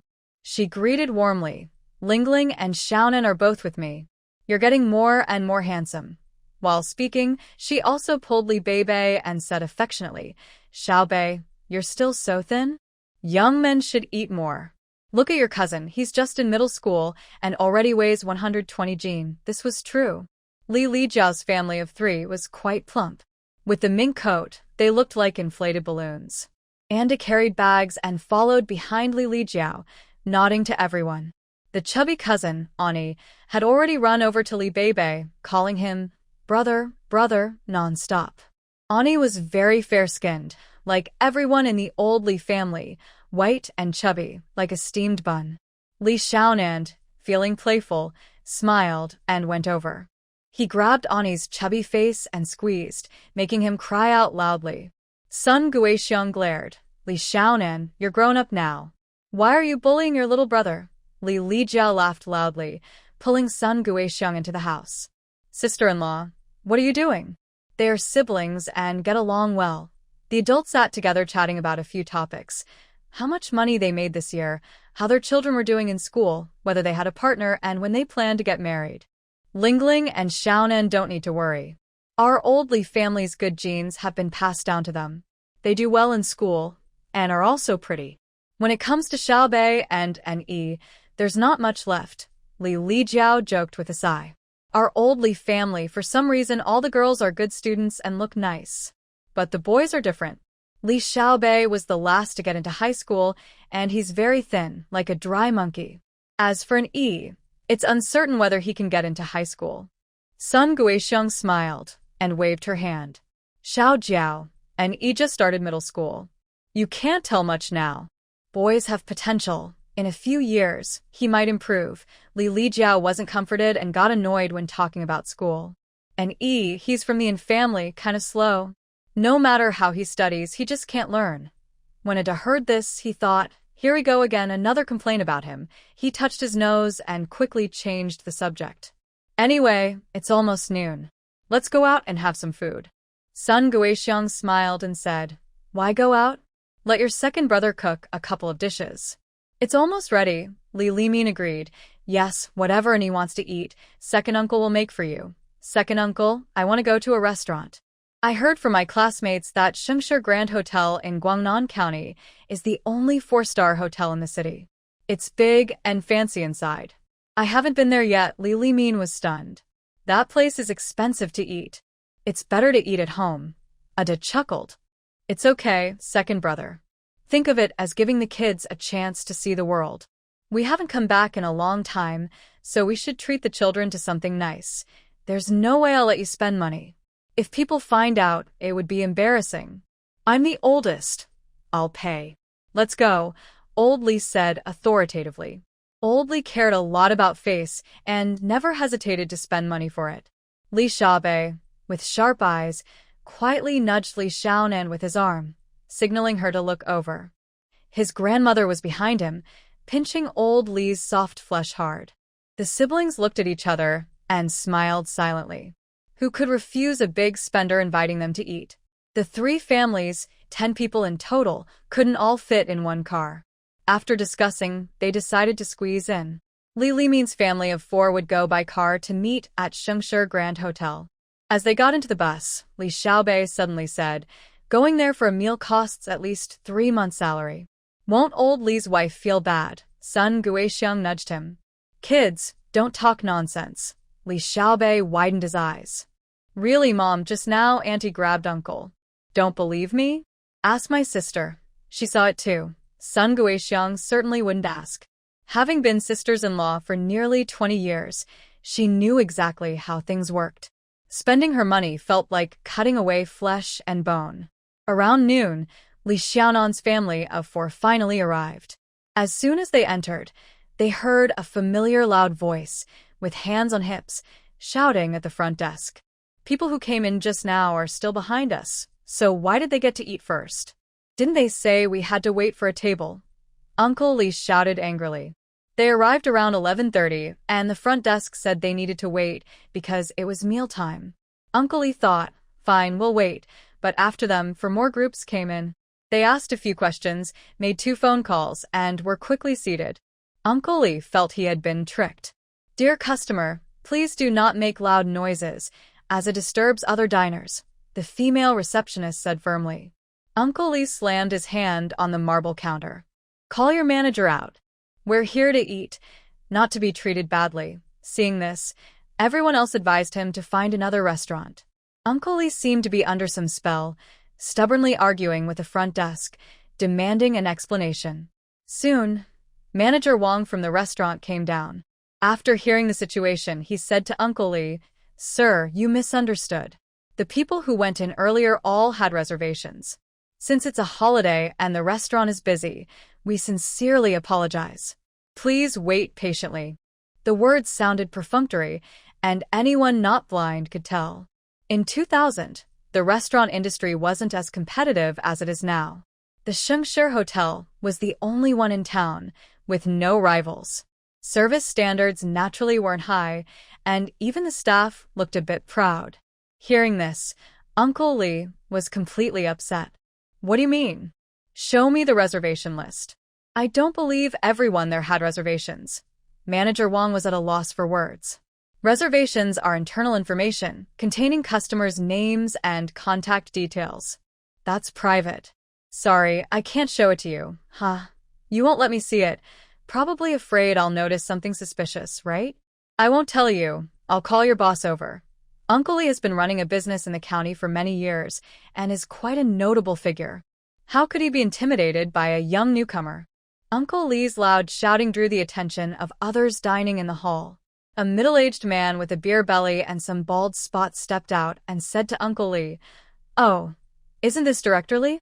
Why are you standing here?" Seeing this man, Uncle Lee's face turned sour, looking as if he had eaten something unpleasant.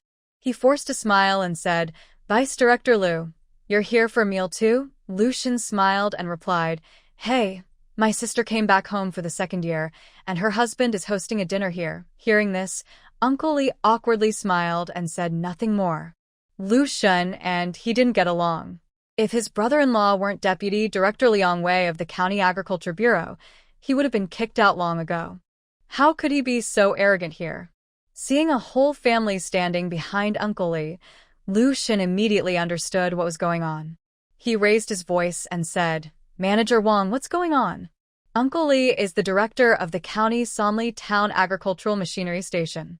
Is it right to make the leader stand and wait? Hearing this, Manager Wang looked even more dismissive. A small leader of a town's agricultural machinery station still wants special treatment? Dream on. Though he thought this, he couldn't say it openly. Manager Wang looked uncomfortable and explained, "Vice Director Liu, you don't know. It's mealtime now. Regular customers know they need to make reservations in advance. Adding extra seats last minute really puts us in a tough spot." This explanation seemed reasonable but was actually mocking Uncle Lee's family, implying they were newcomers who didn't understand the rules. "You." Uncle Lee's face flushed red, unsure if it was from shame or anger. Lu Shan grinned mischievously. "Director Lee, I testify that this is true. Manager Wang is doing his job well. Don't make things difficult for him." Uncle Lee's face turned dark. Who was really being made difficult? At this point, he felt stuck. If he had known it would be like this, he should have listened from the start and gone somewhere else to eat. Just as he hesitated, looking for an excuse to leave, Lu Shen shouted, "Brother-in-law, Director Lee is here." Liang Wei was chatting with some government officials when he heard his brother-in-law call out. He frowned, annoyed. This unlucky brother-in-law. What's wrong with him today? He has no sense at all.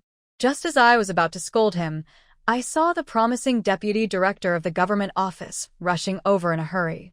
He stood awkwardly in front of a young woman with a flattering smile and said, "Secretary Lee, you're back." Li Xiaonan frowned and pointed at him, asking, "You are?"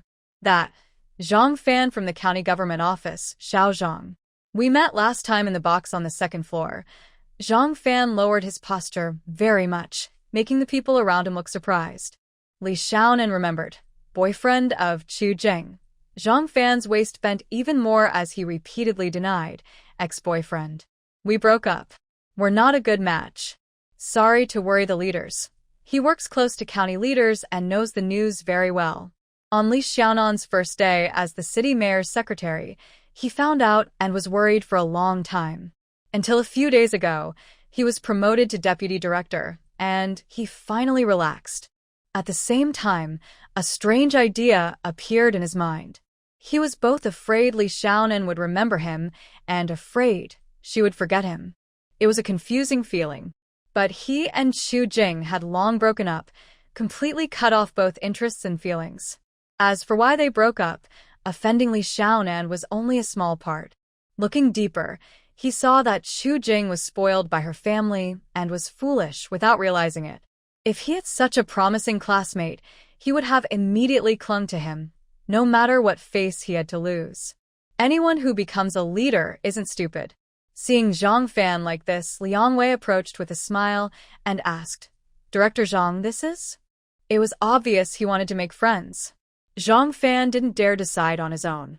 He looked at Li Xiaonan and seeing she didn't seem to mind, he introduced, "Director Liang, this is Section Chief Li from the city government's General Affairs Department." Such a young section chief? Probably a deputy, right? They're all at the same level. Even if he's from the city, Zhang Fan didn't need to be so formal. With a question in mind, Liang Wei extended his hand. "Section Chief Li, hello. I'm Liang Wei from the County Agriculture Bureau. Seeing you, I realize what it means to be young and talented." Li Xiaonan shook his hand back and smiled. "You're flattering me, Director Liang. I've also heard of you for a long time." Not long ago, Secretary Tian called and mentioned Guangnan County's agricultural development. "As the leader of the Agriculture Bureau, your contributions are significant." Secretary Tian? Liang Wei was stunned.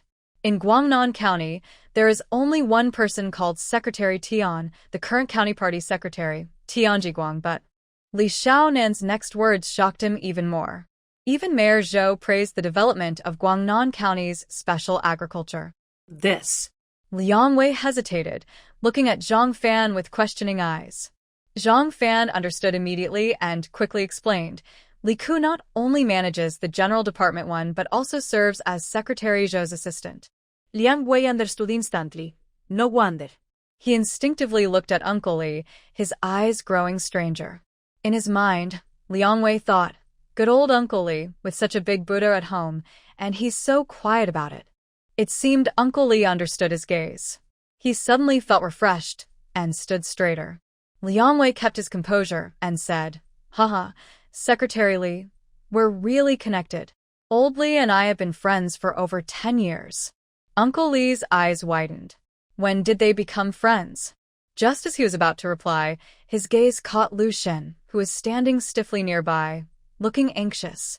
Uncle Li felt very pleased. He didn't care much anymore about whether they were friends or not. Section Chief Li, are you here for dinner? Zhang Fan interrupted just in time. Li Xiaonan nodded, pointing behind him at a few people. Yes. We planned to eat, but we didn't get to, and we've been pretty upset. We're about to leave now.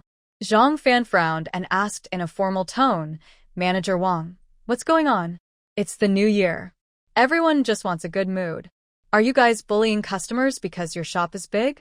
With such a serious accusation, who would admit it? Manager Wang hurriedly explained, Director Zhang, today is special. There are more customers than usual. It was winter, and he was sweating profusely. Zhang Fan waved his hand. What you're saying doesn't matter. I just want to know if you can fix it. Never mind. I'll call Deputy General Zhang. He took out his phone, made a quick call, and then said to Li Xiaonan, Secretary Li, the 205 private room just finished clearing the tables. I'll take you upstairs. Liang Wei also didn't want to be left out. The two of them, one on each side, led Li Xiaonan toward the elevator. And Yi followed behind, tugging at Li Xiaobei's arm and asked, Brother, when did our sister become so impressive? Li Xiaobei rubbed his chubby head. Kids, why do you care so much? Li Dabo shares the same thoughts as an Yi. He has known for a long time that his niece became the mayor's secretary, but since the mayor is too far above him, he doesn't feel much about it. However, today he saw a deputy bureau chief and a deputy director, leaders he usually can't reach, bowing and nodding to his niece. The feeling of power was truly wonderful. This sudden change surprised others who are not part of the system. They didn't feel it as clearly as Li Dabo, but they all noticed that his niece was quite impressive. Zhang Fan managed to become the deputy director of the government office before turning 30, which is not common. He understood that a family dinner was not suitable for him here. He took Li Xiaonan to a private room, got his phone number, and with Liang Wei, politely said goodbye, leaving space for Li Xiaonan's family. After he left, with no outsiders in the room, everyone looked at each other and suddenly started laughing. Although the meal was somewhat bumpy, it was enjoyable. Li Lijiao couldn't help but praise, "Our Xiaonan is really promising. The way he spoke just now, he really acts like a leader." "What's like?" "Our Xiaonan is a leader," Li Dabo corrected with dissatisfaction. After what just happened, Li Xiaonan's status in his heart rose sharply. It became his pride and his face, something he would boast about for the rest of his life, not allowing anyone to underestimate him. At the dinner table, Li Xiaonan toasted each person one by one, even including his 12-year-old cousin, who said a few auspicious words, earning many compliments. The meal was full of joy for both hosts and guests, leaving everyone wanting more. They agreed to meet again next year at this place. Li Lijiao's family of 3 then drove back to Annan County. Li Dabo also planned to take his wife and children to visit his parents-in-law for the second day of the new year. Li Limin was no exception, but when visiting his parents-in-law, he would definitely bring some New Year goods. Shengshi Grand Hotel is located in a busy area. Just 2 streets away is Guangnan County's largest department store, Wanjia Shopping Mall. This shopping center, including the underground supermarket, has 5 floors. The first floor sells daily necessities, bags, and shoes. The second floor features home textiles and men's and women's clothing. The third floor has large appliances, and the fourth floor includes entertainment, KTV, and a food court. As a one-stop shopping mall, it is very popular in Guangnan County. During festivals, it is often crowded. Looking at the dense crowd, Li Xiaonan felt a bit nervous. Why, on the second day of the new year, everyone is out shopping instead of staying at home? Sun Guixiang glared at her and said, "Just because I allow you to buy New Year supplies and visit relatives, doesn't mean others do." Li Xiaonan awkwardly chuckled. "Of course not. I just think it's a bit dangerous. So many people, if something happens, we might not be able to escape." She looked around and saw there were no police officers on duty. Sun Guixiang rolled her eyes, patted her arm, and scolded, "Bah, bah, bah. It's the new year. Less unlucky talk, Li Xiaonan." This old superstitious belief. Li Limin looked at the crowded people and felt headache. He suggested, "In my opinion, don't all go in. If you get lost in the crowd, it's hard to find each other, and it wastes time. Let the 2 sisters wait outside." "Fine. They won't bargain anyway, and going in is useless," Sun Guixiang decided firmly. Not needing to shop, Li Xiaonan and her brother felt relaxed. They found a quiet corner with fewer people, bought a bag of popcorn, and chewed happily. Li Xiaonan woke early and ate a big breakfast. Now she felt a bit dizzy, leaning on Li Xiaobei's shoulder to rest. Just as she was dozing off, she felt someone tapping her. "Sister, wake up. Look upstairs. Why is there smoke coming out?" Li Xiaonan rubbed her eyes. Just as she was about to scold, her gaze swept to the 4th floor. A large cloud of white smoke was pouring out through the window. She was instantly frightened. "Oh my God, it's on fire. Li Xiaobei, get up quickly. Run to the opposite side." While speaking, she trembled and dialed the fire emergency number. "Line busy." "Damn it. Sister, what's wrong?" Li Xiaobei still didn't realize how serious it was. Li Xiaonan shouted, "It's on fire. Run, get away from here. Hurry, you go first." They were right below the shopping mall. If the people on the 4th floor didn't escape in time, some might panic and jump out of the building. That would be very dangerous for those downstairs too. Ah? "Sister, what will you do? What about Dad and Mom?" Li Xiaobei was very panicked. Li Xiaonan pushed him. "I told you to go, so go quickly. Don't wait for me to scold you." As a party member and leader, she knew she couldn't leave at such a moment. Li Xiaonan ran around shouting, "The upstairs is on fire. Hurry, get out quickly and stay away from here." While running, she kept dialing the fire emergency number. Just as she finished speaking, many people rushed out from the 1st floor. Clearly, the smoke from upstairs had spread down, and everyone realized there was a fire. When the phone was answered, without waiting for the other person to speak, Li Xiaonan shouted, "There is a fire on the 4th floor of Wanjia Trading. Call the fire department quickly." Someone grabbed her arm, and Sun Guixiang shouted, "What are you still standing there for? Hurry and run." Seeing them, Li Xiaonan's heart finally eased, and tears started to flow uncontrollably. If she had still been thinking clearly, she almost rushed inside. Fortunately, everyone managed to escape. Li Xiaonan knew clearly that in times like this, she must stay calm. She shouted loudly, "Mom and Dad, go across the street and find Xiao Bei. I am an officer. I can't leave." Tears welled up in Sun Guixiang's eyes, and she wanted to say more, but Li Limin pulled her away. Li Xiaonan took a deep breath and called Zhou Haijia. "Hello?" As soon as the call connected, Li Xiaonan said loudly, "Leader, there is a fire at Wanjia Trading in Guangnan County. It looks like there are many casualties. I have already called the fire department. Is there anything else I should do?" Zhou Haijia took a deep breath and arranged, "Try to evacuate everyone from the scene. Once the responsible leaders arrive, find a safe place to wait. I am calling Tian Jiguang now. Stay at the scene and do not leave." After giving instructions, Zhou Haijia immediately hung up. Time is life. Tian Jiguang was on his way to the scene. When he saw Zhou Haijia's number on his phone, his heart skipped a beat. "Mayor Zhou, Secretary Tian, I already know about the fire at Wanjia Trading. Go to the scene immediately to coordinate. Make sure to control the situation and reduce casualties. If you need any help, call me directly." "Yes, Mayor. I am on the way. I will report any situation to you first thing." Tian Jiguang wiped the cold sweat from his forehead and promised loudly. After hanging up, Tian Jiguang wondered to himself, how did Mayor Zhou know so much? He knew about it just a minute later than I did. He should be in Qin City, after all. Li Xiaonan helped the fallen person up while shouting inside, "Don't push, don't panic. Everyone can come out." Wanjia Trading was built in 1950. Its main entrance is narrower than the later-built shopping mall. The more people squeeze in, the harder it is to get out, and it could easily cause a stampede. Looking up, Li Xiaonan saw black smoke rising from the fourth floor. He frowned. The best chance to rescue during a fire is within 3 minutes. Given the current traffic in Guangnan County, even if fire trucks had wings, they couldn't arrive in time. What should I do now? The main road, already narrow, was blocked tightly by injured people. Cars passing by were confused and honking loudly, creating chaos at the scene. Li Xiaonan trembled as he searched his contacts and called Tian Jiguang. "Hello, Secretary Li.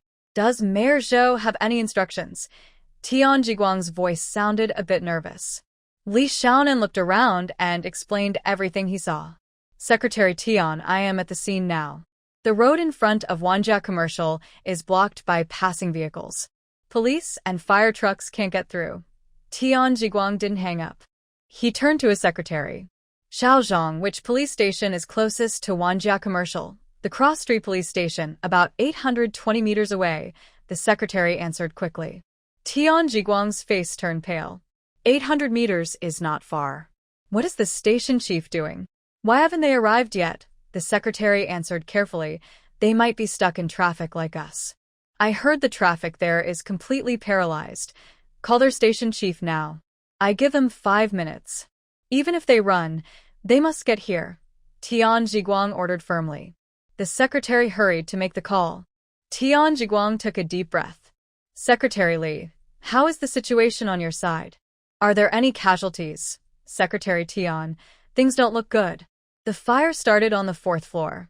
People downstairs might still escape, but upstairs. More than 100 injured," Li Xiaonan replied. At that moment, he heard screams and shouts nearby. Some burning objects fell from the upper floors. His heart sank. He shouted to the crowd, "Hurry, run toward the billboard." Before he could hang up, Li Xiaonan grabbed a stunned child in front of him and rushed toward a building with cover. The impact caused his knees to scrape against the dirt, blood flowing freely. The frightened child cried loudly. "Secretary Li, Secretary Li, are you okay?" The crying and screaming from the phone made the usually calm and steady county party secretary panic. He shouted anxiously into the phone. He suddenly turned around and asked the driver, "How much further?" The driver looked straight ahead, still and anxious. Due to the influence of Wanjia Trading, there were no clear roads within a 1-kilometer radius. "Secretary, at least 2 more miles." Secretary Tian's face darkened slightly. He put his phone in his pocket, got out of the car directly, and saw a pedestrian riding a bicycle nearby. He took out 500 yuan and said, "Comrade, hello. I am Tian Jiguang, the county party secretary. There is a fire ahead, and I need to get to the scene quickly. Here is 500 yuan as a deposit for borrowing your bike. I will return it to the city government later." Tian Jiguang spoke clearly and quickly. He put the money into the man's pocket, grabbed the bike, and ran off. "Hey!" The man, still stunned, shouted. "I still have to go to work." Secretary Xiao Zhang followed behind. Despite the urgency, he patiently explained to the crowd and promised to help the man later. He didn't want the story of a county party secretary stealing a bike in the street to make the front page news. Xiao Zhang was not as lucky as Tian Jiguang. He only met someone passing by on a bike and could only run on foot toward where the secretary disappeared. While running, he also called to coordinate with various departments. The police station chief listened obediently. Besides the driver staying to watch the car, he led the other officers and rushed quickly to the accident scene. Once the police arrived, they immediately set up a warning line and organized the crowd to step back. Li Xiaonan saw this, took a deep breath, and felt her adrenaline drop. The pain hit her as she looked at the blood and mud on her knee, grimacing in pain. At this moment, Tian Jiguang also pedaled his bike over, panting heavily. Seeing the terrible scene, his heart sank. He quickly got into work mode, directing the police officers at the scene to rescue people and move cars. Knowing that the county party secretary arrived on a bike, other leaders couldn't stay still. They all got out of their cars and hurried over. With a leader present, the chaotic scene was soon under control. Fire trucks and ambulances slowly arrived. The rest of the work was beyond Li Xiaonan's ability to handle. She called Zhou Haijia again. Hearing that she was already on her way, Li Xiaonan sighed inwardly. She was completely unable to leave now. She leaned against a stone pillar and sat down slowly. She spoke to a frightened child nearby who was crying quietly. "Be good, don't cry. I'll buy you a lollipop later." The child looked about 5 or 6 years old. From the situation, it seemed he had run out and gotten separated from his family. "Auntie, can I have a strawberry-flavored one?" Li Xiaonan was confused. "Call me sister, and I'll buy you a strawberry one." The child nodded obediently. "Call me sister." Li Xiaonan was speechless. Just then, her phone rang. She looked at the caller ID. It was an unfamiliar landline number. As soon as she answered, she heard Sun Guixiang's crying voice, loud and panicked, which made Li Xiaonan jump in surprise. "Mom. My real mom? What are you doing? You almost gave me a heart attack." Sun Guixiang scolded through tears. "You little brat, it's your fault for scaring me. Why are you so daring? Everyone else is running out, but you're sneaking in. You're not a government official, so what's it to you?" Li Xiaonan felt cold sweat coming on from the pain but tried to stay calm and comfort her mother. Yes, my fault, my fault. Mom, President Zhou is coming later. I have to wait here. Can you ask Grandma and Grandpa to explain it for me?" Sun Guixiang wiped her tears and muttered. "All right, I got it." "Are you hurt?" Li Xiaonan glanced at her leg and smiled. "How could I be? I was just organizing things, not rushing forward." "Good. Your meeting President Zhou is important. Don't worry about home. Once the road is clear, your dad and I will come to pick you up.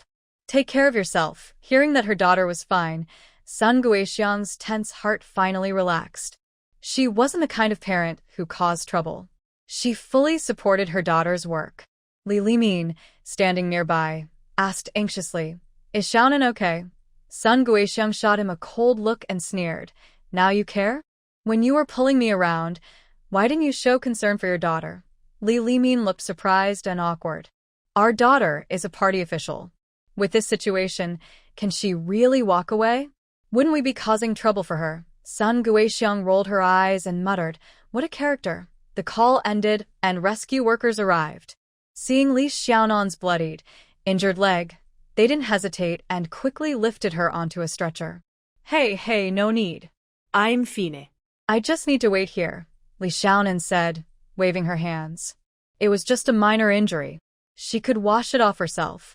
There was no need to waste rescue resources. Rescue workers didn't understand what she was doing. They thought she was waiting for her family to come out, which only made things worse. Without hesitation, they directly lifted her to move her away. I said, "Don't worry about me. Go and help the other injured people." Li Xiaonan thought the rescue workers didn't hear her clearly, so she shouted again. The rescue workers scratched their ears. "Why are you shouting so loudly, Li Xiaonan?" While she was explaining, Zhou Haijie's car stopped steadily across from Wanjia Trading. A temporary command team had been set up here, led by County Party Secretary Tian Jiguang. "Secretary Tian, what's the situation now?" Zhou Haijie asked immediately, not bothering with greetings. Tian Jiguang quickly stood up and pointed to the Wanjia Trading building. He replied, "Mayor Zhou, things are not looking good. The search and rescue on the first to third floors is done, and the injured have been taken to the county hospital for treatment. But the fire on the fourth floor is too strong, with lots of flammable materials. It's hard to break through right now." Zhou Haijie looked at the brick and concrete exterior wall, which was blackened and shattered glass was scattered everywhere. It was clear there had been a second explosion. "What is being sold on the fourth floor?" Tian Jiguang, a local official familiar with Wanjia Trading, quickly answered, "There's an entertainment center, KTV, and a food court." From initial judgment, the fire started near the food court. Hearing this, Zhou Haijie frowned. These are places with large crowds. She immediately ordered, "Get all the firefighters out now. Do whatever it takes to put out the fire as soon as possible." Tian Jiguang, on his way, was sweating heavily. He told Zhou Haijie, High Secretary of the Provincial Committee is on his way. The provincial government is very concerned about the Guangnan County fire. Secretary Gao is personally overseeing the situation. You must understand, time is life. Yes, Mayor Zhou. I will arrange it immediately. Tian Jiguang wiped the sweat from his forehead and took out his phone to make a call. Meanwhile, Li Xiaonan managed to persuade the responsible rescue workers to leave. She staggered to her feet. Don't misunderstand, it's not because she was hurt, just that her legs went numb from squatting. She took out her phone and saw that Kai Prung had called her multiple times. She immediately called back. "Li Ke, where are you? Mayor Zhou has arrived and is at the command center. He asked me to find you." Kai Prung kept talking rapidly. Li Xiaonan looked toward the command center. Sure enough, she saw Kai Prung looking around anxiously at the entrance. "I am at the southeast corner of Wanjia Trading, near a building that looks like a fighter jet. Did you see it? I am right under the wing. Bring me saline, iodine solution, and some gauze." Halfway through speaking, I noticed small hands pulling at my clothes. I looked down and saw a small, gray face. "Bring 2 strawberry-flavored lollipops." Tao Peng. What time is it? Who still eats lollipops? And they have to be strawberry flavor? Although Tao Peng couldn't understand, since the leader asked for it, even if I am injured, I must produce strawberry-flavored lollipops for the leader. Carrying supplies, Tao Peng went under the wing. Seeing my dirty, blood-stained leg, he was about to wave his hand when he caught sight of it. He shouted loudly, "Li Ke, are you hurt? Why is no one helping you? Where's the stretcher? Where's the rescue team? Stop shouting." "I'm fine, just fell." "It looks worse than it is," I said. I pointed to the small child curled up nearby. "Give her the lollipop and give me the saline." I carefully poured the saline onto the wound to wash away dirt and mud, then disinfected with iodine, and finally wrapped it tightly with gauze. With this injury, there's no need to waste rescue resources. Come, help me up. Tao Peng held my arm and pointed to the child sitting on the ground licking her lollipop. "What about her?" I shrugged. "If there's a problem, just call the police. Later, we would take her to the police station. She probably got separated from her family, and they must be worried sick." With that, Tao Peng led the child with one hand and supported me with the other, walking to the car. Before we could get in, a group of people came out of the command center. Seeing Li Xiaonan, Zhou Haijie stopped in his tracks and asked, "What happened? Are you hurt?" Li Xiaonan shook her head. "Leader, just some scratches. Nothing serious." Although Zhiguang Tian had not met Li Xiaonan in person before, he had spoken to her a few times on the phone, heard her voice, and noticed Zhou Haijie's attitude. He guessed she was the famous Secretary Li. He stepped forward quickly, shook her hand, and said gratefully, "Secretary Li, we owe you a lot for being on the scene. Without you, things could have been worse." Li Xiaonan smiled politely and replied, "Secretary Tian, it's just what I should do." Although everyone present knew the truth, if someone else had been there, they might not have acted like Li Xiaonan. Avoiding danger and seeking benefits is human nature. At this moment, Tian Jiguang saw in Li Xiaonan the potential of a high-level leader. He wanted to make friends and said to Zhou Haijie, "Mayor Zhou." During this fire, Secretary Li responded quickly and helped evacuate the crowd. His role in the rescue was very important. Zhou Haijie nodded, agreeing with Tian Jiguang. Li Xiaonan is her person and has made contributions, so she naturally wants to help him gain benefits. Looking at Li Xiaonan, her admiration and satisfaction are obvious. After 3 hours of hard work by all firefighters, the fire at Wanjia Commercial finally was put out. The initial report states 89 people died and 205 were injured, mostly due to secondary trampling during the crowding. The County Central Hospital was designated as the treatment center. It is now at full capacity. Some minor injuries have been discharged to make room for more serious cases.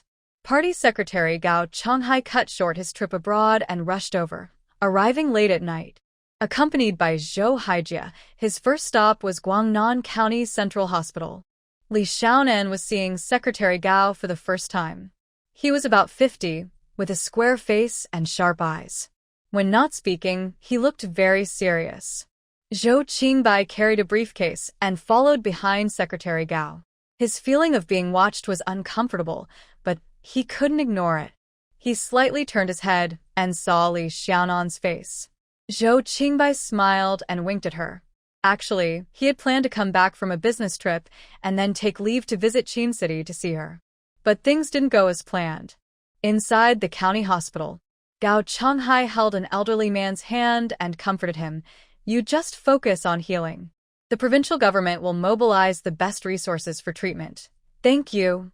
Thank you for the government's concern," the old man replied with tears in his eyes.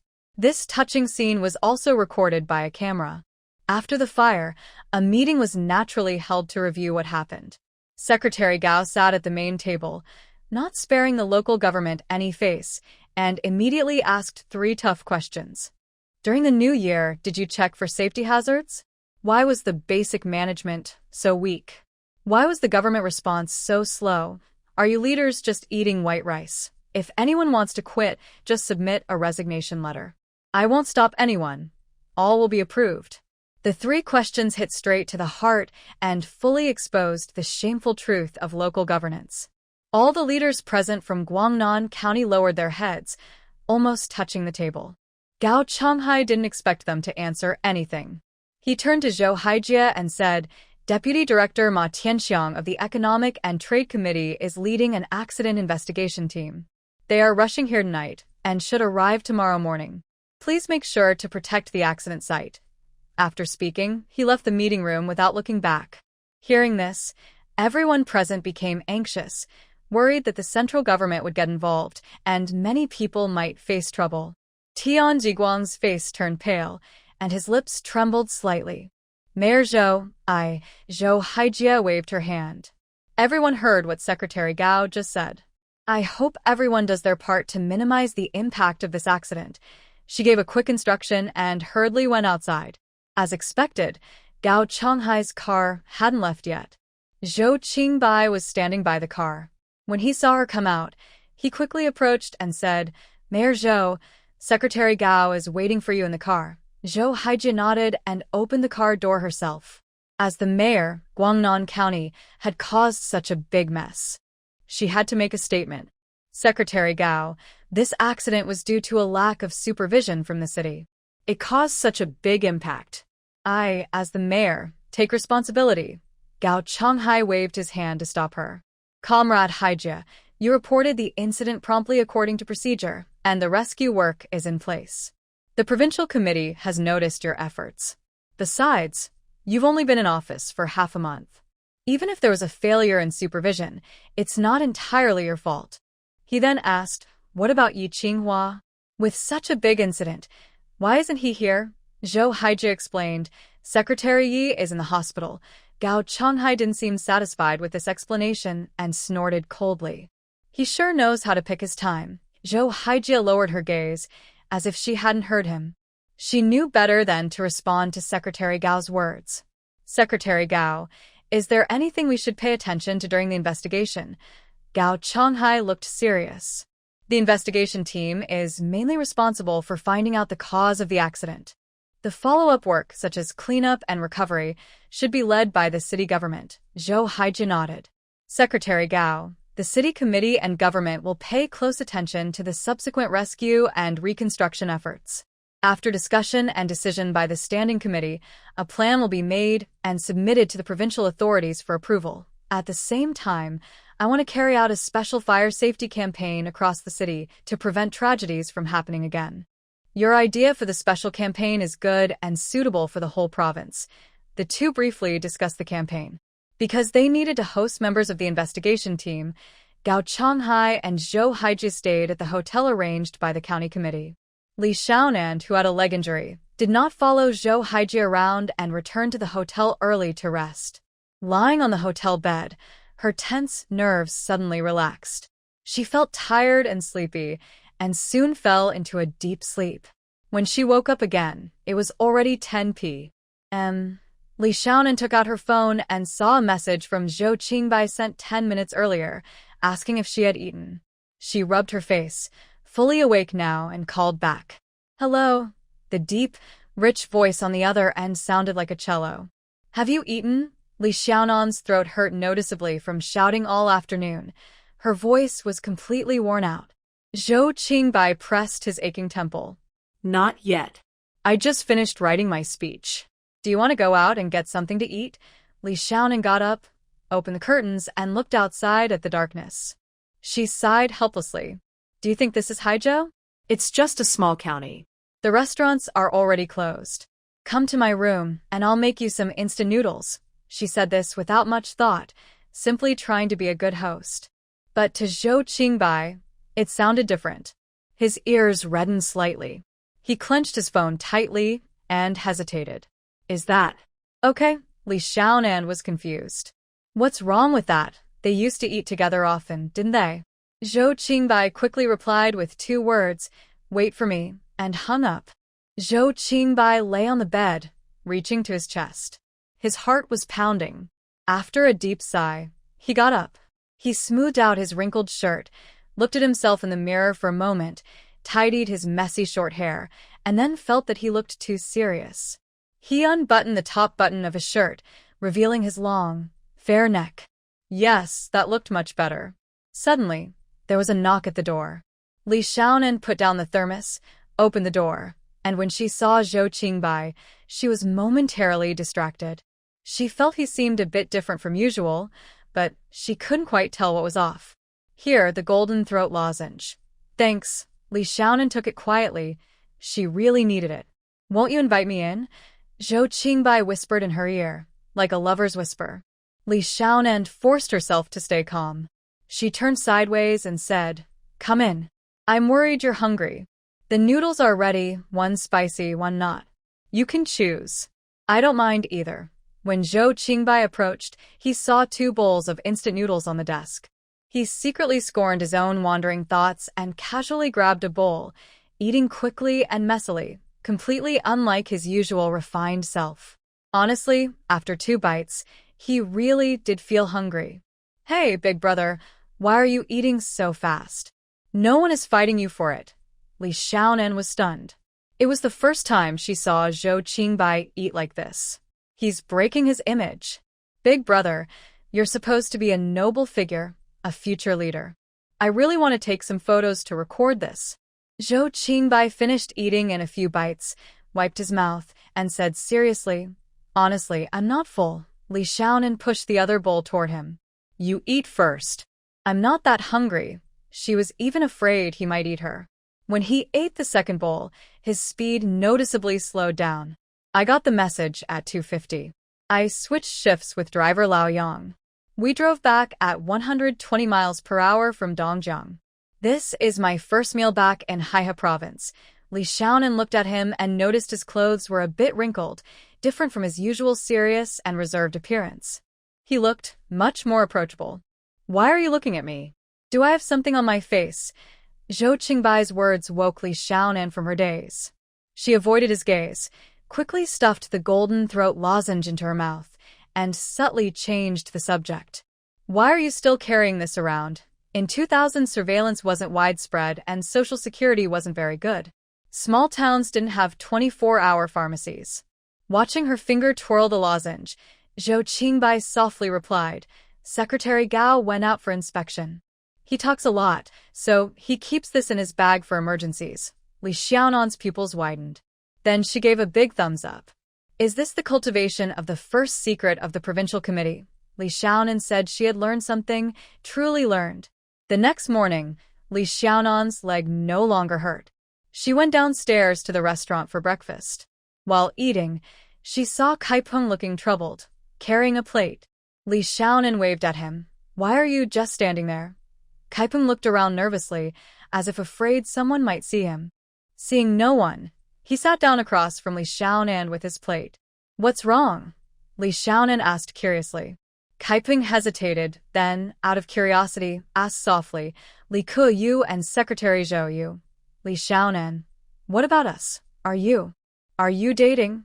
Li Xiaonan. How bold and reckless this person is, saying anything without hesitation. She never even dared to think about such a thing. You're crazy. I'm not dating him. We're classmates and good friends. After saying that, Li Xiaonan looked annoyed. She wondered why she was explaining so much to this troublemaker. Oh, Kaipeng said honestly. Li Xiaonan frowned. Why do you think that? Kaipeng whispered. Last night, I went out for water and happened to see him coming out of your room. Li Ke, do you know? I was so excited I couldn't sleep all night. I almost thought I was going to be blessed with good luck. Li Xiaonan. Are you so clear about your own position? She asked. While they were talking, the other main character of the story entered. Zhou Qingbai waved at Li Xiaonan. Li Xiaonan responded with a polite, but reserved smile.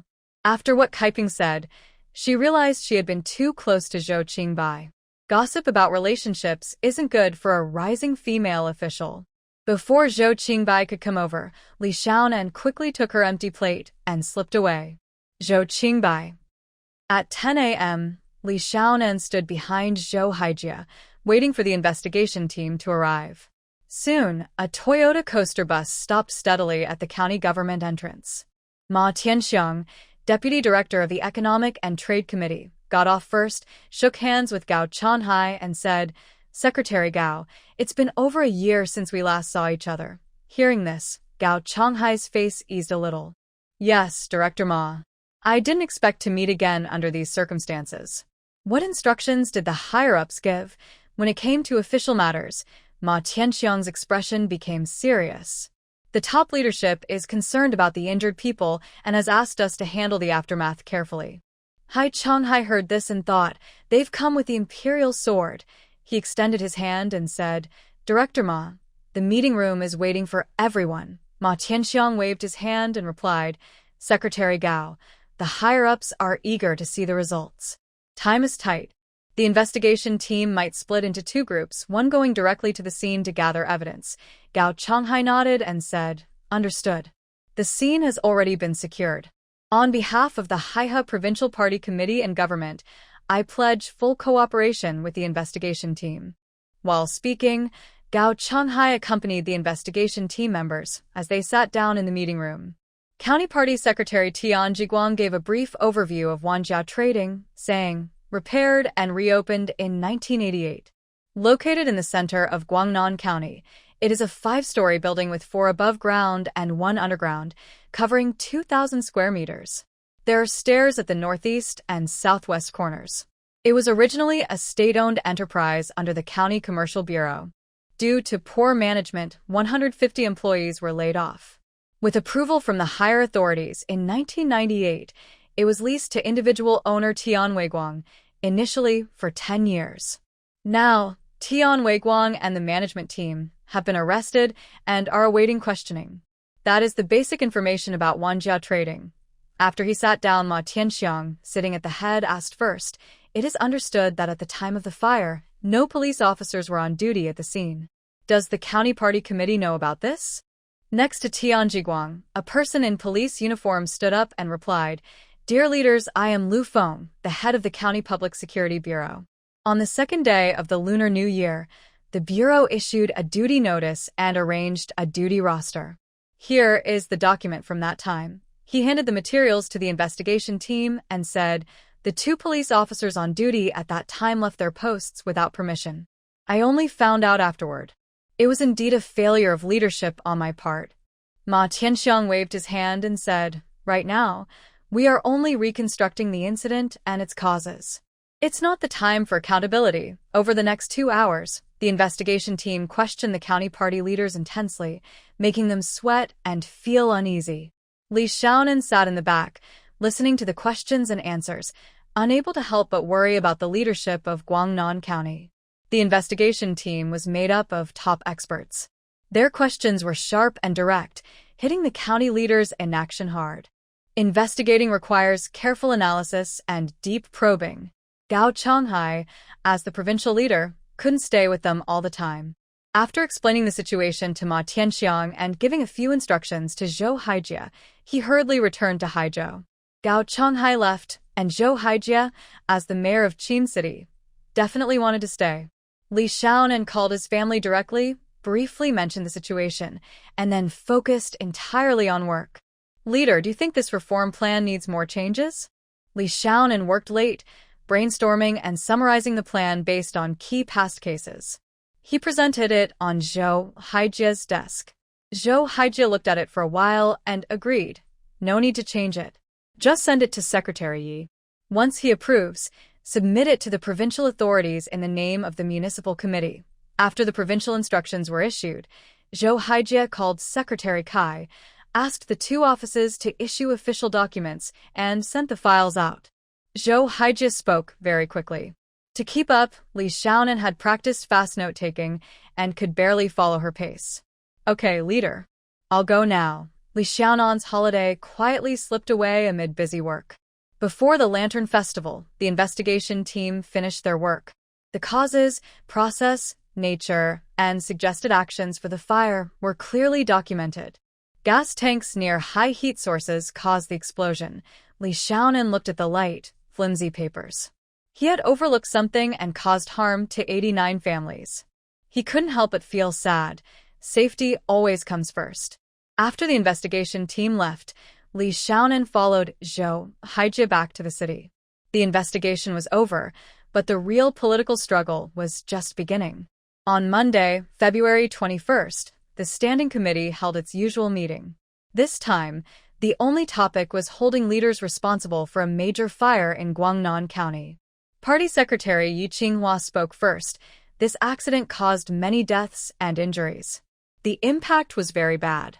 Secretary Gao from the Provincial Committee is very unhappy with our Qin City leadership. "Comrades, we must learn from this and prevent similar accidents." Zhou Haijie was asked for her opinion on the Guangnan County leadership. Usually, she would speak first, but this topic was unusual.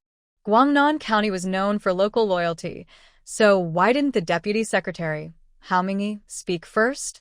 Zhou Haijie said nothing could be changed now. It seemed Yi Qinghua was very angry and wanted to use this chance to suppress the local faction. At the same time, having the provincial mayor deal with the local faction was Yi Qinghua's usual way to balance power. Clearly, Hao Mingyi also understands this point. His face darkened slightly as he thought about how to minimize the losses. Since the secretary asked, "I will speak frankly. I will briefly explain the results of the incident at the scene so everyone here can see clearly how neglect by leaders can cause serious problems." Zhou Haijie raised the China Daily and spoke firmly. "This is the latest report from the official media. The gas tank explosion at Wanjia Commercial Food City resulted in 89 deaths and 205 injuries. The person in charge of the shopping mall said, General Manager Tian Weiguang was sentenced to 7 years in prison for fire safety responsibility. The heads of relevant departments, including public security, fire department, Industry and Commerce, and Housing were each sentenced to 7 years in prison for their responsibility in the accident. Additionally, the prosecutor's office approved the arrest of 17 other responsible individuals for fire safety violations, neglect of duty, and abuse of power. These cases are now in the judicial process. These are the direct or indirect responsible parties, but that does not mean other leaders are not responsible. Zhou Haijie looked around at everyone, took a deep breath, and said seriously, "At the beginning of the year, I asked the government office to send out a safety notice to the whole city. During holidays, safety is the top priority and all units and departments must not leave posts unmanned." She shifted her tone and spoke more forcefully. "What about Guangnan County?" In such a crowded place, there were no police officers on duty at the scene. After the accident, they arrived late. What use is such police force? Also, is the building structure of Wanjia commercial proper? How many departments checked it? How did it pass layer after layer of approval? If just one department had done its job properly, such a big mistake would not have happened. In my opinion, the leadership of the county committee is clearly ineffective. County Party Secretary Tian Jiguang bears the main responsibility and is not suitable to stay in this position. As for the county committee member, Political and Legal Committee Secretary, and Public Security Bureau Director Lu Feng, I suggest giving a serious warning and transferring him out of Guangnan County. Zhou Haijie's words were strong and decisive, shocking everyone present. Hao Mingyi's eyes narrowed slightly as he quickly exchanged a glance with Political and Legal Committee Secretary Sun Chongqing. Tian Jiguang is a key supporter of the local faction, and Lu Feng was also promoted by Sun Chongqing. Together, these two can firmly control Guangnan County. If they are all taken down, would Guangnan County still be considered part of the local faction? Looking at the newly appointed mayor, who had been hiding for half a month, she finally revealed her true intentions. Hao Mingyi felt a bit discouraged. Tian Jiguang was a hopeless case, easily manipulated, and someone had found a flaw in him. His position was too important, so now he could only sacrifice him to save himself. It's better than losing everything. Mayor Zhou is right. This accident is partly the fault of Guangnan County's leadership team. Lu Feng was negligent and irresponsible, failing to evacuate the scene quickly and delaying rescue efforts. He cannot continue to serve in Guangnan County. As for Tian Jiguang, the party committee still needs to think carefully. The people of Guangnan are anxious now. Changing leaders at this moment might cause more panic among the public and create instability. Hao Mingyi hesitated. After he finished speaking, the meeting room fell silent. Everyone present knew this was the first confrontation between the local faction and the officials being reassigned. The other members of the standing committee said nothing, just watching quietly. Zhou Haijie understood that his move to step back was to protect Tian Jiguang, but unfortunately, she was not someone who would stop once she saw a good opportunity. Thinking about last night, when County Mayor Xin Qing hurried back from Haihe City, she brought an important piece of news that was enough to condemn Tian Jiguang.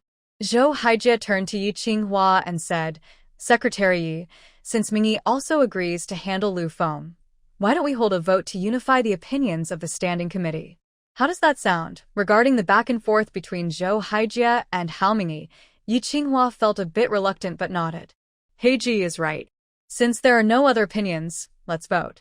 All members of the County Party Committee who agreed to transfer Lu Feng, the Secretary of the Political and Legal Committee and Director of the Public Security Bureau, out of Guangnan County, please raise your hand. After speaking, Yi Qinghua was the first to raise his hand, followed by Zhou Haijie and Hao Mingyi. Since the three decision-makers agreed, others would not oppose and also raise their hands. At this moment, Sun Chongqing, who looked hesitant, stood out. Lu Feng had been with him since he left the army nearly 20 years ago. A trace of regret flashed in his eyes. Seeing Hao Mingyi signaling repeatedly, Sun Chongqing finally raised his hand helplessly. Yi Qinghua nodded with satisfaction. All right, all in favor. Everyone shared their opinions on how to handle Tian Jiguang. They discussed ideas openly and freely. Seeing Hao Mingyi's gaze, Sun Chongqing spoke first. Tian Jiguang has worked in Guangnan County for many years and knows the local situation well. He is the backbone of the local officials and people. I believe stability is the most important. Whether it's Guangnan County or Qin City, they can't afford any disturbance right now. Organizational Minister Zhao Ming smiled and said, Secretary Sun's words might be a bit too serious. As I understand, County Chief Xinqing of Guangnan is about to finish a 2-month training program for officials. If Guangnan County really has problems, they can inform the provincial committee and County Chief Xin can return to handle the situation. The provincial leaders will understand. Zhao Ming's meaning was very clear.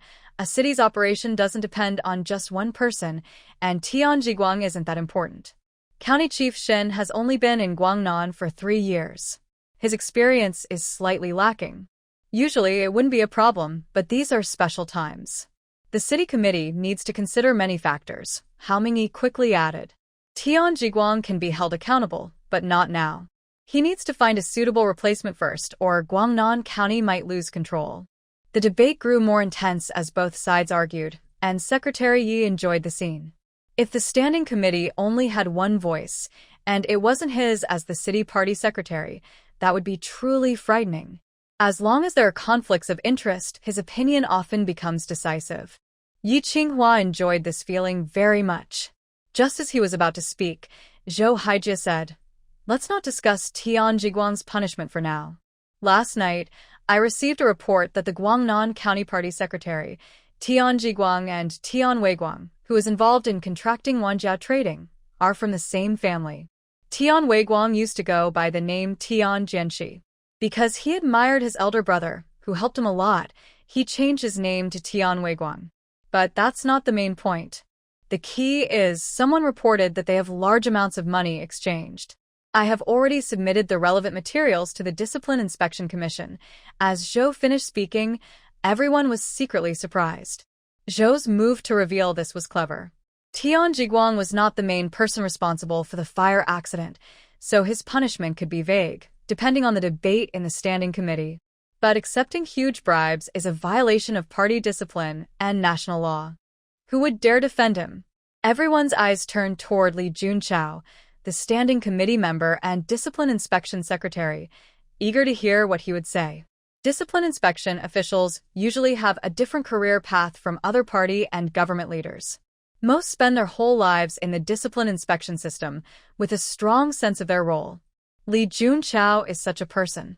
He is in his early 50s, with a long face, thin lips, slightly dark and thin, wearing narrow silver-rimmed glasses. He usually doesn't smile and looks very serious. When he noticed everyone's gaze, his pen paused. He usually focused on his own work, rarely spoke at meetings, and didn't get involved in faction struggles. He was like an invisible person with little presence. Last night, when Zhou Haijie handed him evidence of Tianjiguang's bribery, he knew it was a difficult problem. As a discipline inspection officer, he couldn't ignore corruption. He immediately sent Wu Yan, deputy director of the 2nd Supervision Office of the Municipal Discipline Inspection Commission, to Guangnan County to gather evidence. Tianjiguang had been under suspicion for some time. The complaint was detailed, even listing several hiding places for cash, showing it was well prepared. The whistleblower was probably waiting for Tianjiguang to fall from power to strike. Li Junchao didn't sleep all night, waiting for Wu Yan's news. If the situation was not true, it wouldn't concern him. But if it was true, he would have to make a decision. He thought a lot that night. As the discipline inspection secretary, if he hesitated in such a situation, how could other discipline inspectors do their jobs? This wasn't about choosing sides, it was about principles. His phone vibrated. Li Junchao snapped back to attention, opened the message, and saw 4 large characters. Situation confirmed. He took a deep breath, looked seriously at everyone present, and said, I did receive the complaint. I will speak now, even if Mayor Zhou doesn't mention it. As soon as I received the report, I sent the 2nd Supervision Office of the Discipline Inspection to Guangnan County to investigate. The investigation confirmed that Tianjiguang accepted a huge bribe. Wu Yan has already brought Tianjiguang back. Details and statements will be reported to the standing committee as soon as the case is finished. Li Junchao's words caused a big stir. The meeting room was filled with shock. Li Xiaonan sat behind Zhou Haijie, and looked at the other standing committee members. As expected, many of their expressions became quite interesting. Haoming's face looked very gloomy. He clearly realized he had been set up. If he had known from the start that Tian Jiguang had issues, he would have protected Lu Feng. Besides him, the most strange expression belonged to Deputy Mayor Zhang Jiehua. Zhang Jiehua squinted his eyes and smiled slightly. Mayor Zhou is quite a character. Quietly, he secured the vote of the Discipline Inspection Secretary. With his own vote, Zhou Haijie had 4 votes on the standing committee. When competing with the local faction, it was not clear who would win. Thinking of this, he felt excited. He had the advantage. He couldn't wait to finish the meeting quickly and talk with Mayor Zhou about the future direction of Qin City. Yi Qinghua's face showed no emotion, but inside, he was very suspicious and also had to admire Mayor Zhou's skill. This forced Li Junqiao to make a statement. Yi Qinghua cleared his throat and focused everyone's attention on him. Since the evidence is clear, there is no need to argue. I propose to remove Tian Jiguang from his position as secretary of the Guangnan County Committee. Those in favor, raise your hands. Without hesitation, everyone voted yes. Yi Qinghua picked up his glass of water, took a sip, and continued. The situation in Guangnan County is complicated. Someone needs to take charge. Comrade Zhao Ming, please explain the situation to the Provincial Organization Department and have Xin Qing return to his post as soon as possible. As for the official documents, Secretary Kai will prepare them, and I will sign and report to the province. Although the meeting was a bit abrupt, it ended successfully. For Zhou Haijie, it was definitely a success, but for others it might not be. Li Xiaonan followed behind Zhou Haijie and strode toward the city government building. On the way, everyone avoided him and greeted, "Hello, Mayor Zhou." Thinking about the big win at the standing committee, even Li Xiaonan couldn't help feeling proud and ambitious. The party committee building and the city government building are next to each other. As Zhou Haijie walked back, she was making arrangements for work. Suddenly, her phone rang. Li Xiaonan was about to answer, but saw it was Zhang Jiehua calling. The deputy mayor personally called her, not through his secretary, which seemed urgent. She showed the caller ID to Zhou Haijie and quietly asked, "Leader, is Mayor Zhang calling? Do you want to take the call?" Zhou Haijie paused and thought. "Let him come in. I hope this evergreen plant is truly ready to let go." Li Xiaonan smirked slightly, surprised that Zhou Haijie could be so petty. The nickname Evergreen for Zhang Jiehua had been around for a long time, because during his time as acting vice mayor, he served 3 different mayors. Many people privately joked that Qin City was solid as a rock with the acting vice mayor, but the mayors kept changing. She didn't expect this gossip to reach Zhou Haijie's ears. Hello, Mayor Zhang. I am Li Xiaonan. Mayor Zhou has a meeting at 3. Do you have time to come over? What? You're at the door? Okay, I understand. She hung up, then said suddenly, "Mayor Zhang is very eager to see you. He's already outside your office." Zhou Haijie frowned. Zhang Jiehua was too impatient. But it's not entirely his fault. Anyone who has been in the acting vice mayor position for many years would also be eager to make progress and move up. "Mayor Zhang, sorry to keep you waiting. Please have a seat," Zhou Haijie said, sitting on the other side of the sofa. Li Xiaonan wisely brought 2 cups of tea, bowed slightly, and left quietly, gently closing the door. Office work was always busy and chaotic, with no moment of rest. She had other tasks to handle. Zhou Haijie's dedicated driver, Lu Chong, had already completed his transfer procedures and was ready to start. Earlier, Zhou Haijie had entrusted her with this matter, but before Lu Chong could arrive, Guangnan County had an incident. She stayed with Zhou Haijie in the county. Zhou Haijie didn't trust the temporary government drivers, so she had to call Kai Peng to drive, which was somewhat overqualified. Now that they were back in the city, the driver issue needed to be addressed. She took out her phone and called Lu Chong. "Hello, this is Lu Chong." "Who is this?" "Hello, I am Li Xiaonan, secretary to Mayor Zhou. Are you available to come over now?" Hearing it was Zhou Haijie's secretary, Lu Chong's nervousness eased. He quickly responded, Yes, Secretary Li. I'll come right away and call you." Good. I'm at the 5th floor of the city hall. Li Xiaonan gave a final instruction before hanging up. She didn't know Lu Chong's background, but since Zhou Haijie personally ordered it, she believed he was trustworthy. Inside the office. Comrade Jiehua, why are you in such a hurry to see me? Is there something you need? Zhang Jiehua straightened his back and said seriously, Mayor Zhou, after our last conversation, I thought about it repeatedly. The more I thought, the more I agree with your point. At the standing committee meeting, there were too many voices, everyone expressed their opinions, and the limited resources were spread too thin. This really limited the development of Qin City. Zhou Haijie picked up a cup of tea from the meeting table and took a slow sip. She said calmly, it's good to have some progress in thinking, but we must also stay focused on our work. It's the criticism from the mayor.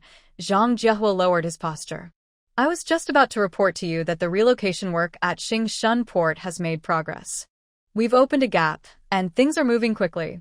There are 307 households near the port, and we've successfully signed agreements with 286 of them. The remaining 21 households, we are actively coordinating. Zhou Haijie's attention had been focused on Guangnan County's affairs. She didn't expect Zhang Jiehua to bring her good news. She asked with concern, what is the situation with the remaining 21 households? Zhang Jiehua handed over the report in his hand. The remaining 21 households are tough cases. 17 of them are really facing difficulties. Most of their children are unemployed, and the families rely on collecting seafood to make a living. Moving to the resettlement area is a real challenge for them to even get food. The other 4 households are simply trying to take more benefits and resist relocation, causing trouble. Hearing this, Zhou Haijie frowned. The new relocation subsidy policy was signed by her.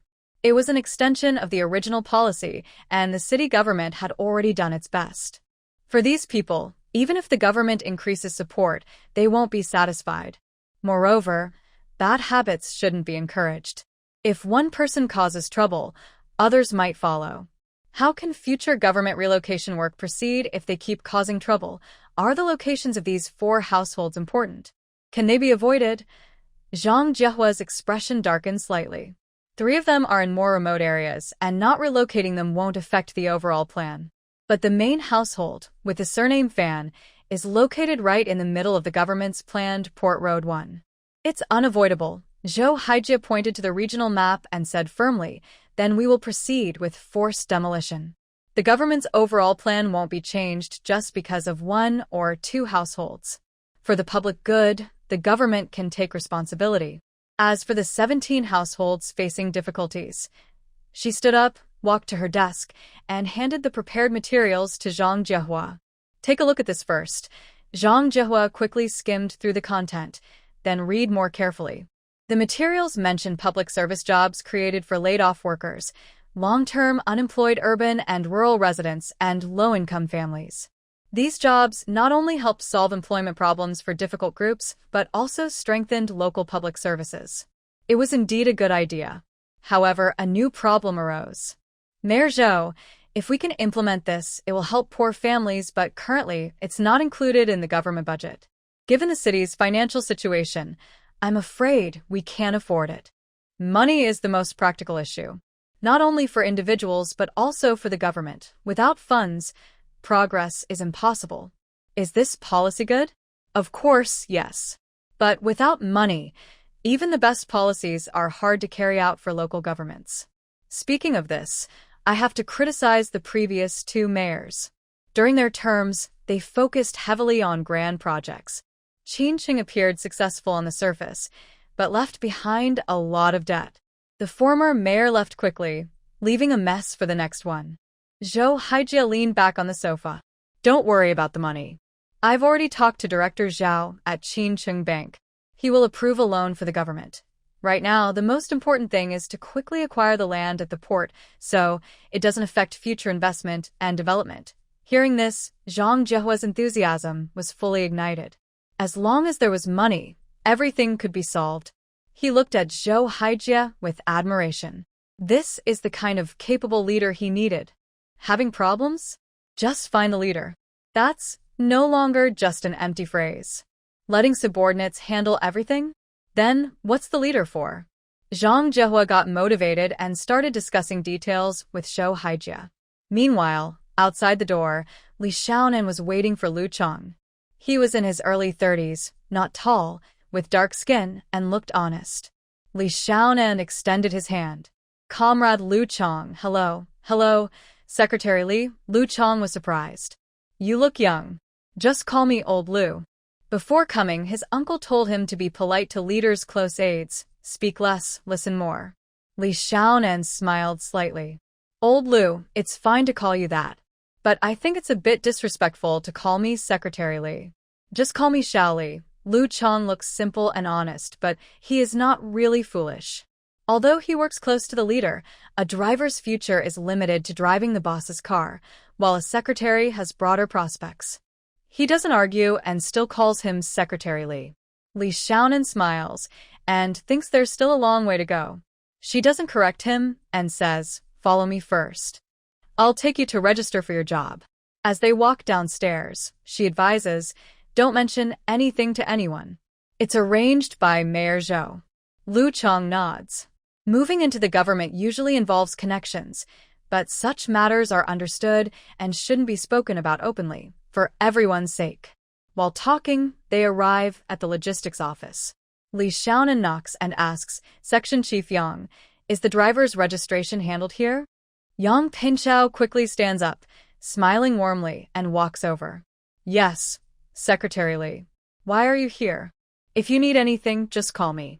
You're busy every day." Section Chief Yang, I don't need to stay with the leader. I just came down for a walk and happened to meet this comrade. He says he's a retired soldier here to register for his job. I thought I'd bring him over since I haven't seen you in a while. It's just a small matter.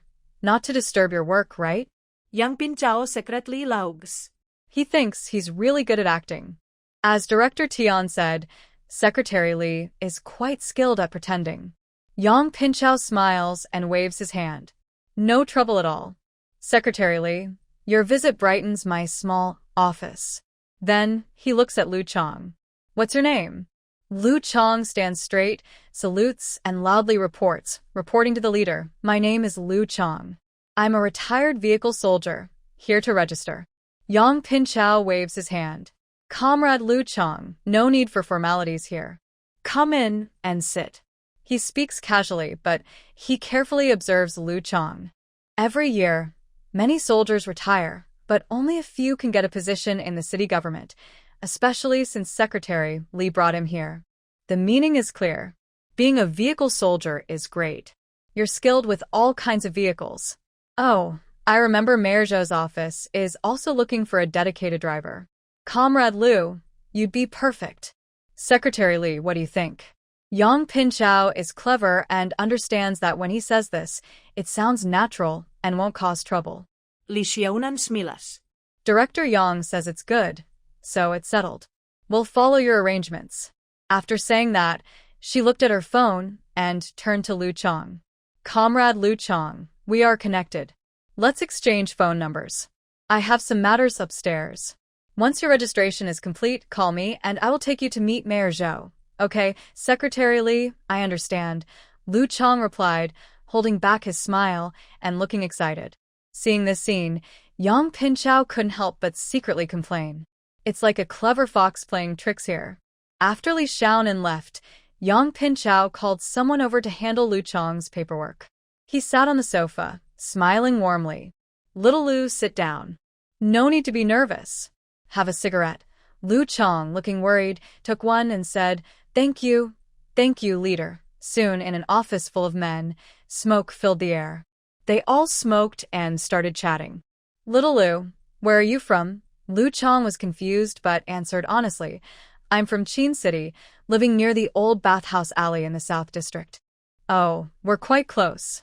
I also live in the South District on Xiangyang Street. While they chatted, the paperwork was finished and Lu Chang was sent back. Yang Pinchao looked at him, saw no problem, and handed him a document. Little Lu, work hard with Mayor Zhou. You're young and have a bright future. Lu Chang bowed repeatedly, then left. He took the elevator to the 5th floor to find Li Xiaonan. Seeing him, Li Xiaonan waved her hand, signaling him to sit first. She glanced at her watch. 2:45 p.m. She stood up, knocked on the door, and after hearing, "Come in," she opened the office door. "Leader, it's almost 3. Zhou Haijie looked at her watch. The northern suburb was not close, so it was time to leave. "Comrade Jiehua, what you said is very good. Let's follow your plan. I have a meeting at 3, and can't postpone it. We can discuss it in detail another time." Zhang Jiehua understood and stood up. Okay, Mayor. "I'll go ahead." After he left, Li Xiaonan helped Zhou Haijie carry some things and said, "Comrade Lu Chang is already outside, waiting to drive. Do you want to see him?" Zhou Haijie put on his coat. "Let him drive later." "Okay." Li Xiaonan nodded, picked up her briefcase, and led the way out of the office. "Brother Lu, you go down first to start the car. The car for Mayor Zhou is B00002. The keys are with Tong Peng in the comprehensive department on the 4th floor. Please get them." 5 minutes later, park the car in front of the government building. Okay. After receiving the order, Lu Chang quickly went outside. If they weren't inside the government building, he would have wanted to run. Lu Chang was reliable. When Zhou Haijie came down, the car was already parked steadily at the entrance. Li Xiaonan took the initiative to open the door for the leader and sat in the front passenger seat. She introduced, "Leader, this is Lu Chang, your dedicated driver in the future." Lu Chang also turned around to greet politely. "Mayor Zhou, hello." Zhou Haijie nodded softly, acknowledging the greeting. Li Xiaonan signaled to Lu Chang to start driving. The destination had already been sent to him, so there was no need to say more. In the car, Li Xiaonan quickly reviewed the agenda for the enterprise discussion meeting and handed Zhou Haijie a speech draft. "Leader, this speech has been revised according to your instructions. Please see if there are any issues." Zhou Haijie glanced at the first draft briefly and nodded, "It's fine." Suddenly, she seemed to think of something and asked, "Mayor Zhang mentioned earlier that he wants his secretary to gain experience at the grassroots level. He also brought up your rank. What do you think?" Li Xiaonan's mind raced quickly. At this point, sending his secretary to the lower levels was probably to make room for herself and show goodwill to Zhou Haijie. If Zhou Haijie agreed, she wouldn't need to say anything more. She could just proceed with the promotion process. Who would refuse a promotion? But now. A worried look appeared on Li Xiaonan's face. "Leader, you know my situation. I've been promoted to a section-level official in less than 2 years. If I get promoted again, it might cause trouble. It wouldn't be good for me." Zhou Haijie looked up and carefully observed her. Seeing her sincere expression, not pretending, she nodded secretly. She thought she was a capable person. In her view, at 25, Li Xiaonan had advanced too quickly from clerk to section chief. She needed to settle down. At least for the next 3 years, she shouldn't be promoted again. Even if her path was through targeted selection as a backup party cadre, she should take steady steps, one at a time, to ensure long-term stability. Knowing that Li Xiaonan understood this, Zhou Haijie felt pleased and raised her opinion of her again. Not everyone can resist the temptation of promotion and wealth. You're right. I've decided to decline. As the expansion of Xingshan Port is about to begin, Mayor Zhang needs a capable assistant by his side. Regarding your contributions in Guangnan County, you will not be overlooked. I have discussed with Secretary Yi, and by the end of the year, you'll be awarded a 3rd-class merit to encourage you." Hearing the first part, although prepared mentally, I still felt a bit disappointed. When I heard about the 3rd-class merit, Li Xiaonan's pupils shrank slightly. This is quite proper. It's good for record-keeping and helpful for future promotions. It's clear that Zhou Haijie is genuinely considering her. Feeling satisfied inside, she still remained modest. "Thank you, leader, for thinking of me. Honestly, I haven't done much. I feel unworthy of a 3rd-class merit, haha." Zhou Haijie glanced at the rearview mirror and saw her mouth almost reaching her ears. She quickly looked away and didn't respond further, instead focusing on her speech notes.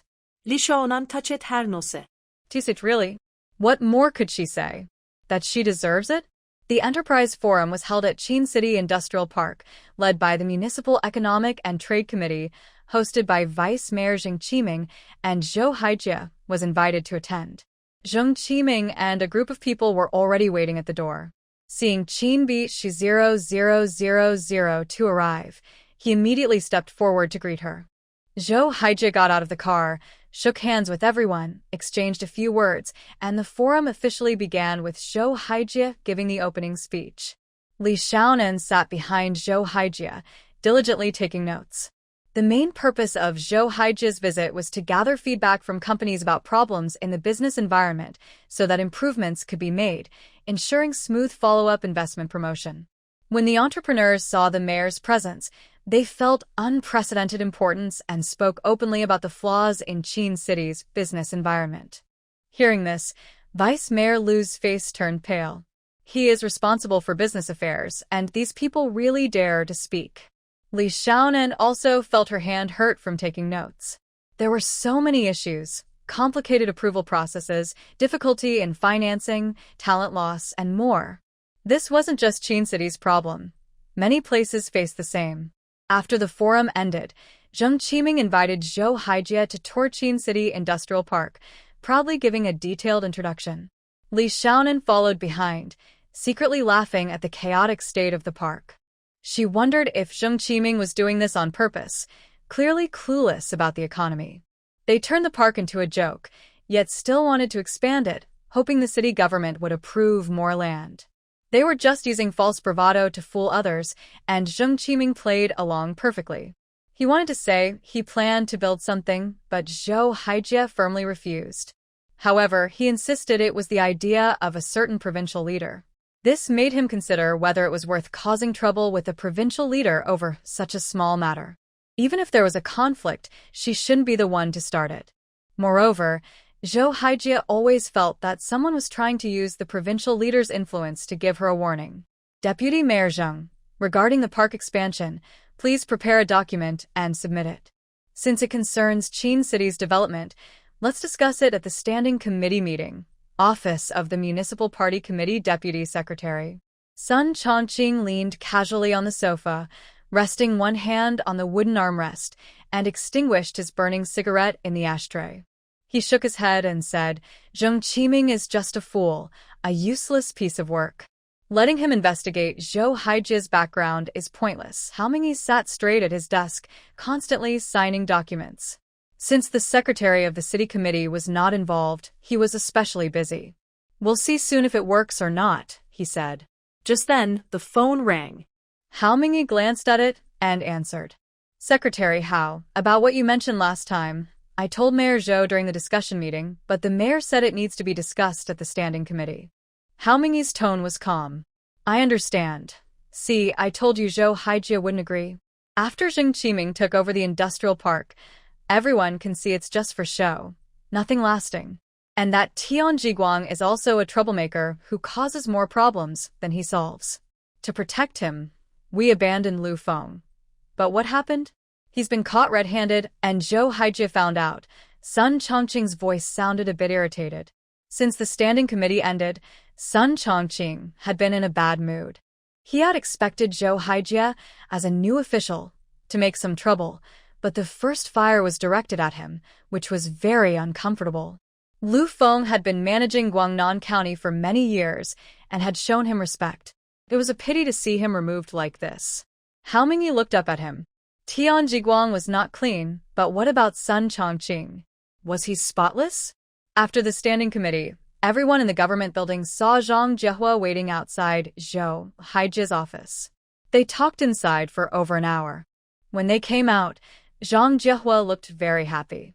Sun Chongqing's expression froze, and he muttered, Isn't it normal for the deputy mayor to report work to the mayor? Hao Mingyi sneered, Normal? What's so urgent that right after the standing committee meeting, he's waiting at the door? Now, anyone with clear eyes could see that Zhou Haijie was gaining momentum, eager to show support. Zhang Jiehua was just the first. There would be many more waiting to pay homage to the new mayor who held the power. Talking about Zhang Jiehua, Hao Mingyi was even more angry. When the current mayor leaves office, it's the best time to deal with Zhang Jiehua. What did Sun Chongqing do? For a small gain, he voted in favor of the Shun Port project, giving Zhang Jiehua a chance to breathe. He kept saying it was to win him over, but just think, Although Zhang Jiehua had spent years in Qin City, his roots were still in the province. Could such a cadre really be won over easily? A sinister look appeared on Sun Chongqing's face. If Zhang Jiehua dares to betray us, we'll make sure the Shunport project fails completely. How I lift him up, I can also bring him down, he said. Hao Mingyi put down his pen and said seriously, let's not forget, the money is meant for expanding the industrial park. With the funds tight at Shunport, the project can't go on. He paused, then added, Zhang Jiehua is just a flip-flopper. We need to give him a lesson so he understands. Qin City belongs to the people of Qin City. Seeing that Hao Mingyi had a plan, Sun Chongqing felt relieved. He was bold in his actions, but he had the political wisdom needed to reach the department head level. What he said earlier was just to make a statement. The trouble he caused, he would handle himself. With Shi Hui included, we only have 3 votes at the standing committee. Is that enough? It's enough, Hao Mingyi replied with a smile. If we hadn't been completely defeated at the last meeting, maybe it wouldn't be enough, he chuckled. Our secretary, Yi, wouldn't be happy to see Mayor Zhou dominate everything. In the blink of an eye, half a month had passed.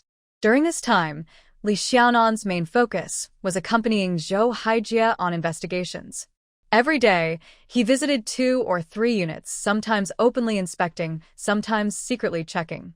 Zhou Haijie wanted to see the real situation of various agencies in Qin City. He rarely followed the official schedule. If he felt like going somewhere, he went, causing a lot of trouble for the agencies. Several times, Mayor Zhou had already been sitting in the office of a certain bureau, but the bureau chief was still out attending meetings. However, after Zhou Haijie's inspection, many problems were indeed found. The biggest ones were low administrative efficiency and an unreasonable organizational structure. For example, when a new company wanted to set up in Qin City, it had to go through multiple layers of approval from different departments. Not only did this take a long time, but when departments had overlapping responsibilities, the process became a mess, with the case being passed around endlessly. Zhou Haijie glanced at the research materials summarized by Li Xiaonan and shook her head. This won't do. The efficiency is too low. Time is money. If we make companies waste all their time collecting stamps, how can we expect economic growth? Standing nearby, Li Xiaonan said at the right moment, Leader, if we bring all the departments with approval functions together, wouldn't that make things easier? You mean setting up an administrative service center? Zhou Haijie asked, sounding uncertain. Yes. Some developed coastal cities have already introduced one-stop approval services, which can shorten the approval time. But there's also a problem. Many of them only accept applications without actually handling them. The real work still goes back to the original departments, making the service center just a formality. Zhou Haijie smiled at her. Since you brought it up, you must have thought about it carefully. Tell me your full plan. Indeed, Mayor Haijie knew her well. Mayor, I have 2 rough ideas. Please give me your advice. First, we can follow the principle of 2 concentrations and 2 in-place implementations. Approval functions can be concentrated in one office, and offices with approval duties can be gathered in the service center. All approval items and authorizations should be fully in place. Seeing that Zhou Haijie remained silent, Li Xiaonan continued, Second, for complex approval matters, we can use parallel approvals. Companies can sign a commitment letter, allowing us to issue the permit first and check later. Zhou Haijie thought for a moment. Both ideas were bold. Concentrating approval functions in one office would affect many people's interests. Issuing permits before verification would mean the government taking on some risk. But since the beginning of reform and opening up, no step has ever been risk-free. Facing challenges and daring to break through is the true spirit of the party. She looked at Li Xiaonan with approval and said with a smile, Both of your ideas are very well thought out. Suddenly being praised, Li Xiaonan's face turned slightly red. However, she was just repeating others' ideas. The 2 points she mentioned were proven successful in her past life. Applying them anywhere would not cause problems. Zhou Haijie closed her notebook. Please prepare a report based on what you just said, and give it to me. I will discuss it with Secretary first. If there are no issues, you will coordinate the administrative approval hall. The next morning, the Chin City Standing Committee meeting was held as usual. In the meeting room, Li Xiaonan sat upright on a chair behind Zhou Haijie, opening her notebook to take notes. There were 4 topics on the agenda. The first was about urging all units to save resources and cut government spending. It was a common topic, not much to discuss. But the next 3 topics were quite intense. How do you all feel about Mayor Zhou's proposal to set up an administrative approval hall? Yi Qinghua brought up the topic, asking the other committee members for their opinions. Usually, he wouldn't point to anyone specifically, and members would speak in order. Building an approval hall? This was too idealistic. The various departments already had their own interests. Zhou Haijie just took office and wanted everyone to give up their benefits easily. That was not so simple. In politics, policies and countermeasures are common. Letting Zhou Haijie try might work, but if she failed, it would damage her reputation. He certainly wouldn't oppose such a good opportunity. The approval power is in the hands of government departments. Mayor Zhou is confident she can do this well. I have no objections. Zhang Jiehua narrowed his eyes. He understood that Mayor Zhou's goal was to attract investment to Xingshan port and overcome many difficulties. But was she taking too big a step? He looked at Zhou Haijie, who seemed confident she would succeed, and could only support her. Anything that benefits the people, I support, seeing others nod in agreement. Yi Qinghua summarized. In that case, let's vote by a show of hands. Those in favor, please raise your hand. He was the first to raise his hand. Zhou Haijie had discussed this with him beforehand. It was feasible and worth trying. If it succeeded, it would be a great innovation in Chin City's governance. Good. It passes unanimously. Yi Qinghua nodded with satisfaction. The scene was peaceful until Zhou Haijie finished the 3rd topic. Several standing committee members looked a bit uncomfortable. First, I want to express my position. Regarding Vice Mayor Zheng's proposal, I have reservations. Everyone knows the city's financial situation. We simply cannot allocate funds for expanding the industrial park. However, Vice Mayor Zheng keeps asking, and I am worried about making a decision alone, which might seem biased. I think we should discuss this at the standing committee meeting. After all, it concerns the development of Chin City, and all members should share their opinions. Zhou Haijie spoke politely, but everyone in the room understood her unspoken message. She hoped the proposal would be rejected. Chin City's industrial park is currently the only project showing real results. Vice Mayor Zheng wants to expand it, which is understandable, Hao Mingyi said, then looked at Yi Qinghua. Secretary Yi, the industrial park project is also a priority at the provincial level. If it can develop further, I believe provincial leaders will be pleased. Zhou Haijie looked up and shot him a glance. If she still couldn't figure out what was happening, she might as well stop being mayor. It was obvious this was aimed at the standing committee. What upset her even more was Zhang Jiehua. Currently, Chin City has only 2 major projects spending a lot of money. The funds for expanding the industrial park can only come from the Xingshan port project. She subtly glanced at Sun Chongqing, noticing his fierce expression. It was clear this was directed at him. The local faction was still so aggressive. But taking money from the Xingshan port project meant cutting off Zhang Jiehua's hopes for advancement. Harming someone's future, like killing their parents. There was no room for compromise. Zhang Jiehua declared firmly, I do not agree. As far as I know, there are still many unused lands in the industrial park. Blindly expanding now would only waste public funds.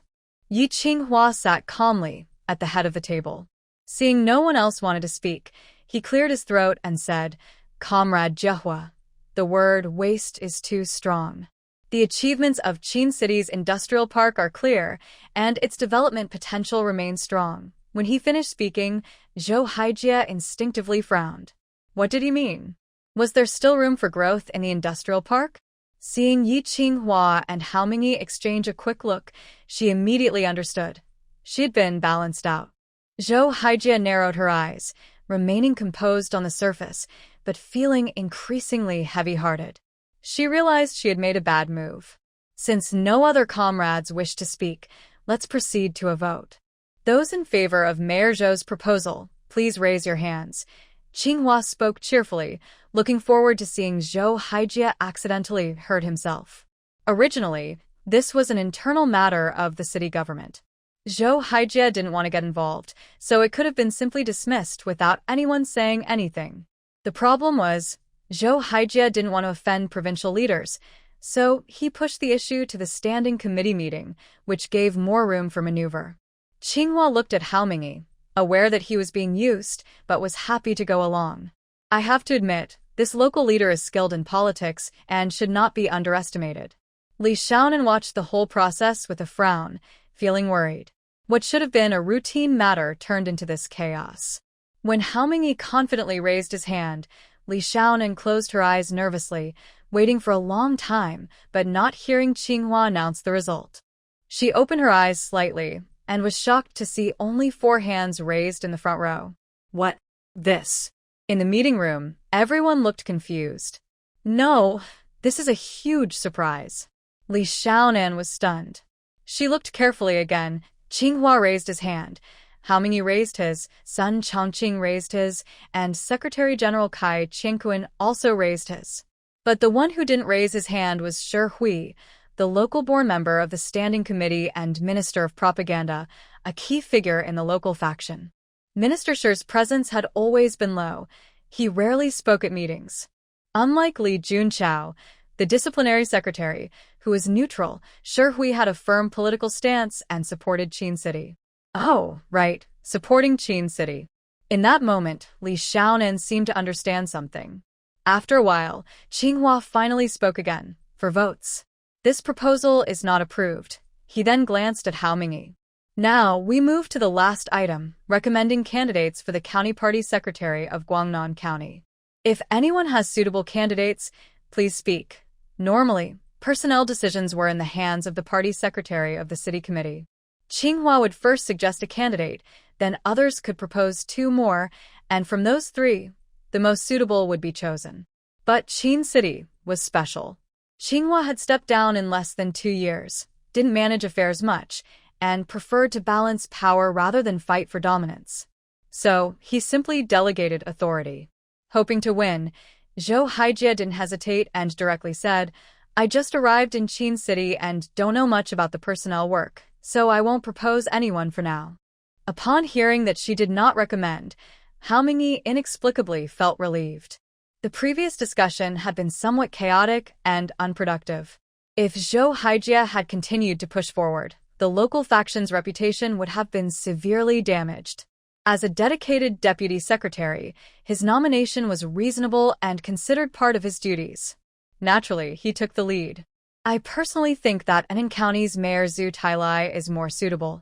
He has risen from the grassroots, having served as County Party Committee Organization Minister and Deputy Secretary, and is now gaining experience in the government. His background is solid, and he is mature. Moving him to Guangnan County would be a good fit. Although he might not be the top choice, he is acceptable. After he finished speaking, many people nodded in agreement, clearly familiar with Zhu Tailai. Yi Qinghua nodded slightly, then looked around and focused on the organization minister, Zhao Ming. Comrade Zhao Ming, responsible for personnel work in the organization department. Do you have any suitable candidates to recommend? Zhao Ming put down his pen, seeming to have already prepared his suggestion. I think Xin Qing from Guangnan County is more suitable. Before becoming county mayor, she served as propaganda minister and deputy county head. She has been in Guangnan for 3 years, so she understands the local situation well. She is quick to adapt and has the carefulness and patience typical of female officials. Recommending such a cadre as the leader also shows the party committee's forward thinking. Li Xiaonan lowered her eyes, quickly taking notes, but couldn't help but think that normally, a small meeting would be held before recommending candidates, discussing among 5 people, then bringing it to the standing committee for discussion. But Yi Qinghua didn't follow normal procedures. Instead, she directly asked for a vote during the standing committee meeting. Usually, this process would take 2 meetings, but she combined them into one. Isn't that chaotic? Sitting in the back, Li Xiaonan could feel the frustration of the other committee members. After hearing these 2 candidates, Zhou Haijie frowned. Honestly, Both were not ideal. Zhu Tailai had a rich background, but moving to Guangnan would require time to understand and adapt, and he couldn't start working immediately. Shen Qing knew the local situation but lacked extensive experience before becoming county mayor. She was not seasoned enough to govern effectively. For a moment, the standing committee was at an impasse. Everyone seemed to think both candidates were roughly equal, and the decision would depend on how the behind-the-scenes relationships played out. Although the party committee only recommended candidates, their importance was also significant. The county party secretary, although a provincial-level official, needs to be appointed by the provincial committee. Usually, the provincial committee considers candidates recommended by the city committee, which is almost the same as having a pre-selected candidate. Yi Qinghua glanced at the clock, put down his pen, and said to everyone, "Let's vote by raising hands." Those who have reservations should also raise their hands. Tian Jiguang has been taken away by the Provincial Disciplinary Committee, so the county party secretary position cannot remain vacant. Today, we must recommend a candidate for the provincial committee to consider. If you agree to recommend Comrade Zhu Tailai as the county party secretary of Guangnan County, please raise your hand. As he finished speaking, all members except Zhou Haijie and Zhao Ming raised their hands in support, totaling 7 votes. Yi Qinghua continued, "If you agree to recommend Comrade Shen Qing as the county party secretary of Guangnan County, please raise your hand." He looked around. Shen Qing received 6 votes. After voting by the city committee members, Comrade Zhu Tailai has been recommended to the provincial authorities. The proper procedures should be followed quickly, without delay. Unless there are no other matters, shall we adjourn for today? Wait a moment, Secretary Yi. Zhou Haijie interrupted, stopping Yi Qinghua from standing up. Regarding the newly established Administrative Approval Office, we need a leader to push and coordinate the work. I recommend Comrade Li Xiaonan as the candidate to also serve as the director of the Administrative Approval Leadership Group Office. At this point, Zhou Haijie suddenly turned around and said, "Xiaonan, go out first." Although Zhou Haijie had previously mentioned that she would coordinate after the approval of the Administrative Approval Office, when the moment actually arrived, Li Xiaonan felt a surge of joy, as if it had fallen from the sky. She quickly stood up and walked out briskly. After leaving the meeting room, she finally calmed down and began to think about how to proceed with her work. The authority over administrative approval had been taken away and handed over entirely to the approval office, which would surely cause dissatisfaction among many people. There would be some insincere compliance or covert resistance, but her advantage was that, as Zhou Haijie's secretary, she represented the mayor's will. No matter who was in her position, she would be more effective than anyone else. This was probably why Zhou Haijie chose her. Soon, Li Xiaonan became excited again. The Administrative Approval Office in Qin City was the first of its kind in Haihe Province. If she could successfully establish it and become the first director, she would undoubtedly gain many benefits. While she was deep in thought, the door to the meeting room opened from inside. When she saw Zhou Haijie nodding slightly at her, Li Xiaonan knew that the matter was settled. Sure enough, that afternoon, the Qin city government officially issued a formal document to establish an administrative approval office. At the same time, the organization department issued a personnel appointment document proposing Li Xiaonan as the acting director of the Administrative Approval Leadership Group Office. Suddenly, government departments became lively. Some people, not well informed, started asking who Li Xiaonan was. In short, the entire Qin city government became bustling. Meanwhile, in the office of the Deputy Secretary of the Municipal Committee, Sun Chongqing, who had just left the Standing Committee meeting, did not return to his own office. Instead, he went angrily to Hao Mingyi, slammed his notebook onto the reception table, and looked very upset. He whispered angrily, "What does Shihui mean? Does she want to split from us and support Zhou Haijie? Has she forgotten how she became the Minister of Propaganda?" Seeing Hao Mingyi remain calm, he sighed and said, "Secretary Hao, you saw it. We were just 1 vote short. Losing by such a small margin was hard for anyone to accept." Hao Mingyi's face stayed calm. He waved his hand and said coldly, "Comrade Chongqing, sit down first. I will find a chance to talk to Shihui." Then he added, with a hint of meaning, moreover, as a leader, having your own ideas is understandable, right? Don't you agree, Comrade Chongqing? He almost pointed at Sun Chongqing and scolded him. After all, Sun Chongqing had his own ideas, yet he still dared to criticize Shi. Hearing this, Sun Chongqing touched his nose, feeling he couldn't say much more. He responded casually, and then left. After Sun Chongqing left, Hao Mingyi's eyes turned sharp and fierce. He was not happy about Shi actions today, but more importantly, he needed to understand her thoughts. He then dialed an extension number. Xiao Zhao, call Minister Shi and ask her to come here. 10 minutes later, Shi knocked on the door. Secretary Hao, you wanted to see me? Hao Mingyi looked up and said gently, Comrade Shi, please sit down. Just wait a moment. I have an urgent matter to handle. After saying that, he focused on his work again. Time passed second by second. After half an hour, Hao Mingyi stood up, moved to the other side of the sofa, and sat down. He saw Shi sitting upright, calm and composed. He squinted slightly, and, when he saw the empty meeting table out of the corner of his eye, suddenly became very angry. Xiao Zhao, what's wrong with you today? Are you confused? Minister Shi has been sitting here for so long, and you didn't even bring him a cup of tea. Hearing the shout, Xiao Zhao hurriedly brought in the tea and kept apologizing.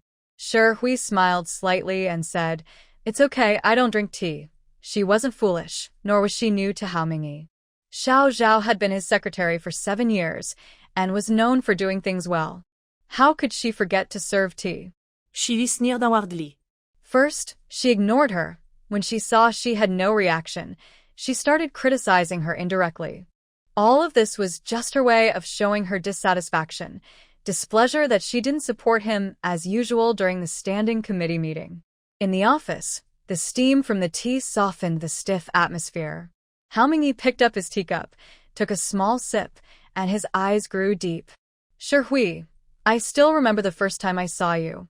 As the deputy director of Qincheng TV, you bravely rushed to the front lines during the flood rescue, providing the city committee with important information and helping control the situation. At that time, I thought, this woman is remarkable. While many men hesitated in the face of the flood, you charged ahead. You have courage and ideals. Staying in the TV station, which is a relaxed place, would have been a waste of talent. So I, along with then-party Secretary Wang, suggested transferring you to the propaganda department. Years passed, and as she recalled the past, Shi's expression softened. Over the years, I have always been grateful for your support. Without you, there would be no Shi today. This was sincere. If Hao Mingyi hadn't noticed her talent, she might have spent her whole life stuck in the TV industry. Talented people are common, but good mentors are rare. In this sense, Hao Mingyi was her benefactor, and she always appreciated him. Hao Mingyi waved his hand. The position you hold today is the result of your own efforts. At the same time, it's also because you are from Qincheng. Everything we do is for the development of Qincheng and for the people to have a better life. Shi's face showed a touch of emotion. She had always held this belief close to her heart.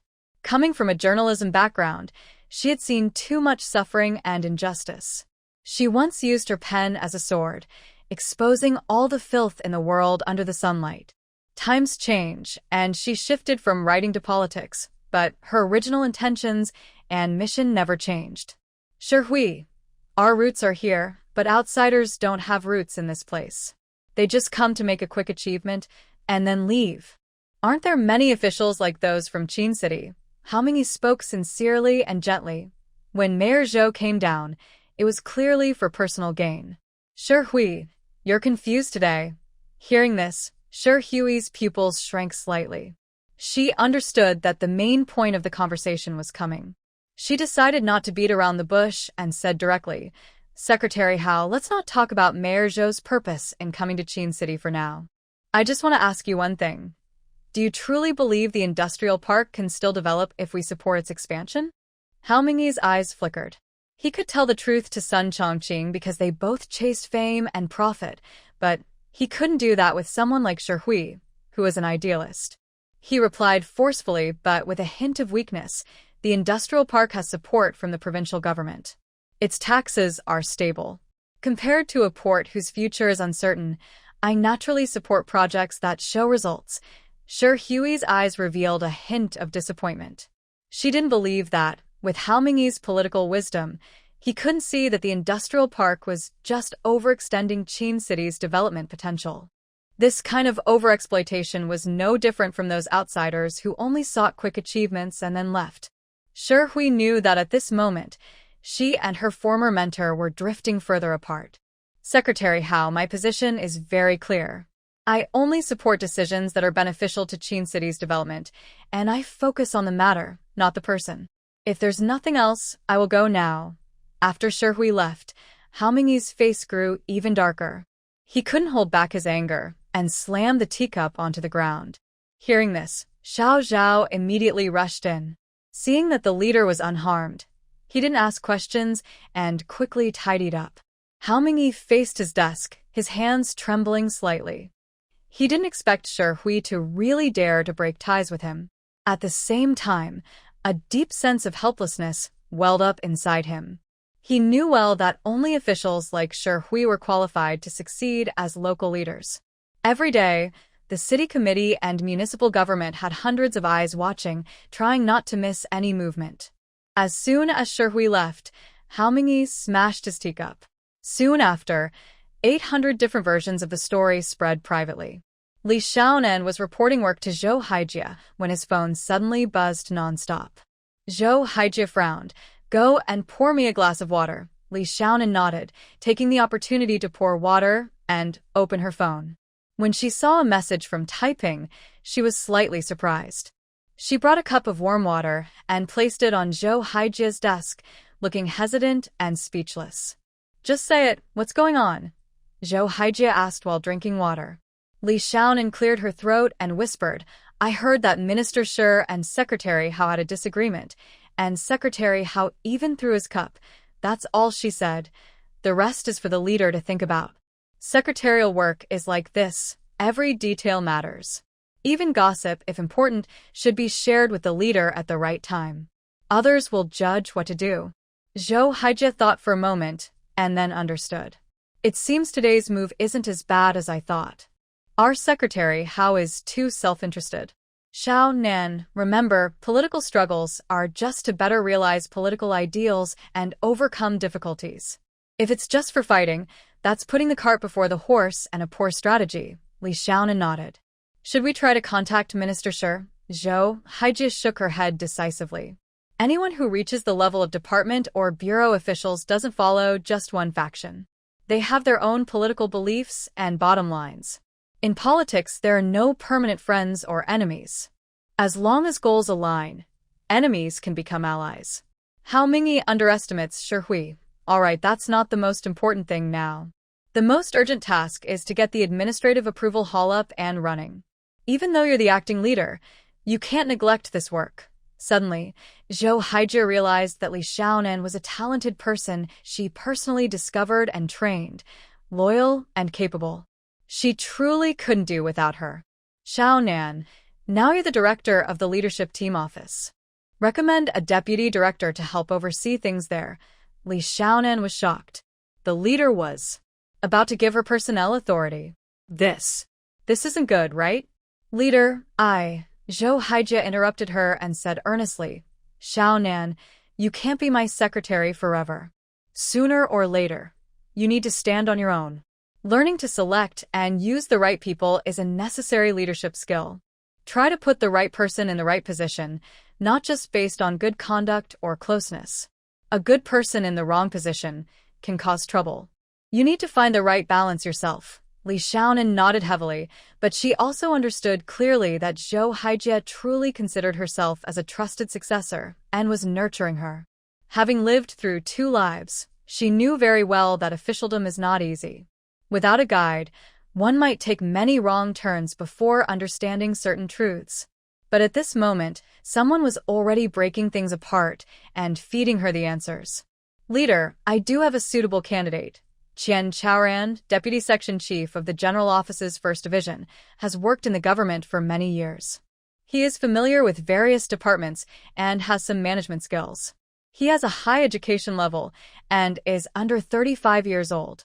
Young people often break old rules and are willing to accept new ideas. The more she talked, the more she felt he was suitable.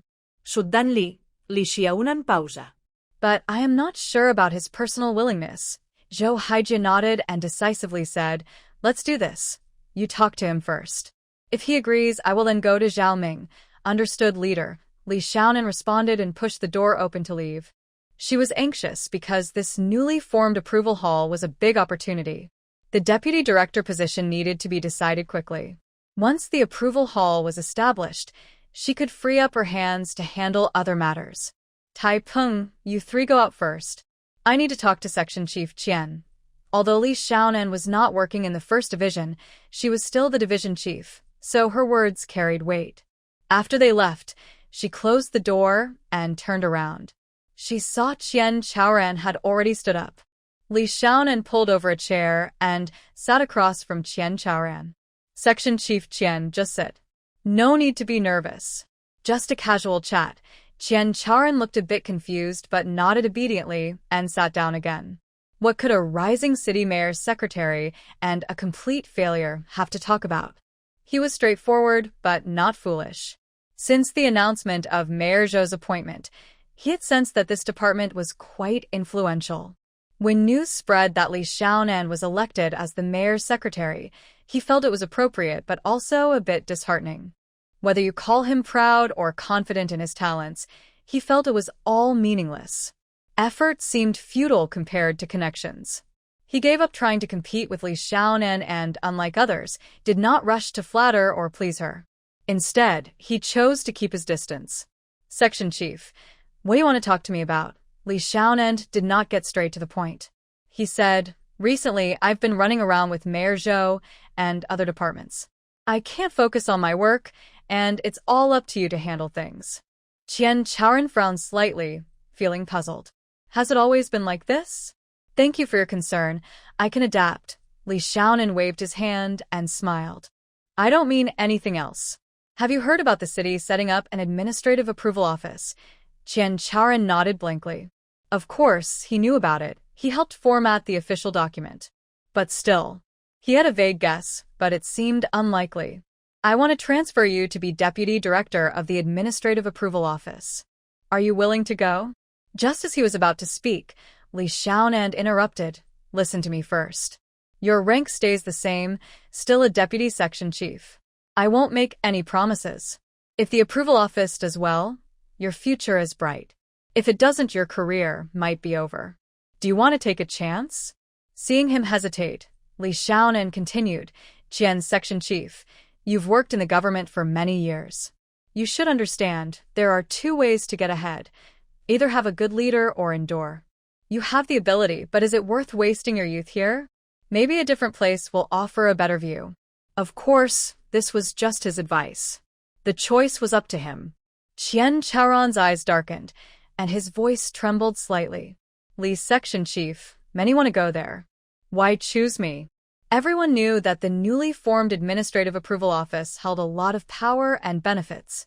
Once the deputy director position was open, Li Xiaonan's resume could easily overshadow others.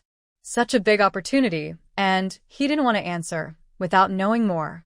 Li Xiaonan spread his hands. I know your abilities, and I trust your character. Think it over carefully and give me an answer soon. I can't wait. I'll go. Qian Chaoran said seriously. No need to think about it. Li Xiaonan was speechless. That's a deputy section chief role, not a promotion. It's a transfer. Qian Chaoran nodded firmly. I understand. All right, I'll talk to Mayor Zhou. After finalizing the matter, Li Xiaonan stood up to leave. Before leaving, he reminded him, don't make it public until the transfer documents are issued. I know the rules, Qian Chaoran promised. Before the transfer, he had to stay low-key. If others found out, they might get jealous and cause trouble.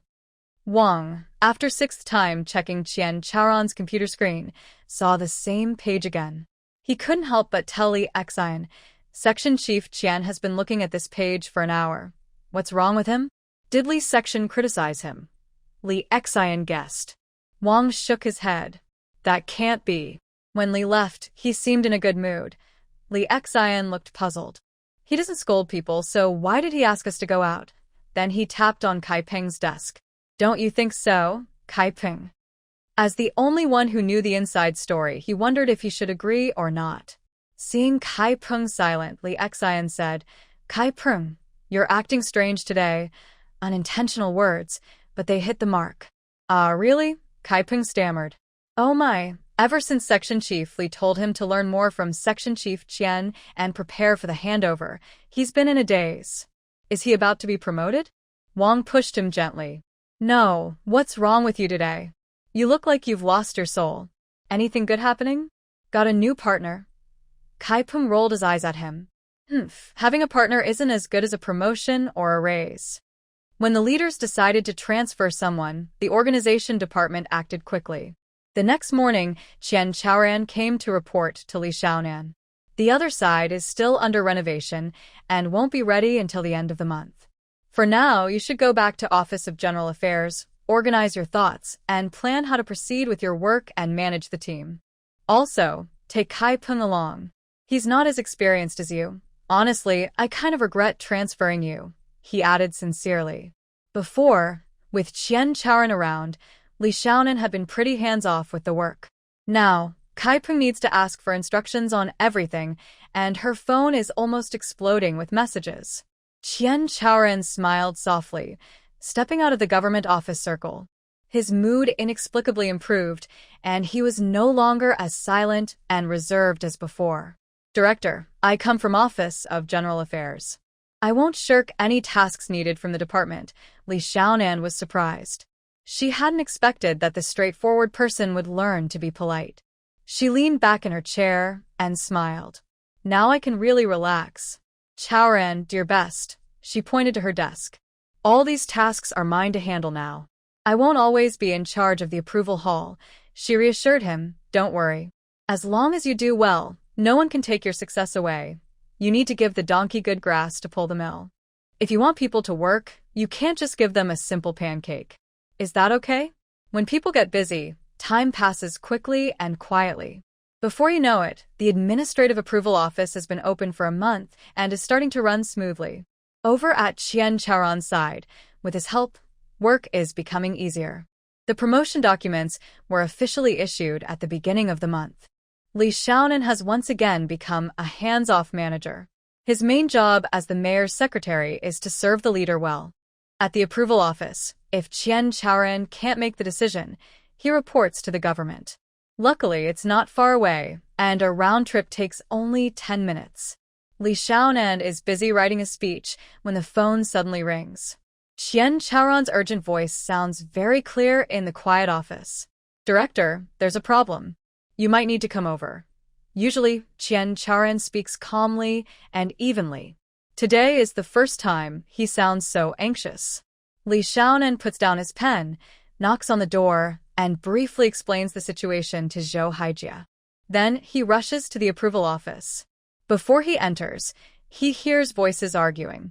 Director Qian, look at this. Without a design document, how can I approve the environmental assessment? The Environmental Bureau staff points to the law in front of Qian Chaoran. Another staff member from the Construction Bureau also doesn't back down.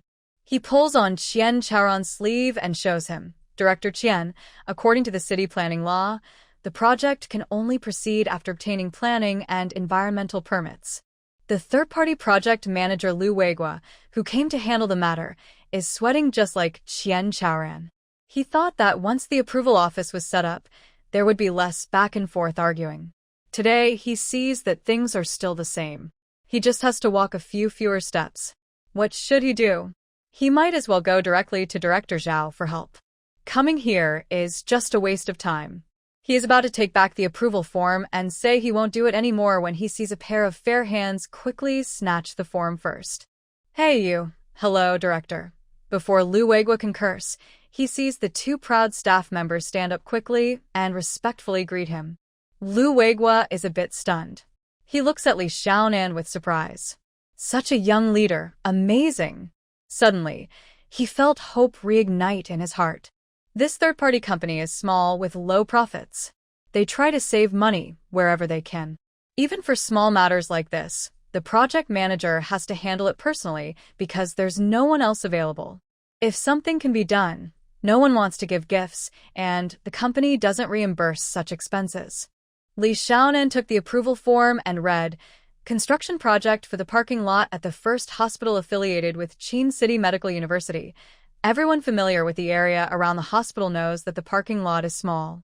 Patients have to park on the street, and with the narrow old city roads, traffic jams are common, seriously affecting the city's appearance. The government has long wanted to solve this problem, but the budget is tight. "Is there a problem with the project?" Li Xiaonan asked. Since she arrived, Qian Chaoren felt more confident and nodded repeatedly, saying, "The project is fine, but there are issues with the process." She looked at the two people who had just been arguing confidently. "You two, explain the situation to Director Li and see what can be done." The two staff members repeated their earlier arguments. Li Xiaonan frowned. This is a typical which came first, the chicken or the egg problem. If not handled well, it could become a future trouble. Are there many similar construction projects? How were they handled before?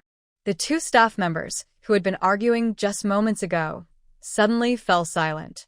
Although there are laws about this, in practice, things aren't so strict. Usually, a leader just gives a call to approve, and the paperwork is done later. As for how different companies discuss this with their leaders, everyone understands privately. But such matters shouldn't be discussed openly.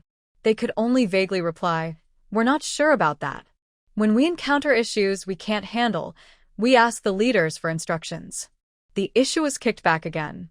It turns out that requesting instructions from the Bureau now involves dual management by both the Bureau and the Approval Hall. The implication is that Li Xiaonan should communicate with the Bureau. Li Xiaonan didn't waste time. She walked to the side and directly called the director of the Environmental Protection Bureau, Huang Jingyi. "Director Huang, it's Li Xiaonan." "Oh, Secretary Li. Is the mayor looking for me?" Huang Jingyi instinctively straightened up. "No, Director Huang." "I have some business to discuss with you," she replied. "Oh, I see. Go ahead." Huang Jingyi relaxed when he heard it wasn't the mayor calling and leaned back in his chair. After briefly explaining the situation, Li Xiaonan asked, "Director Huang, if we keep assuming these conditions are the same, are we stuck in a never-ending cycle? This can't be the only case. I want to know how approvals were given before. It could help us with our work at the approval office." Huang Jingyi frowned and thought for a moment before replying. "Secretary Li, environmental assessments have been very important in recent years. We always follow the rules." This implied that others were the ones not following the rules. Li Xiaonan didn't want to focus on who was breaking rules. She just wanted to find a solution. She then suggested, "Director Huang, what if we move the environmental assessment and the company's project plan forward at the same time? Do you think that would work?" Secretary Li, in theory, yes. But in practice, we need support from the city government in writing. Huang hesitated. "Secretary Li, we do our work properly and don't act recklessly." "All right, Director Huang, I understand," Li Xiaonan said with a blank expression and hung up. It's understandable that they want official documents. She had previously discussed with Zhou Haijie about doing parallel approvals, but Secretary Yu was hesitant. According to him, they shouldn't rush. They should first set up the framework and see how things go, solving problems step by step later. In short, the key word is stability. Li Xiaonan sighed and decided to call Zhao Shangdong, the head of the construction bureau. "Director Zhao, here's the situation." After she explained, Zhao Shangdong joked, "That Lu guy, I really need to talk to him. He's too careless." Secretary Li personally went there, and they still didn't handle it properly. "Why are they calling me?" Li Xiaonan's face darkened.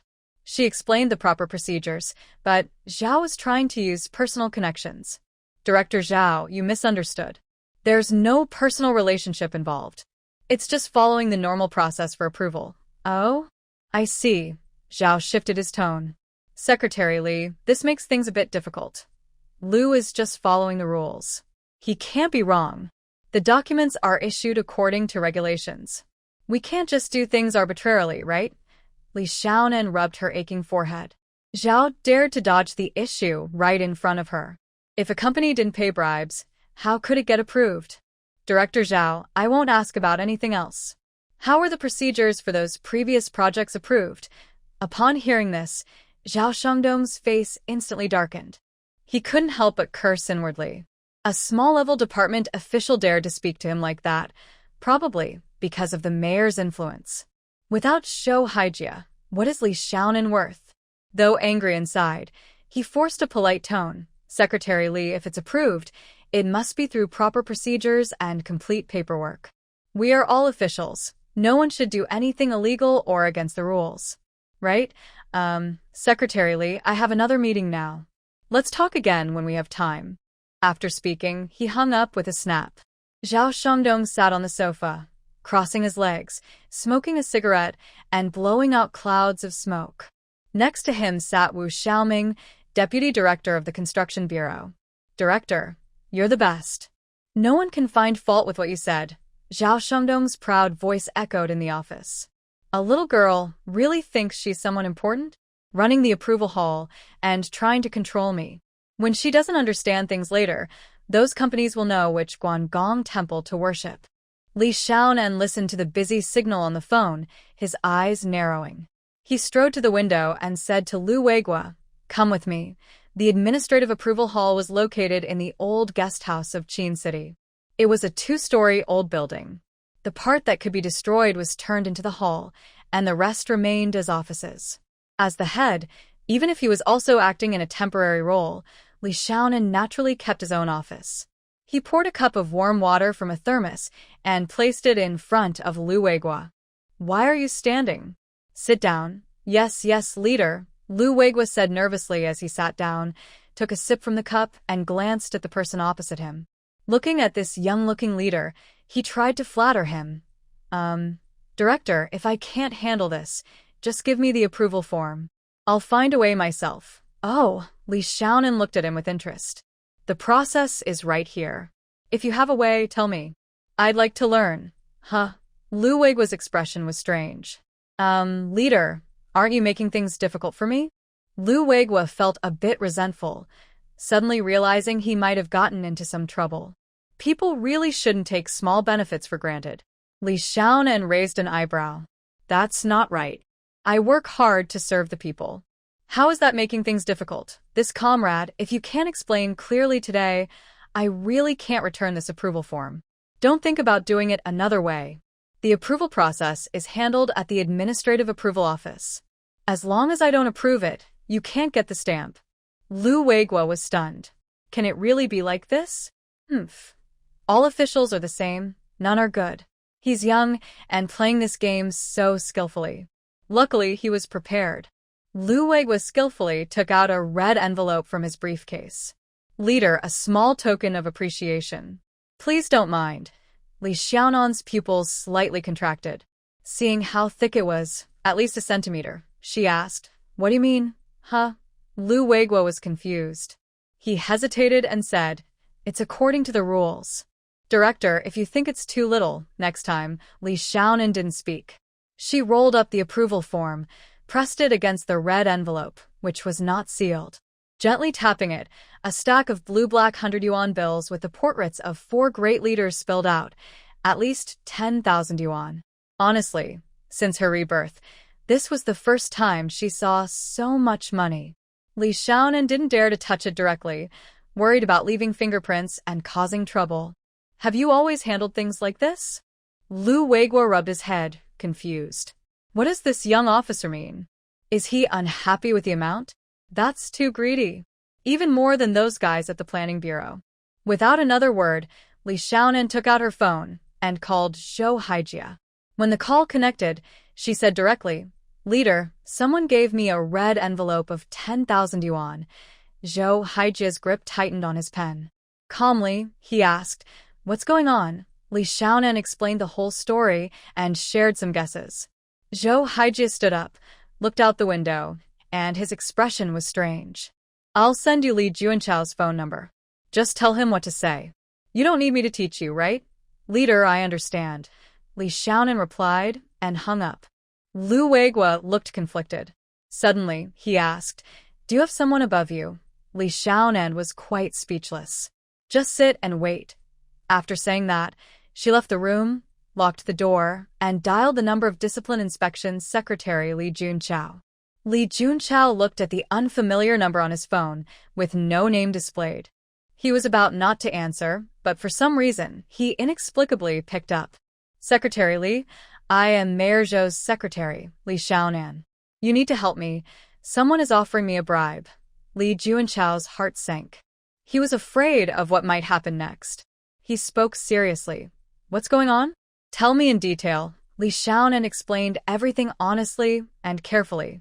Of course, she didn't dare to mention her suspicions in front of the Discipline Inspection Secretary. Secretary Li, this is the situation. The person is locked inside my office.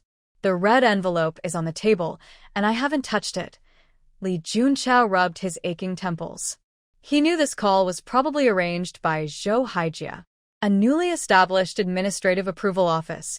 Even if it disturbed some people's interests, wouldn't dare to challenge the mayor directly. Now, the only possibility was that Zhou Haijia had seized the opportunity to throw the problem at him, trying to uncover something. But are these units truly clean? He couldn't tell.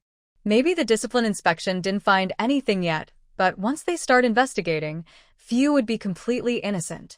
Li Junqiao tapped his fingers on the table, thinking about what to do next. If it were an ordinary officer, he would follow his conscience and order a full investigation. But since it involved a mayor's secretary, he had to consider whether some factions might be unhappy with Mayor Zhou and trying to frame him politically. This was a tricky situation. He picked up the landline and called Gao Yuan, Secretary Yi Qinghua's assistant. Xiao Gao, this is Li Junqiao. I need to ask Secretary Yi about something. When is he available? Okay, you ask him. I'll wait for your call. Soon. Gao Yuan called back. Secretary Li, the leader is available now. He's in his office and waiting for you. When Li Junqiao arrived, there were 2 cups of hot tea on the meeting table, clearly prepared in advance. Comrade Junqiao, come, sit down. Try this tea. It's by Hao Yinzhen from Fuding, sent by students from Fujian. The only person who could make Yi Qinghua so proud of his students was probably the one who was then mayor of Rong City, Zhou Jining. Hearing this, Li Junqiao took the cups with both hands, brought them to his face to smell, then took a gentle sip. Rich flavor. Even someone as rough as me can tell it's good tea. Yi Qinghua waved his hand. Comrade Junqiao, you're joking. Why are you in such a hurry to come here? What's the matter? When discussing serious matters, Li Junqiao's expression became serious. I just received a report call from the secretary of Mayor Zhou. Someone openly offered her bribes. The person is locked inside her office on the 2nd floor of the Administrative Approval Hall. I have already sent Wu Yan there. Yi Qinghua slammed the teacup onto the table. Nonsense. It's unclear who she was referring to with nonsense. Li Junqiao kept his eyes down, sitting quietly like a statue. Although Yi Qinghua was not usually involved in official affairs, as the leader of the city, her anger carried great power. Yi Qinghua shouted loudly, Xiao Gao, call Mayor Zhou and ask her to come here. Yes, leader. Gao Yuan replied from outside the door. A moment later, Zhou Haijia strode in. Secretary, you wanted to see me? Comrade Junqiao is here too. What's going on? Seeing her puzzled face, Li Junqiao pretended he didn't know anything and just nodded with a smile. Yi Qinghua's expression softened slightly. Haijia, sit down. Earlier, Junqiao told me about something. Your secretary called him for help, saying someone was offering her bribes. Do you know about this? Zhou Haijia frowned deeply. Her smile disappeared, and she looked very serious. I just finished a call with Secretary Gao from the provincial committee. We talked for a while. It seems Xiaonan tried to call me, but couldn't get through. She was nervous and confused, so she called Junqiao. After explaining, she looked at Li Junqiao. Junqiao, what's the situation now? Mayor Zhou, don't worry. Wu Yan and his team have already gone there. Wait a little longer and we should have results soon. Just as he finished speaking, Li Junqiao's phone rang. Under the watchful eyes of the leaders, he answered the call. Wu Yan, what's the situation now? Wu Yan looked at the middle-aged man pressed to the ground, his lips twitching slightly. Secretary, the scene is a bit complicated. The person offering bribes to Li's section chief was trying to escape through the window. Fortunately, the floor is low, and he wasn't hurt. He's been restrained now. Next, should we take him back for questioning or handle it here? Li Junqiao asked. Li Junqiao looked at Yi Qinghua. Secretary. Yi Qinghua raised her head and glanced at Zhou Haijie. Seeing her serious face, she sighed inwardly. Things never seemed to calm down. Thinking back, she understood what was happening. It seems I need to find a chance to deal with Hao Mingyi. Handle it on the spot. I need to know the result immediately, Li Junqiao said into the phone. Did you hear that? Handle it now. Secretary Yi and Mayor Zhou are waiting here. After saying a few words, they hung up. Zhou Haijie suddenly spoke. Comrade Junqiao, if Li Xiaonan is not involved, let her come back quickly. This matter has become so serious. Once there is a result, I want the Discipline Inspection Commission to step in and prove Li Xiaonan's innocence. Li Junqiao glanced at Yi Qinghua. Seeing he was not going to speak, he quickly replied, Of course. Mayor Zhou, don't worry. We will not let good comrades be wrongfully accused. Zhou Haijie responded with a nod, sitting on the sofa with a grim face. At this point, both Yi Qinghua and Li Junqiao started to wonder, does Zhou Haijie really not know the full story beforehand? It shouldn't be, right? Time passed second by second. Half an hour later, Li Junqiao's phone rang again. Hello, wait a moment. I need to step outside. Okay. Secretary Yi, Mayor Zhou, and all leaders, this is Wu Yan from the 2nd Supervision Office of the Discipline Inspection Commission. This morning at 11 o'clock, Wu Yan, just tell us the result directly. Li Junqiao interrupted loudly, noticing Yi Qinghua's impatience. Yes, Secretary.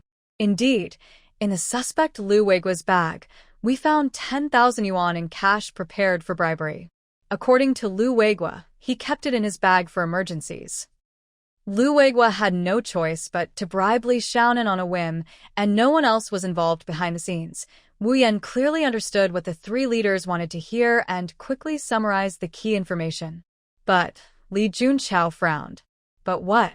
Speak clearly, no hesitation. Wu Yan sighed. Based on the testimony, we uncovered new issues involving other officials in the government. Secretary, do you want us to continue the investigation? Li Junqiao looked at the top leaders. Yes, investigate, but don't make a big fuss.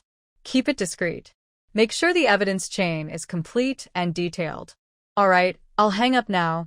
Knowing there was no one behind the scenes giving instructions, Li Junqiao relaxed. Now that Qin City had just stabilized, it was probably a good thing. Two leaders, that's the situation. It was just a misunderstanding. Yi Qinghua's tense heart finally eased, and his tone softened. Junqiao, this isn't really a misunderstanding, is it? Doing disciplinary work requires caution and attention to detail. You are doing very well in this aspect. He was very satisfied with the result. If it was really Zhou Haijie behind this, it would cause another big shakeup in the official circles of Qin City. In a year and a half, he would retire. During this time, he aimed to do no more than avoid mistakes, prioritizing stability. Secretary Yi, I have a different opinion on this matter. If the company had other options, they wouldn't have taken such drastic measures. Two administrative approval processes depend on each other, creating a deadlock. How can the public get things done? Departments pass the buck and argue, leading to low efficiency and giving room for rent-seeking. Zhou Haijie paused and continued. Secretary Yi, the main task of the city government now is to attract investment.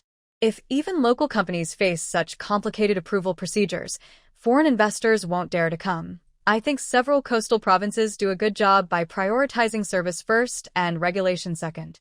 Improving the business environment can boost market vitality.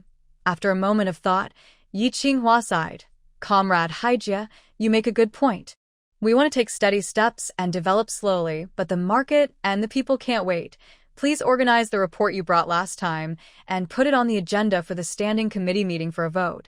He then turned to Li Junqiao and said, as for what Wu Yan mentioned about other matters, as the Discipline Inspection Secretary, you should handle it without worrying about anyone's face. These money fools have caused chaos in Qin City. Understood, Secretary. Li Junqiao took the authority confidently. Zhou Haijie returned to his office and called Li Xiaonan. Have you come back? Come to my office. Li Xiaonan knocked on the door, stood respectfully in front of Zhou Haijie, slightly leaning forward. Zhou Haijie picked up his teacup, found it was empty, and put it down again. You achieved your goal. Why don't you look happy? Li Xiaonan hurriedly refilled the cup and pushed it in front of Zhou Haijie. Today, I caused you trouble. Zhou Haijie took a sip. It's not really trouble, but there are simpler ways to do this. You insisted on making it complicated. Xiaonan, you should know that reputation is very important for leaders. Never associate yourself with words like bribery or corruption. Zhou Haijie spoke calmly, but every word hit Li Xiaonan's heart. Xiaonan, not everyone can pressure the Discipline Inspection Commission to issue a statement and prove your innocence. Li Xiaonan's forehead was covered in a fine layer of sweat. Yes. She was too confident, thinking that as long as she didn't touch the red envelope, she would be safe. Thinking back to that moment, using self-blame, was too reckless and impatient. Li Xiaonan, oh Li Xiaonan, has your age and your mind regressed? Leader, it's good that you've thought it through, Zhou Haijie interrupted her. You're smart and see through many things quickly, but being too clever isn't always good. There are many examples of being too clever backfiring. Some things, even if you act with good intentions, breaking the rules will still lead to punishment. Xiaonan, as a leader, you must first learn to protect yourself. Leader, there won't be a next time, Li Xiaonan promised. She truly learned her lesson today. Zhou Haijie nodded, took a sip of water, then said, but from the results, you can say you succeeded today. Huh? Li Xiaonan was confused. Earlier, I suggested to Secretary Yi that for complicated matters, we should use parallel approval. Secretary Yi rejected it, but after this incident, he changed his mind. Hearing this, Zhou Haijie's lips curled slightly, as if she remembered something. That's Secretary Yi. He's really been burdened by the previous mayor, to the point that every decision must be carefully considered. Prepare the next agenda. Understood, leader. After leaving, Li Xiaonan didn't immediately start writing the materials. Instead, she sat in her chair, closed her eyes, and pondered. Since her rebirth, everything had gone too smoothly. She started high, gained the leader's favor, and was promoted and entrusted with important tasks. Compared to her cautiousness in her previous life, she had now gone to the other extreme. She really had become a bit arrogant. At that moment, her phone rang. She answered the call, and a voice came through, obviously someone speaking secretly. The voice was so soft she could barely hear. Li Ke, did the Discipline Inspection Commission do anything to you? Li Xiaonan raised an eyebrow. The news spread quickly. Everyone in the government building already knew. It's just assisting with the investigation, no need to worry too much. All right, glad you're okay. Tianpeng finally relaxed, just holding on to a big opportunity. If he really got caught by the disciplinary committee, he would cry, but there would be nowhere to cry. All right, no more questions. I'll hang up now. After saying that, Li Xiaonan decisively ended the call. She took out the meeting materials from the folder and added the innovation approval matter. Gently tapping her pen on the desk, she looked forward to the upcoming standing committee meeting. Once the topic was approved, it would have the backing of the city government. Any unit daring to oppose it would have to face her complaints. The next day, the city's disciplinary committee issued a statement, shocking everyone. In the past, it was common to see the disciplinary committee announce that someone was under investigation. But this was the first time they explained the situation. In the deputy secretary's office, Sun Chongqing sat on the sofa, casually crossing his legs. He inserted his cigarette into the ashtray until the sparks went out, then relaxed. This Zhou Haijie is really overbearing. For a secretary, she forced the disciplinary committee to issue a big statement. Hearing this, Haomingyi paused his pen and sneered inwardly. He thought, talking without knowing the facts is easy. A secretary is a close aide to a leader, representing their face. That day, some people saw Wu Yan from the disciplinary committee leading others into the approval hall. If the disciplinary committee hadn't issued a statement, it would have been embarrassing for everyone involved. Not just Zhou Haijie. Anyone in her position wouldn't back down in such a situation. After all, public opinion can be powerful, and accumulated dirt can be washed away. Moreover, Haomingyi felt something strange about the whole matter, as if someone was setting a trap for Zhou Haijie. He looked up at Sun Chongqing, studying him carefully. Seeing him still talking nonsense, Hao shook his head. He thought to himself, I've become overly cautious. Whatever Zhou Haijie does, it's none of our business. Just do your own job well. Sun Chongqing's eyes widened. Secretary Hao, are we just going to let Zhou Haijie do as she pleases? This is Qin City. Are we really going to let outsiders call the shots? Hao Mingyi frowned. Then what do you want to do? Sun Chongqing sneered. It's not what I want, but that Mayor Zhou sees you and me as enemies. Thorn in her side. If we don't fight back, I'm afraid our position in Qin City will be lost. Hao Mingyi sighed, looking at the confident Sun Chongqing. His temples throbbed slightly. Although he was the nominal leader of the local faction, as a member of the Municipal Standing Committee, his words didn't always carry weight. Forget it. If he wants to cause trouble, let him do it. On Monday morning, the Standing Committee held its regular meeting. Yi Qinghua sat at the head of the table, with Zhou Haijie and Hao Mingyi sitting on his left and right sides, respectively. The other members took their seats in order. Li Xiaonan, as usual, sat on the bench behind Zhou Haijie, opened his notebook, and prepared to take notes. There were 4 topics on the agenda. Li Xiaonan was not interested in the first 3, which mainly involved personnel changes or routine issues like tight government funds, departments needing to save money, and difficult times. The last topic was proposed by Zhou Haijie. It was about expanding the scope of administrative approvals. Since the Administrative Approval Hall was set up over a month ago, feedback has been very positive. After discussing with Secretary Yi, we all agree that we should expand the approval scope further. We plan to include Social Security, medical insurance, household registration, and other livelihood projects into the Approval Hall, so citizens can handle everything in one place.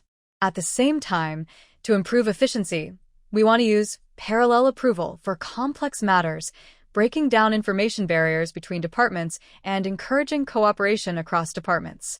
After Zhou Haijie finished speaking, Yi Qinghua cleared his throat. Does anyone have questions or opinions? Feel free to speak. Hao Mingyi raised his hand first. Secretary, I have 2 points. I support expanding the approval scope as Zhou Mayor suggested, but I have 2 questions about parallel approval. First, how will we ensure information is shared smoothly? Second, if problems occur, how will responsibilities be assigned? Hao Mingyi's questions were sharp and to the point, showing he had real insight to sit in this position. Fortunately, Li Xiaonan was prepared and had plans ready for various issues. Sure enough, in the next moment, Zhou Haijie confidently said, House Secretary's questions hit the core, and they are also what I want to address next. I plan to try implementing e-government in Qin City. We will use government services purchased from outside providers to build a Qin City government service platform, sharing data across departments through big data technology. We will clarify approval processes and time limits and introduce an evaluation system. After tasks are completed, the service quality of the approvers can be rated, and these ratings will be part of their performance assessments. We want to make a service-oriented government our city's brand to attract investment. Hao Mingyi frowned. The most practical question was, where will the money come from? None of the content contains explicit or inappropriate language or scenes. Here is the improved and simplified version. Zhou Haijie said that none of the projects were free. She mentioned, Mayor Zhou, regarding the financial situation of Qin City. Zhou Haijie waved her hand to interrupt. I have reported this to the provincial authorities. Secretary Gao supports it. After reviewing the detailed plan, he promised that the province would allocate some funds to support Qin City's pilot project. If it succeeds, it will be promoted across the province. She paused and raised her voice slightly. Comrades, I must say this. The economy is changing very fast. This means our government cannot stay old-fashioned or stick to the same old ways. Government services are like a mirror, reflecting our ability to manage and govern. Innovation and change are the main themes of reform and opening up. We cannot be afraid or hesitant just because of temporary difficulties. Zhou Haijie spoke sincerely, and everyone present nodded in agreement. Seeing no one else wanted to speak, Yi Qinghua cleared his throat to get everyone's attention. Since there are no other issues, let's follow the usual procedure. Please raise your hand if you agree with Mayor Zhou's proposal. As he finished speaking, the members of the committee raised their hands one after another. Hao Mingyi didn't really want to support such a big project. If he didn't understand clearly, the government money spent would be like throwing water away. But Zhou Haijie said that Secretary Gao from the provincial committee supported it. Hao Mingyi didn't dare openly oppose it. The situation was stronger than him. Yi Qinghua looked up and said happily, "All votes are in favor. If there's nothing else, we'll end the meeting here." Meeting adjourned. He was the first to leave the meeting room. Li Junchao saw this and quickly followed him. "Secretary Yi, do you have a moment? There are some matters I need to report to you." Yi Qinghua frowned and looked at his secretary. Gao Yuan took out the schedule at the right time. "This afternoon, you are scheduled to visit Anning County for research. You need to leave by 12:30. Yi Qinghua checked the time, 11:20, and turned to Li Junchao. "Comrade Junchao, you only have an hour for your report." Li Junchao nodded with a smile. "Secretary, that's enough." They went to the secretary's office. Gao Yuan brought 2 cups of tea, set them down, bowed, and left, closing the door behind him. "Comrade Junchao, what's so urgent? Is the situation serious?" Yi Qinghua asked directly. Li Junchao placed the materials in front of him. "Secretary, this is about Lu Weigua, the person who bribed Mayor Zhou's secretary. We followed the clues and found quite a few things. According to Lu Weigua, the approval and stamping at the Housing and Urban Rural Development Bureau cost exactly 10,000 yuan. If you didn't pay, you had to get an environmental impact report from the Environmental Protection Bureau instead. These delays could take months, and if they went past the contract period, companies faced large penalties. So most companies just accepted it." Yi Qinghua frowned.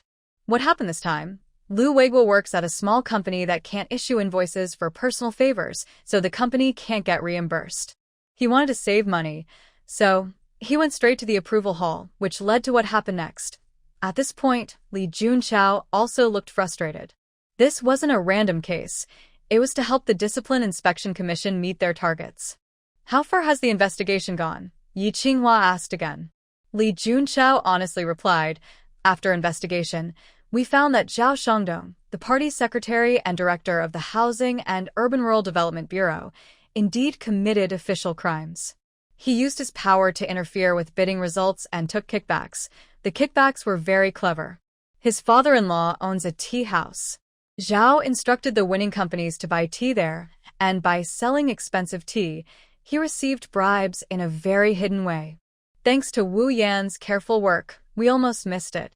The total bribe amount is estimated at 3.5 million yuan. That's outrageous." Yi Qinghua slammed the materials onto the desk, his face dark as ink. 3.5 million yuan, what does that mean? In 2000, Qin City's average monthly salary was 750 yuan. An ordinary person would have to work 300 years without eating or drinking to earn that. How dare he? These corrupt officials are like parasites, a real threat to society. Catch them. Don't be afraid to make a big fuss. Anyone who dares to reach out, arrest them all, Yi Qinghua roared. It's no wonder he was so angry. He was about to retire in a year or so. During his time in office, Qin City had seen huge corruption cases. As the leader, he felt ashamed. But if they didn't investigate, and these parasites continued to act recklessly, sooner or later, the provincial or central inspection teams would uncover everything. That would be even worse. He clearly knew what was more important. Seeing a flicker of hesitation on Li Junchao's face, Yi Qinghua's heart sank. "Is there anything else you haven't told me?" Li Junchao took a deep breath. "Secretary Yi, during the investigation, we found that Zhao Shangdong has close ties with Secretary Sun from the Political and Legal Committee, and they have financial exchanges. Should we continue to investigate this lead?" Yi Qinghua suddenly fell silent. A department-level official, once decided, could be taken down easily, but involving a bureau-level official is much more complicated. Moreover, if a bureau-level official falls from grace, it could cause political instability in Qin City. After thinking for a moment, he suddenly asked, Comrade Junchao, do you have concrete evidence? Li Junchao. Why did he come here? He was just asking if they could keep investigating.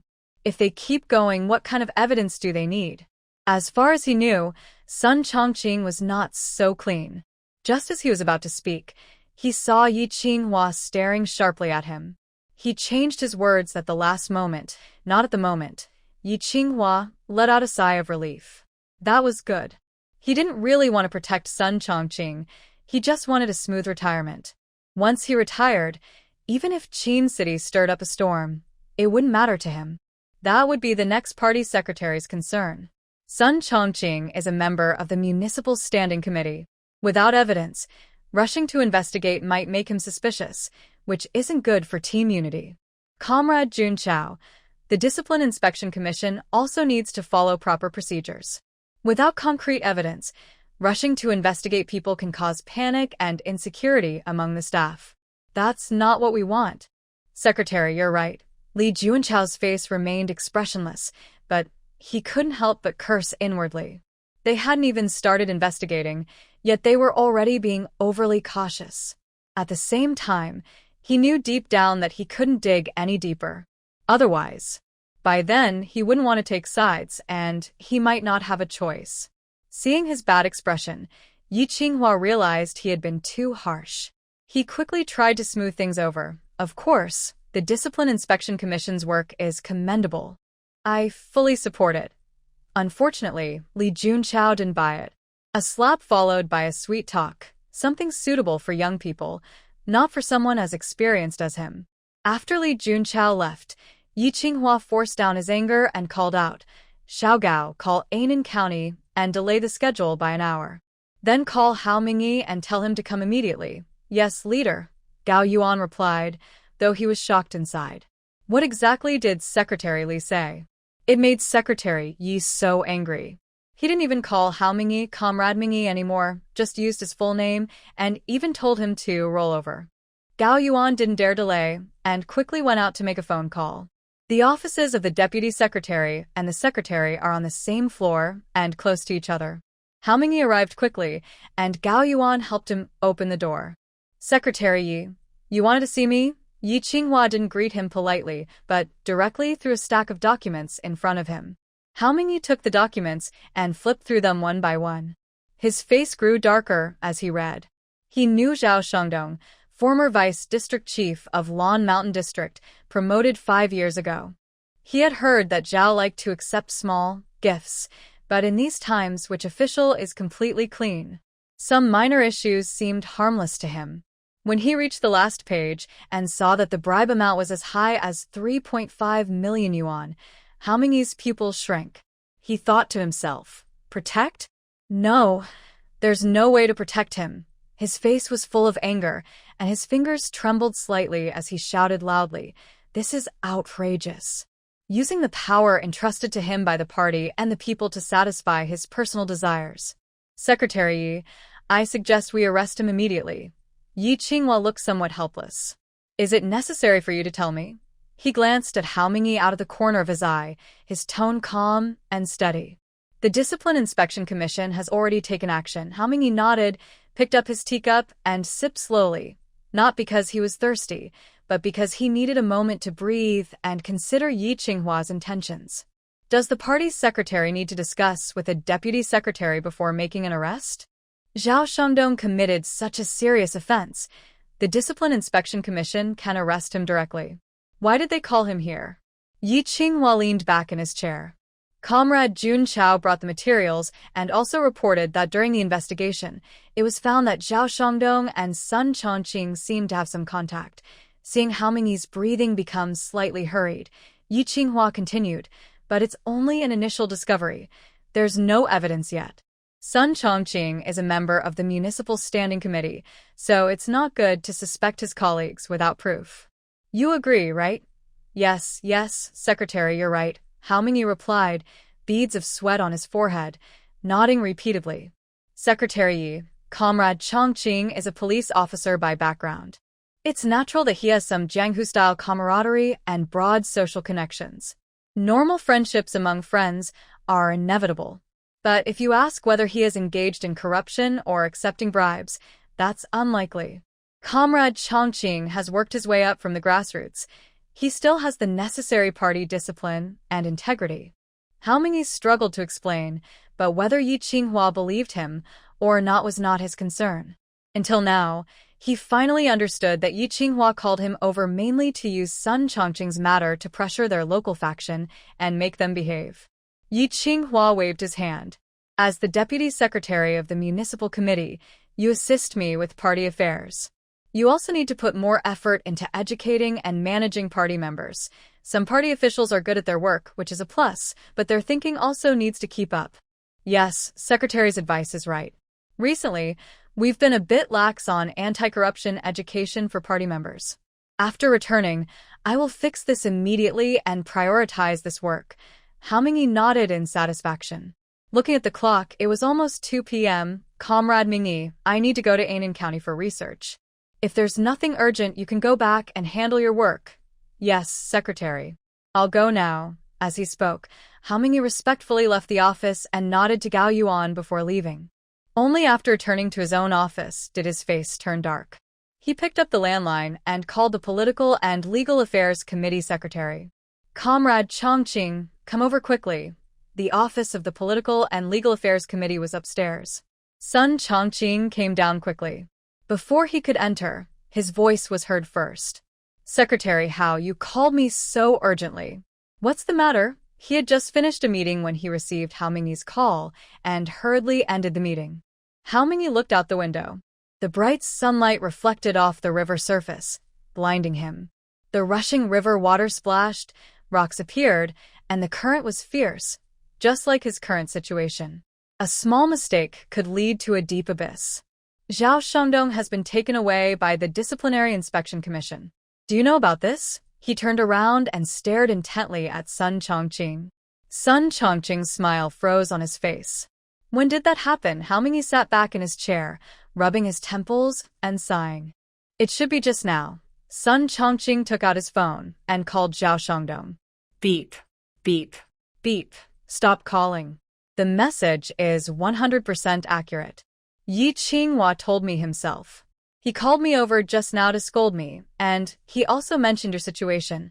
At this point, Hao Mingyi paused and carefully observed Sun Chongqing's reaction. Although he spoke confidently in front of Yi Qinghua, he didn't really know much about Sun Chongqing's situation. Even within the same faction, Sun Chongqing was not foolish and naturally would not share illegal or criminal activities with him. Sun Chongqing's expression was strange.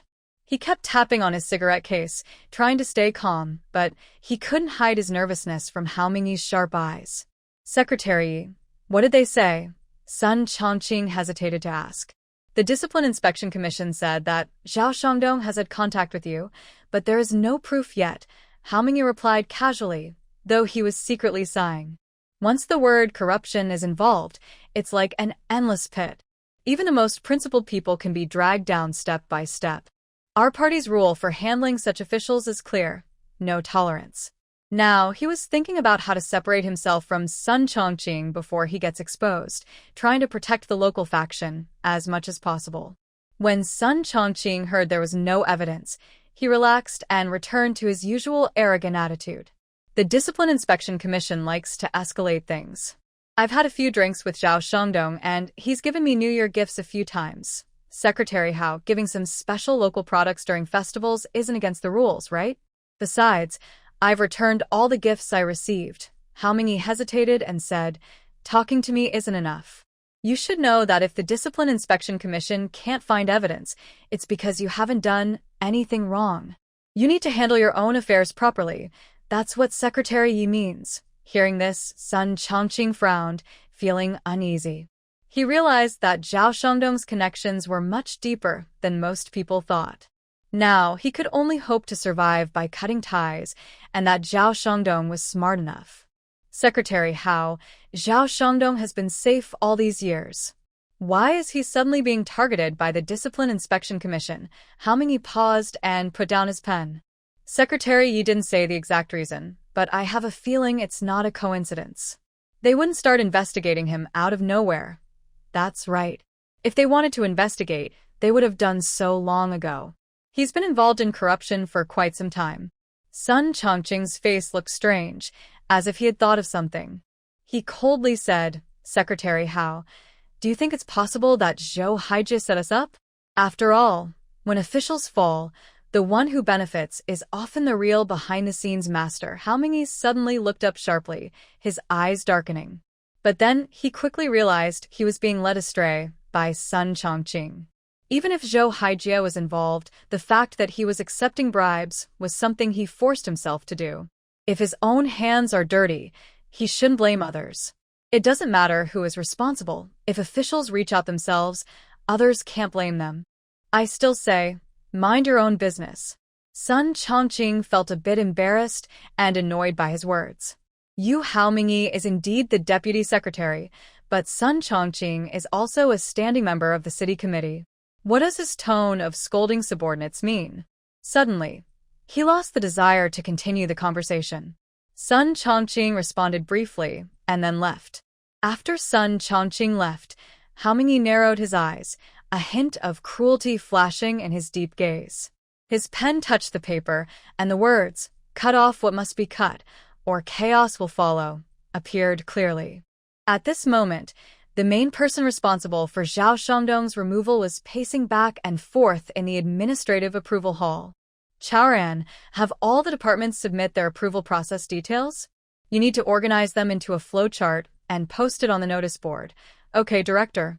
Also, many people still don't know the approval hall has been set up and they keep going to different offices. "We need to find a way to promote it." Li Xiaonan nodded. "You didn't mention it, so I almost forgot. I'll give the TV station director a call later and ask them to help promote it." In 2000, promotional methods were quite limited. The main channels were official media and local TV stations. Thinking of official media, Li Xiaonan suddenly had an idea. Is there any media more authoritative than CCTV? No matter if it works or not, better to try to get some support first. Back in his office, Li Xiaonan pondered for a moment before writing an article titled, "Integrating Administrative Approvals, Transforming Government Functions, Qin City Explores a New Model of Administrative Approval." In the article, he used simple language to describe the difficulties of reform and how Qin City's party committee and government are changing their mindset and overcoming obstacles. And he also praised the efforts. After writing several thousand words, carefully revising and polishing, he finally chose the best version, sealed it in an envelope, and sent it to CCTV. Li Xiaonan also contacted the TV station, the Federation of Industry and Commerce, and other organizations to promote the administrative approval hall more vigorously. The results were very good. The next day, many people came to the hall to handle their affairs. Everyone who visited found that tasks which normally took months to complete were finished in less than a week. The efficiency was impressive and received widespread praise. Many citizens voluntarily spread the word, telling friends and family that everything was improving in a positive direction. Looking at the crowded approval hall, Li Xiaonan suddenly had a new idea. "What?" "Expand," Zhou Haijie exclaimed in surprise. Li Xiaonan nodded seriously. "Yes, leader.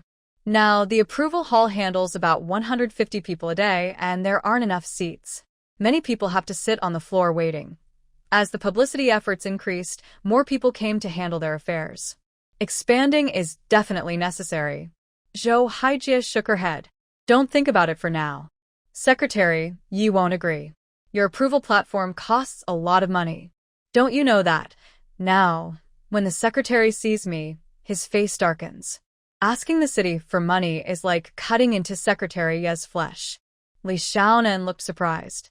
"Leader, isn't that an exaggeration?" Zhou Haijie shot her a glance. "Exaggeration?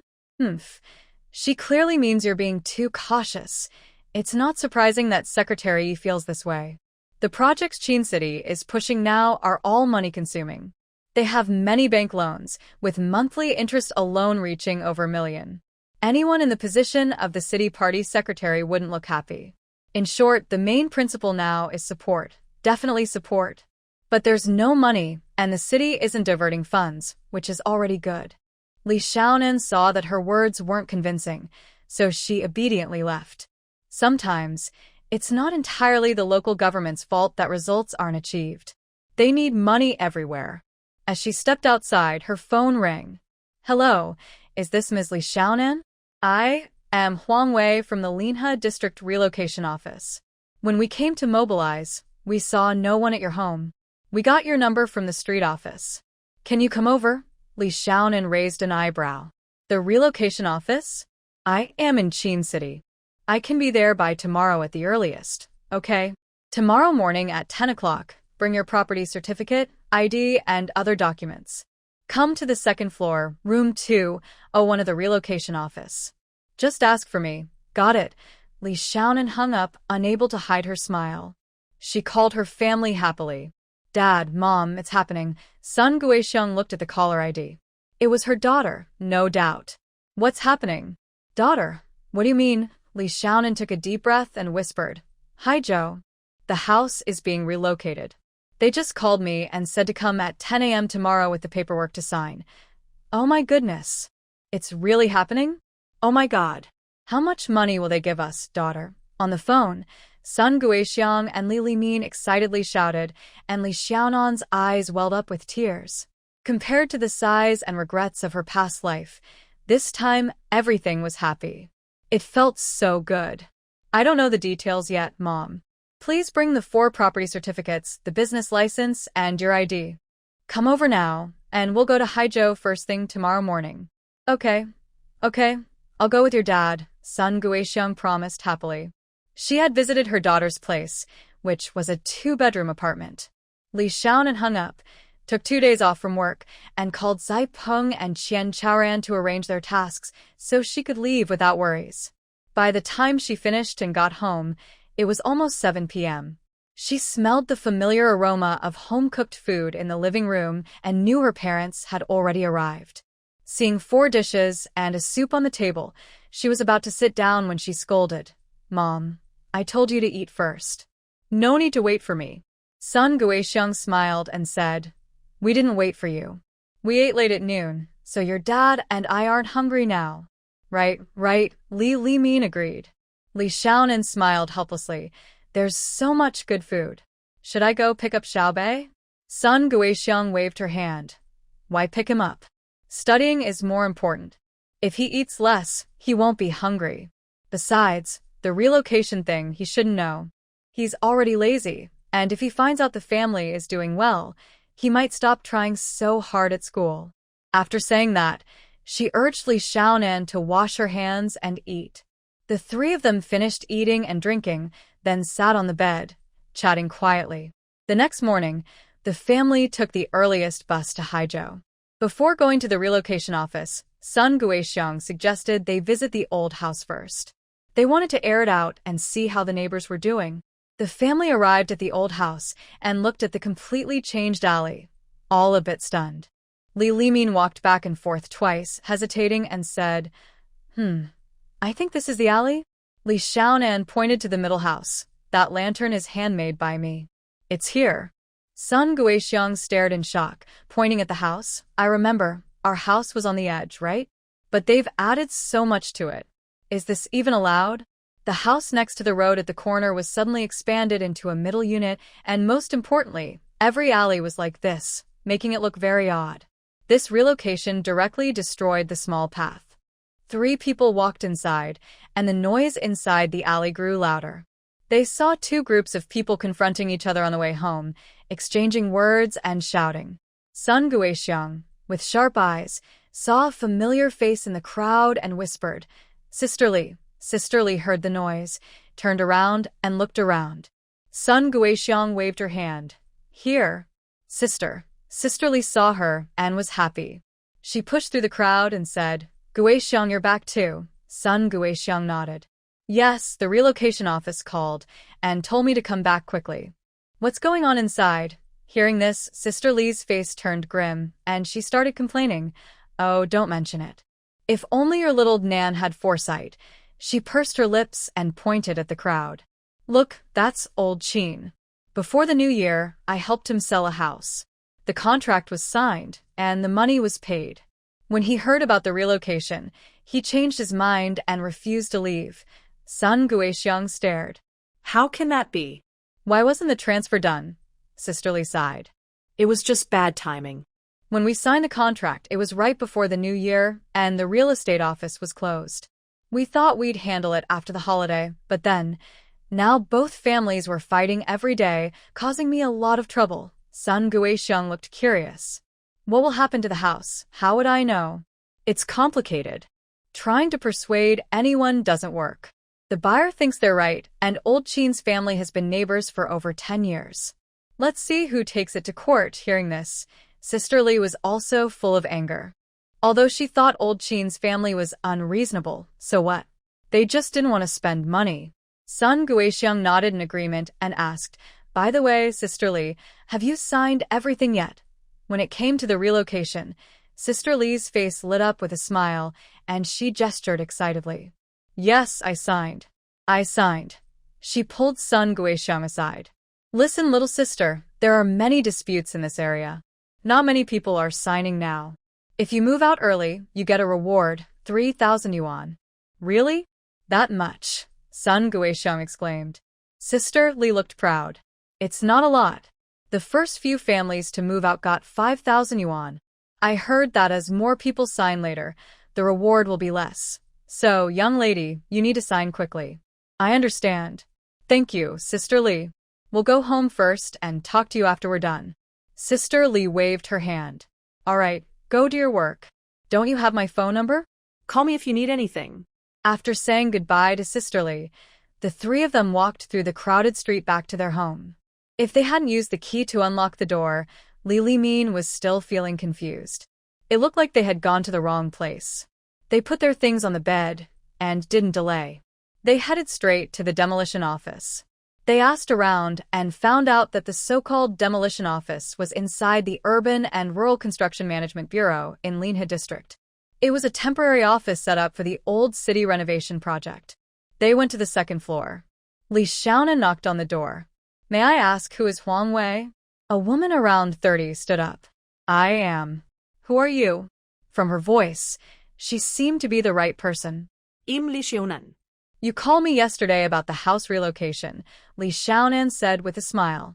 "Oh, it's you. Come in, sit down." Huang Wei waved her over. Li Xiaonan nodded and called in Li Min and his wife. The family sat on the sofa while Huang Wei explained the current relocation policy. Huang Wei was quite capable of working here. She spoke very convincingly, making Sun Guixiang and Li Min feel excited. "I looked at the documents you brought. 2 households have business licenses so they can keep their shops. The backyard's building area is 50 square meters, so no extra money is needed. But the front yard is 40 square meters.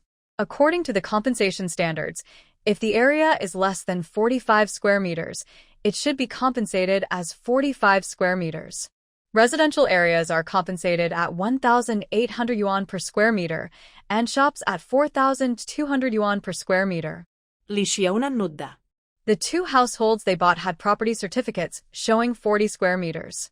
The additional buildings without property certificates in the backyard were larger, close to 50 square meters.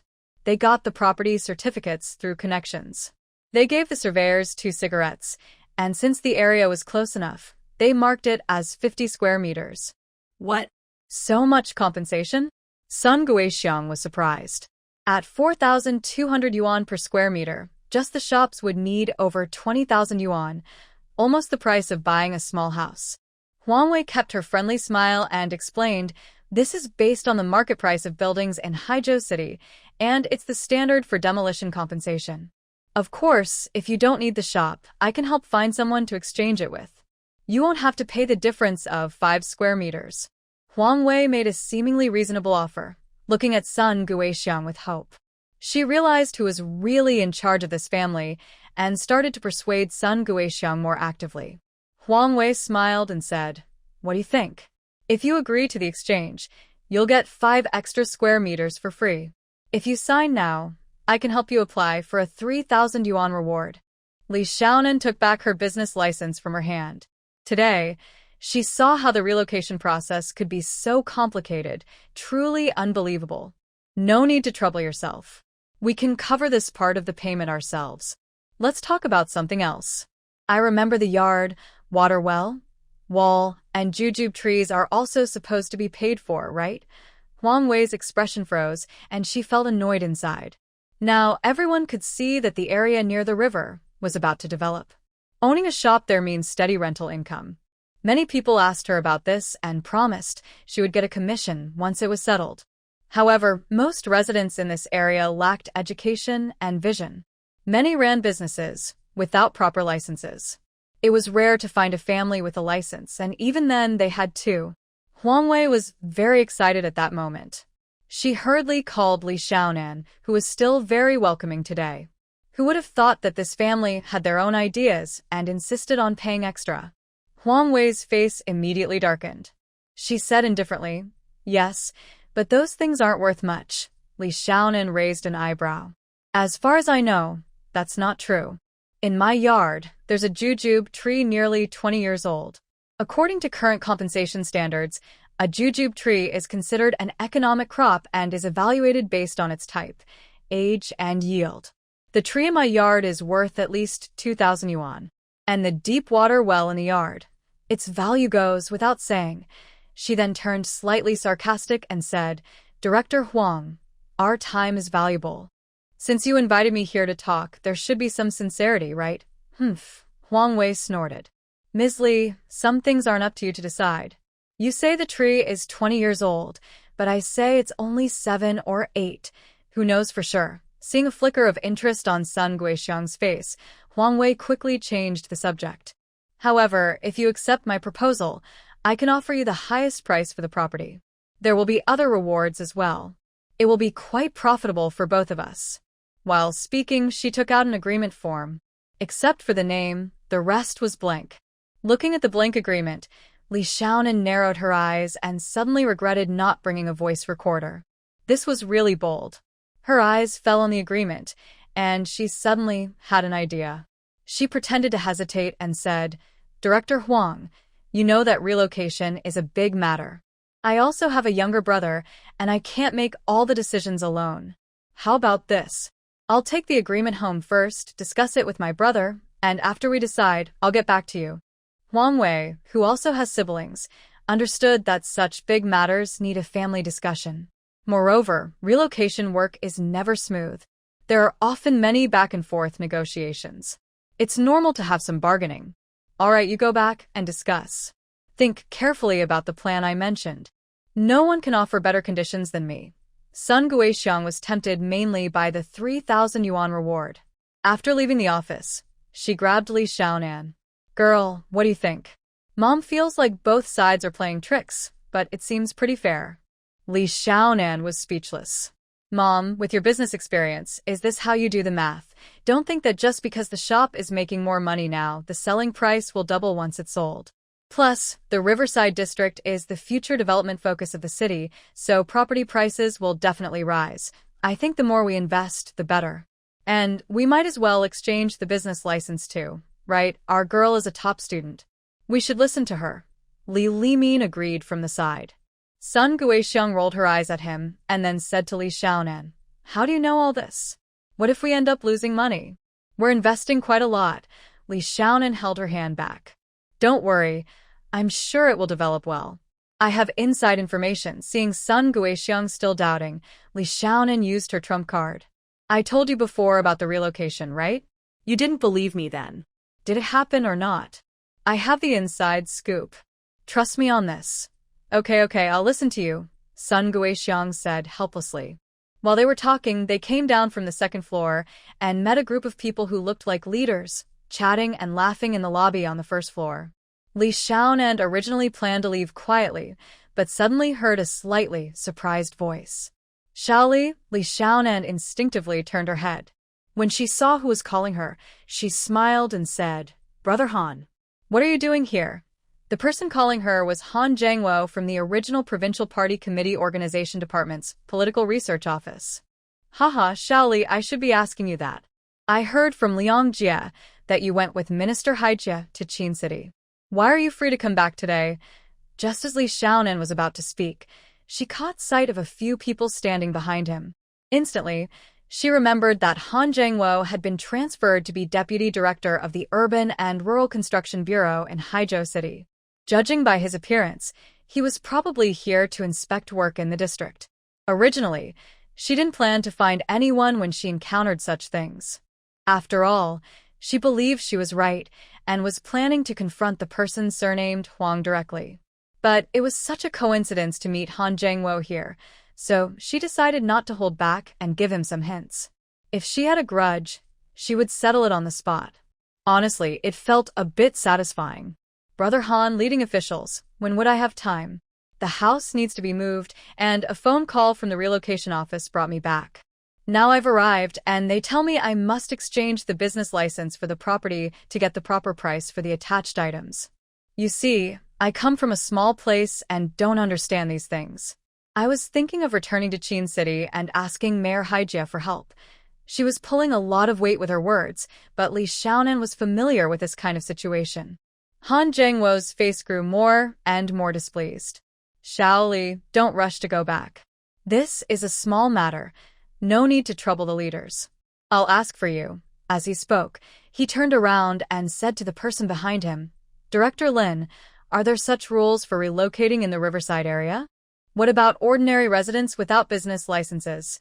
Lin Shen, upon hearing this, broke out in cold sweat, feeling it soak his back. Director Han, there must be some misunderstanding. Come with me. Our standards for relocation compensation are fixed and posted on the notice board. You can see, everything is clearly written. Han Jangwo stood in front of the notice board, reading carefully, as detailed and meticulous as the personnel department transferred from the organization. After a moment, he stroked his chin. Xiao Li, I really don't see any problem. Li Xiaonan didn't hold back either. She pointed directly to the third item in the standards and said, Director Han, look here. Although it clearly states the compensation standards for attached items, it doesn't specify how to define them, who will make the definition, or how to handle disputes. She paused and said meaningfully, such vagueness leaves room for rent-seeking. Before Han Jangwo could speak, Lin Shen immediately expressed his opinion. Comrade, you're right. We did indeed overlook this issue. Han Jangwo nodded and spoke in an official tone. Director Lin, doing your job means paying attention to details. This oversight was noticed by Xiao Li.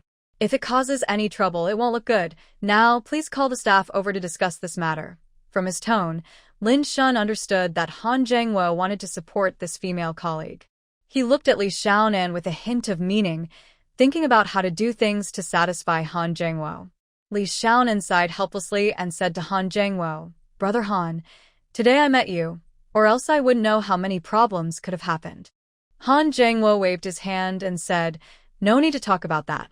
How is Minister Haijia doing lately? Li Xiaonan understood immediately. As expected. In this world, nothing happens without a reason. Han Jangwo was willing to confront his subordinates for her, mainly because of Zhou Haijia. She's doing well, just busy from morning till night. She needs to take care of her health. Han Jangwo shook his head worriedly. That's not good. You're close to the leadership, so you should advise her more. Minister Haijia is known for working herself to the limit. I didn't expect she'd be the same after moving to Qin City. Li Xiaonan smiled bitterly. Brother Han, you know how Minister Haijia is. Do you think she'll listen? Just as they were chatting, Huang Wei hurriedly ran down from the second floor, looking anxious and flattering as she approached Lin Shen. Director Lin, you called me? Lin Shen looked serious and asked, What's going on with the exchange? When did our bureau have this policy? Huang Wei opened her mouth, surprised and worried. She thought she had kept the secret. How did Lin Shen find out? Yes, about that. Well, Director Lin, shops need more money to upgrade. Some disadvantaged people really can't afford it but want to live in new buildings. We have to find ways to help them. Lin Shen shot her a glance. Is it all voluntary? You didn't threaten or force anyone, did you? Huang Wei looked terrified and shouted, Director Lin, I wouldn't dare. It's all voluntary. I've always followed the rules. She spoke sincerely, and if Li Xiaonan hadn't seen through her smooth talk, she might have been fooled. Li Xiaonan stepped forward, took out a blank agreement form, and waved it. Then, may I ask, Director Huang, since everything is so proper, why did I receive a blank agreement from you? When Huang Wei saw Li Xiaonan, her heart skipped a beat, and she thought, oh no, this is bad. Isn't this what you said? That you'd bring it back for discussion? I just brought you a sample. At this point, Huang Wei couldn't keep making excuses. Cold sweat appeared on her forehead, her eyes flickered around, and her face turned red. Seeing this, Lin Shun understood immediately. He glared at Huang Wei angrily and scolded. Don't you know? Each family can only have one agreement, and it can't be taken away.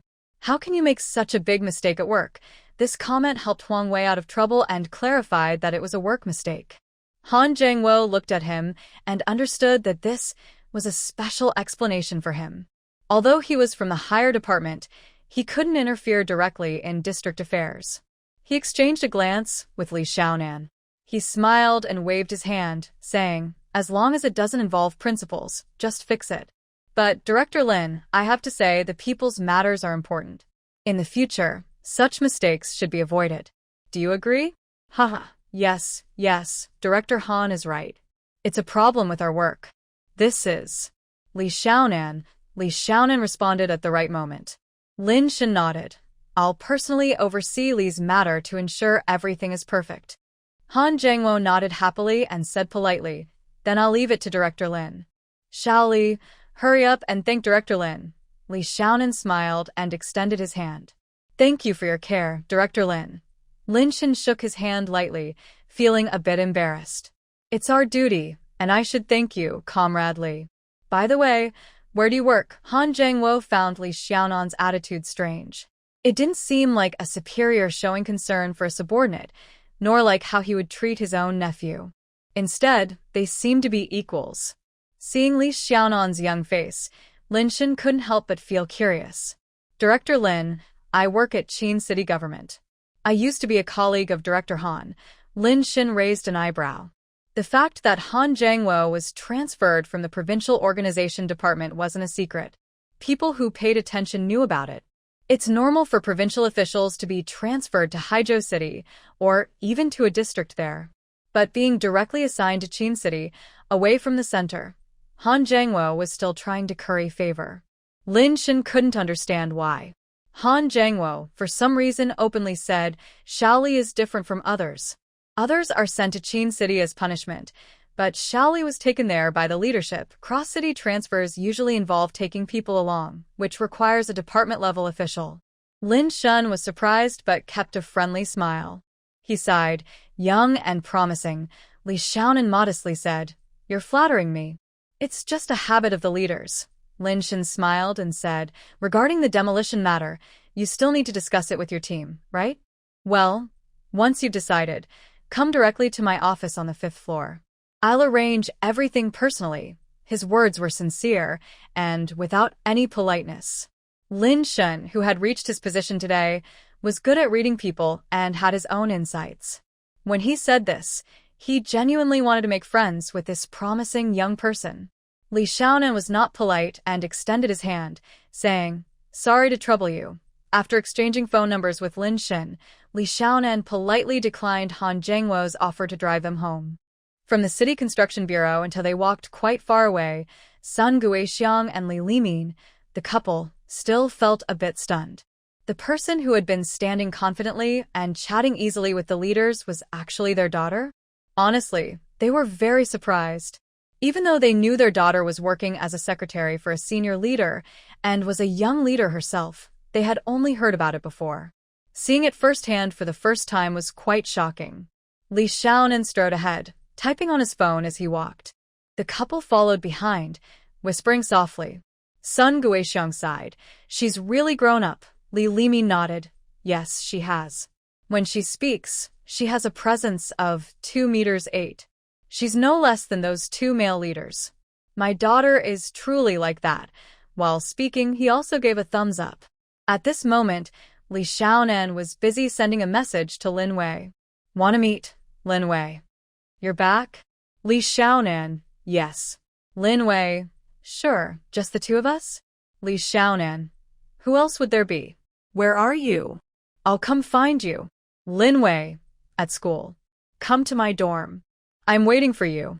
Li Xiaonan turned around and said to Sun Guixiang, Mom, You and Dad go back first. It's rare to come to the provincial city. I'll go have dinner with Lin Wei. Sun Guixiang waved her hand. Go ahead. I and your dad will take a walk and look around.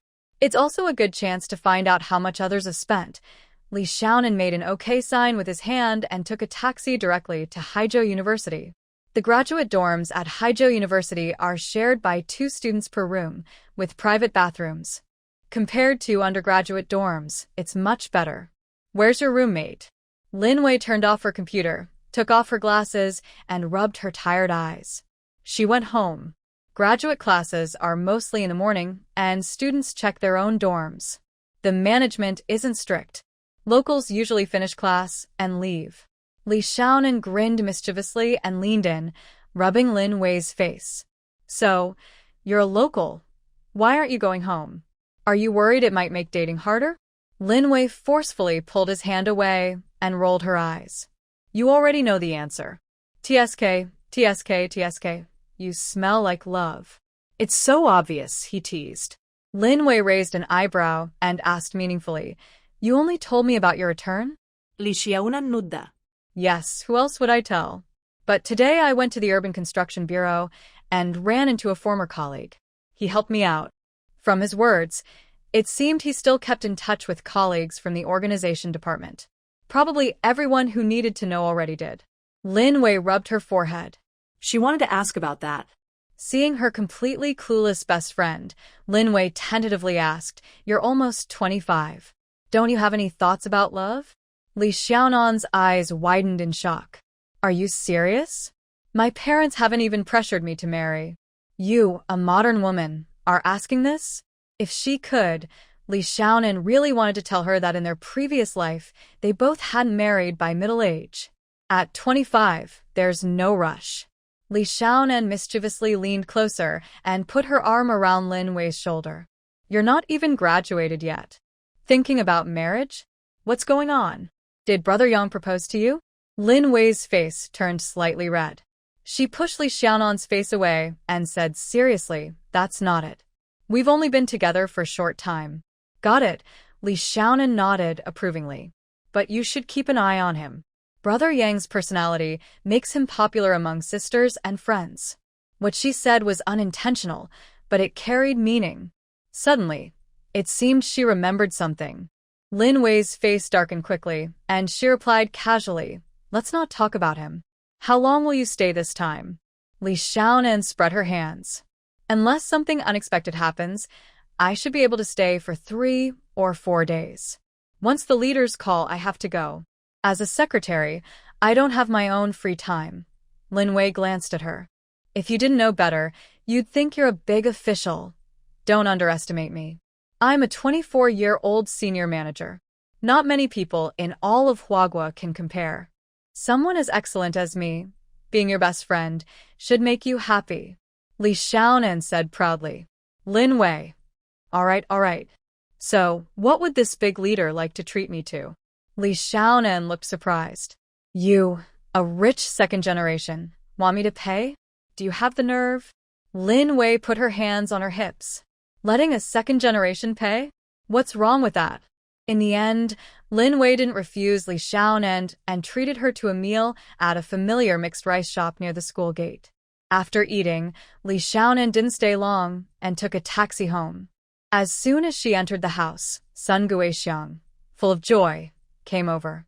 Daughter, I've had a change of heart. We need to add money, sell everything, even sell the family's belongings. Li Heng. Oh. Is that really necessary? Just your best, she replied. Sun Guixiang glared. It's not just necessary. On the way back, your dad and I checked. In Haizhou City, a 60-square-meter shop for rent costs about 12,000 yuan a year. If your plans are true and it develops well, the bigger the better. How much money do you have? Li Xiaonan asked, seeing her mother getting too excited, and quickly poured cold water on her. Sun Guixiang counted on her fingers.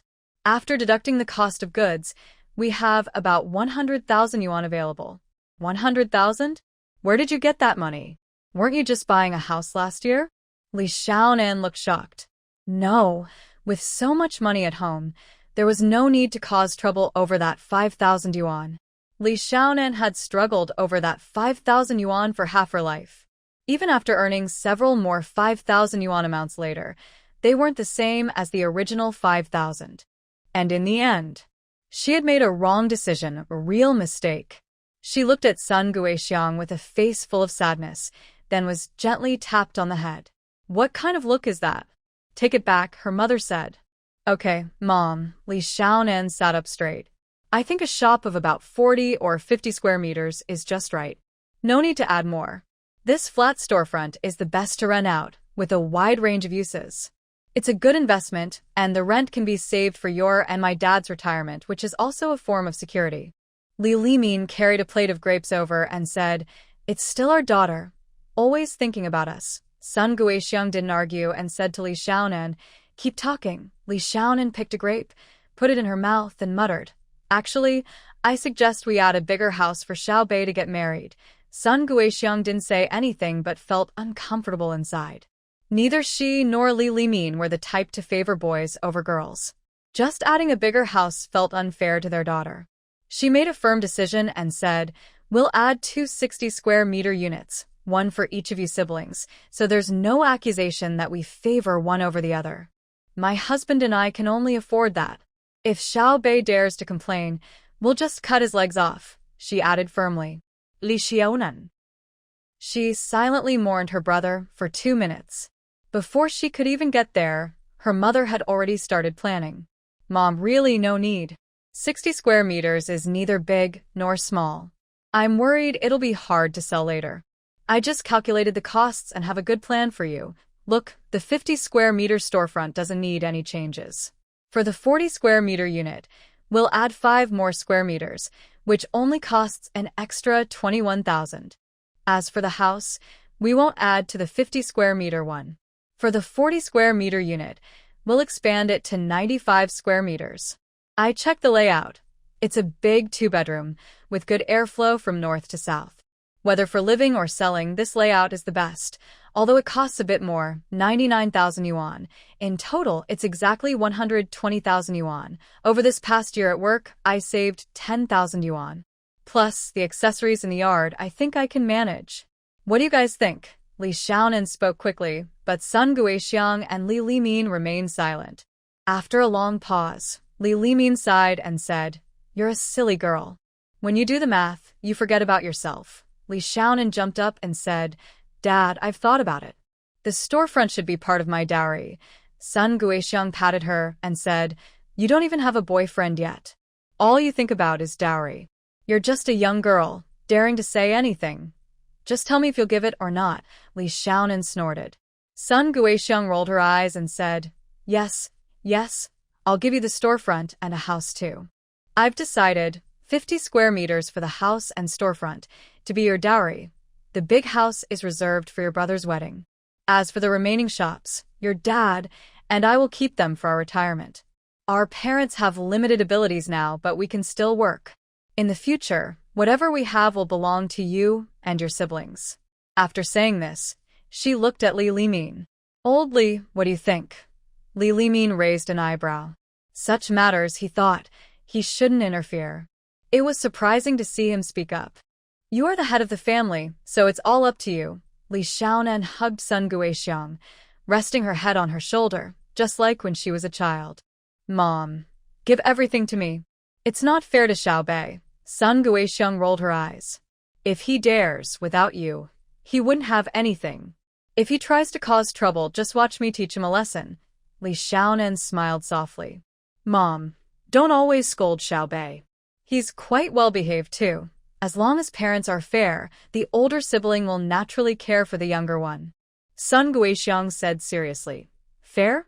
I warn you both, once the house is settled, no one is allowed to tell Xiao Bei. That lazy guy doesn't want to work hard. If he knew we had money at home, he'd get even more spoiled. Li Xiaonan nodded seriously.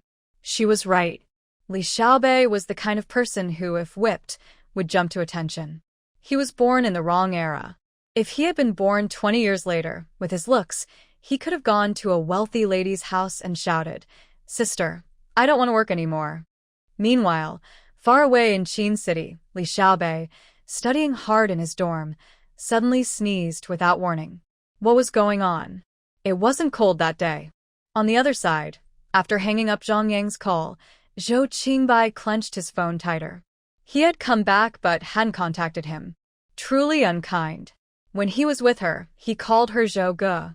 When she didn't need him, she just ignored him. Honestly, it made him angry, so angry, he wanted to pinch her face. He secretly spat and wondered whether he should call her first, but then thought, such a self might be too humble. But chasing a girl, isn't humility necessary?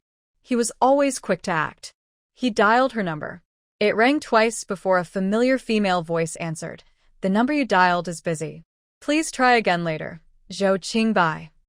What he didn't know was that at this moment, Li Xiaonan was busy dealing with another noisy man. Li Xiaonan helplessly said she just returned and didn't have time to tell him. Liang Jie waved the key in his hand. It's not over.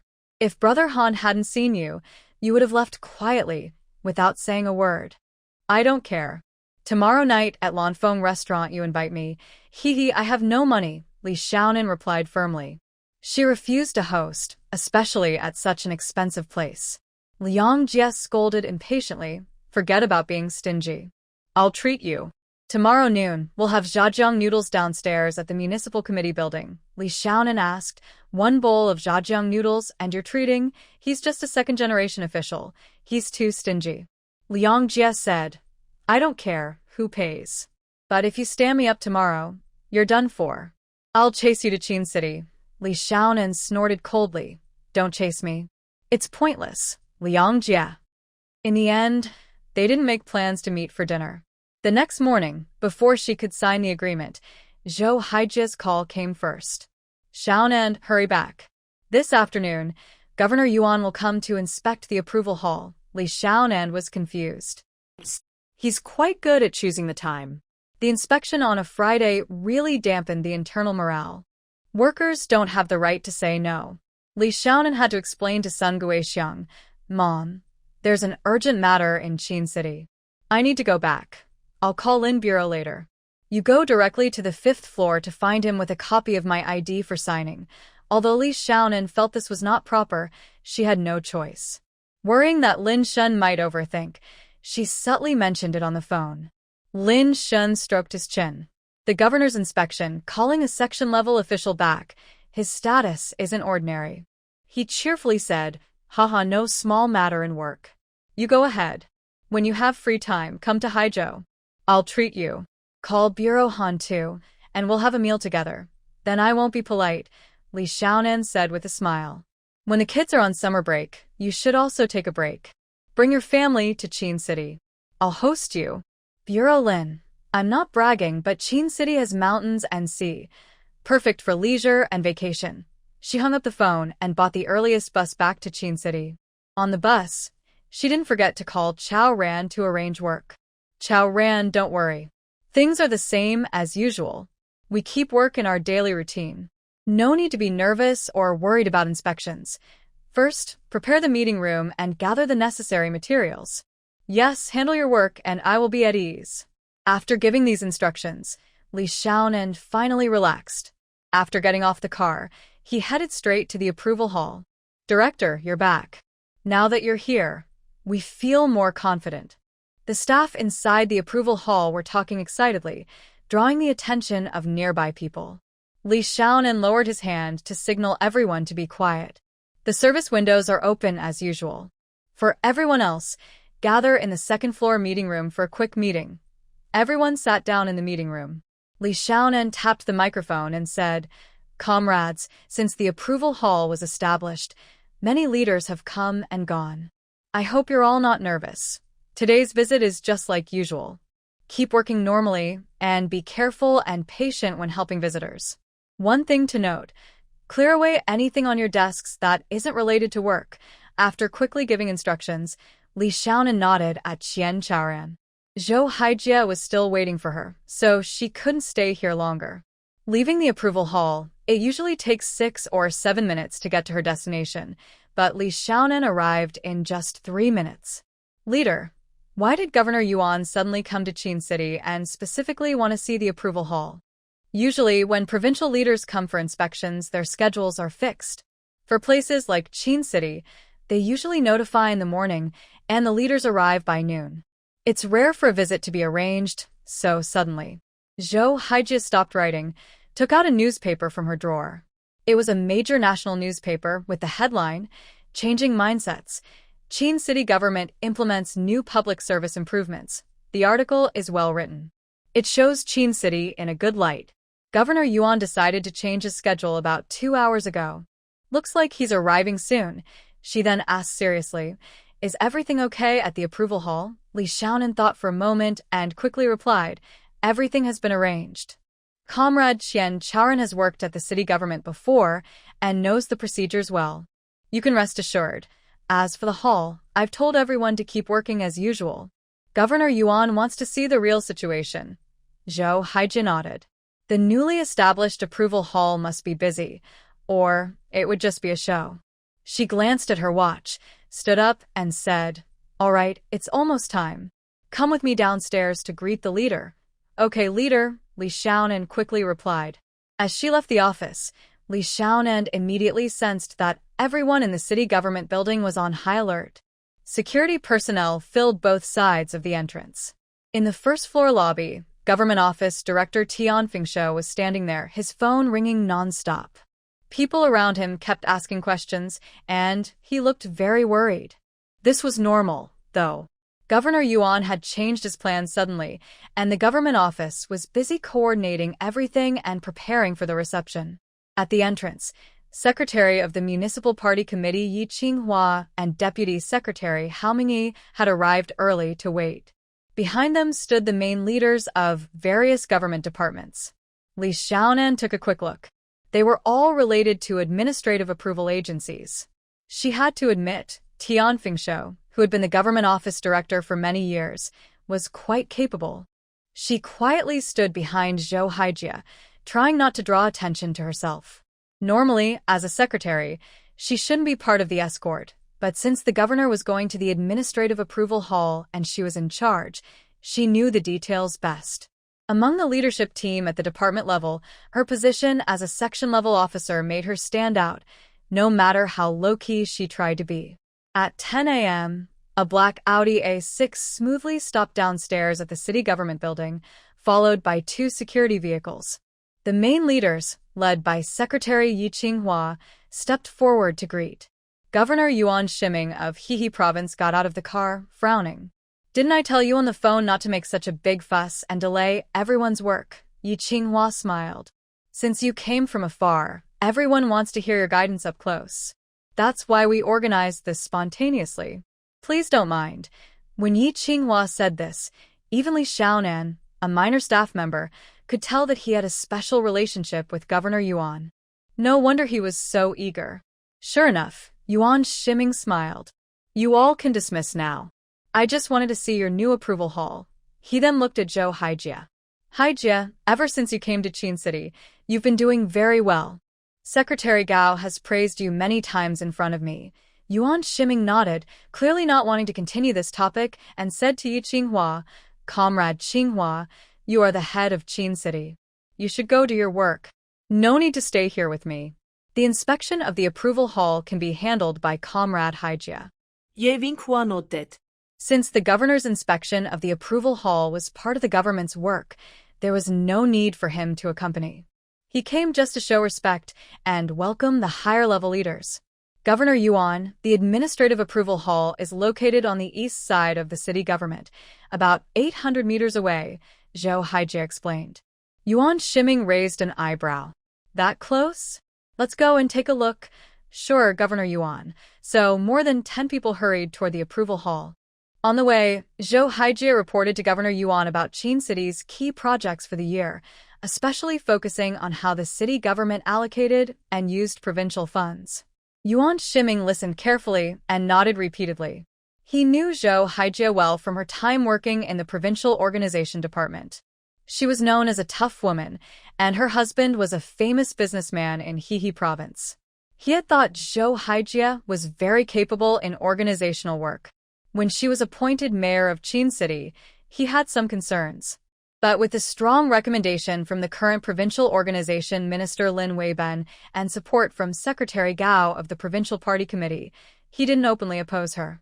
He also thought she was capable. Unexpectedly, Zhou Haijie surprised him. Whether in grassroots management or economic development, she was undoubtedly a strong leader. What was even more impressive was her willingness to innovate and seek change, completely revitalizing the dull city of Qin. Although it was too early to see many results, everything was heading in a good direction. Zhou Haijie spoke in detail, and before they knew it, they arrived at the entrance of the approval hall. She stopped and waved to Li Xiaonan. Li Xiaonan jogged over from the back of the crowd, reaching the other side of Yuan Shiming. "Hello, Governor Yuan. I am Li Xiaonan, Director of the Administrative Approval Leadership Group Office." Li Xiaonan stood straight, and even without turning around, he could feel more than 10 pairs of eyes staring at him from behind.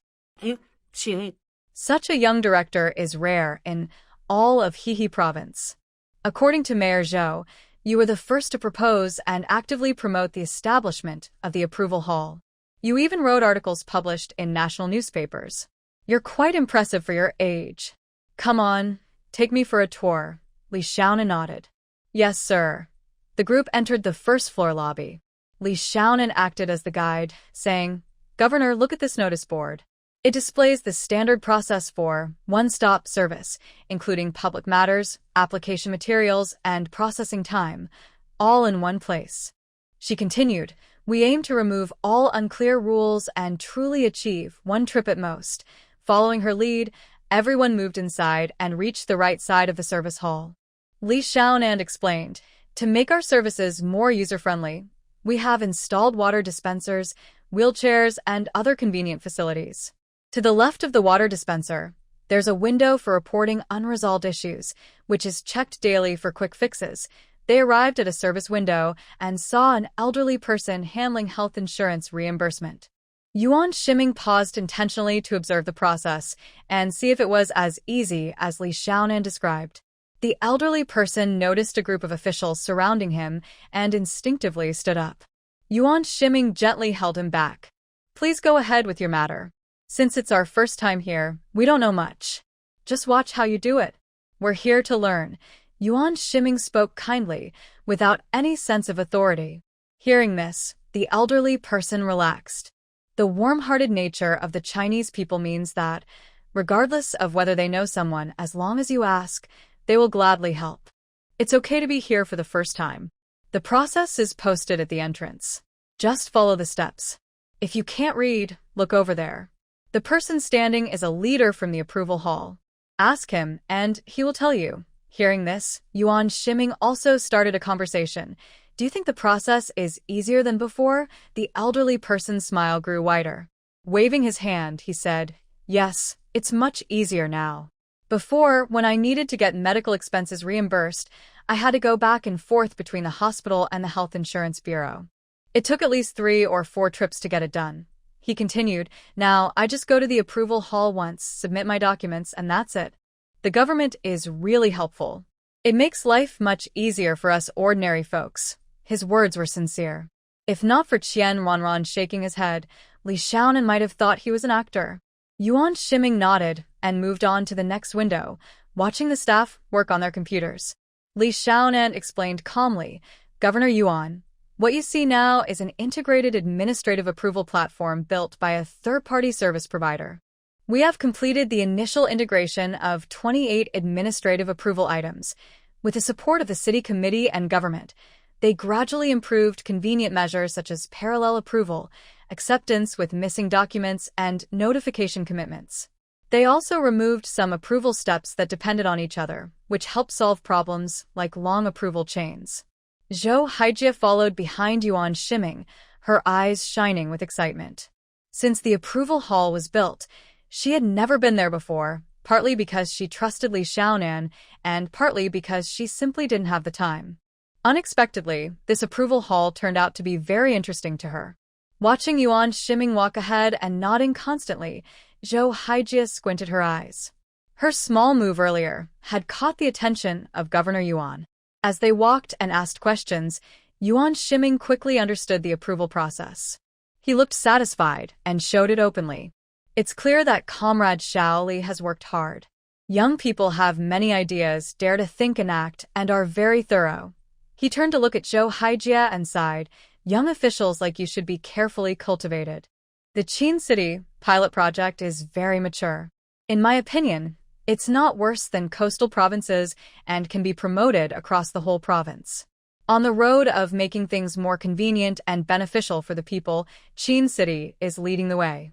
Well done, Zhou Haijia politely replied. Qin City's achievements today wouldn't be possible without the support of the provincial party committee and government.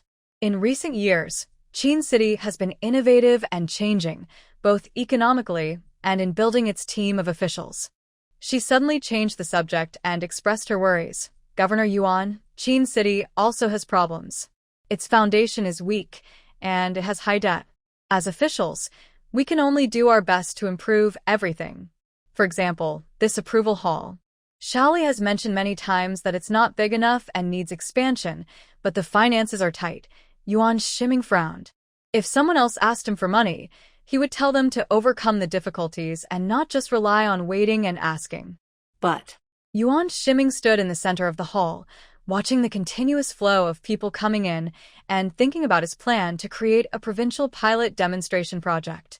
After some thought, he waved his hand confidently and said generously, Comrade Haijia, your city government can apply, and I will approve a special fund for building the approval hall. He paused for a moment, then shook his head and said, the name Approval Hall sounds too stiff.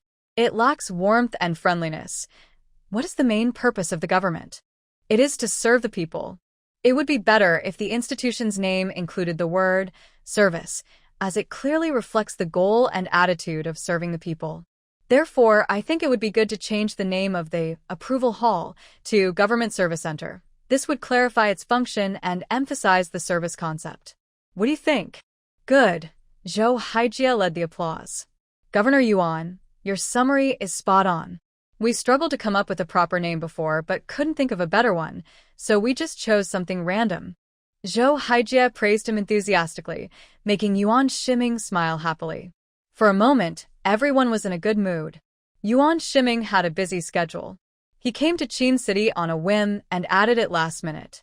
To avoid delaying his next plans, he gave a few instructions and then hurried to the next city. Watching the convoy slowly leave, Li Xiaonan finally relaxed. Although she had spoken confidently earlier, she was actually quite nervous. This was close contact with the governor. Even if Yuan Shiming appeared friendly, his commanding presence was undeniable. Today went well. Governor Yuan remembers you, which is a good thing, Zhou Haijia suddenly said on the way back to the city government. Li Xiaonan shuklat sufli. After all, I was involved in a special project, so it's hard not to leave an impression. Hebei province's economy ranks high among central provinces, but compared to the southeastern coastal provinces, it still lags behind. Governor Yuan is known for being very careful with money. It's not easy to get funds out of him. Zhou Haijia smiled gently. She thought, since the governor is here, it doesn't matter whether he gives money or not. She decided to ask for it first. Yuan Shiming agreed so readily, which surprised Zhou Haijia.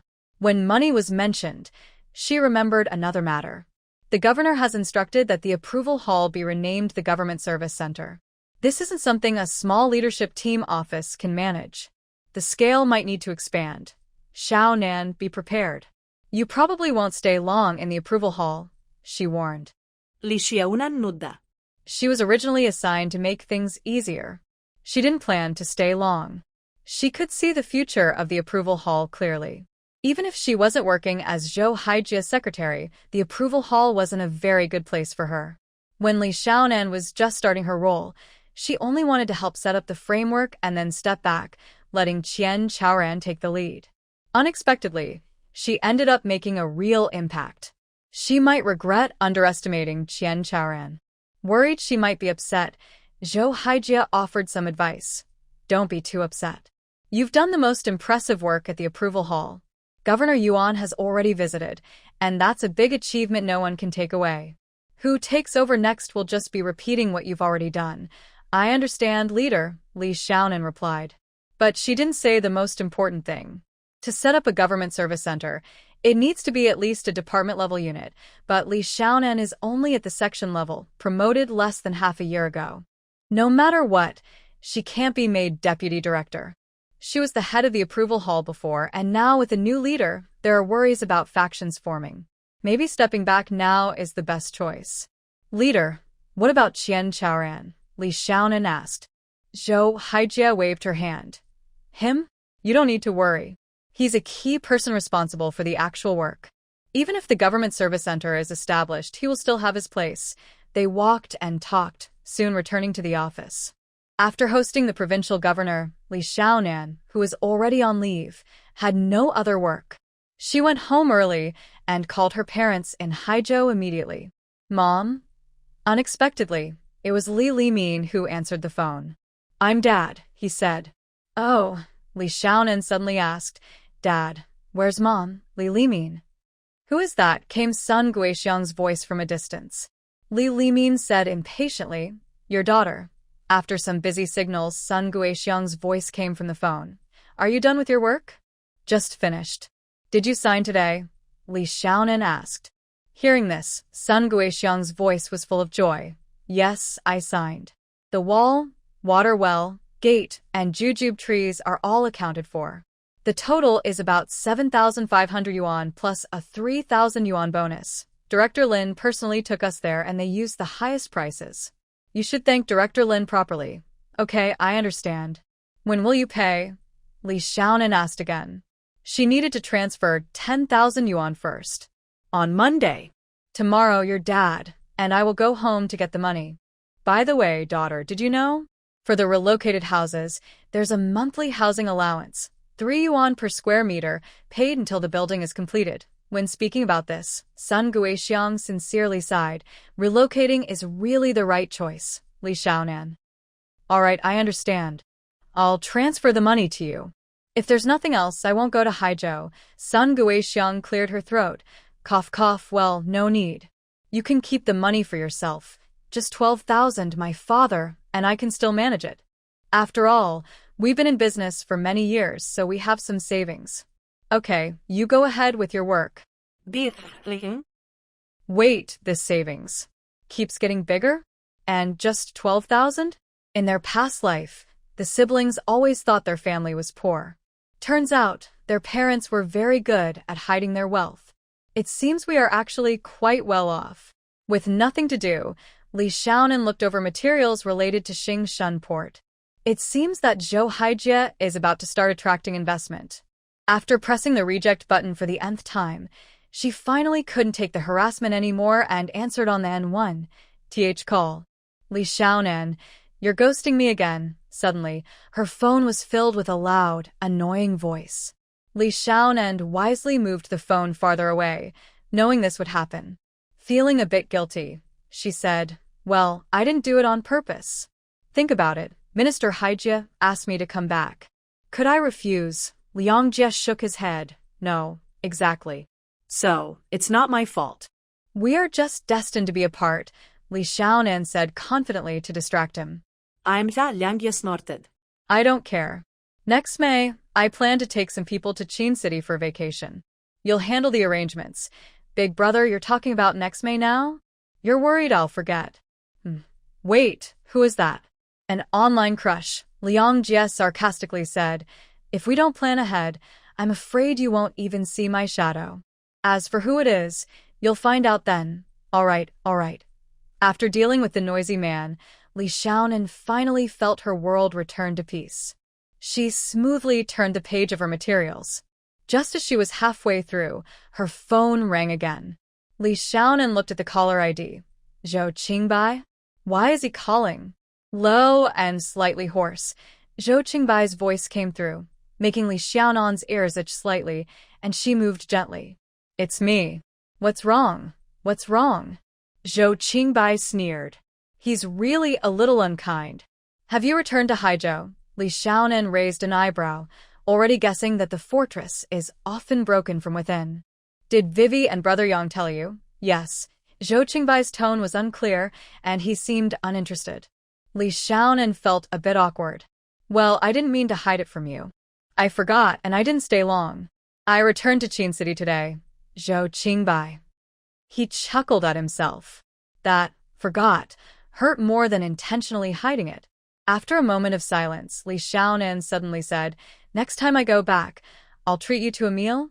Zhou Qingbai's eyes turned cold slightly. He sighed. Forget it. After saying that, he hung up directly. Li Xiaonan looked at her phone, which had been disconnected, and frowned. It's so strange. Is it really that serious? Just for a meal? Zhou Qingbai was sulking on his side, while Li Xiaonan just shook her head and sank back into her busy work. On Monday, as soon as Li Xiaonan stepped into her office, Zhou Haijie called and asked her to come over. When she entered, she immediately noticed Zhou Haijie's unusual state, some unease and impatience. This is Xiaonan. Although Minister Yuan agreed to allocate the funds, he didn't say when. The minister didn't mention a delay of a year or so. The project will be cold by then. Qin City can't wait. You're about to bring up the meeting topic. I'll go see Secretary Yi. Understood, leader, Li Xiaonan responded. At the same time, she felt a bit relieved. It was just about the money. She thought the sky was falling. But she didn't blame Zhou Haijie. Anything related to money always worries people about delays and changes. Clearly, Zhou Haijie thought the same. She discussed with Yi Qinghua, and they both agreed that when it comes to money, they should act quickly. They wanted to get the funds from Minister Yuan while he's in a good mood. They agreed immediately. At 10 a.m., they held a standing committee meeting to officially propose upgrading the administrative approval hall to a government service center. The decision was put to a vote, and unsurprisingly, it passed unanimously. Before the meeting, Yi Qinghua had already informed the standing committee members. Governor Yuan personally emphasized that if there were any mistakes during the committee meeting, it would be a big joke. Yi Qinghua was the first to oppose such a situation. The Government Service Center was designated as a department-level unit, with one director, equivalent to department head, one full-time deputy secretary, assistant department head, and 2 deputy directors, assistant department head, along with several sub-departments. With new positions created, there naturally were discussions about who should fill them. To fill these new leadership roles, the committee members argued fiercely, making the meeting lively. In the end, Zhou Haijie had a slight advantage. Her peach, a metaphor for a desirable position, was not something anyone could pick easily. It had to come with some effort. After discussion, the committee decided to transfer Kai Guangwei, the former director of the Municipal Finance Bureau, to be the party secretary and director of the Government Service Center. Tian Fingshou, the former director of the Government Office, was reassigned to be the party secretary and director of the Municipal Finance Bureau. Shang Yi, the former deputy director of the Government Office, was promoted to be the director of the Government Office. Hearing about these personnel changes, Li Xiaonan was surprised. Zhou Haijie had, for the first time, gained the upper hand in personnel appointments. Tian Fingshou had actively aligned himself with Zhou Haijie, replacing the less obedient Kai Guangwei. Zhou Haijie effectively regained control over financial matters, holding them tightly. The newly promoted Shang Yi had no ties to local factions, with a clean background, making him a good candidate for use. It must be said that Zhou Haijie's moves were very clever. Of course, these moves could succeed thanks to the support of party secretary Yi Qinghua. It seemed that the success of the approval hall had rekindled Ye's ambition to get things done. In the past, Yi would have remained silent in such personnel disputes, letting other committee members fight it out. Today, by openly taking a stand, he was sending a signal that he supported Zhou Haijie's work. At the committee meeting, Zhou Haijie was victorious. She was even more motivated and took advantage of the momentum. After the meeting, she hurriedly called the provincial government to submit a special funding request. The governor personally intervened, and the provincial finance department dared not delay the funds. Money was transferred quickly. While organizing investment materials, Li Xiaonan received a call from Qian Chaoran. Li, thank you. I've heard that the reason you can stay in the approval hall is because Mayor Zhou strongly supports you. Qian's voice was a bit choked. Actually, this matter was quite strange. Anyone who could reach the level of department head was not foolish. Li Xiaonan stepped down, leaving the approval hall without a clear leader. At this time, the person who understood the work, Qian Chaoran, was pushed out. Doesn't this mean the reform achievements might be lost? There were already capable people available, but they insisted on figuring things out on their own. That's just stubbornness. Fortunately, Zhou Haijie and Yi Qinghua both opposed this, so Qian Chaoran was allowed to stay and was appointed as the head of the Approval Management Section, a senior official position. Later, Zhou Haijie subtly hinted that it was Hao Mingyi who moved Qian Chaoran away, probably because he lost control of the finances and was angry, using mean tricks. No matter what, the outcome was ultimately good. Li Xiaonan comforted him, saying, "Chaoran, don't think too much. You are capable and do your work well. What's yours is yours." Mayor Zhou did put in effort, but if you weren't good enough, the organization wouldn't have chosen you. I still say work hard. The organization won't overlook any dedicated official. The shine of gold can't be hidden. After comforting Qian Chaoran, Li Xiaonan turned to work on attracting investment. Sure enough, capable people always have endless work. The approval hall hadn't finished the handover when Zhou Haijie handed over the Xingshan Port investment project, asking her to prepare a research report. This busy work lasted until the end of the year. Money can make the impossible happen, and this applies perfectly to Qin City. The Government Service Center was established from planning, bidding, construction, to official opening in less than half a year. By the end of 2000, she accompanied Zhou Haijie to attend the ribbon-cutting ceremony for the Government Service Center. Seeing the center that embodied her hard work, Li Xiaonan felt deeply emotional. At the ribbon-cutting, many people attended, city leaders, media reporters, and more importantly, entrepreneurs from various industries. The Government Service Center was the focus of attention at that time. As mayor, Zhou Haijie sat proudly in the front row. Li Xiaonan sat behind her, ready for any call from the leaders. Next to her was Kai Guangwei, the director of the Government Service Center. He looked at Li Xiaonan with a meaningful smile and said, "Secretary Li, long time no see. You still look great. As the first leader of the service center, you should go up and cut the ribbon too." She glared at Kai Guangwei sharply and said seriously, "Director Kai, you're joking. Now you're the head of the Government Service Center, and you haven't gone up there. It wouldn't be right for me to go instead." Upon hearing this, Kai Guangwei's face darkened completely. He snorted coldly and said nothing, focusing instead on the ribbon-cutting and unveiling ceremony. It was unlucky. Kai Guangwei was supposed to go up and cut the ribbon, but Secretary Sun Chongqing from the Political and Legal Committee, who had said he couldn't come before, suddenly became available. The designated ribbon-cutting spot was limited, and other leaders couldn't go on stage. Only Secretary Sun was asked to sit in the audience. Wasn't that just a way to give the leader a hard time? What could he do? He could only accept the inconvenience. Thinking about this important occasion, he felt quite frustrated that he couldn't show his face. After the unveiling ceremony, Li Xiaonan followed Zhou Haijie and left ahead. In the car, Zhou Haijie took a call, and her mood visibly improved. She hung up and looked at Li Xiaonan through the rearview mirror, her eyes shining with excitement, her voice barely contained. "Xiaonan, the 4th investment fair is being held in Fusheng Province. Many strong foreign companies are invited to participate. This is a great opportunity for Qin City. Later, I'll send you the materials. Please prepare an initial draft of the investment promotion plan as soon as possible." "Okay, Minister Haijie," Li Xiaonan replied happily.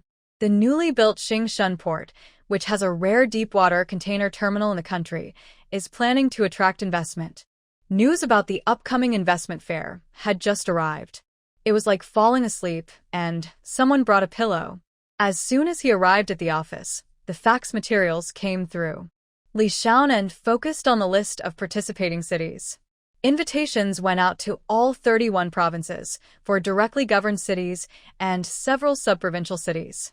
Unlike previous years, this time, they also invited rapidly developing prefecture-level cities, including Qin City. The invited foreign companies, organizations, and delegations covered various industries. For Chin City, developing port economy meant working with groups involved in shipping, maritime logistics, and port-related industries. After some screening, the main targets for cooperation this time were Maersk Shipping Group from Denmark and Kuala Lumpur Port Authority Group. These two foreign companies were their top priorities. Li Xiaonan went online to look up detailed information about these two companies. After reviewing the business plans of two groups and reports on investments in China, she prefers the Maersk Shipping Group. Their business covers parts of Europe, the Americas, and Africa, and they are eager to enter the Asian market. They have invested in ports in Shenzhen and Tianjin. Successful port joint ventures are exactly the kind of companies they want to attract. For straightforward Europeans, trust is the most important part of cooperation. With clear goals, it's much easier to write a good investment promotion plan. Li Xiaonan explained the location and port advantages of Chin City one by one. Then, she made a big move offering discounts, convenience, and benefits. In summary, first, provide land, free industrial land for foreign companies. Second, have local governments take initiative to help foreign companies handle complex procedures. Third, offer financial support, coordinate with policy banks to provide long-term, low-interest loans for port expansion and international projects. Fourth, give tax breaks, classic corporate income tax exemptions and reductions, 2 years of tax exemption, then half rate for 3 years. Fifth, provide benefits for company executives, like help with children's schooling and healthcare. After a series of offers, she didn't believe anyone could give better policies. This is how investment promotion works. When everyone has similar basic conditions, the reason to choose you is because you offer more benefits. She revised her draft twice and sent it to Zhou Haijia. Since this concerns Chin City's future, it couldn't be left to Li Xiaonan alone. Before she arrived, Zhou Haijia already had 3 materials on her desk. All were investment plans from well-known economic experts in the city. After reading them carefully, Zhou Haijia thought they were standard and fine as investment materials, no problems there. But to stand out among many cities, what was written was not enough. Leader, this is the plan you asked me to prepare. Zhou Haijia rubbed her aching forehead and decided to set it aside. After reviewing the first 3 drafts, she had lost hope in Li Xiaonan's draft. The 3 economic experts had not offered any constructive suggestions. She glanced at the document again, and her eyes widened. She read the policy benefits almost word by word, studying them more carefully. After reading the entire document, Zhou Haijia looked complicated and asked, "Is this all your own idea?" Li Xiaonan was confused and honestly nodded, "Yes, leader." "Is there a problem with what I wrote?" Zhou Haijia shook her head. "No, it's very good. Very mature and clear. The only question is, if Maersk Shipping Group doesn't choose us, what is your backup plan?" Li Xiaonan pointed to the second page. "Leader, there's also Kuala Lumpur Shipping Port Group as an alternative. But I checked, and Kuala Lumpur Company isn't very interested in investing domestically. They often go through the motions, so I prefer Maersk Shipping Group, which has worked with us before." She paused and softly said, "Now, there's a lot of talk internationally that China is joining the WTO. Maersk Shipping Group is eager to expand and take market share. Their willingness to cooperate is high, so this is our chance." Zhou Haijia nodded. "If what you say is true, then this is indeed a big opportunity. Let's set this aside for now. I will discuss it with Zhehua later." She looked at Li Xiaonan and smiled lightly. "The favorable policies you proposed are very generous. Chin City is doing everything to attract investment, with many conditions. We need to get approval from the standing committee before making a final decision, but your first draft is very impressive." Zhou Haijia has always known that Li Xiaonan is talented. Otherwise, she wouldn't have gone through so much trouble to transfer her from the province. However, this first draft still gave Zhou Haijia a different kind of shock. She felt a bit regretful. Perhaps Li Xiaonan's economic insight is wasted in Chin City. Seeing that Li Xiaonan hadn't left, Zhou Haijia looked up in confusion. "Is there anything else?" "Leader, I actually have some ideas that I haven't written down. If the favorable policies are given but still don't work, we could consider group investment." "Group investment? What do you mean? Tell me more," Zhou Haijia asked with interest. Li Xiaonan sat up straight. "Mayor Haijia, fighting alone isn't as effective as working together. We have a deepwater port and a deepwater container terminal. Haijiao is a leader in equipment manufacturing with a mature industrial chain. Chin City and Haijiao should team up to create a port industry collaborative model to further improve our core competitiveness. Zhou Haijia waved her hand. Stop talking. Just turn this into a written document and give it to me. The idea of group-based investment promotion is a powerful strategy today. Looking ahead, as economic integration and industry clusters grow, many provinces have successfully used this method.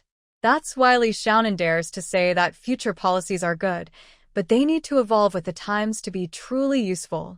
Without considering the current situation, mechanical handling and good policies won't work as well as they should. She remembers clearly that at the end of 2001, when China joined the WTO, the economy entered a rapid growth phase. For a coastal city like Qincheng, which doesn't have strong core competitiveness, making good use of nearby advantages and forming industry clusters is a smart way to break down barriers. After finishing a draft of several thousand words, she revised and polished it, then placed the final version on Zhou Haijia's desk. By 7 p.m., Li Xiaonan looked out through the glass. The stars shone brightly, like a dream. She stretched and called the internal line to check if Zhou Haijia was busy. When she confirmed he wasn't, she took her bag and left. In the northern winter, days are short and nights are long. It was already completely dark at 7 p.m., and there were few people on the street. Li Xiaonan wrapped her scarf tightly, braving the cold wind, and headed straight home. Halfway there, her phone rang. Honestly, she didn't want to answer because it meant reaching out, and it was very cold today. But she thought maybe Zhou Haijia needed her, so she prepared herself mentally, reached into her bag, and saw the caller ID. Zhou Qingbai? This was their first contact since their last awkward breakup. Li Xiaonan hesitated but decided to answer. She looked at her phone again. It showed the call was connected. Why was there no sound? Hello? Zhou Qingbai. She called out twice, muttering, "Could it be a wrong number?" Just as she was about to hang up, a familiar male voice came through. "It's me, Li Xiaonan." 1,000 thoughts ran through her mind. She knew it was him. "Is something wrong?" she asked. "Zhou Qingbai. Can I just call you if I have nothing to say?" His tone was sharp, very different from before. Li Xiaonan felt helpless. "That's not it. I'm outside, and a bit cold. If you don't need anything, call me later." Upon hearing this, Zhou Qingbai's tone softened a bit, as if acting cute, and he said, "Then you should call me back later." His voice grew quieter. If Li Xiaonan hadn't been good at hearing, she might not have heard him clearly. Okay. After saying that, he decisively hung up the phone. He rubbed his cold, numb hands and hurried into the community. Back in the dormitory, after warming a hot water bag for a while, he finally felt better. He changed into pajamas, lay on the bed, and comfortably called Zhou Qingbai back. Beep, beep, beep. The phone rang several times, but no one answered. Li Xiaonan glarat, Anuya. Why wasn't this person answering? He had just told her to call him back, and now he wouldn't pick up. Meanwhile, in Haijiao City, at Wasi Bar, drunk and exhausted, Zhou Qingbai was slumped at the bar, his phone vibrating non-stop. After Zhang Yang finished dancing wildly, he came over and patted his shoulder. "Old Zhou, are you asleep?" He looked at the waiter and asked, "How much has he drunk?" The waiter made a 5 gesture with his hand. Zhang Yang frowned. "Old Zhou, he can drink, but not that much. Watch him for me." The waiter nodded with an okay gesture. Zhang Yang rushed onto the dance floor and pulled out Sun Jiqing, who was swaying. "Brother Yang, what are you doing?" "I haven't had enough fun yet." Today was rare for him not to be on duty, and he wanted to enjoy himself. Zhang Yang patted his shoulder. "No fun at all. Let's go." "Old Zhou has had too much to drink. "Help me carry him." Sun Jiqing looked at the drunken man. "What's wrong with Brother Zhou? Why does he always drink so much?" If he were working as Secretary Gao's assistant, it might be worse. Zhang Yang rolled his eyes. "If I tell you to carry him, just carry him. Why all the nonsense?" He slightly raised his chin and pointed at Zhou Qingbai. "He's heartbroken over love, but doing well at work." This was true. Zhou Qingbai, who was the head of the secretary office at the provincial government, was promoted beyond the usual standards to become deputy director of Haizhou City's Economic and Trade Commission. At 25, he was a deputy division-level official, which was outstanding nationwide. Zhang Yang shook his head. He studied seriously. He had just been promoted to a section chief, but if someone made a move, they could already be a deputy division-level official. It just shows that people are more competitive than others, and goods are more likely to be discarded than kept. Sun Jiqing, who was in the Public Security Brigade, had developed a strong physique. Normally, he could easily carry Zhou Qingbai, who was 1.83 meters tall. Everyone understands the meaning. When a person gets drunk and loses consciousness, their level of intoxication doubles. Sun Jiqing and Zhang Yang, with some effort, managed to help him into the car. Really, what kind of fairy is responsible for hurting Brother Zhou like this? Sun Ziqing asked curiously. Zhang Yang stroked his chin. You've seen her, white, slim, tall. She's quite pretty. But, she's a bit straightforward.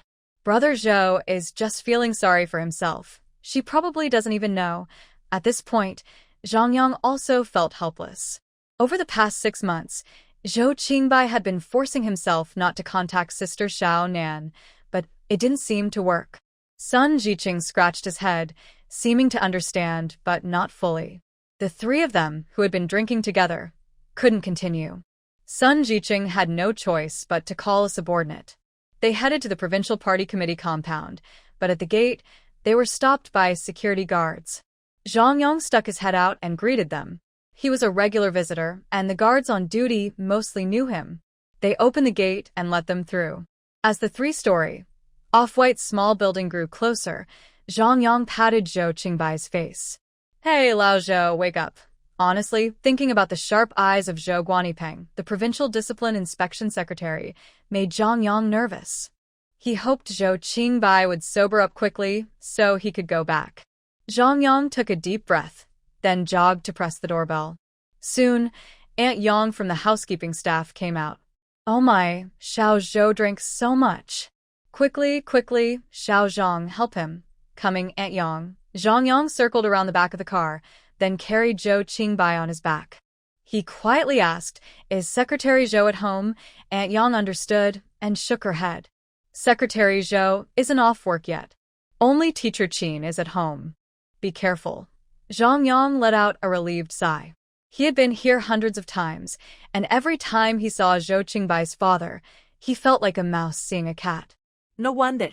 Discipline inspection officials can see problems at a glance, especially the head of the discipline inspection. Qin Mingyue sat in the living room, holding a book. When she saw Zhou Qingbai reeking of alcohol and clearly drunk, she frowned and waved at Zhang Yang. Teacher Qin, I'm here. Zhang Yang sat honestly on the other side of the sofa. He had no choice but to be honest. Despite calling her Teacher Qin happily, that was because Qin Mingyue liked to be called that. In reality, she was the party committee secretary of Haizhou University, a proper senior official at the department level. Qin Mingyue put down her book and spoke with a slightly worried tone.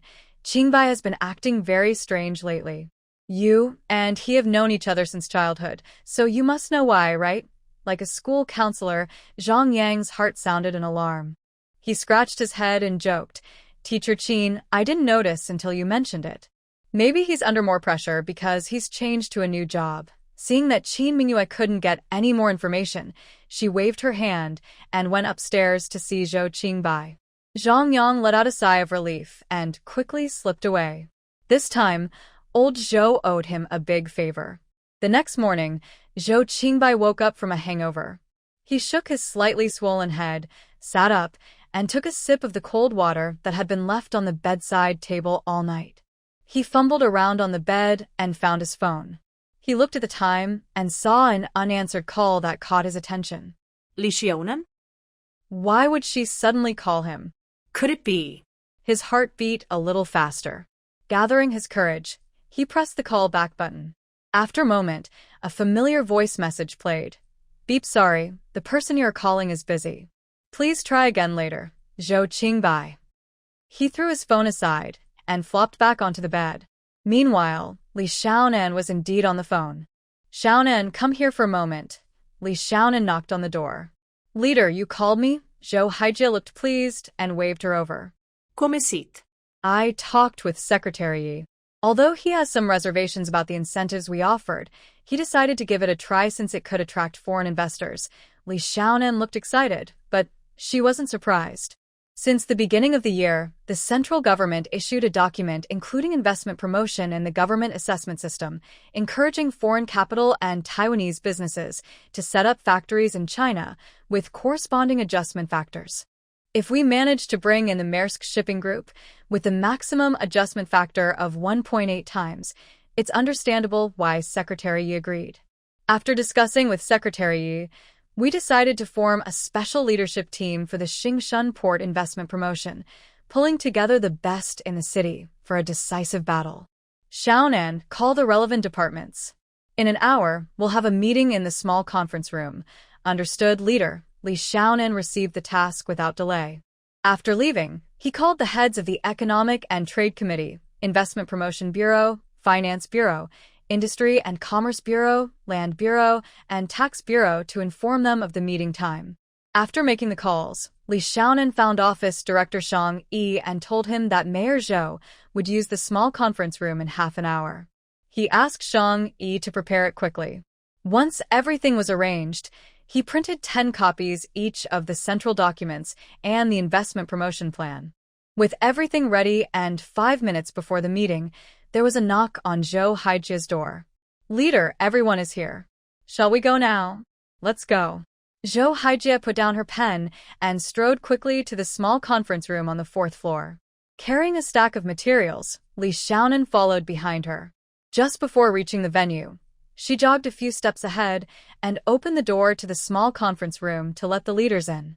Zhou Haijie sat at the main seat and said loudly, "Comrades, the 4th investment fair will be held in Fuxing Province.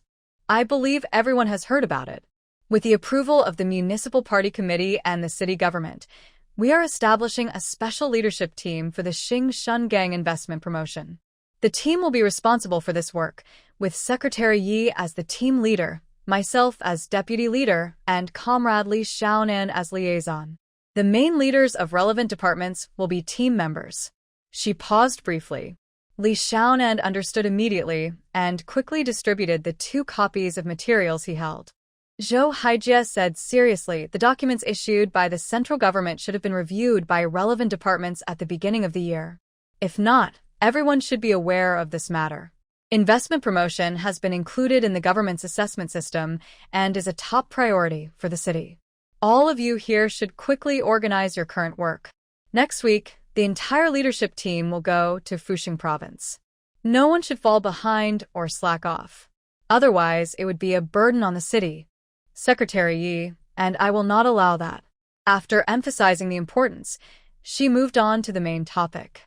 Sitting upright, Zhou Haijie said, "The second document on the table is the investment plan issued by the city government. Secretary Yi has reviewed it and agrees. He has clearly instructed me to coordinate with various departments to further improve the plan so we can handle complex situations on site.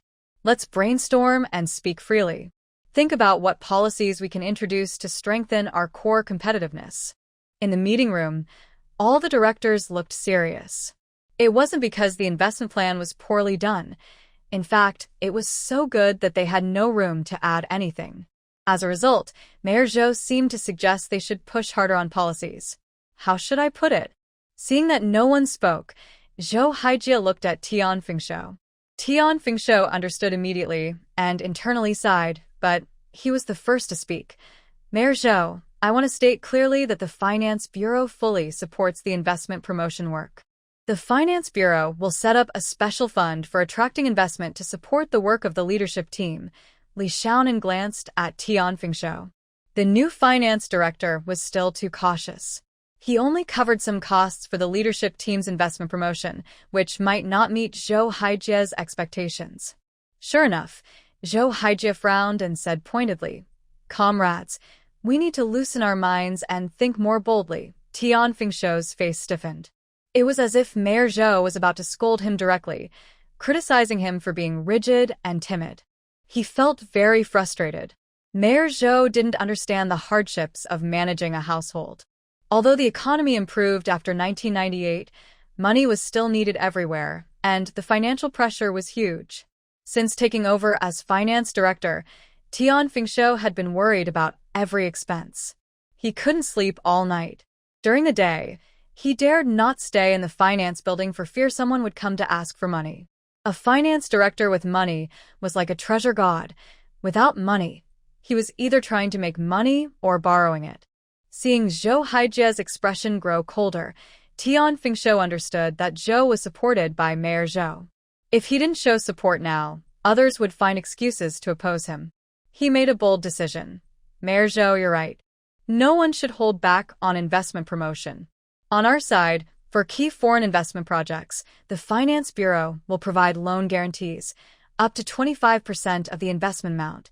Zhou Haijie was about to applaud when Tian Fingshou hesitated and added, of course, the projects also need to be evaluated.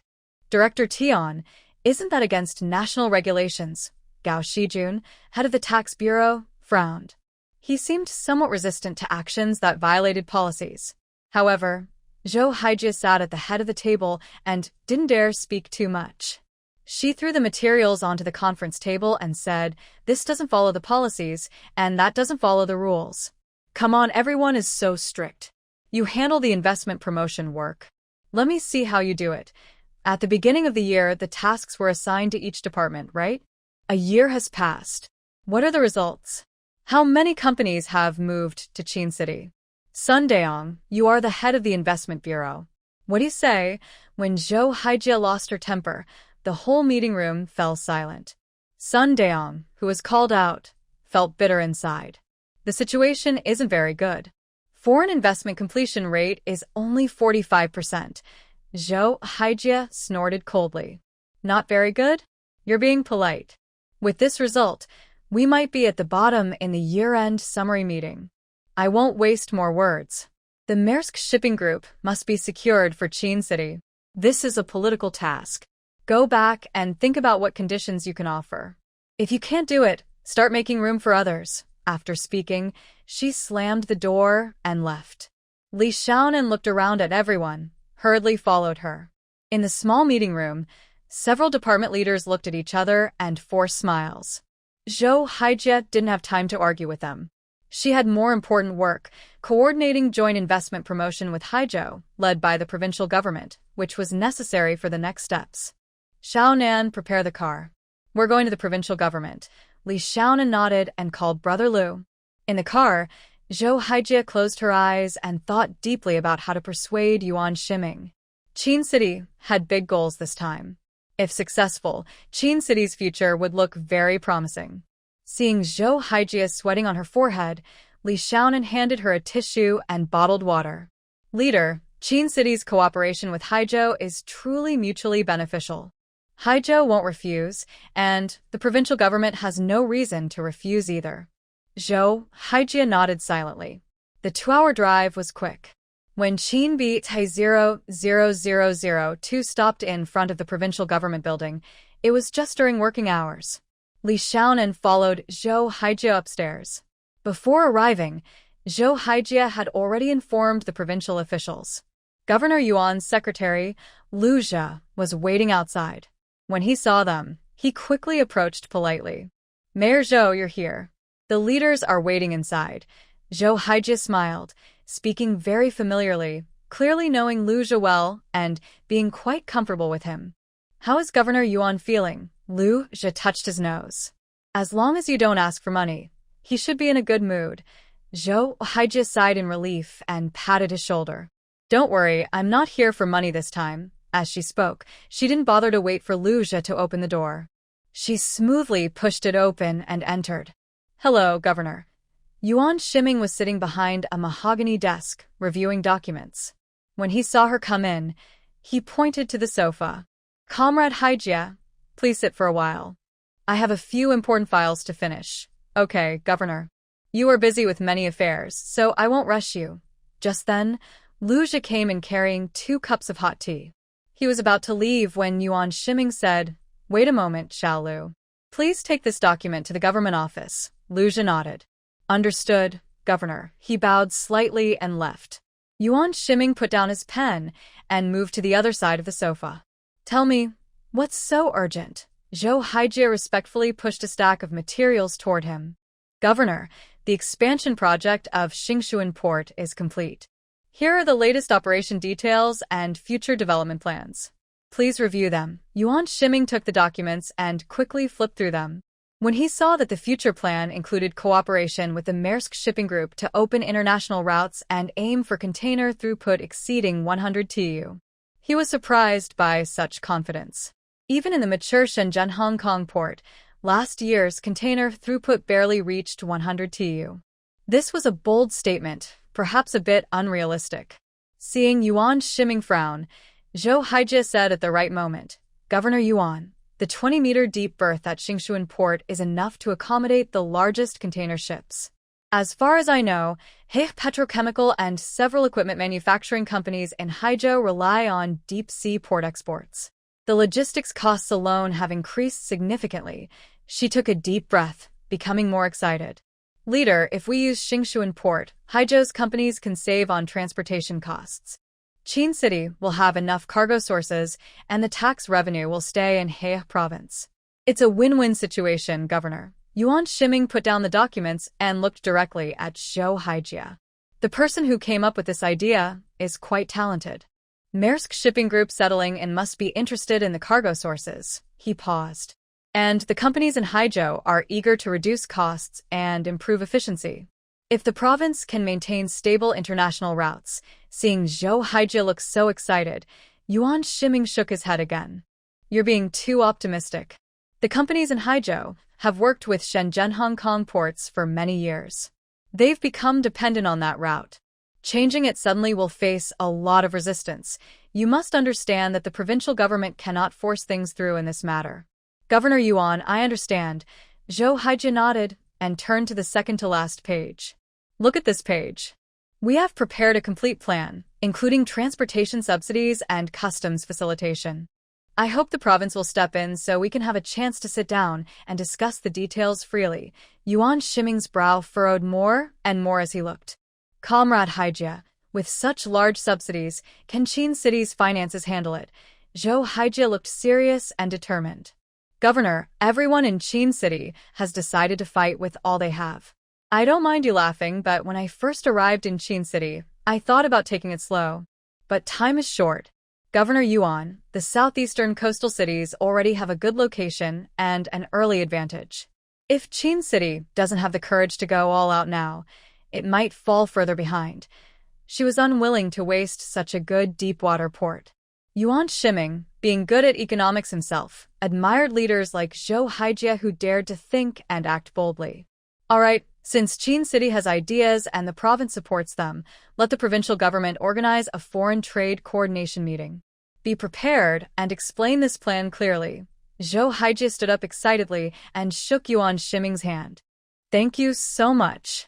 I really appreciate your support, Governor Yuan. The development of our region depends on leaders like you. Yuan Shiming raised an eyebrow. Haha, if I didn't support it, that would mean I lack vision. This young Zhou was getting carried away and talking nonsense. Don't flatter me.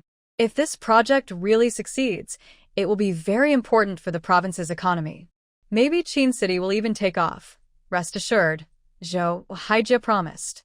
Everyone in Qin City is united and treating this project as the top priority. Secretary Yi is personally overseeing it. I will be at the forefront, fighting for Qin City's future. Secretary Li, this is Sun Daong. I want to report to Mayor Haijie. When would be a good time? Deputy Sun. The mayor has a busy schedule today. I need to check and get back to you later. Is that okay? Okay, Secretary Li. Today, the mayor got so angry because of our work. I'm worried that if the leader gets too upset, it might harm his health. It's really our fault. Hearing this, Li Xiaonan raised an eyebrow, sensing Sun Daong's cautious tone.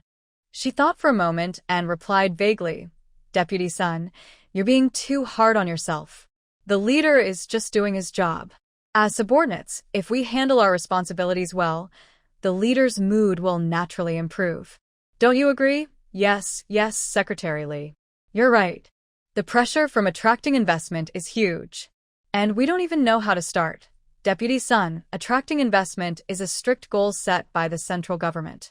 Mayor Zhou is under a lot of pressure too. The work has no breakthrough yet.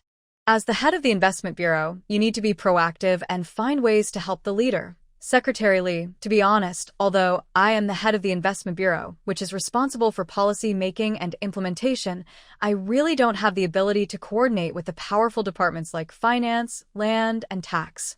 Deputy Sun, it's fine to say that in front of me, but you must not say that in front of Mayor Zhou. His standard for choosing people is always the capable first, the mediocre last. Of course, I didn't mean to criticize you. Hearing this, Sun Dayong's face stiffened. He cursed silently, calling her a little fox. She was good at pretending to be innocent and making big claims, but she hadn't even grown her hair yet and was trying to scare him. After hanging up the phone, Li Xiaonan heaved a sigh of relief. Talking to someone like Sun Dayong, an old fox, was really tiring. She worried she might say the wrong thing and be misunderstood or criticized unfairly. After listening to the whole conversation, Zhou Haijie nodded secretly. Li Xiaonan had already learned the basics of being a good secretary. Her way of speaking was very skillful, like a master of Tai Chi. Leader, do you think this way of speaking is okay? Li Xiaonan turned around to ask for advice. Very good, Xiaonan. Sun Dayong just doesn't want to take responsibility. Ignore him for a while, and he'll be honest. Li Xiaonan understood immediately. Then I will ask if you haven't had time lately. Just follow your instincts, Zhou Haijie said with a slightly complicated look. Through the rear-view mirror, he suddenly asked, Xiaonan, earlier, Mayor Yuan asked me about you. I didn't give a direct answer. I said I needed to ask for your personal opinion. What do you think? Li Xiaonan's pupils slightly widened. Why did Director Yuan suddenly think of her? Seeing her confused expression, Zhou Haijie chuckled softly. Director Yuan is very interested in colleagues who come up with strategies like joint investment promotion. When I mentioned you, he remembered you. It seems that during the approval meeting, Director Yuan had a good impression of you. Xiaonan, you need to think carefully. Not everyone can catch the eye of the provincial leader. This statement was both a test and a sincere remark. Li Xiaonan was lucky, which Zhou Haijie admired. When she was in the organization department, her good writing skills caught her attention. Now in Qin City, her economic insight was valued by Director Yuan. Indeed, talent will never be wasted if it exists. Li Xiaonan was momentarily speechless. Honestly, she wasn't optimistic about Director Yuan's recruitment offer, because her rank was too low. If today she were in Zhou Haijie's position, a department-level official, then the provincial leader's interest would matter. A department-level leader's attention doesn't last long. Compared to that, staying with Zhou Haijie brought her more benefits. Li Xiaonan organized her words and smiled lightly. Leader, as long as you don't think I'm slow, I still want to stay by your side. Seeing her serious face, Zhou Haijie shook her head. I don't dislike you, but Xiaonan, sooner or later, you need to stand on your own. I can't keep you tied to me forever. That wouldn't be good for you. This was Zhou Haijie's honest thought. No matter how talented a cadre is, lacking grassroots leadership experience means they won't go far within the system. She believed in Li Xiaonan's bright future and wouldn't do anything to hold her back. Xiaonan, how do you plan your future? Seeing Zhou Haijie's serious expression, Li Xiaonan understood that her answer was very important. She thought for a moment and said, Leader, honestly, I haven't thought about it. I'm used to working with you. Zhou Haijie glanced at her and said calmly, You haven't thought about it before, but now you should. Li Xiaonan scratched her head. Maybe I will go to the grassroots level, leader. You know, I am the child of farmers. Farming is hard, and I want to do something practical for farmers. People shouldn't forget where they came from. Zhou Haijie looked at her deeply, but didn't speak. Suddenly, Li Xiaonan turned around. But leader, talking about this now is a bit far ahead. Even if I am assigned elsewhere, does it have to wait until you are elected as a member of the provincial party standing committee? Zhou Haijie rarely widened her eyes and snorted coldly. You really have confidence in me. Then she quickly became serious. Let's focus on doing the work at hand first. Xiaonan, to get back to the main point, since the governor agreed to hold a foreign trade coordination meeting in Qin City, we must prepare thoroughly. We can't let the province's efforts go to waste. After you return, work a bit harder and come up with a plan. Yes, leader. Both of them became very serious when discussing important matters. Leader, any news from Director Liu at the Foreign Trade Committee? Hearing this, Zhou Haijia's head started to ache a little. Not yet. I think they haven't reached an agreement with the customs. Just as she finished speaking, Zhou Haijia's phone rang. This is Zhou Haijia. Mayor, this is Lu Li. The customs agreed. They will work with the inspection agency to ensure clearance within 24 hours. Great, Lu Li. I'll note this achievement. She hung up, and seeing Xiaonan's hopeful expression, Zhou Haijia nodded seriously. That's wonderful. Leader, today is truly a double celebration. I am even more confident about winning over Maersk Shipping Group, Xiaonan said excitedly, patting her thigh. No other place offers such favorable support and incentives as Qin City. Zhou Haijia cleared her throat. We can't relax until everything is settled. Yes, leader. Back in her office, Xiaonan first called Sun Daong to politely relay Zhou Haijia's message. Then she started working on the presentation plan. Luckily, she had a draft. She revised and edited it, removing all exaggerated and empty words. To her, empty phrases like win-win cooperation were no different from making empty promises. Businesses don't buy that. What truly appeals to them is profit. Xiaonan chose to speak with data. Nothing is more convincing than real figures. The vice governor personally arranged the connections. The city of Haizhou acted quickly, and a promotion meeting for optimizing foreign trade routes was held in the city government conference room. Key officials attending included Vice Governor Han Godong, who oversees foreign trade for Hehe Province, Mayor Zhang Hong of Haizhou City, and Shen Guoming, director of the Haizhou Foreign Economic and Trade Committee, along with several staff members. Participating companies included all 28 equipment manufacturing firms in Haizhou City, as well as several other companies like Haizhou Petrochemical and He Oil. Don't forget, Li Xiaonan actually met an acquaintance at the conference, her college classmate and former boyfriend of Lin Wei, Zhao Shengdong. She didn't bother with small talk and simply followed Zhou Haijia into the meeting room.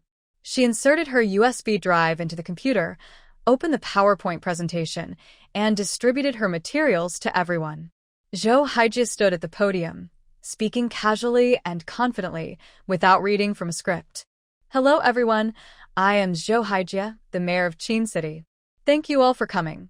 Before you arrived, you might have heard that Qin City's deepwater port has been completed, and we plan to bring in the Maersk Shipping Group. Most of the companies here use the deep harbor shipping routes, and you probably know more about Maersk than I do.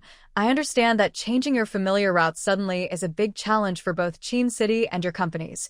Before coming here, I thought about how to convince you to choose Qin City's routes. I also considered that even if I offered many benefits, you might still have worries and concerns. She paused briefly, then changed the subject. In June this year, the shield tunneling machines from Haida Group were inspected by customs in the deep harbor port, which delayed the ships and caused a loss of $2 million for the British company. Is the people from Haida Group here today? I hope I didn't get it wrong. The meeting room instantly became noisy. The managers from Haida Group looked angry because of this incident.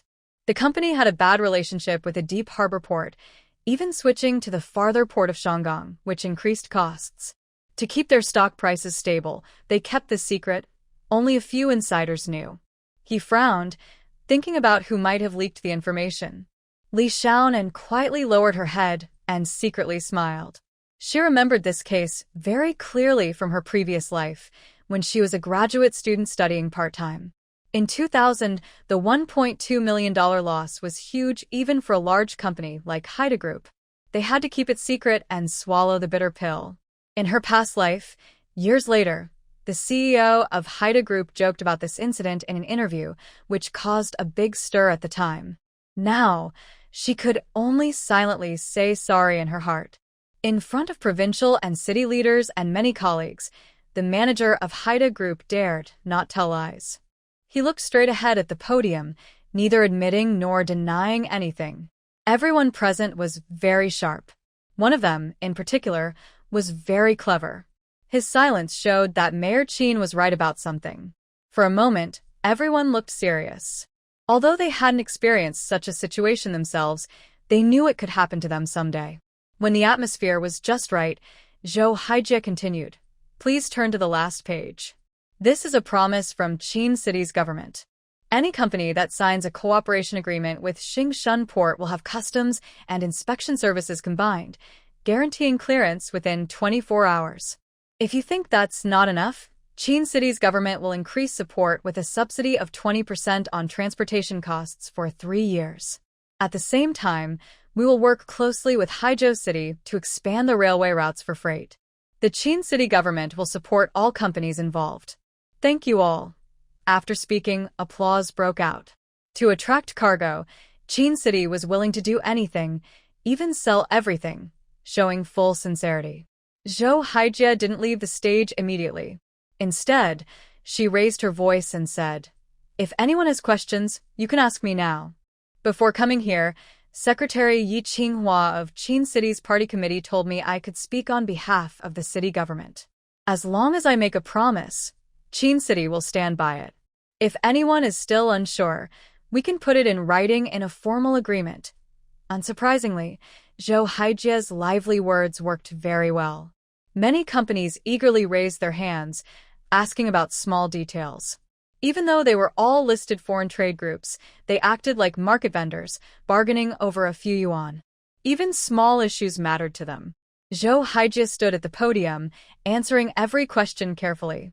Finally, Liu Jiqiang, the director of Haizhou Heavy Machinery Factory, raised his hand.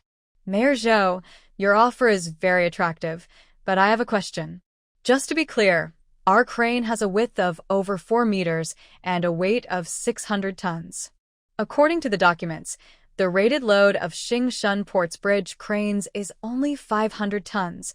As he finished speaking, the room suddenly went quiet. Over 20 pairs of eyes stared intently at Zhou Haijie, waiting to see how she would respond.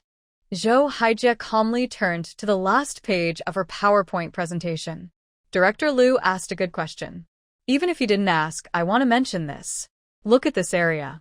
The Qin City government has decided to learn from Shanghai Port and introduce a hydraulic sliding platform. For next year's Phase 2 of the Deepwater Port, we plan to introduce a fully automated terminal. I hope everyone here will join me in witnessing and helping Qin City's growth. After she finished speaking, the audience erupted in applause. During her presentation, 20 equipment manufacturing companies signed letters of intent, and Heya Petroleum responded enthusiastically by directly signing a berth reservation agreement. Although the provincial government didn't explicitly support this, national-level companies showed their stance first. Everyone understood the provincial government's attitude. While people were asking Zhou Haijie questions, Zhao Shangdong quietly approached Li Xiaonan and whispered, Li Xiaonan, I didn't expect to meet you here. Are you testing in Qin City? Yes, Li Xiaonan replied indifferently. Zhao Shangdong felt a bit awkward and understood her attitude. He rubbed his nose and said, Haidong Petrochemical didn't sign a letter of intent, but I will go back and speak well for you. Although she didn't want to deal with him, Li Xiaonan still maintained her professional attitude when it came to work. Thanks, she said. Zhao Shangdong hesitated for a moment, then asked the question he wanted most. How is Lin Wei? Is she doing well? Li Xiaonan frowned. How she's doing is none of your business. You two have broken up. Have you ever heard the saying that a good ex is like someone who has died? Never to appear again. In such a formal setting, she didn't want to offend anyone, but Zhao Shangdong was shameless and persistent, always trying to get close. Zhao Shangdong's face stiffened. I didn't mean anything else, just care about her. Cut it out, Li Xiaonan mocked. Stop pretending with me. It's useless. I have a heart of stone. We were classmates, so I'll tell you this. Late love is like cheap grass. And someone like you, who eats from the bowl but thinks about the pot, is even worse. In the end, Zhao Shangdong didn't get anything from her and left feeling embarrassed. After returning home, Li Xiaonan didn't mention this to Lin Wei. She had started a new life and saw no need to bring up stressful matters that might upset her. Li Xiaonan knew very well that Zhao Shangdong was saying these things in front of her, hoping she would say something in front of Lin Wei. She absolutely would not support such underhanded plans and looked down on him. Of course, She didn't have much time to scold him. Less than 3 days before the Fuzhou investment fair, they had to go early to set up the booth.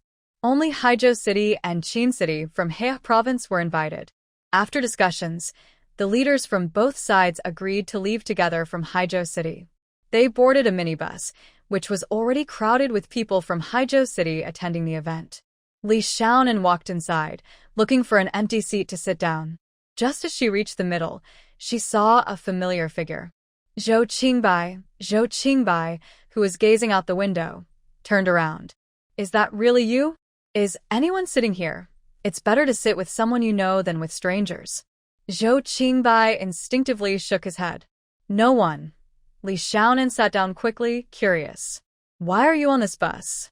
Is the provincial government also sending someone?" Zhou Qingbai turned his head, hiding the sadness in his eyes, and said self-deprecatingly, "You really don't pay attention to what's happening in the province.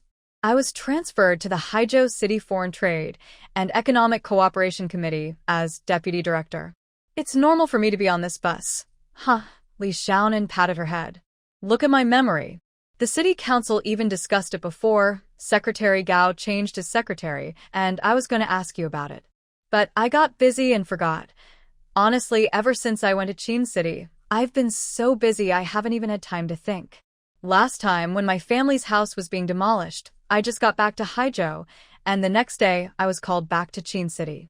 Realizing she might have said too much, Li Xiaonan quickly shut her mouth. "Well, congratulations on your promotion," Zhou Qingbai replied calmly. "What's there to congratulate, Li Xiaonan? Is this what a person should say? The 3 biggest joys in life are getting promoted, making money, and dying. Even after a promotion, he's not happy. Why do I feel like you're showing off? Do deputy-level leaders talk like that?" Zhou Qingbai chuckled softly. "When you get promoted to deputy level, you'll understand." "Humph." Li Xiaonan rolled her eyes at him. "I might not get there anytime soon." Zhou Qingbai actually wanted to ask why he called him that day, but the words caught in his throat, and he swallowed them back. At this moment, the atmosphere was so good that he didn't want to cause trouble for himself. The Hebei province is not far from Fu province. By the end of 2000, with no traffic jams on the highway, it took about 5 hours to reach the destination. Li Xiaonan loved to sleep on buses, and this time was no different. She dozed off all the way and didn't wake up until they arrived. Zhou Qingbai, feeling helpless, pushed her head and stretched his shoulders. "Hey, wake up, sister. We're here." Li Xiaonan yawned. "Wow, that was quick." Zhou Qingbai raised an eyebrow. "Still quick? You slept for almost 5 hours. Hurry up and get moving. Don't rush me." Li Xiaonan blushed. "My legs are numb." When they got off the bus, they couldn't see the main group anymore. They walked into the hotel together, collected their room cards, and then went to find their respective leaders. Over the next 3 days, the Qin City delegation stayed mostly in the hotel, only meeting with the organizers and preparing for any emergencies. They kept thinking about possible unexpected situations at the event and made plans for each. Everything was ready, just waiting for the final piece. On December 25, 2000, Christmas Day, the Fu Province Convention Center was crowded with people. The 4th Investment and Trade Fair officially opened. About a dozen people from the Qin City delegation stayed at the booth, explaining policies to companies looking for cooperation. The rest, led by Zhou Haijie, moved through the busy exhibition halls. "Xiaonan, where is the Maersk Shipping Group's booth?" Zhou Haijie asked eagerly. Li Xiaonan had already checked her booklet and turned to the middle. "In Zone C, at the International Pavilion." "Should we go now?" Zhou Haijie nodded. "Yes, let's go first. It shows our sincerity." Although she said that, she also knew it was hard to get in touch with the right people. If it were a domestic company, she could use her connections to contact someone in advance, leave a good impression, and then negotiate more smoothly. The chances of success would be much higher. Local governments always did the same. But Maersk Shipping was different.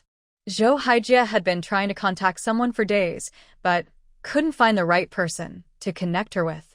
They arrived at the Maersk booth, which had only a few staff members. Li Xiaonan stepped forward, about to ask a question.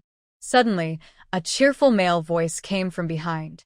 "Li Xiaonan, Li Xiaonan turned around and looked at the person approaching. He felt they seemed familiar, but couldn't quite remember their name.